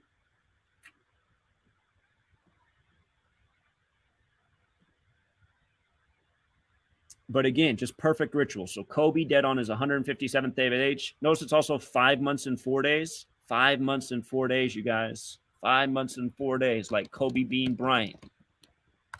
54. LeBron last night passes Kobe, scoring his 54th point. And you know what I was missing this whole time? Kobe Bean Bryant's also 81, like how we scored 81 in that game when the rest of his teammates scored 41. Kobe Bean Bryant, 243. The United States of America is 243 years old right now. And maybe there's something to 135 with Bryant. I don't know it off the top of my head. The other year when they did the big ritual with him singing Fly, Eagles, Fly, I mean, it made sense then, but I'm sure there's something else to that number I don't know yet. Again, there's always more to research. So anyway, perfect day for Kobe. Philadelphia 76ers equals 156. Yesterday, LeBron, again, passed Kobe, playing the Sixers in his hometown. With regards to helicopter crash, has gematria of 79 and 83 like murder. LeBron Raymond James, his full name, 79. Zion Williamson, 79. New Orleans Pelicans, 79. And 79 is the 22nd prime number. Remember, basketball equals 22. David equals 22. Stern equals 22. David Stern died January 1st, 2020, a date with 22 numerology. A span of 22 days later, Zion Williamson makes his debut and scores 22 points on the 22nd, including 17 straight in the fourth quarter. Zion 17, NBA 17. It's all a script. See these videos. I illustrated the significance at 22 and 17 before Zion played that game. You know, talked about these numbers many times. The day David Stern died, I said, just watch. When Zion comes back, it'll be synced up with the death of David Stern. Sure enough, right on the nose. They made a point about how Kobe played 20 seasons. I've been talking about how I think there'll be a lot of celebrity death this year because death's 20, it's 2020. Today is 27 days after LeBron's birthday. Ritual's 27. Remember a few years ago when LeBron won on the real King James's birthday, he scored 27 points on King James's birthday. And then 27 days later, Nate Thurmond died, who played for the Warriors and Cavs and had his number 42 retired with the Warriors and Cavs. LeBron James, 42. I've always said that I believe Nate Thurmond is truly LeBron's father, and I stand by that. Same hairline, similar game, similar build. I think that's truly LeBron's father, Nate Thurmond. Again, Kobe Bean Bryant, 243, the United States of America's 243 years old. He's dead on 26/1, the way the majority of the world writes the date. The United States of America, 261. He's dead at age 41, USA 41. Again, 41 is the 13th prime, 13 stripes, 13 colonies, 13 years of public school programming, turning most Americans into brain-dead coincidence theorists. Jordan's birthday is February 17th. He's going to turn 57 years old this year. Kobe's dead 22 days before Jordan's birthday. And again, Michael Jordan, just using the alphabetic order. 113. You see the 59 and 76 in Jordan? Get Negroes 59 and 76, Slave 59, 76, Blues 59, Barack Obama 59, or excuse me, 76. His Secret Service name Obama was Renegade, which equals 59. Isn't that sick? But I forgot to again just type in Michael Jordan so you can see that 113. Michael Jordan's 113. Kobe Bryant 113. Kobe Bryant's retirement poem, which won him an Oscar, Dear Basketball 113. And he played his last game against the only team that equals 113 in the NBA, the Utah Jazz. So the National Basketball Association's 113 with the alphabetic order and rules of numerology. Again, Kobe retired his jersey against Golden State, or for the 41 thing. There was a huge ritual with this, but they retired his jersey on the day leaving 13 days left in the year. LA, KB, Kobe Bryant, Golden State 41. It was the Lakers-Warriors game. And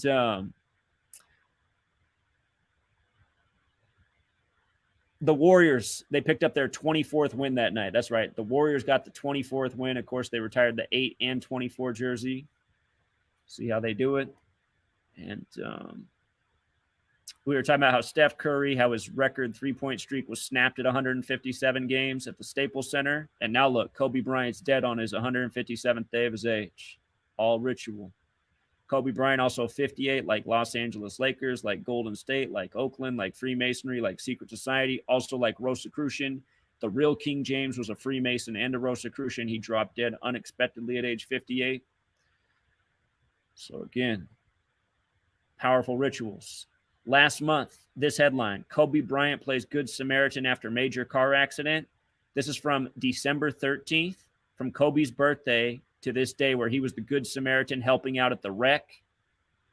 It was Kobe's 113th day of his age. You see how they do it? Kobe Bryant, 113, the National Basketball Association, 113, manufactured news by the numbers. Probably the same as his helicopter crash today. And whether he's really dead or not, I mean, it is manufactured news by the code.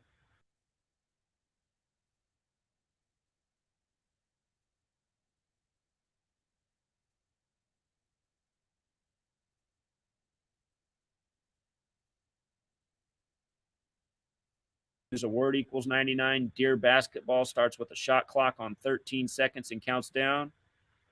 And one of the stories today is that his daughter, his daughter's name, not to be confused with Giannis, the star player of the Bucks. Again, Kareem Abdul-Jabbar, Lakers and Bucks. Anyway, his daughter, Gianna Marie Bryant, she died at 13. LA's 13 and 41. 41's the 13th prime. The way that TMZ reported her name equals 74, like the 74th NBA season, but her actual name is Gianna Marie Bryant. If you just call her Gianna Bryant, look at her name. 126, dead on January 26th, 1/26. Gianna Bryant, 54, like Kobe Bean Bryant. You know what I mean? They said that the plane crashed on the 4200 block. let me see. Where did I plug that in at? So right here, they say that the plane crashed on the 4200 block. He was in the S-76. What did I just say about 76? Million Man March on the day, leaving 76 days left in the year. Negro Slave, Blues, Rasta, Michael Jordan, Barack Obama. But the 4200 block, these are all the numbers stamped on Black history. 42, 59, 76. LeBron James, 42. Lakers, 42. I mean, it's just all perfect. And again, the only way it can all be this perfect if it is planned to a T, which it is, by the most powerful secret societies that have existed for centuries, that have operated this way for centuries, that have done everything in this nation's history by this code. Here's a cartoon from years ago. Comedy Central Legends of Chamberlain Heights. Kobe Bryant crashes in the helicopter. You can get this toy, the Los Angeles Lakers helicopter with the Kobe Bryant action figure. CBS put out a 58-second video. I showed on the live stream how TMZ's first video of the crash site was 54 seconds long. Again, Kobe Bean Bryant. And one more time, in light of all the numbers we've talked about, remember, Vanity died before the 58th Grammys. Purple Rain equals 58. Prince would die a span of 67 days later, like Kobe's died in a 67 location, Calabasas, and on a 67 date numerology.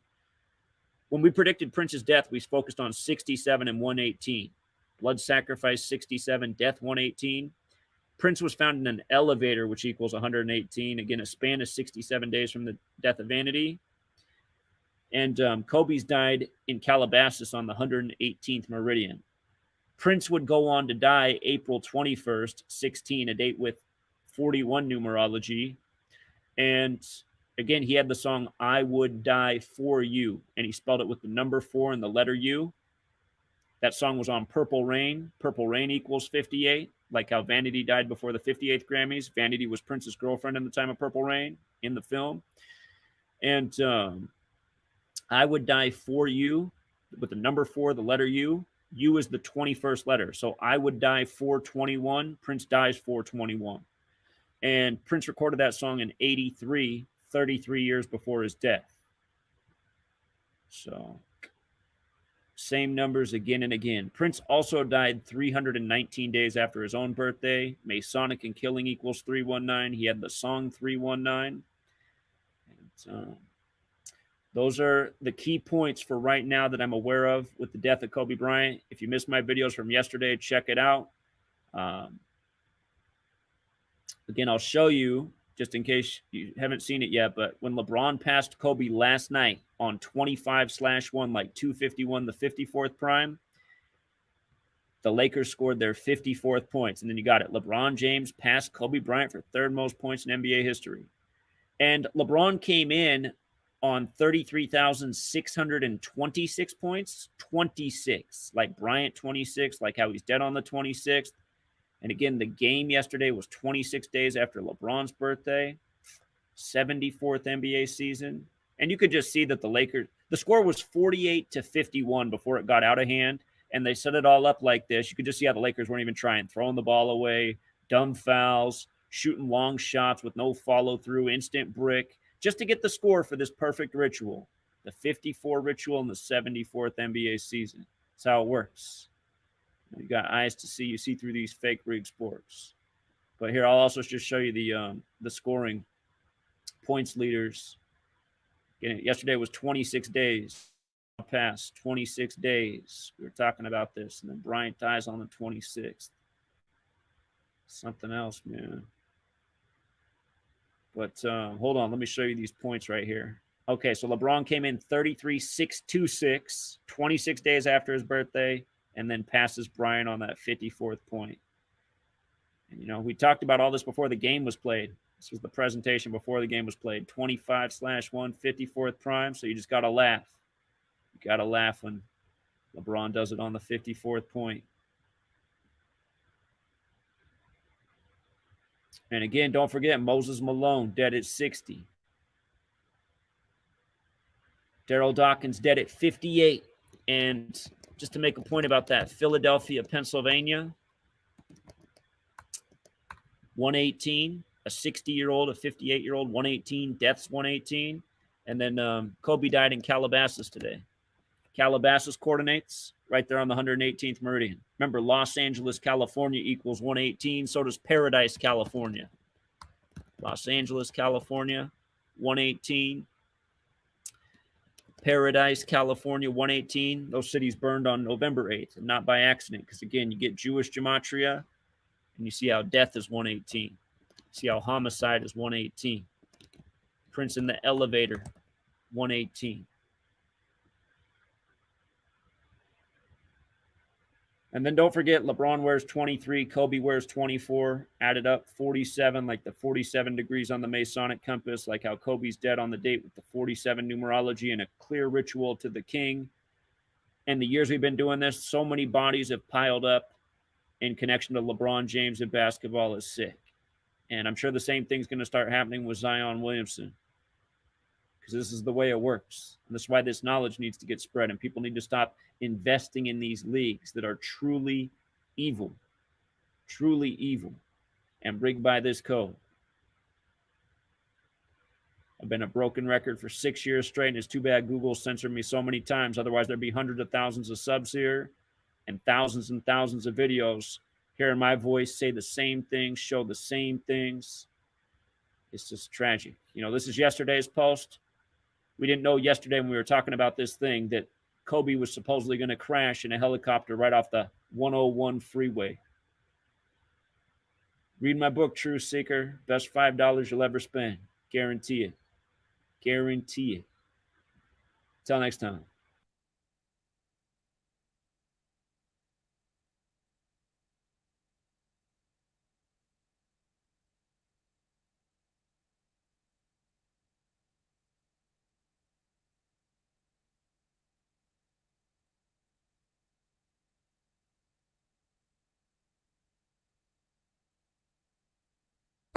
All right. Wow. I just had to let that one play. I didn't even want to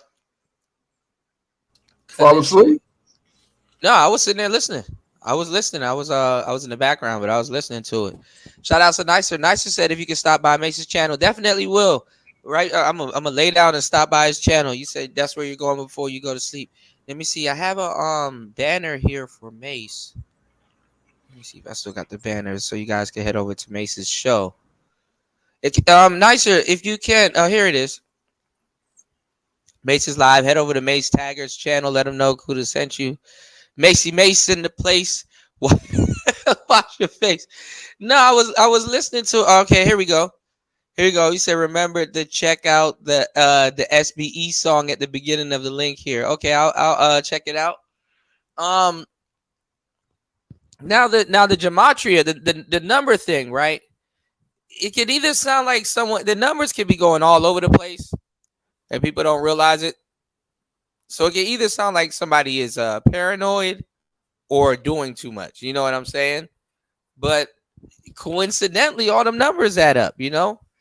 And like it's scary, you know.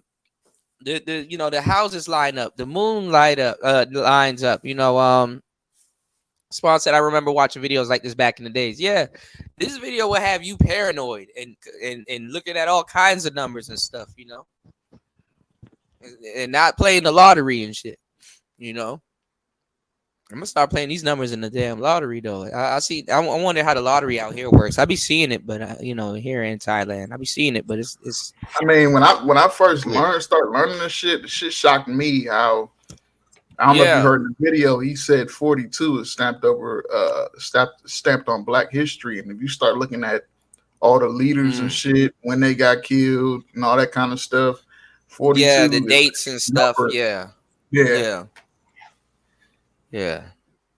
And and a lot of those people were Boule people, so you know those numbers actually meant something. Like if you find a tail there, you're not tripping, you know. If you find a tail there, you're not tripping. But yeah, that's gonna be interesting, you know. Do you know your life paths number? Did you do all of that? Have you done that yet? I never did that before. No. You never did your life paths? You want to do it now? You want to do it now real quick? Yeah. What is it? You got to do with my birthday or something?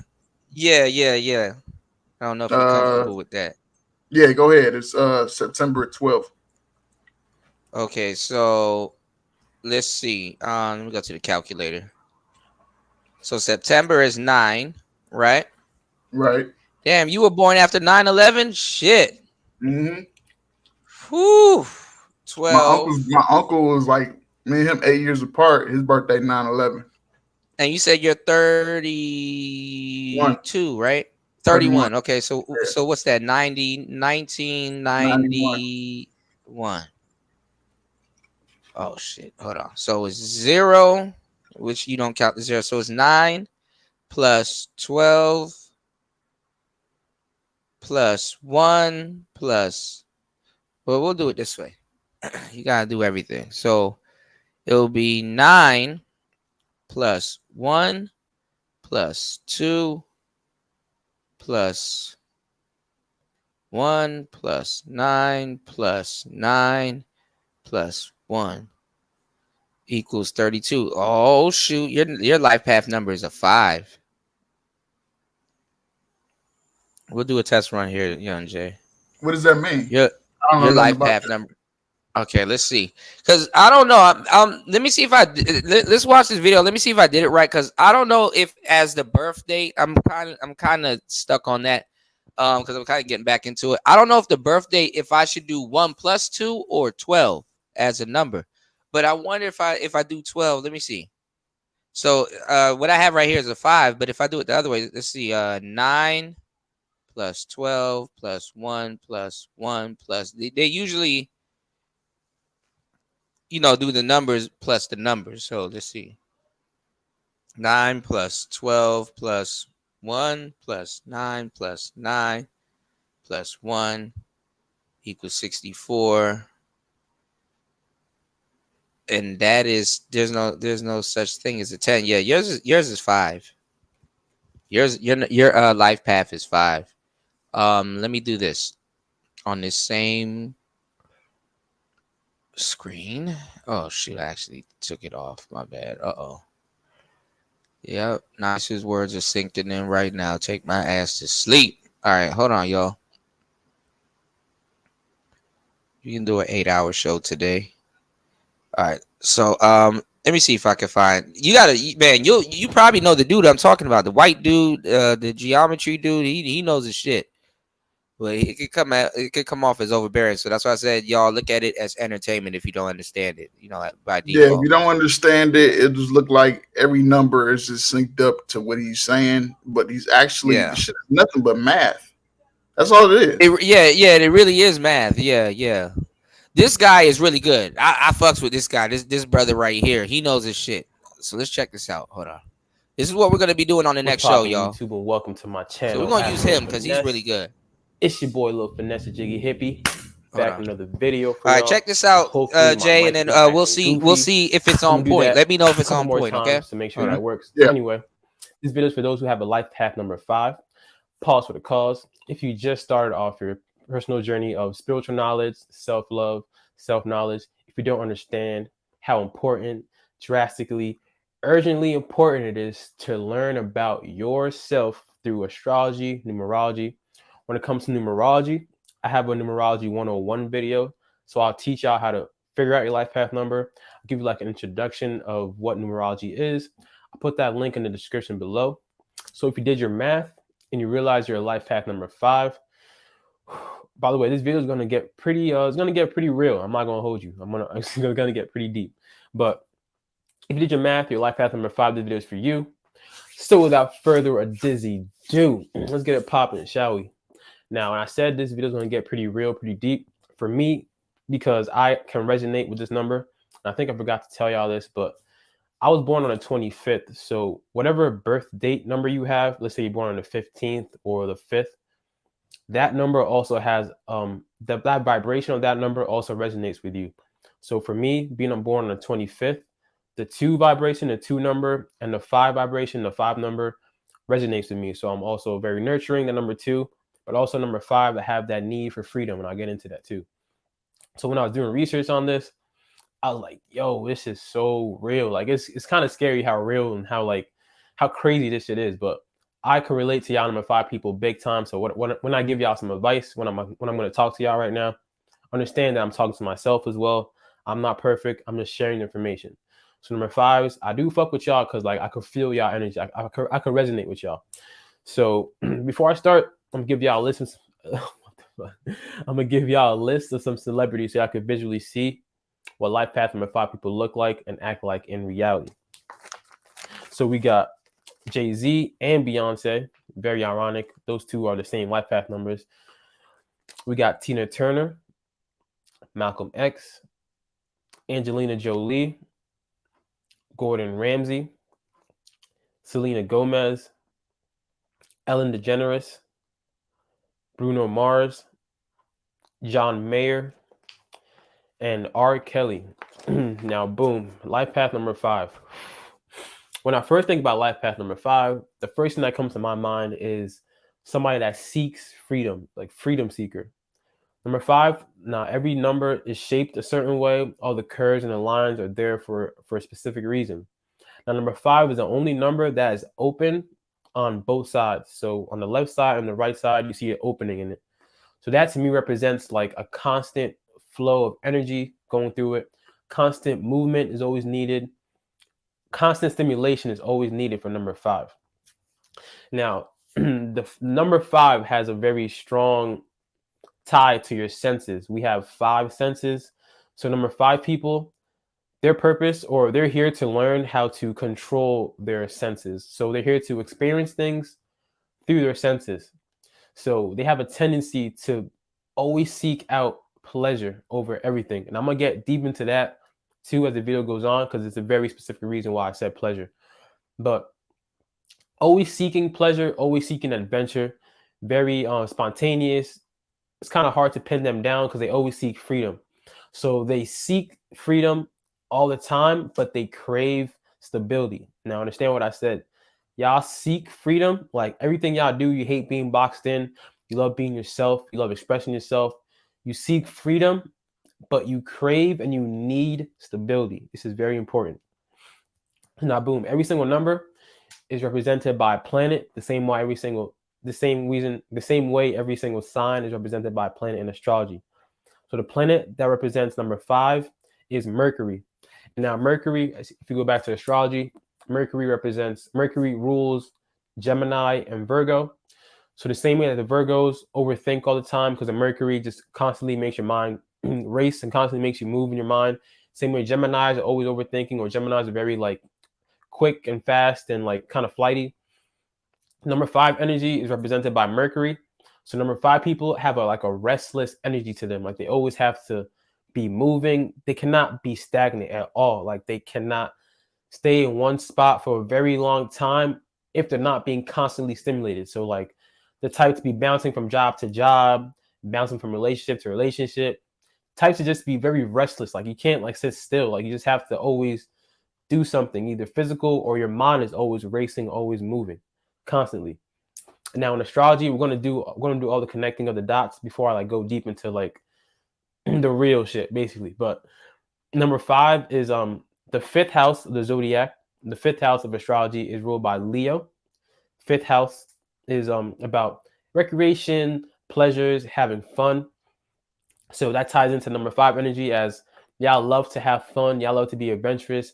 Y'all just love pleasure. You love expressing yourself, being free. Freedom is the key word for number 5. Is y'all just love being free, doing what y'all want. You being ruled by Mercury and also Gemini and Virgo, Mercury. So y'all have also the gift of gab. You're really good at communicating as well. You can really get anything you want through how you say things. You're really good at persuading people to follow you because you're really good at like being persuasive, and communication and talking. Gift of gab comes really easily for you. So a good profession is like sales and marketing and anything that makes you have to be like your own boss, and the product that you sell is strictly based off the way you sell it, or the way you present yourself, your artistic talent or your performance talent. Basically based off of the way you express yourself and communicate is how you become successful in your business. So y'all are really good at speaking, at selling things, being persuasive. So you're probably really prone to getting whatever you want basically from anybody because you just know how to like present yourself and express yourself in a way like that. So now, boom. Number 5 people have a tendency to to be addicted to things. Now, like I said, everything is a balance in life. Everything is twos and everything. Number 5 also is in the middle of the number chart when it comes to the core numbers. So number 1 through 9 are the core numbers. Number 5 is exactly in the middle. So it also represents balance. You need to strive to seek balance in your life. So y'all could be prone to being addicted to things because, like I said, the 5 senses, everything that tastes good, smells good, feels good, is like what number 5 energy just loves to indulge in and loves to experience. You love to experience life through your senses. So you have a tendency to overindulge in things like sex, food, drugs, alcohol, anything that pleases you, pleases your body, pleases your senses. You have a tendency to overindulge in that. Now I'm gonna use myself for example. Like before, back in the day, I used to go to the gym. I still go to the gym, but I used to go to the gym for I used to have like a 2-hour gym session, right? And as soon as I finished, I would go to Wawa. And a Wawa, for those who don't know, is like a 7-Eleven. I'll go to Wawa and I'll get like a pint Ben & Jerry's ice cream pint Ben & Jerry's like this size, and a pint of ice cream. And I'll get like a coffee roll and a twist, and I'll eat all of that in one sitting. Like I will as soon as I finish working out for 2 hours, I feel like, damn, I did good. I'll have a sugar craving, and I'll crave like sugar so much that I'll eat a whole pint of ice cream, and I'll eat a coffee roll and a sugar twist. Saying this to represent, to tell y'all, to help y'all understand that I understand the reason why y'all like to overindulge, the reason why you love to do things you love that feels good all the time. I understand that because I've done that, and I still kind of do that in other areas, like when it comes to food, or even they have a tendency to have sex for recreation, or sex for play, or sex for sport. I would say you just love to feel pleasure a lot. So going to the gym for 2 hours and having that sugar craving and eating all that food in one sitting, understand that the tendency to overindulge is very drastic for y'all. So you need to find the balance and need to find the self-discipline in order to be successful in this lifetime. Because your purpose is you're like the life of the party. You're very expressive. Your purpose is to show people how to have fun. Remember my Leo moon video, the Leo energy, the 5th house is Leo energy. You're supposed to show people it's okay to put on a bright red shirt, show people to express themselves. Here to show people to have fun, to be yourself, basically. So knowing that y'all have a tendency to overindulge, it's very key. It's very key. Understand this, to have self-discipline. Knowing this, back to my story about the eating the ice cream and all that, I was thinking that one day, I'm like, yo, this is not good. I gotta stop. This is not healthy. So all right, I'm not gonna eat no ice cream. I'm not gonna eat no sugar. So we have drastic extremities. So either doing something a lot, and all of a sudden you're like, all right, so I'm gonna cut it all off, and I'm not gonna do it no more. And the way that life works, the way that everything works, it's like the pendulum.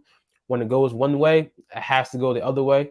So if you're drastically gonna stop doing something, if you're drastically gonna stop doing something you love, you know that's gonna come back, and you're always gonna go right back to your habits, kind of thing. So you have to find trying to find a stable system of just being self-disciplined, and finding a system or a ritual, or anything that can you plan things out so you can follow a procedure, follow steps for you to be successful in what you're trying to conquer.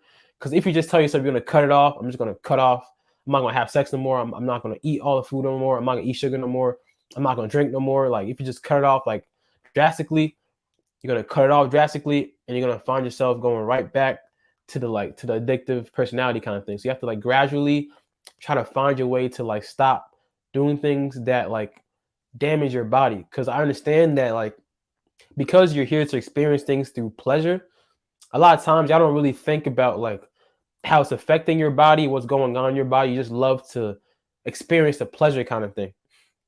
So really try to find a way to be organized in a way of understanding that what I'm doing is really affecting my body in this way. So I'm going to gradually change my my addictions, or gradually change my pleasure seekingness. I'm going to gradually become more stable. Instead of always seeking freedom and craving stability, I'm going to gradually go towards into becoming more stable because how can I say y'all hate being boxed in. Y'all hate being in one confinement. Y'all.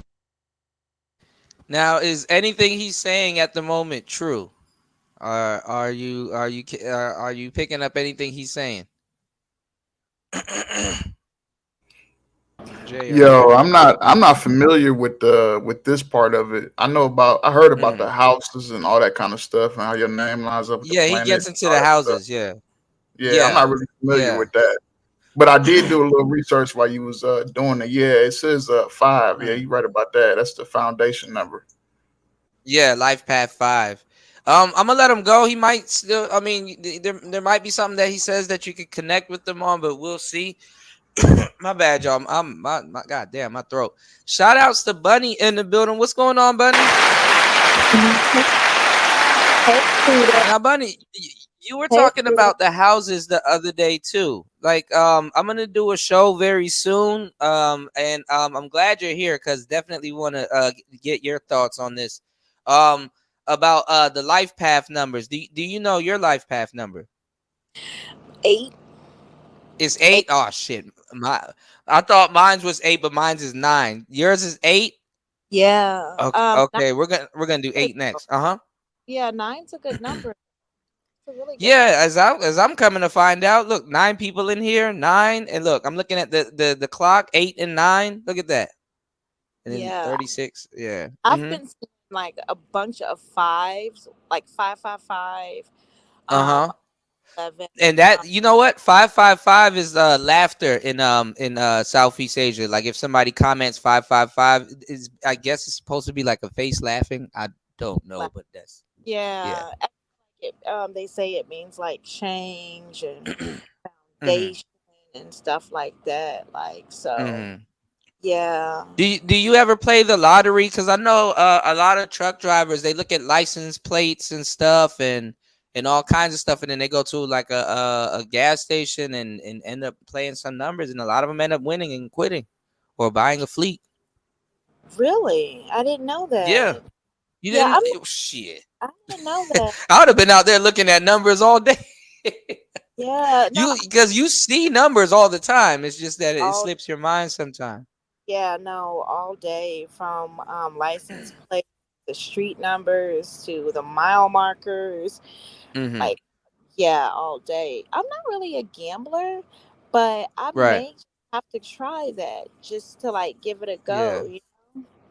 Yeah, I'm Yeah. not really a gambler neither, but every so often I play the Powerball or the Mega Millions, and sometimes too, y'all. I mean, if you let the computer pick, the computer will pick a winning number. So you know, Yeah. and the thing too, the reason why that I don't blame truck drivers. I know if I was driving a truck, I would do it because it's always like those little random 7-Elevens or a McDonald's or something. Not McDonald's, a fucking mom and pop store or a little store in a rural ass area that sells the winning ticket for No, some reason. that's what they say. That's what Mm-hmm. I've noticed too, like with the big jackpots or whatever. But Mm-hmm. yeah, I'm most definitely I'm gonna try that. I didn't know that, babe. We have a Hard Rock where I live. There's a Hard Rock and everything, and like I don't know. I Mm-hmm. usually go there like it's gonna sound weird, but on a date type stuff, or if like Mm-hmm. one of my friends or just like one of the guys I'm talking to or whatever wants me to Mm-hmm. go with him, but I get And you bored. happen to go, right? Yeah, they always want me to go. I get so bored. Like I'd be bored out of my mind. And then I'll play for a little bit. Like Mm-hmm. or I'll get on a slot machine and like if I put Mm-hmm. 20 and if I go in there, if I only spend $20 and Mm-hmm. it gets up to like 200, then I'm done for Mm-hmm. the night.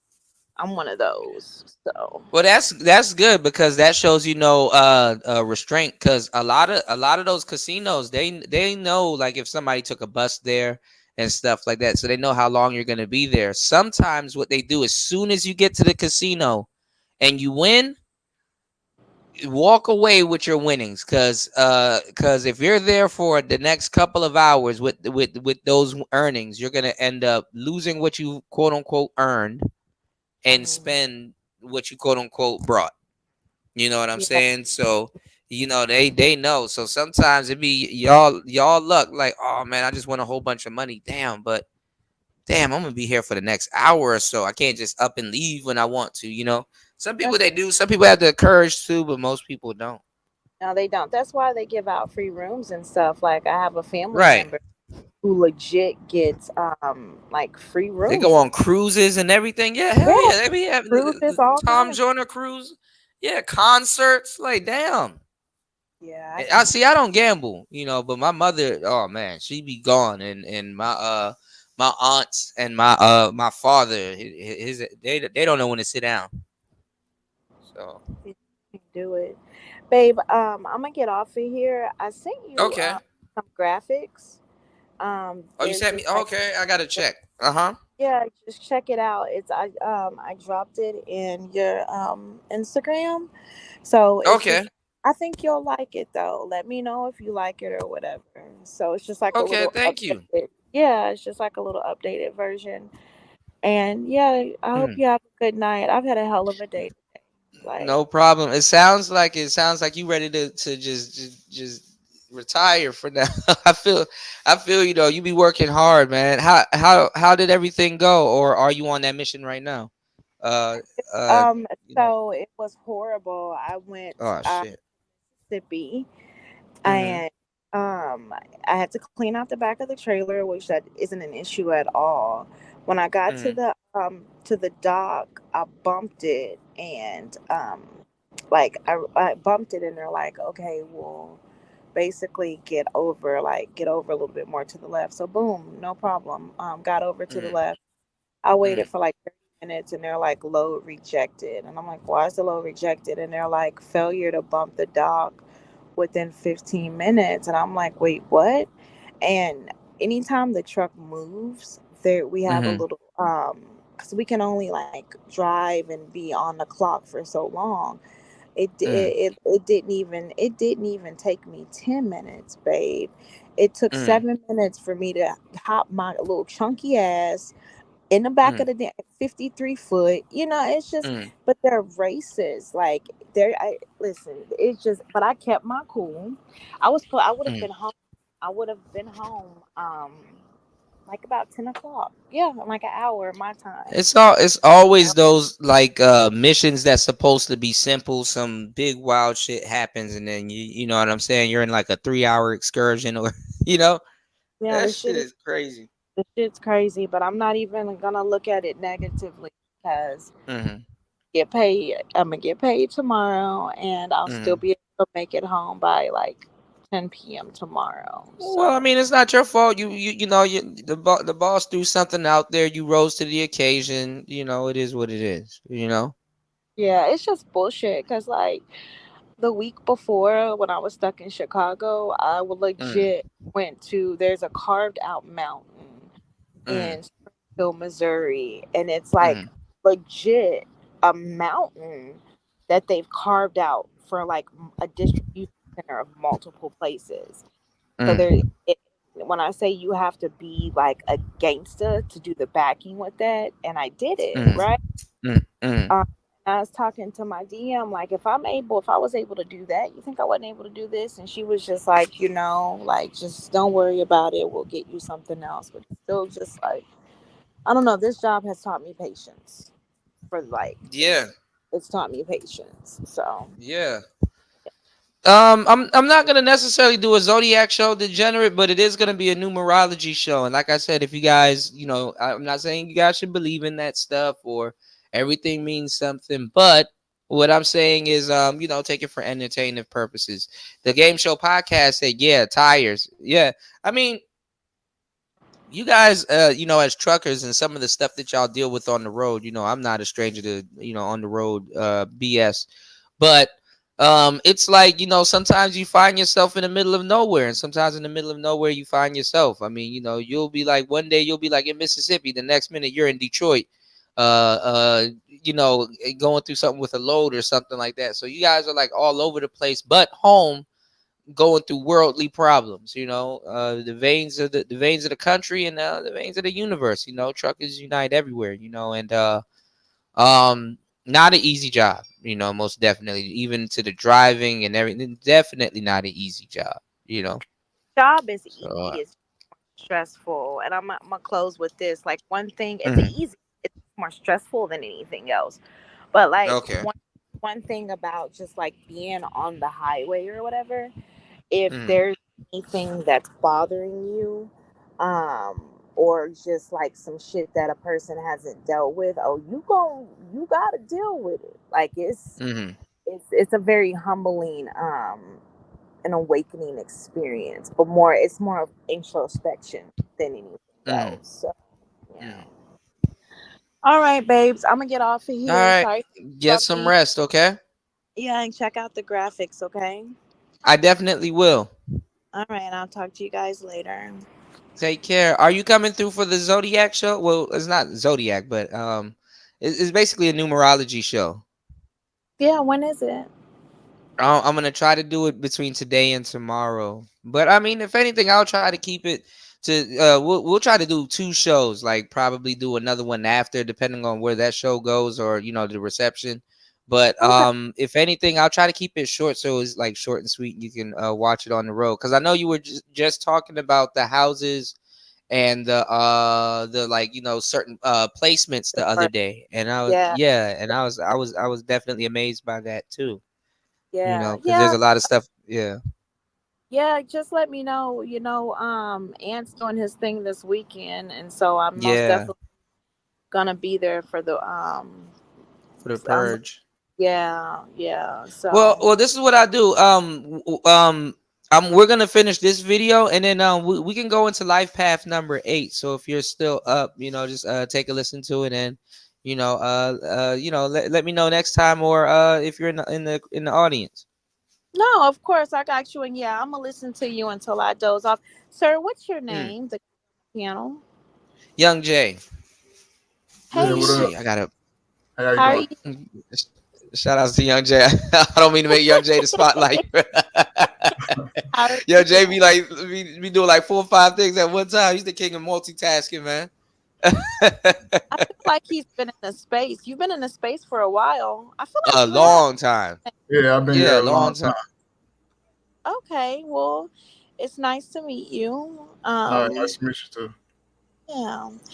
All right, Hey, Kuda. what do? You do All right, reefer or buddy. drive-in? Drive in. Okay. Yeah. Do you Yeah, drive? yeah, I've been driving for Yep. Truckers it's Unite. I 7 told years you. now. You like it? I like the money. Yeah. Are you OTR or local or? I'm going back OTR. I'm not doing local no more. I was just doing local, but I was trying it out, but it's not enough money for me. See, I'm regional, and I usually just go like Texas, Oklahoma, Arkansas, Mm. um, Missouri, Kansas, stuff like that. But I mean, I'm good because I'm home every weekend. Hmm. Sometimes it'll be like a hiccup or whatever, but when it is a hiccup, they look out. I'm just Yeah. like I'm a woman and I'm getting older, so it's like, yo, And then you in the middle of nowhere road running, and that's with yeah, that big ass truck. hey, yo, whenever I'm only 5'2", Yeah, so that's a I'm big ass little. truck. Man, when I say they be laughing, like, and then like other places are just more used to it, but like Illinois and like Mississippi and Louisiana, it throws them off a little bit. Like, Mm-hmm. what the hell? Mm-hmm. But yeah, I don't know. I'm just like, I'm ready to, but I gotta help my daughter, so it'll be okay. I got an exit plan, and then I was thinking about being a broker. Do you know anything Mm-hmm. about brokers, Jay? I don't know anything about the broker side, but I do know they get money. That's all I know. Right, But I they don't ain't know broke. about the broker side. And they're not the drivers; they just dispatch it, right? Right, right. And Yeah, they brokers talk to the carriers if sometimes owner they're like the operators. negotiator, like the Yeah, middle person. yeah. There's So people that they get on they will my have fucking nerves. Right. They will have clients that they work with already, but it's just them to like patch in the drivers. You know, whether it's a independent company or it's an actual trucking Yeah, the company broker or is just the middleman between the shipper and the carrier, yeah. negotiating rates and all that kind of stuff. Yeah, I'm thinking about like, you know, um, it's no You might offense have to to be on some network type stuff, buddy. Like but you are a networker. You know a lot of people in different places, so I that mean, there's shouldn't a be too lot. I mean, they hard. got a Facebook page full of women drive trucks. I mean, I know a woman right now that's, I don't know her Yeah, personally, there's a but bunch of she's YouTubers too a that drive trucks. multi-millionaire, man. She got like fucking like 10 trucks. damn. Damn. Yeah, the Yeah, women's side of trucking is definitely in, they've definitely be getting it in. yeah, Yeah, they yeah, on women. YouTube now too. Mm-hmm. Yeah, women. It's crazy because like for me, I usually can relate and talk to men, like just way better. I mean, I'm cool with everybody, but I can say out here, the women most definitely show solidarity with one another. Like But most I definitely, see more sisters than white women driving trucks though. I haven't there seen is. no white women driving trucks like that. I see a bunch of sisters getting money. Yeah, there is a bunch of I do see more black women than white women. Mm. I seen this Mm-hmm. guy today, like at the shipper that I was at. I seen Mm. he couldn't have been no older than 22, 23. And Mm-hmm. he's a black young man. It made me smile. Like that's what's Yeah. up. That's what's up, you know? Even So, Lil Durk, he owns some trucking companies too. He was talking about, yeah. rappers owning trucking companies now. So, man. Yeah, I mean it's like I said, I got my, I talked about it on my channel too. I got my one little seed. Mm-hmm. Got into a hard ass school to get into, so I'm gonna make this work. And then I Mm-hmm. gotta move around, or at least, Mm-hmm. I'm gonna, I got multiple. How's she doing? Is she doing better? I know she was down about something not too long ago, and Yeah, she's I, good. I know you were She saying it'll get better and reassuring her on before she was on the way out the door. So, She don't like her. you know. She didn't like her job until she got that first check today. Oh, So but let her know that first check ain't shit. You got to get a couple of them to know exactly how much you make. exactly, Yeah, yeah, yeah. and That she first was check always happy, gonna be some bullshit. and she was happy about that first one. So Mm, that's what I told her. She just has to get used to it. She's used to yeah. standing there looking really, really pretty, and she's a little more active with what she's doing now. So Hmm. Hmm. yeah, yeah. All But right, yeah, I you mean, guys. she's learning how the real world works, and you're teaching her the importance of patience, and if you maintain that, you can always change your situation, but learn how to maintain something first, even though it might not be paying you what you want. You know. Yeah, she's a really sweet girl. Like if you look on Mm-hmm. my Instagram, just look Mm-hmm. at her. Everybody be like, "Damn, y'all look she's just light skinned." We look just Twin, alike. right? Yeah.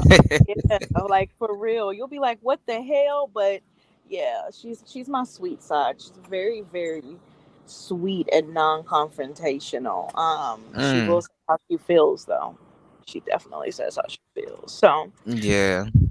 all right, But you that's guys. good. At least you have a beautiful child that expresses themselves to you, because shit, much parents, even to this day, why don't you talk to me? You're always on your phone and blah blah blah. You know. black So folks black folks like to put their kids in a box, like yeah. that's where that's I mean it's like they black folks suppress their kids creativity, even from like Mm, when she was mm, little. She wanted to play the guitar, and she just wanted to learn how to do all this stuff that most black people would be like, what the hell? But I mean, mm, it's made her who she is. mm, mm. So yeah. All right, you guys. You're doing a great job. Okay, get some Thank, rest. All right. thank you. All right, I'm in the clouds, fam. Okay. All Bye. right. Peace. Shout outs to Bunny in the building. Yes. All right. All right. All right, so let's get back into the life path number 5. Let me know if anything's hitting. All right, Jay. Let's see what we're talking about. Let me know if anything's hitting on this later half. Let's see. I hate doing something everybody's doing. You just hate being like controlled. Like you just love freedom. Freedom is like everything. I just love being free and expressing yourself freely. You're the type to wear like really bright colors all the time. Just like the Leo, like loves to be the center of attention, just loves to express himself, loves to be the center of attention. Not loves to be center of attention, but loves to be like expressive. So you wear bright colors, you're very bold. Life of the party, people love you, really good at talking. You're really fun to be around. Like all that is really good. But understand that when it comes to yourself, and always comes down to looking within yourself, looking within, knowing about who you are, knowing about what you're like made of, knowing about your strength, knowing about your weaknesses. The biggest weakness for number 5 people is a self-indulgence thing, is an addictive personality thing because of the pleasure seeking, because of the freedom seeking, not really wanting to be like organized and like, all right, so I have to cut this down. I have to count my calories. I got to do this. I got to not drink so much. I got to do that. Like, because y'all not really good at being like stable and consistent like that. It's like the Gemini being so flighty, that Mercury energy, so like fast moving, quick moving all the time. It's really imperative and really important to like really trying to find a system. That's the word I'm trying to use. Find a system that helps you become balanced, because balance is the biggest thing that life path number 5 people need. And like I said, I understand the energy, I understand the vibration. So I'm not really like, I'm not. All right, now some of these were Nigga, that's straight bullshit, nigga. I am not. I'm definitely adventurous. Think so? Okay. I'm an introvert, right. nigga. It's hard for me to even sit up here on camera. Yeah, I talking noticed. I know. I can tell you. I can tell you're an introvert. I'm the same way. I'm an introvert too. You know. But it says. Nigga, you the only show I come on. Like I'm about to go to May's show. I've never been over there, but you the only show I go on. But you know what though? You know what I've noticed though? Some of these attributes are when you come out of your shell too. So that's another thing, because we might be late bloomers. You know, I mean, shit. Like I said, I'm telling you, a lot of brothers are finding their identity in their 30s. You know, which nothing's wrong with that. But hey, but I'm not saying. I don't think it's a shell. Like I've been like introvert since a kid. It's just who it's my personality. It's who I am. I'm like real super laid back. Definitely wouldn't be good in sales. I wouldn't be good in sales because I don't do a whole lot of talking. So right. But I mean, you do got people that, you know, get into different stuff. But I see what you're saying, you know. But I'm pretty sure other things play a role too. You know what I'm saying, like actual birth date and we'll see. But adventurous, you could say, you know, driving, that's a bit adventurous. Resourceful, good social circle, encourages others, and good in sales. Yeah. All right. Let's see. Definitely adventurous because I love to travel and shit, you know. So yeah. I mean, everything is not supposed to be spot on, but I mean, obviously, some of this is for the women too. So it's like, you know, maybe the female version of you is probably, you know what I'm saying. Spawn said a lot of people haven't gotten out of their shell. That is very true. You know. Yeah, that's what I said. Some of this too can be when you're more, you know, adventurous and, you know, not adventurous, but like, you know, applying yourself. You know, some of us like to relax, but like, let's say if you were to be outgoing, you probably would kind of fit into, you know, those categories. And then again, he's talking about the life path number 5, you know, and always when people are talking about zodiac signs and stuff like this, I'm gonna be telling y'all on the other show. Always kind of see if they're talking about the man or the woman. You've dated a woman your same zodiac sign, right? You dated your sign before?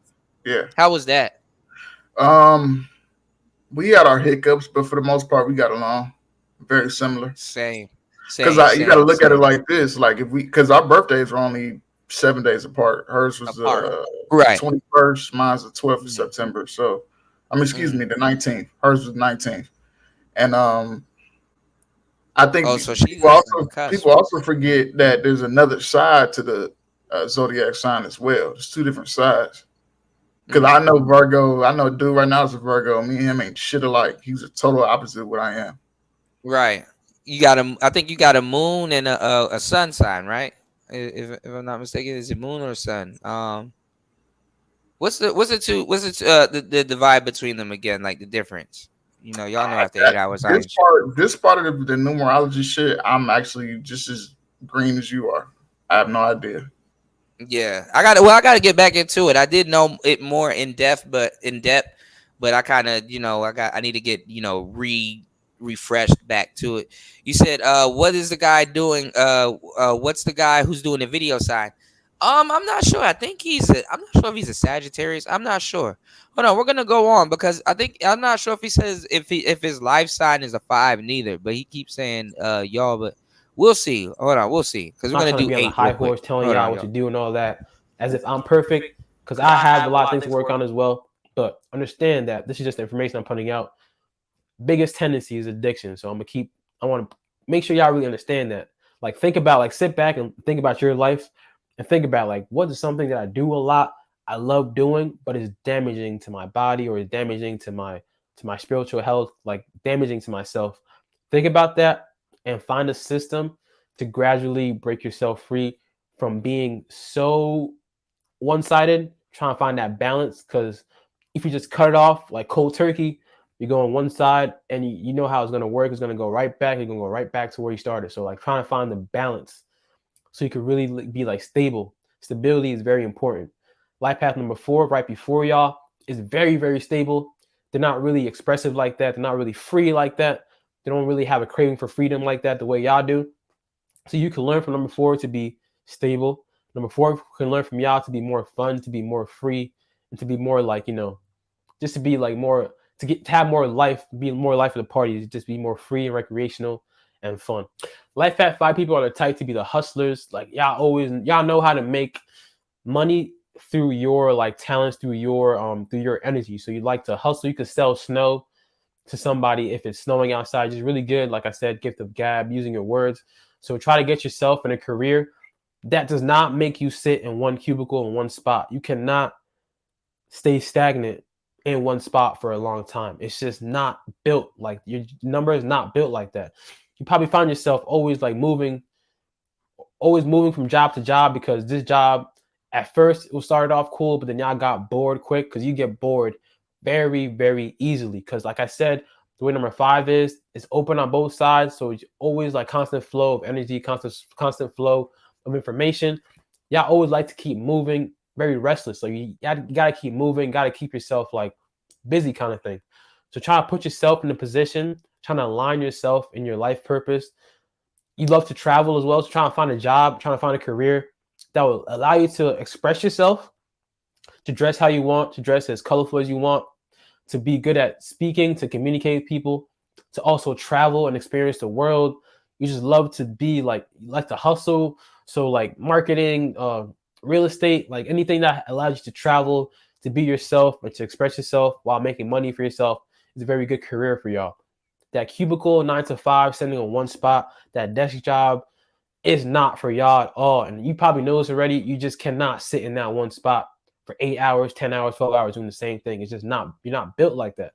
You need something, you need freedom. Like you need freedom at the same time, y'all crave stability. So knowing that you need freedom, knowing that you get whatever you want, knowing that you live life on your own terms, you just love moving like the way you want to,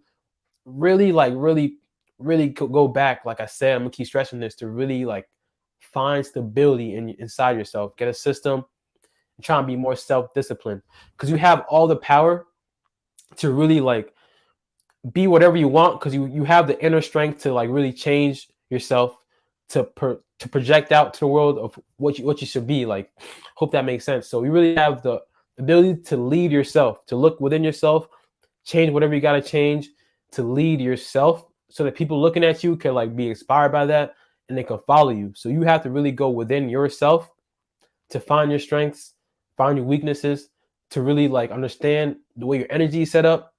All starts with you knowing who you are. Like it all starts with you knowing how you're made and your nature. So once you understand that, then you can really put yourself in alignment and put yourself in situations that are like really help you in that journey kind of thing.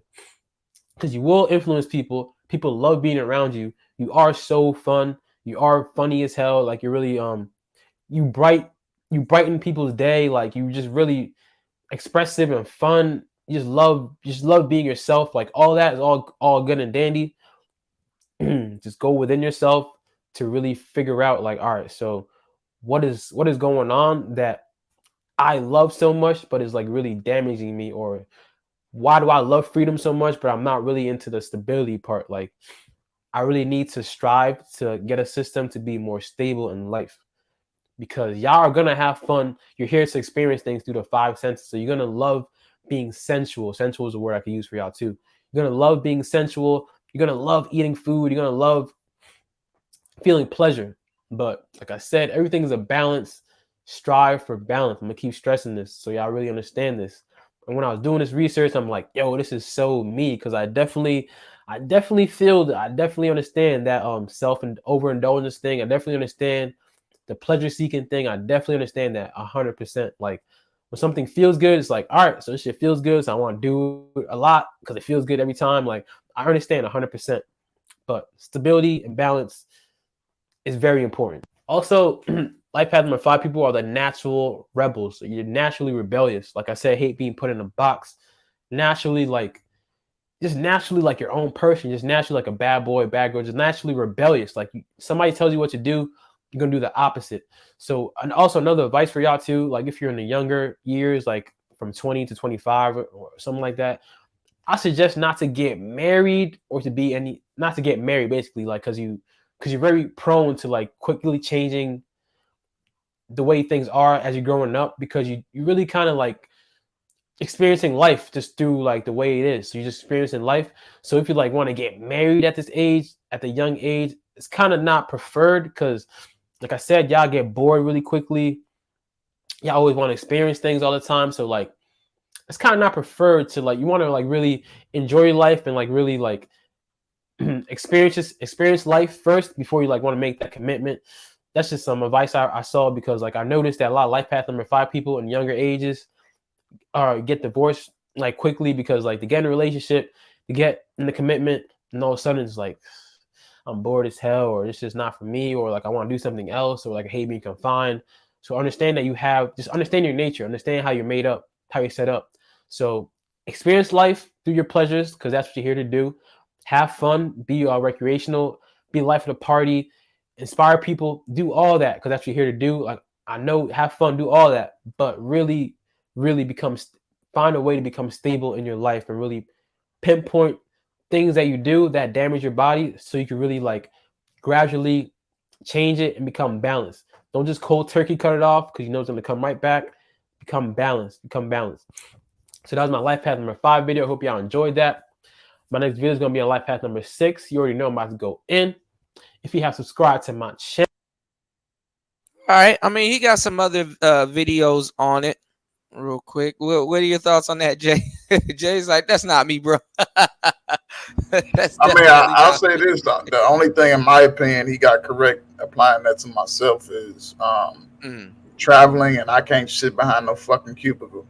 And I do appreciate freedom, which is why I got into the trucking industry and shit like that. And I love having my free time traveling the world, you know. Yeah. And but it's like it's like you're free, but you still, it's at the end of the game, all the cards go back in the box. You still go back in the box, so you get the best of both worlds, Right. All right, let's Life see. path This is number a shorter 5 one. is about freedom, so you can pertain that to like the Sagittarius energy.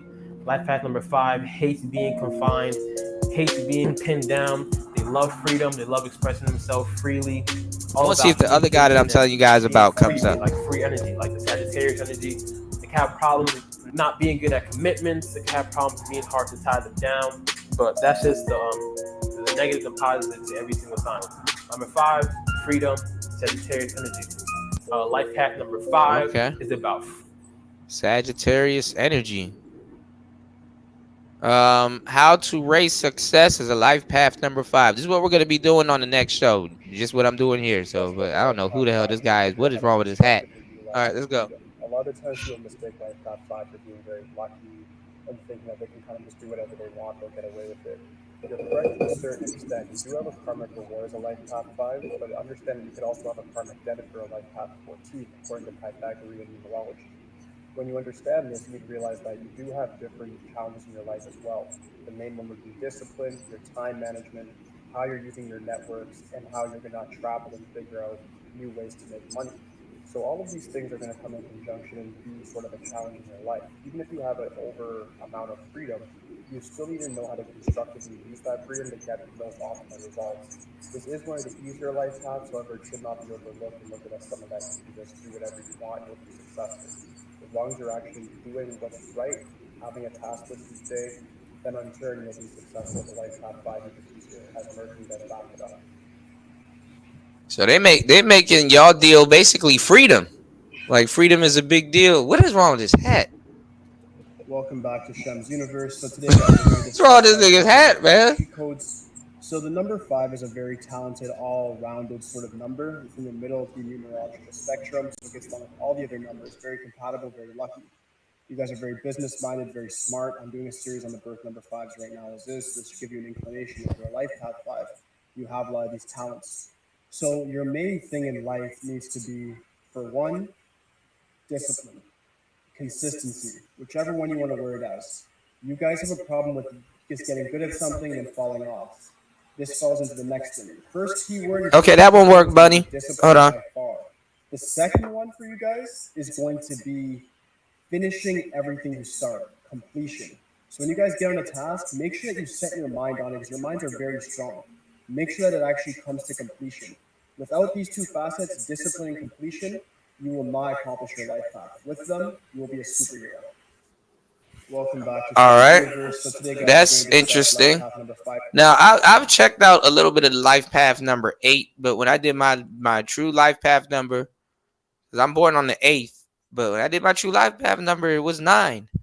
And then I got a lot of characteristics of my. It's 3 of them that really, that's me all together. I even put all my numbers together. I got 11. So life path 11, 9, and 8 that I know of. You know what I'm saying? All 3 of those are like literally me. All right. Here goes the Hotep chick, because you know they hoes. Hey, fam. What's the first word in Hotep? Ho. I need to go to sleep. I don't know if you want to listen to her about your number, but let's see what she says. She's on the freedom thing too. So How y'all doing? she might not be a hoe at all. I'm playing with you. So All right, it's let's go. time for Life Path 5. All right, I'm going to call you all the freedom fighters. Life Path 5, the freedom fighters. So number 5 is the number of change, freedom, and independence.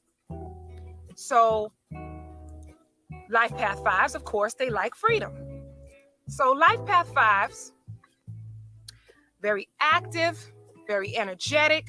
They can be very spontaneous. And Life Path 5s find pleasure in being able to express themselves, or being free to express themselves. Life Path 5s are known as the feeling people. So Life Path 5s can be very adventurous and also very emotionally expressive. 5s don't like to be confined to strict rules, or even answering to bosses, or even conforming to societal rules. And if they force that upon themselves, they become very stressed out and can become very moody. Most 5s have very advanced communication skills. And so if anybody can encourage you to be spontaneous, it's a Life Path 5. 5s have a very unpredictable path in life. They're the number of change, so lots of opportunities come to them. So much to the point that they become hesitant to take these opportunities because they become afraid of making a mistake or making the wrong choice. Many Life Path 5s have a habit of overindulging. And that's in a lot of different areas that you can overindulge: shopping, eating habits, etc. Fives might lack that motivation to work on that overindulgence because of that whole, resistance to control. Now, I know you don't like control, but you got to find a perfect balance where you can actually work on doing better or being better in a way that you can still have that sense of freedom, a way to do better that feels right for you. Now, since fives are always seeking adventure, it can cause them to have a lack of direction in life. It can also cause them to start things and not finish them. So fives need to practice self-discipline. Life path fives make very good entrepreneurs, of course, because of the whole wanting to be free. They also make very good entertainers, artists, designers, even lots of things to do with the travel industry is good for life path fives. But then again, life path fives are so versatile, which is very inspiring. They're so versatile that there's lots of different areas that are suitable for life path fives. Now, when it comes down to love, you might think that commitment will be a problem for life path fives because of how they like change, but no. Life path fives are actually motivated by love. So even though life path fives like freedom, if they fall in love, they will be able to adjust to that life. They will be able to adjust to that life. It might be a little bit of a struggle at first, but they can do it and they will do it because they are love motivated. However, life path fives don't like stagnation, so they want to grow in their relationships and they want their partners to grow too. These damn bugs, they don't like stagnation. So growing in their relationships for themselves and their partner, that's important. So life path fives, your purpose in this life is to be adventurous, to encourage others to live a life of freedom and independence, to encourage others to live in the moment. Now, you struggle with this because you have this fear of making mistakes and making the wrong choices. You fear repetition and routine. And you also struggle with impulsiveness. That impulsiveness can lead to addictions. That's why self-discipline is very important. What you got to do, life path fives, is find a good addiction. I know that might sound kind of weird, but finding a good addiction can and will benefit your life in positive ways. So that's what I got for you, life path fives. I hope you enjoyed. All right. Was this one a little bit more on point? Yay, nay, or what did she say? Let's see, Young Jay. Is this one more on point? Nay, yay, or what did she say? For me personally, not really. I mean, the only thing, like I said, would be freedom. Is definitely. I've always wanted to be, not necessarily freedom from the liberal aspect, how women think, like being independent and all that kind of crap. I would say freedom to live a life of kind of like on my own schedule. Yeah, Like, that's like freedom. Guys like live overseas. They do IT, but they only work, a certain amount of hours. Yeah, work when they need to, work a certain amount of hours. That type of freedom. I definitely agree with that. That would definitely be me. Now this is the guy. The numerology guy that I want to show y'all. Damn, he was with Rollo Tomasi. That's probably where I saw him. All right, my bad. So yeah, so you said like kind of working remote, being free. That is a form of freedom. Let me see if he has it on 5. Yeah. Okay. Freedom and able to work when you want. Yeah, that's definitely freedom. And like you said, no boss. You don't want to be tied down. You know, Yeah, yeah, yeah. that's That's probably definitely. yeah, that's probably why when you were driving local, it was like, I'd rather go a little further out. Yeah, kind of. Yeah. Yeah, you know how you said you were driving local. I was listening to what you were saying. I was like, and you were like, I want to go a little further out. That kind of seemed a little too confined, you know. Mm-hmm. Let's see. All right, here's oh shit. Let's get 9. I'm sorry. Every time I see 9, I gotta stop. Hold on, y'all. Let's see what 9 is. Hold on, y'all. This is why 9 is a unique number.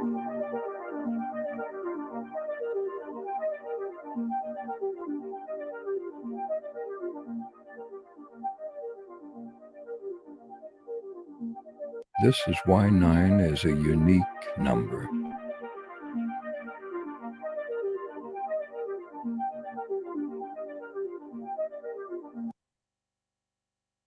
All right, it says the number of completion, 9 innings to a baseball game. Yep, 9 months. Oh, I got to show y'all the thing with what you call it, KRS-One. 9 months of pregnancy. There we go. 9 original Knights of the Templar. 9 holes of golf. 9 on the front. 9 on the back, and 18. 1 plus 8 equals 9. 360 degrees. 3 plus 6 equals 9. Wow. Wow. Didn't even think about that. Wow. Okay. Also too, y'all, you know, the year has a number also. All right. So the year number of this year is I think you do your birthday and then this year, and then that number is like kind of what what the year symbolizes and means. But this guy, he's really good. Obviously he's with Rollo Tomasi, and he's kind of tiptoeing on the outside of this space. But and I heard of this guy, but I just never really saw him until I ran into this shit. But he does like a lot of cool stuff, and he's been on a lot of cool podcasts. But this is the shorter version. I'm using the shorts, y'all. So later on, when we do the show, we can actually go into this. Wow, I think this was talking about Kobe too. What you were talking about, Jay? Hold on, let's see if he talks about it.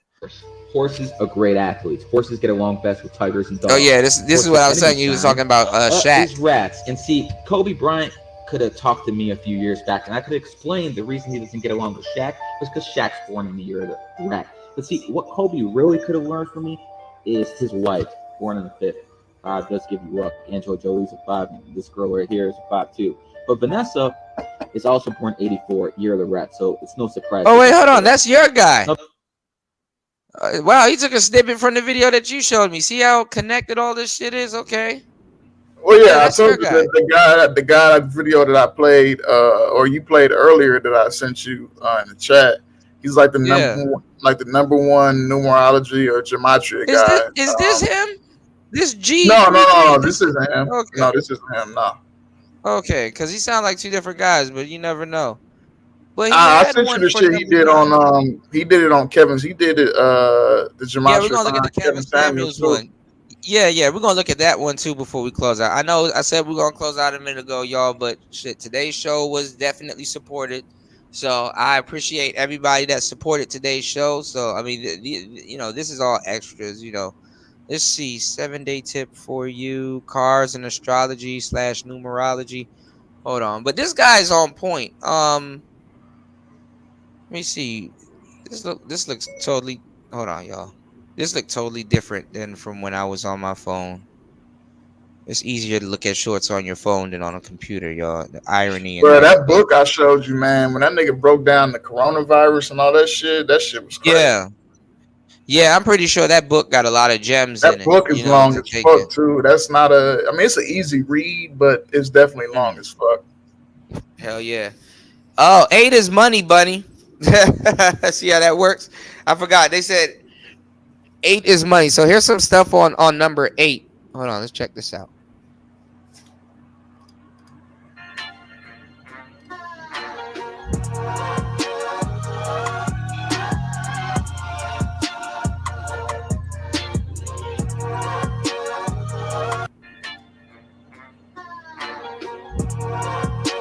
Oh wow.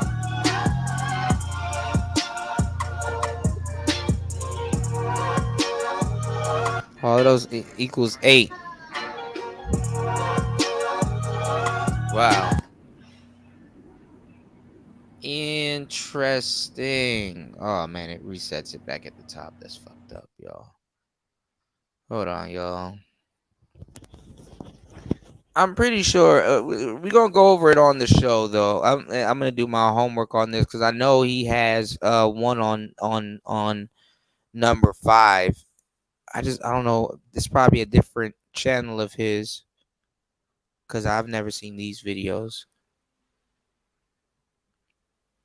Hold on. Saw that one on the other. I think it's another channel. All right, but here's 888. He just another video just added because this just moved. Let's see. Reaping Karma 8, money, power, karma. All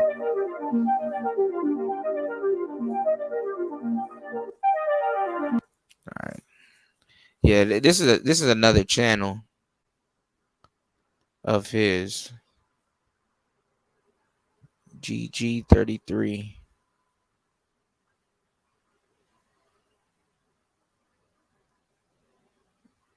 Oh man, I need to look at this. He just dropped this. And actually, no, it's the same channel because I got a notification from one of these on my other channel.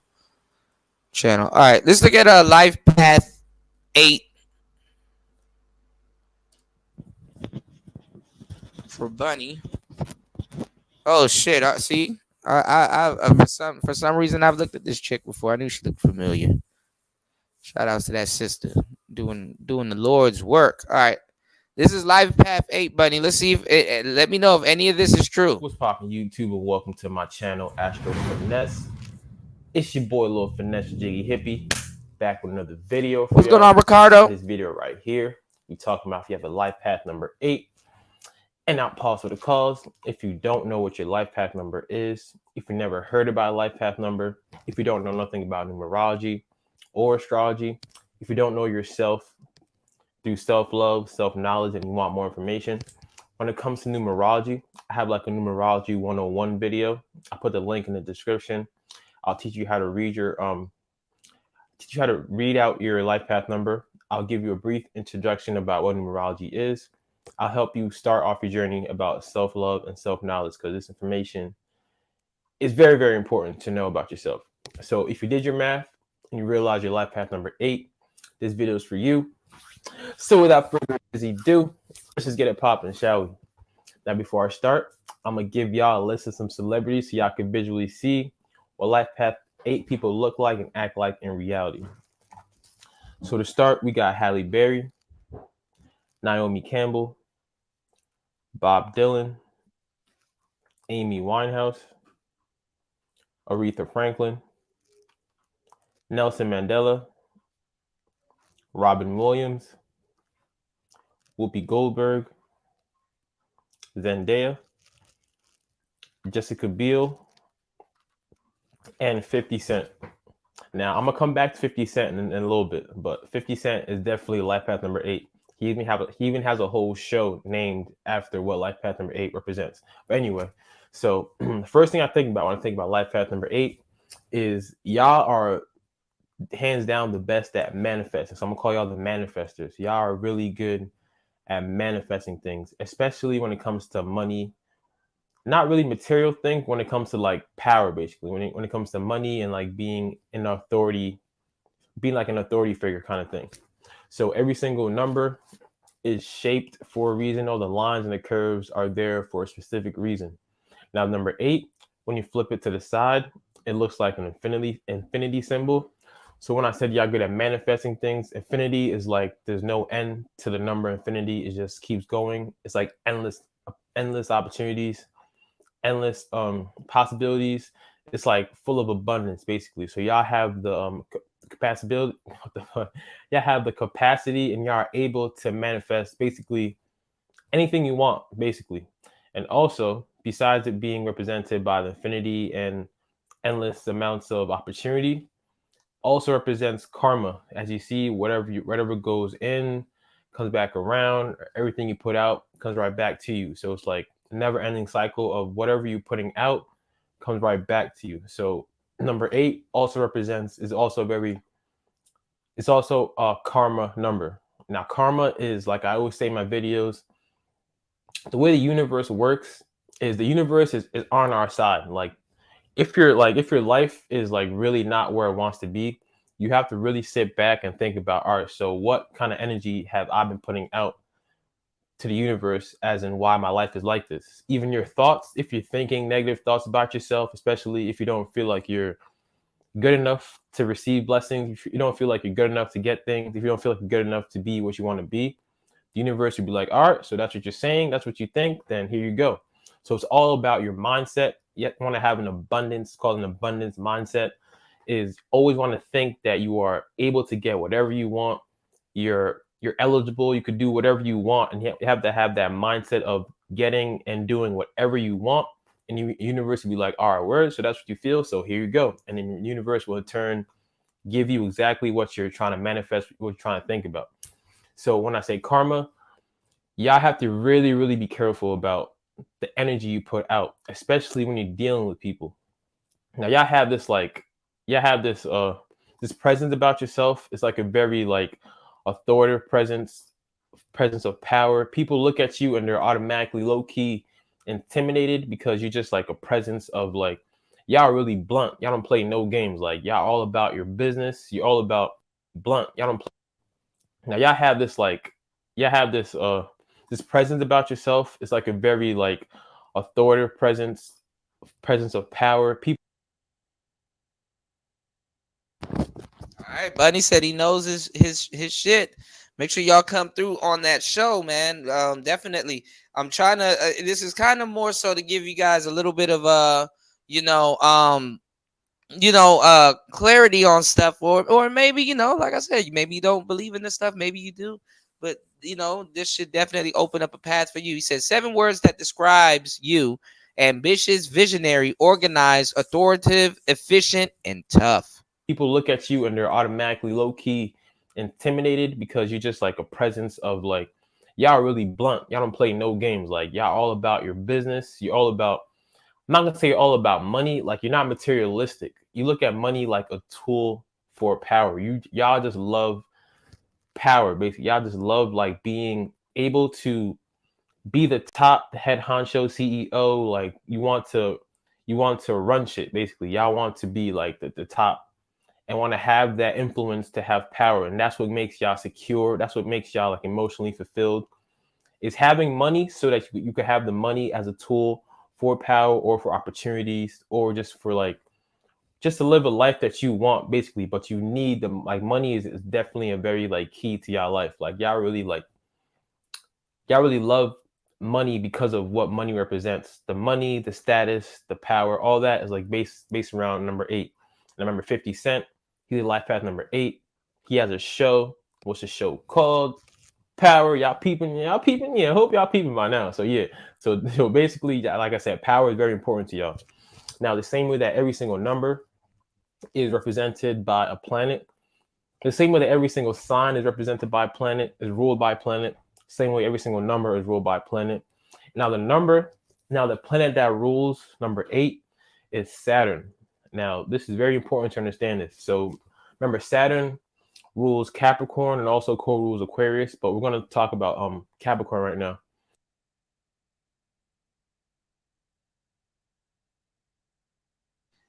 Okay, I'm gonna check that one out too, because I checked out the other one that you put in, and that one worked. You said, does that sound like you? I don't know, because I'm not gonna lie, like and I'm a Capricorn, so I guess he going into I guess it's different between men and women, because he was describing the Capricorn women, and he was on point. That's exactly what the Capricorn woman is, because I'm a Capricorn and I've dated a Capricorn woman. I know exactly how they are.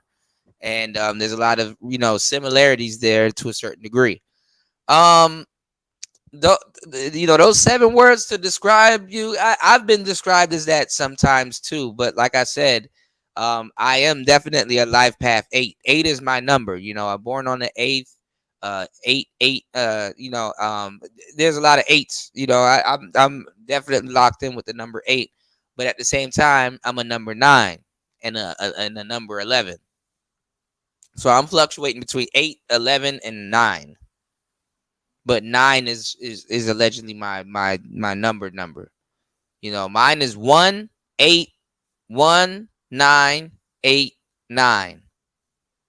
And then when you put all those numbers together, there's 2 8s, 2 9s, and a 11. All the numbers that I'm like, shit. Oh shit. That's what I'm on. But hey, I mean, there's a lot of positive stuff. Those and the list that he went down, that's an impressive list. Now all them people are troubled, but that's an impressive list. So wow. All right, let's go. Saturn rules Capricorn. Yeah, Remember Saturn how rules Capricorns really Capricorn. have to really work consistently hard in their life to receive the blessings, even though the Capricorns are destined for success if they stay on the grind, which they all are, because they all want to climb to the top of success. Saturn is look at Saturn like a very strict father, and that always wants to make sure that you learn your lessons. Like they want to make sure that, all right, so boom, you have to learn your lessons before you get blessed. Like I will bless you, like I'm your father. I'll give you what you want, but before you get that, you have to work hard. You have to learn from your lessons. You really have to pay attention to what you're doing in your life before you get blessed. Saturn always puts tests in your way. Saturn kind of makes your life hard in the beginning, especially like before the age of 30. Something called a Saturn return, and I'll get into that in a later video. But before the age of 30, especially, Saturn really makes your life hard. When I say hard, it just makes you it just forces you to really be consciously want to work hard. Like you're gonna have to work harder than the next person. But you're destined for not just success, but also financial abundance. You're just destined for abundance if you put in the work. Like if you really consciously all right, so I'm destined for abundance. I'm destined for success.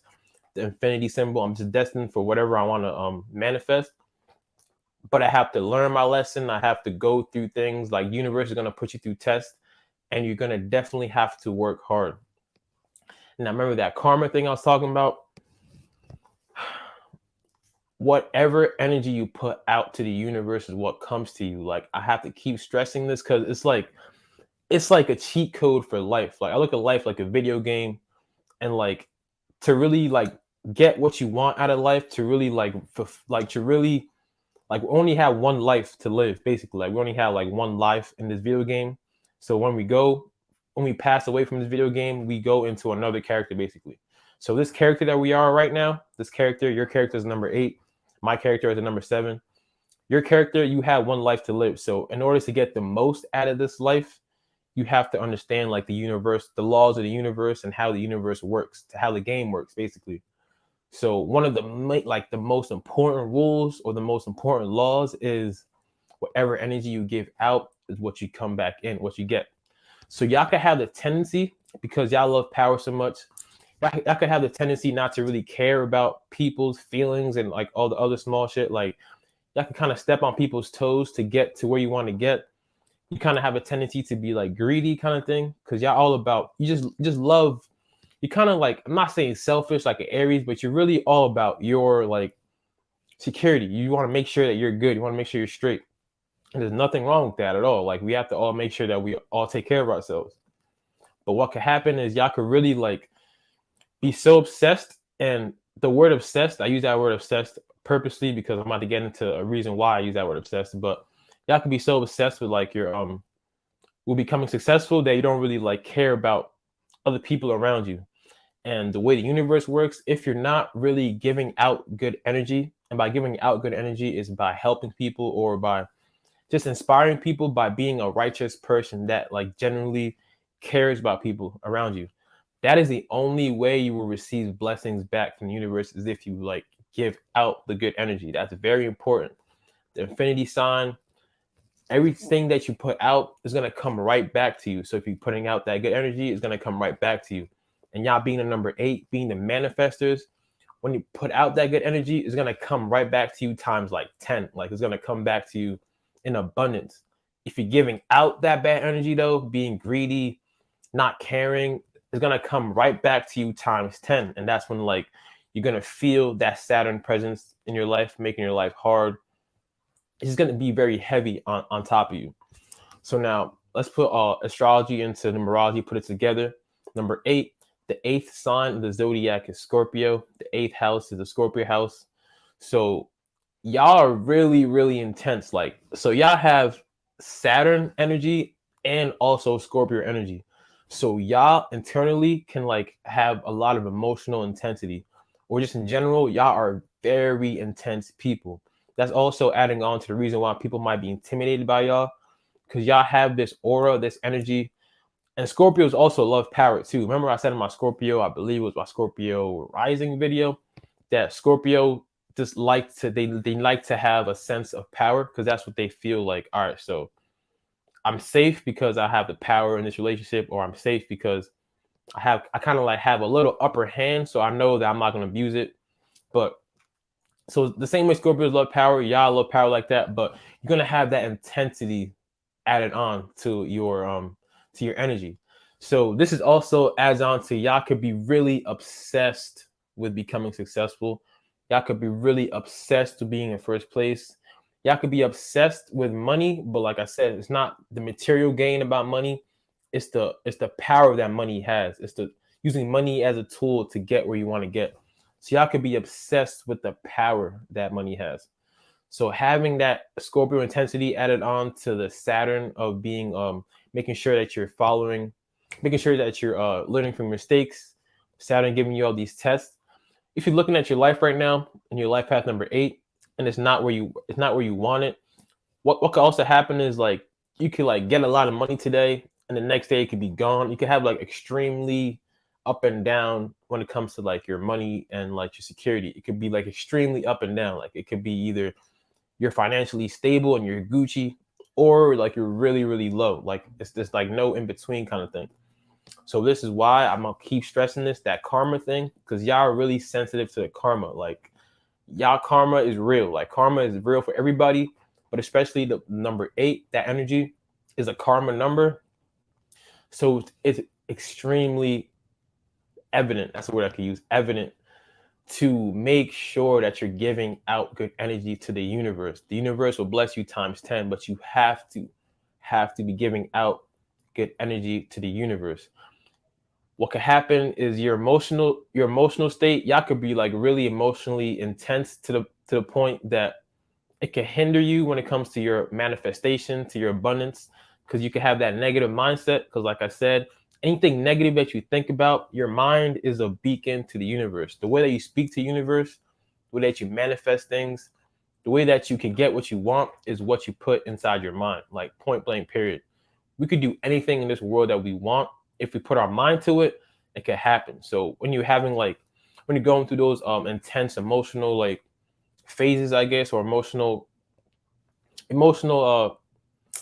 phases, I'll say that, emotional phases, and you have like that negative mindset, or you could really feel like down on yourself, or could really feel like a dark cloud up top of you, and you're thinking about the negatives about life, that's what's gonna manifest, because y'all the manifestors. Y'all can manifest anything that you put your mind to. So if you want to be positive and help people, and you want to like live the life that you want by putting out good energy, you're gonna manifest that kind of life.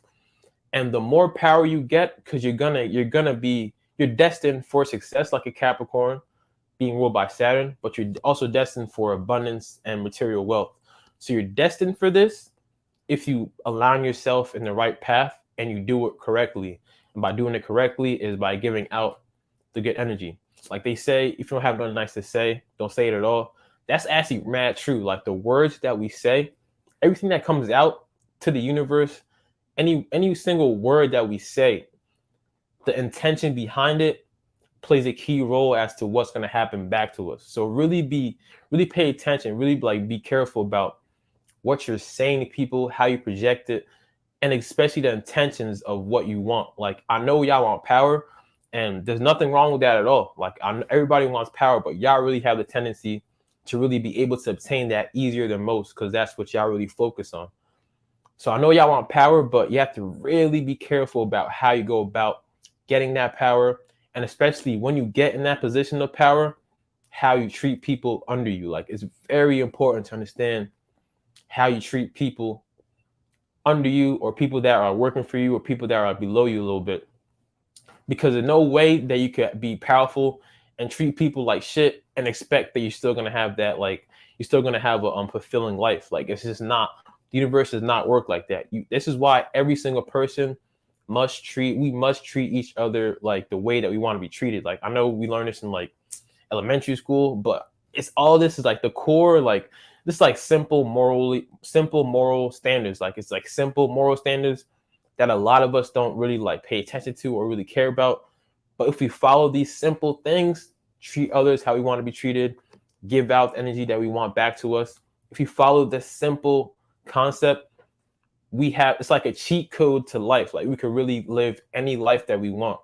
And understand that they don't want us to know this. This is why they want to control our life. They want to have the remote control in their hands, controlling our life. So they don't want us to know that we have the power ourselves to live the life that we want. So this is why all this kind of information is hidden from us. I'm gonna keep going back to this. Like, they want to make us happy by giving us holidays. Like, I want to make y'all happy, so I'll put a holiday in your face. So this day you could be happy, but then for the rest of the whole like year, I want you working for me. I want you paying me these taxes. I want you doing these things for me. I'm gonna throw y'all entertainment. I'm gonna throw y'all like things to buy. I'm gonna throw y'all all these things in your face. I'm gonna throw y'all these fake news. I'm gonna throw all these things in your face. In return, I want to control your life. So we have to really pay attention, really study ourselves, really know who you are. You want to know the character that you're playing in this video game. We're living in the Matrix, so you want to know the character that you're playing in this video game. Once you know the character you're playing, you know yourself through astrology, through numerology, you know your purpose, you know why you're here.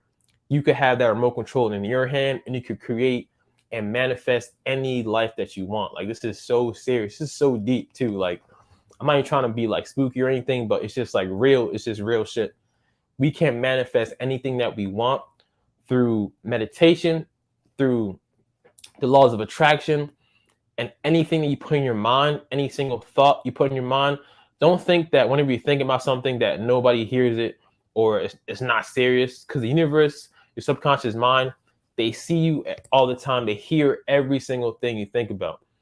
Any energy you put out to the universe is exactly what the universe is going to bless you with, because that's like you controlling it, and this is what you want. So you're going to like project out the negative, and that's what's going to happen to you. So you want to project out positive energy, want to like treat people with I'm not going to say treat people with respect, because y'all don't, but you want to treat people like with good. You want to use your power wisely. Basically, you want to use, because you're destined to be in the top spot when it comes to like having authority.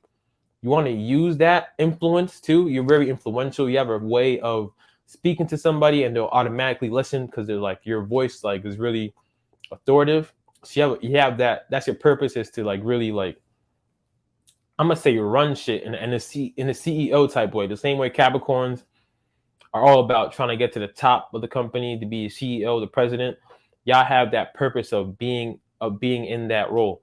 And also, what I've learned studying this, what I've noticed is like, if hey, Kuda. Yeah, what's up? Hey, Kuda, I gotta run, man. I think I've been on here for 4 hours. I gotta roll. Yeah, same. I gotta go too. 9 hours and 21 minutes. I was gonna finish this video and roll it out. Shout outs to Sir Ism in the building. Hold on. Yeah, Young Jay, make sure you get some rest, man. we're gonna do the other show soon, all right? All right, man. Appreciate you for having me on, fam. All right, no problem, man. I appreciate you, man. Thank you for always coming through and definitely dropping gems, man. All right, salute. Peace. All right, salute. Peace, bro. Shout outs to Young Jay. Sir Ism said laws of attraction. Nah, man. We're gonna do a show soon. Like I said, you guys don't have to believe in it, but we're gonna go over, people's life path number and Probably might do a natal chart, man. I'm trying this one that Bunny sent, and it's interesting, but I got to figure out what all of this stuff means, man. So I took a picture of my charts, and I'm gonna share it with you guys. Yeah, the video will still be here. Yeah, but I wanted you to hear it, Bunny. I think Bunny says a lot of it makes sense. Visionary. You are a visionary. It says you're a bit reckless. I know I'm a visionary. Definitely reckless. You possess the ability to inspire people to join you in your quest, but they're gonna be incapable of seeing what you see. Man, trust me. I know that. I know that. Hook, line, and sinker. More than y'all think. For those around you, need your in that position of probably guidance. Let's see. Being the authority figure or being All right, empowered. hold on, if you're y'all. not working towards that, a lot of y'all could be like doormats to people. You could like let people take advantage of y'all. That's like that's like completely living outside of alignment with your life purpose. So if that's the case for you, you really have to understand that. All right, look, I'm a number 8. Like, I'm not supposed to be a doormat to nobody. I'm supposed to be like a leader. I'm supposed to be an authority figure. I'm supposed to be thinking about ways, because y'all have extremely good business ideas. You're really business minded. So you should be like, I'm a number 8. Yeah, this sounds like Bunny and myself to the T. Optimal career choices: business, politics, law, management of large organizations. Degenerate said, aren't cardinal signs visionaries in general? I think so. This guy does a really good breakdown of it, though. I guess recently he came back. There was like his channel, he stopped posting for like a year, but I guess he was doing a certain type of job and he got his degree and came back. So he said he back on YouTube full time. But I think this video is from a minute ago. But obviously things don't change. 3 years ago, I think, if I'm not mistaken. So I'm supposed to be thinking about ways I can manifest a life for myself. I'm not supposed to be doormat to nobody. Nobody's supposed to run over my shit. So understand that if you're not living in alignment with your life purpose, you're not going to be happy with how your life is. We are all here to get what we want, to live in abundance. That's why we are here. Like, we're here to live the life that we want to live through our mind. So it's also very important not to really compare yourself to people. That's why, like, social media and all that, the things we see on Instagram, especially for the females, when they're looking at women and they're like, they have all these fake bodies, but they're getting all these likes, like putting those things in your mind and really thinking in your mind like, damn, I'm not good enough, or I'm not pretty enough. Or for the fellas, I don't have enough money, or I don't get enough girls. Anything single like thought negatively like that is what you're projecting out to the universe. So really focus. That's why I say mind your business, because you really want to focus on your path and your purpose, because yours is going to be different from the people around you. You really want to focus, mind your business, really like focus on manifesting the life that you want. But at the same time, don't give out negative energy to people around you, because the only way you will receive abundance, because you're destined for abundance, and especially wealth when it comes to money, because money equals power, the status, that's what y'all all about. The only way you can receive that and sustain it is if you give out that good energy. I'm gonna say that one last time.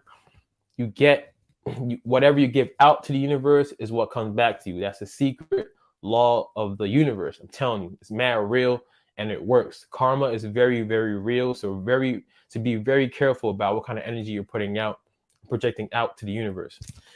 So that was my video on life path number 8. Hope y'all enjoyed that. My next video is gonna be life path number 9. You already know I'm about to go in. yeah, that sounds about right. I'm going through everything the 8 goes through. I go through everything the 8 goes through, the 9 and the 11. Bunny, I just did a thing on this thing that you sent, and it scanned my left hand, and I'm scared. There's a line in my hand that I didn't think I had, and it found it. My career line. It said my career line is like at 84. I'm like, what does this mean? So we got a lot of stuff to talk about on the next show, man. I hope you guys come through. We're gonna get more familiar with this brother, and the other guy, the numerology guy. And come through, man. Get your sign read. We're gonna go through all the numbers. Okay, we're gonna go through all the numbers, and maybe something in your life clicks, maybe something doesn't. Maybe your life changes from the next show, maybe it doesn't, you know. But you know, like I said, it's you know, even if you don't believe in it, it's good to know. Or you know, certain things might make more sense than usual. You know what I'm saying? But make sure y'all come through. Get your we're gonna I'm gonna show you how to find your life path number. You don't have to put your birthday in the chat, but we're gonna go over it, how to add, and we're gonna find our life path number, and let me know from the chat. Is it true? Is it on point? Is it describing you to a T? What can you take away from it? You know, and obviously, because they don't. Sometimes they do, but for the most part, they don't go out of their way to mention if it's a man or woman. But you know, obviously, you know, we all have our life cut out for us, you know. So that podcast is definitely going to be very fruitful and definitely going to be very helpful, whether you guys participate or not. So definitely hang around, stick around, listen to it, and maybe we might go into something completely esoteric and deeper than we've all imagined or thought. Okay, I can do that. I know how to have those conversations. I know exactly what to talk about, where certain things are. Yes, I am him. It's Player Talk Radio. Shout outs to everybody here. Thank you so much to all the supporters of today's show.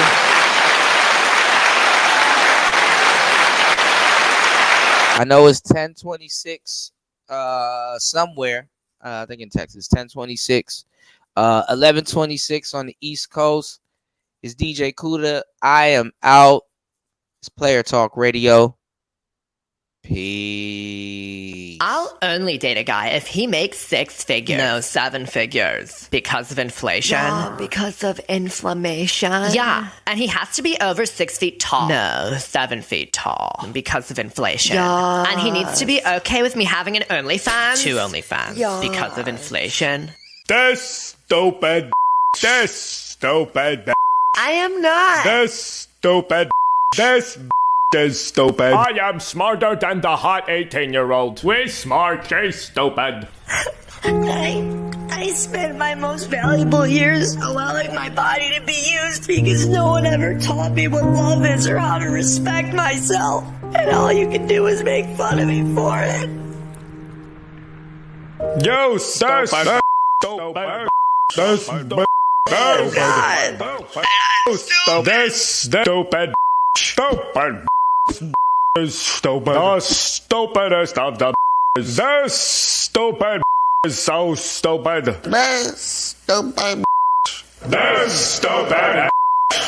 This stupid is so stupid. Leave her alone. I'm over 7 feet tall.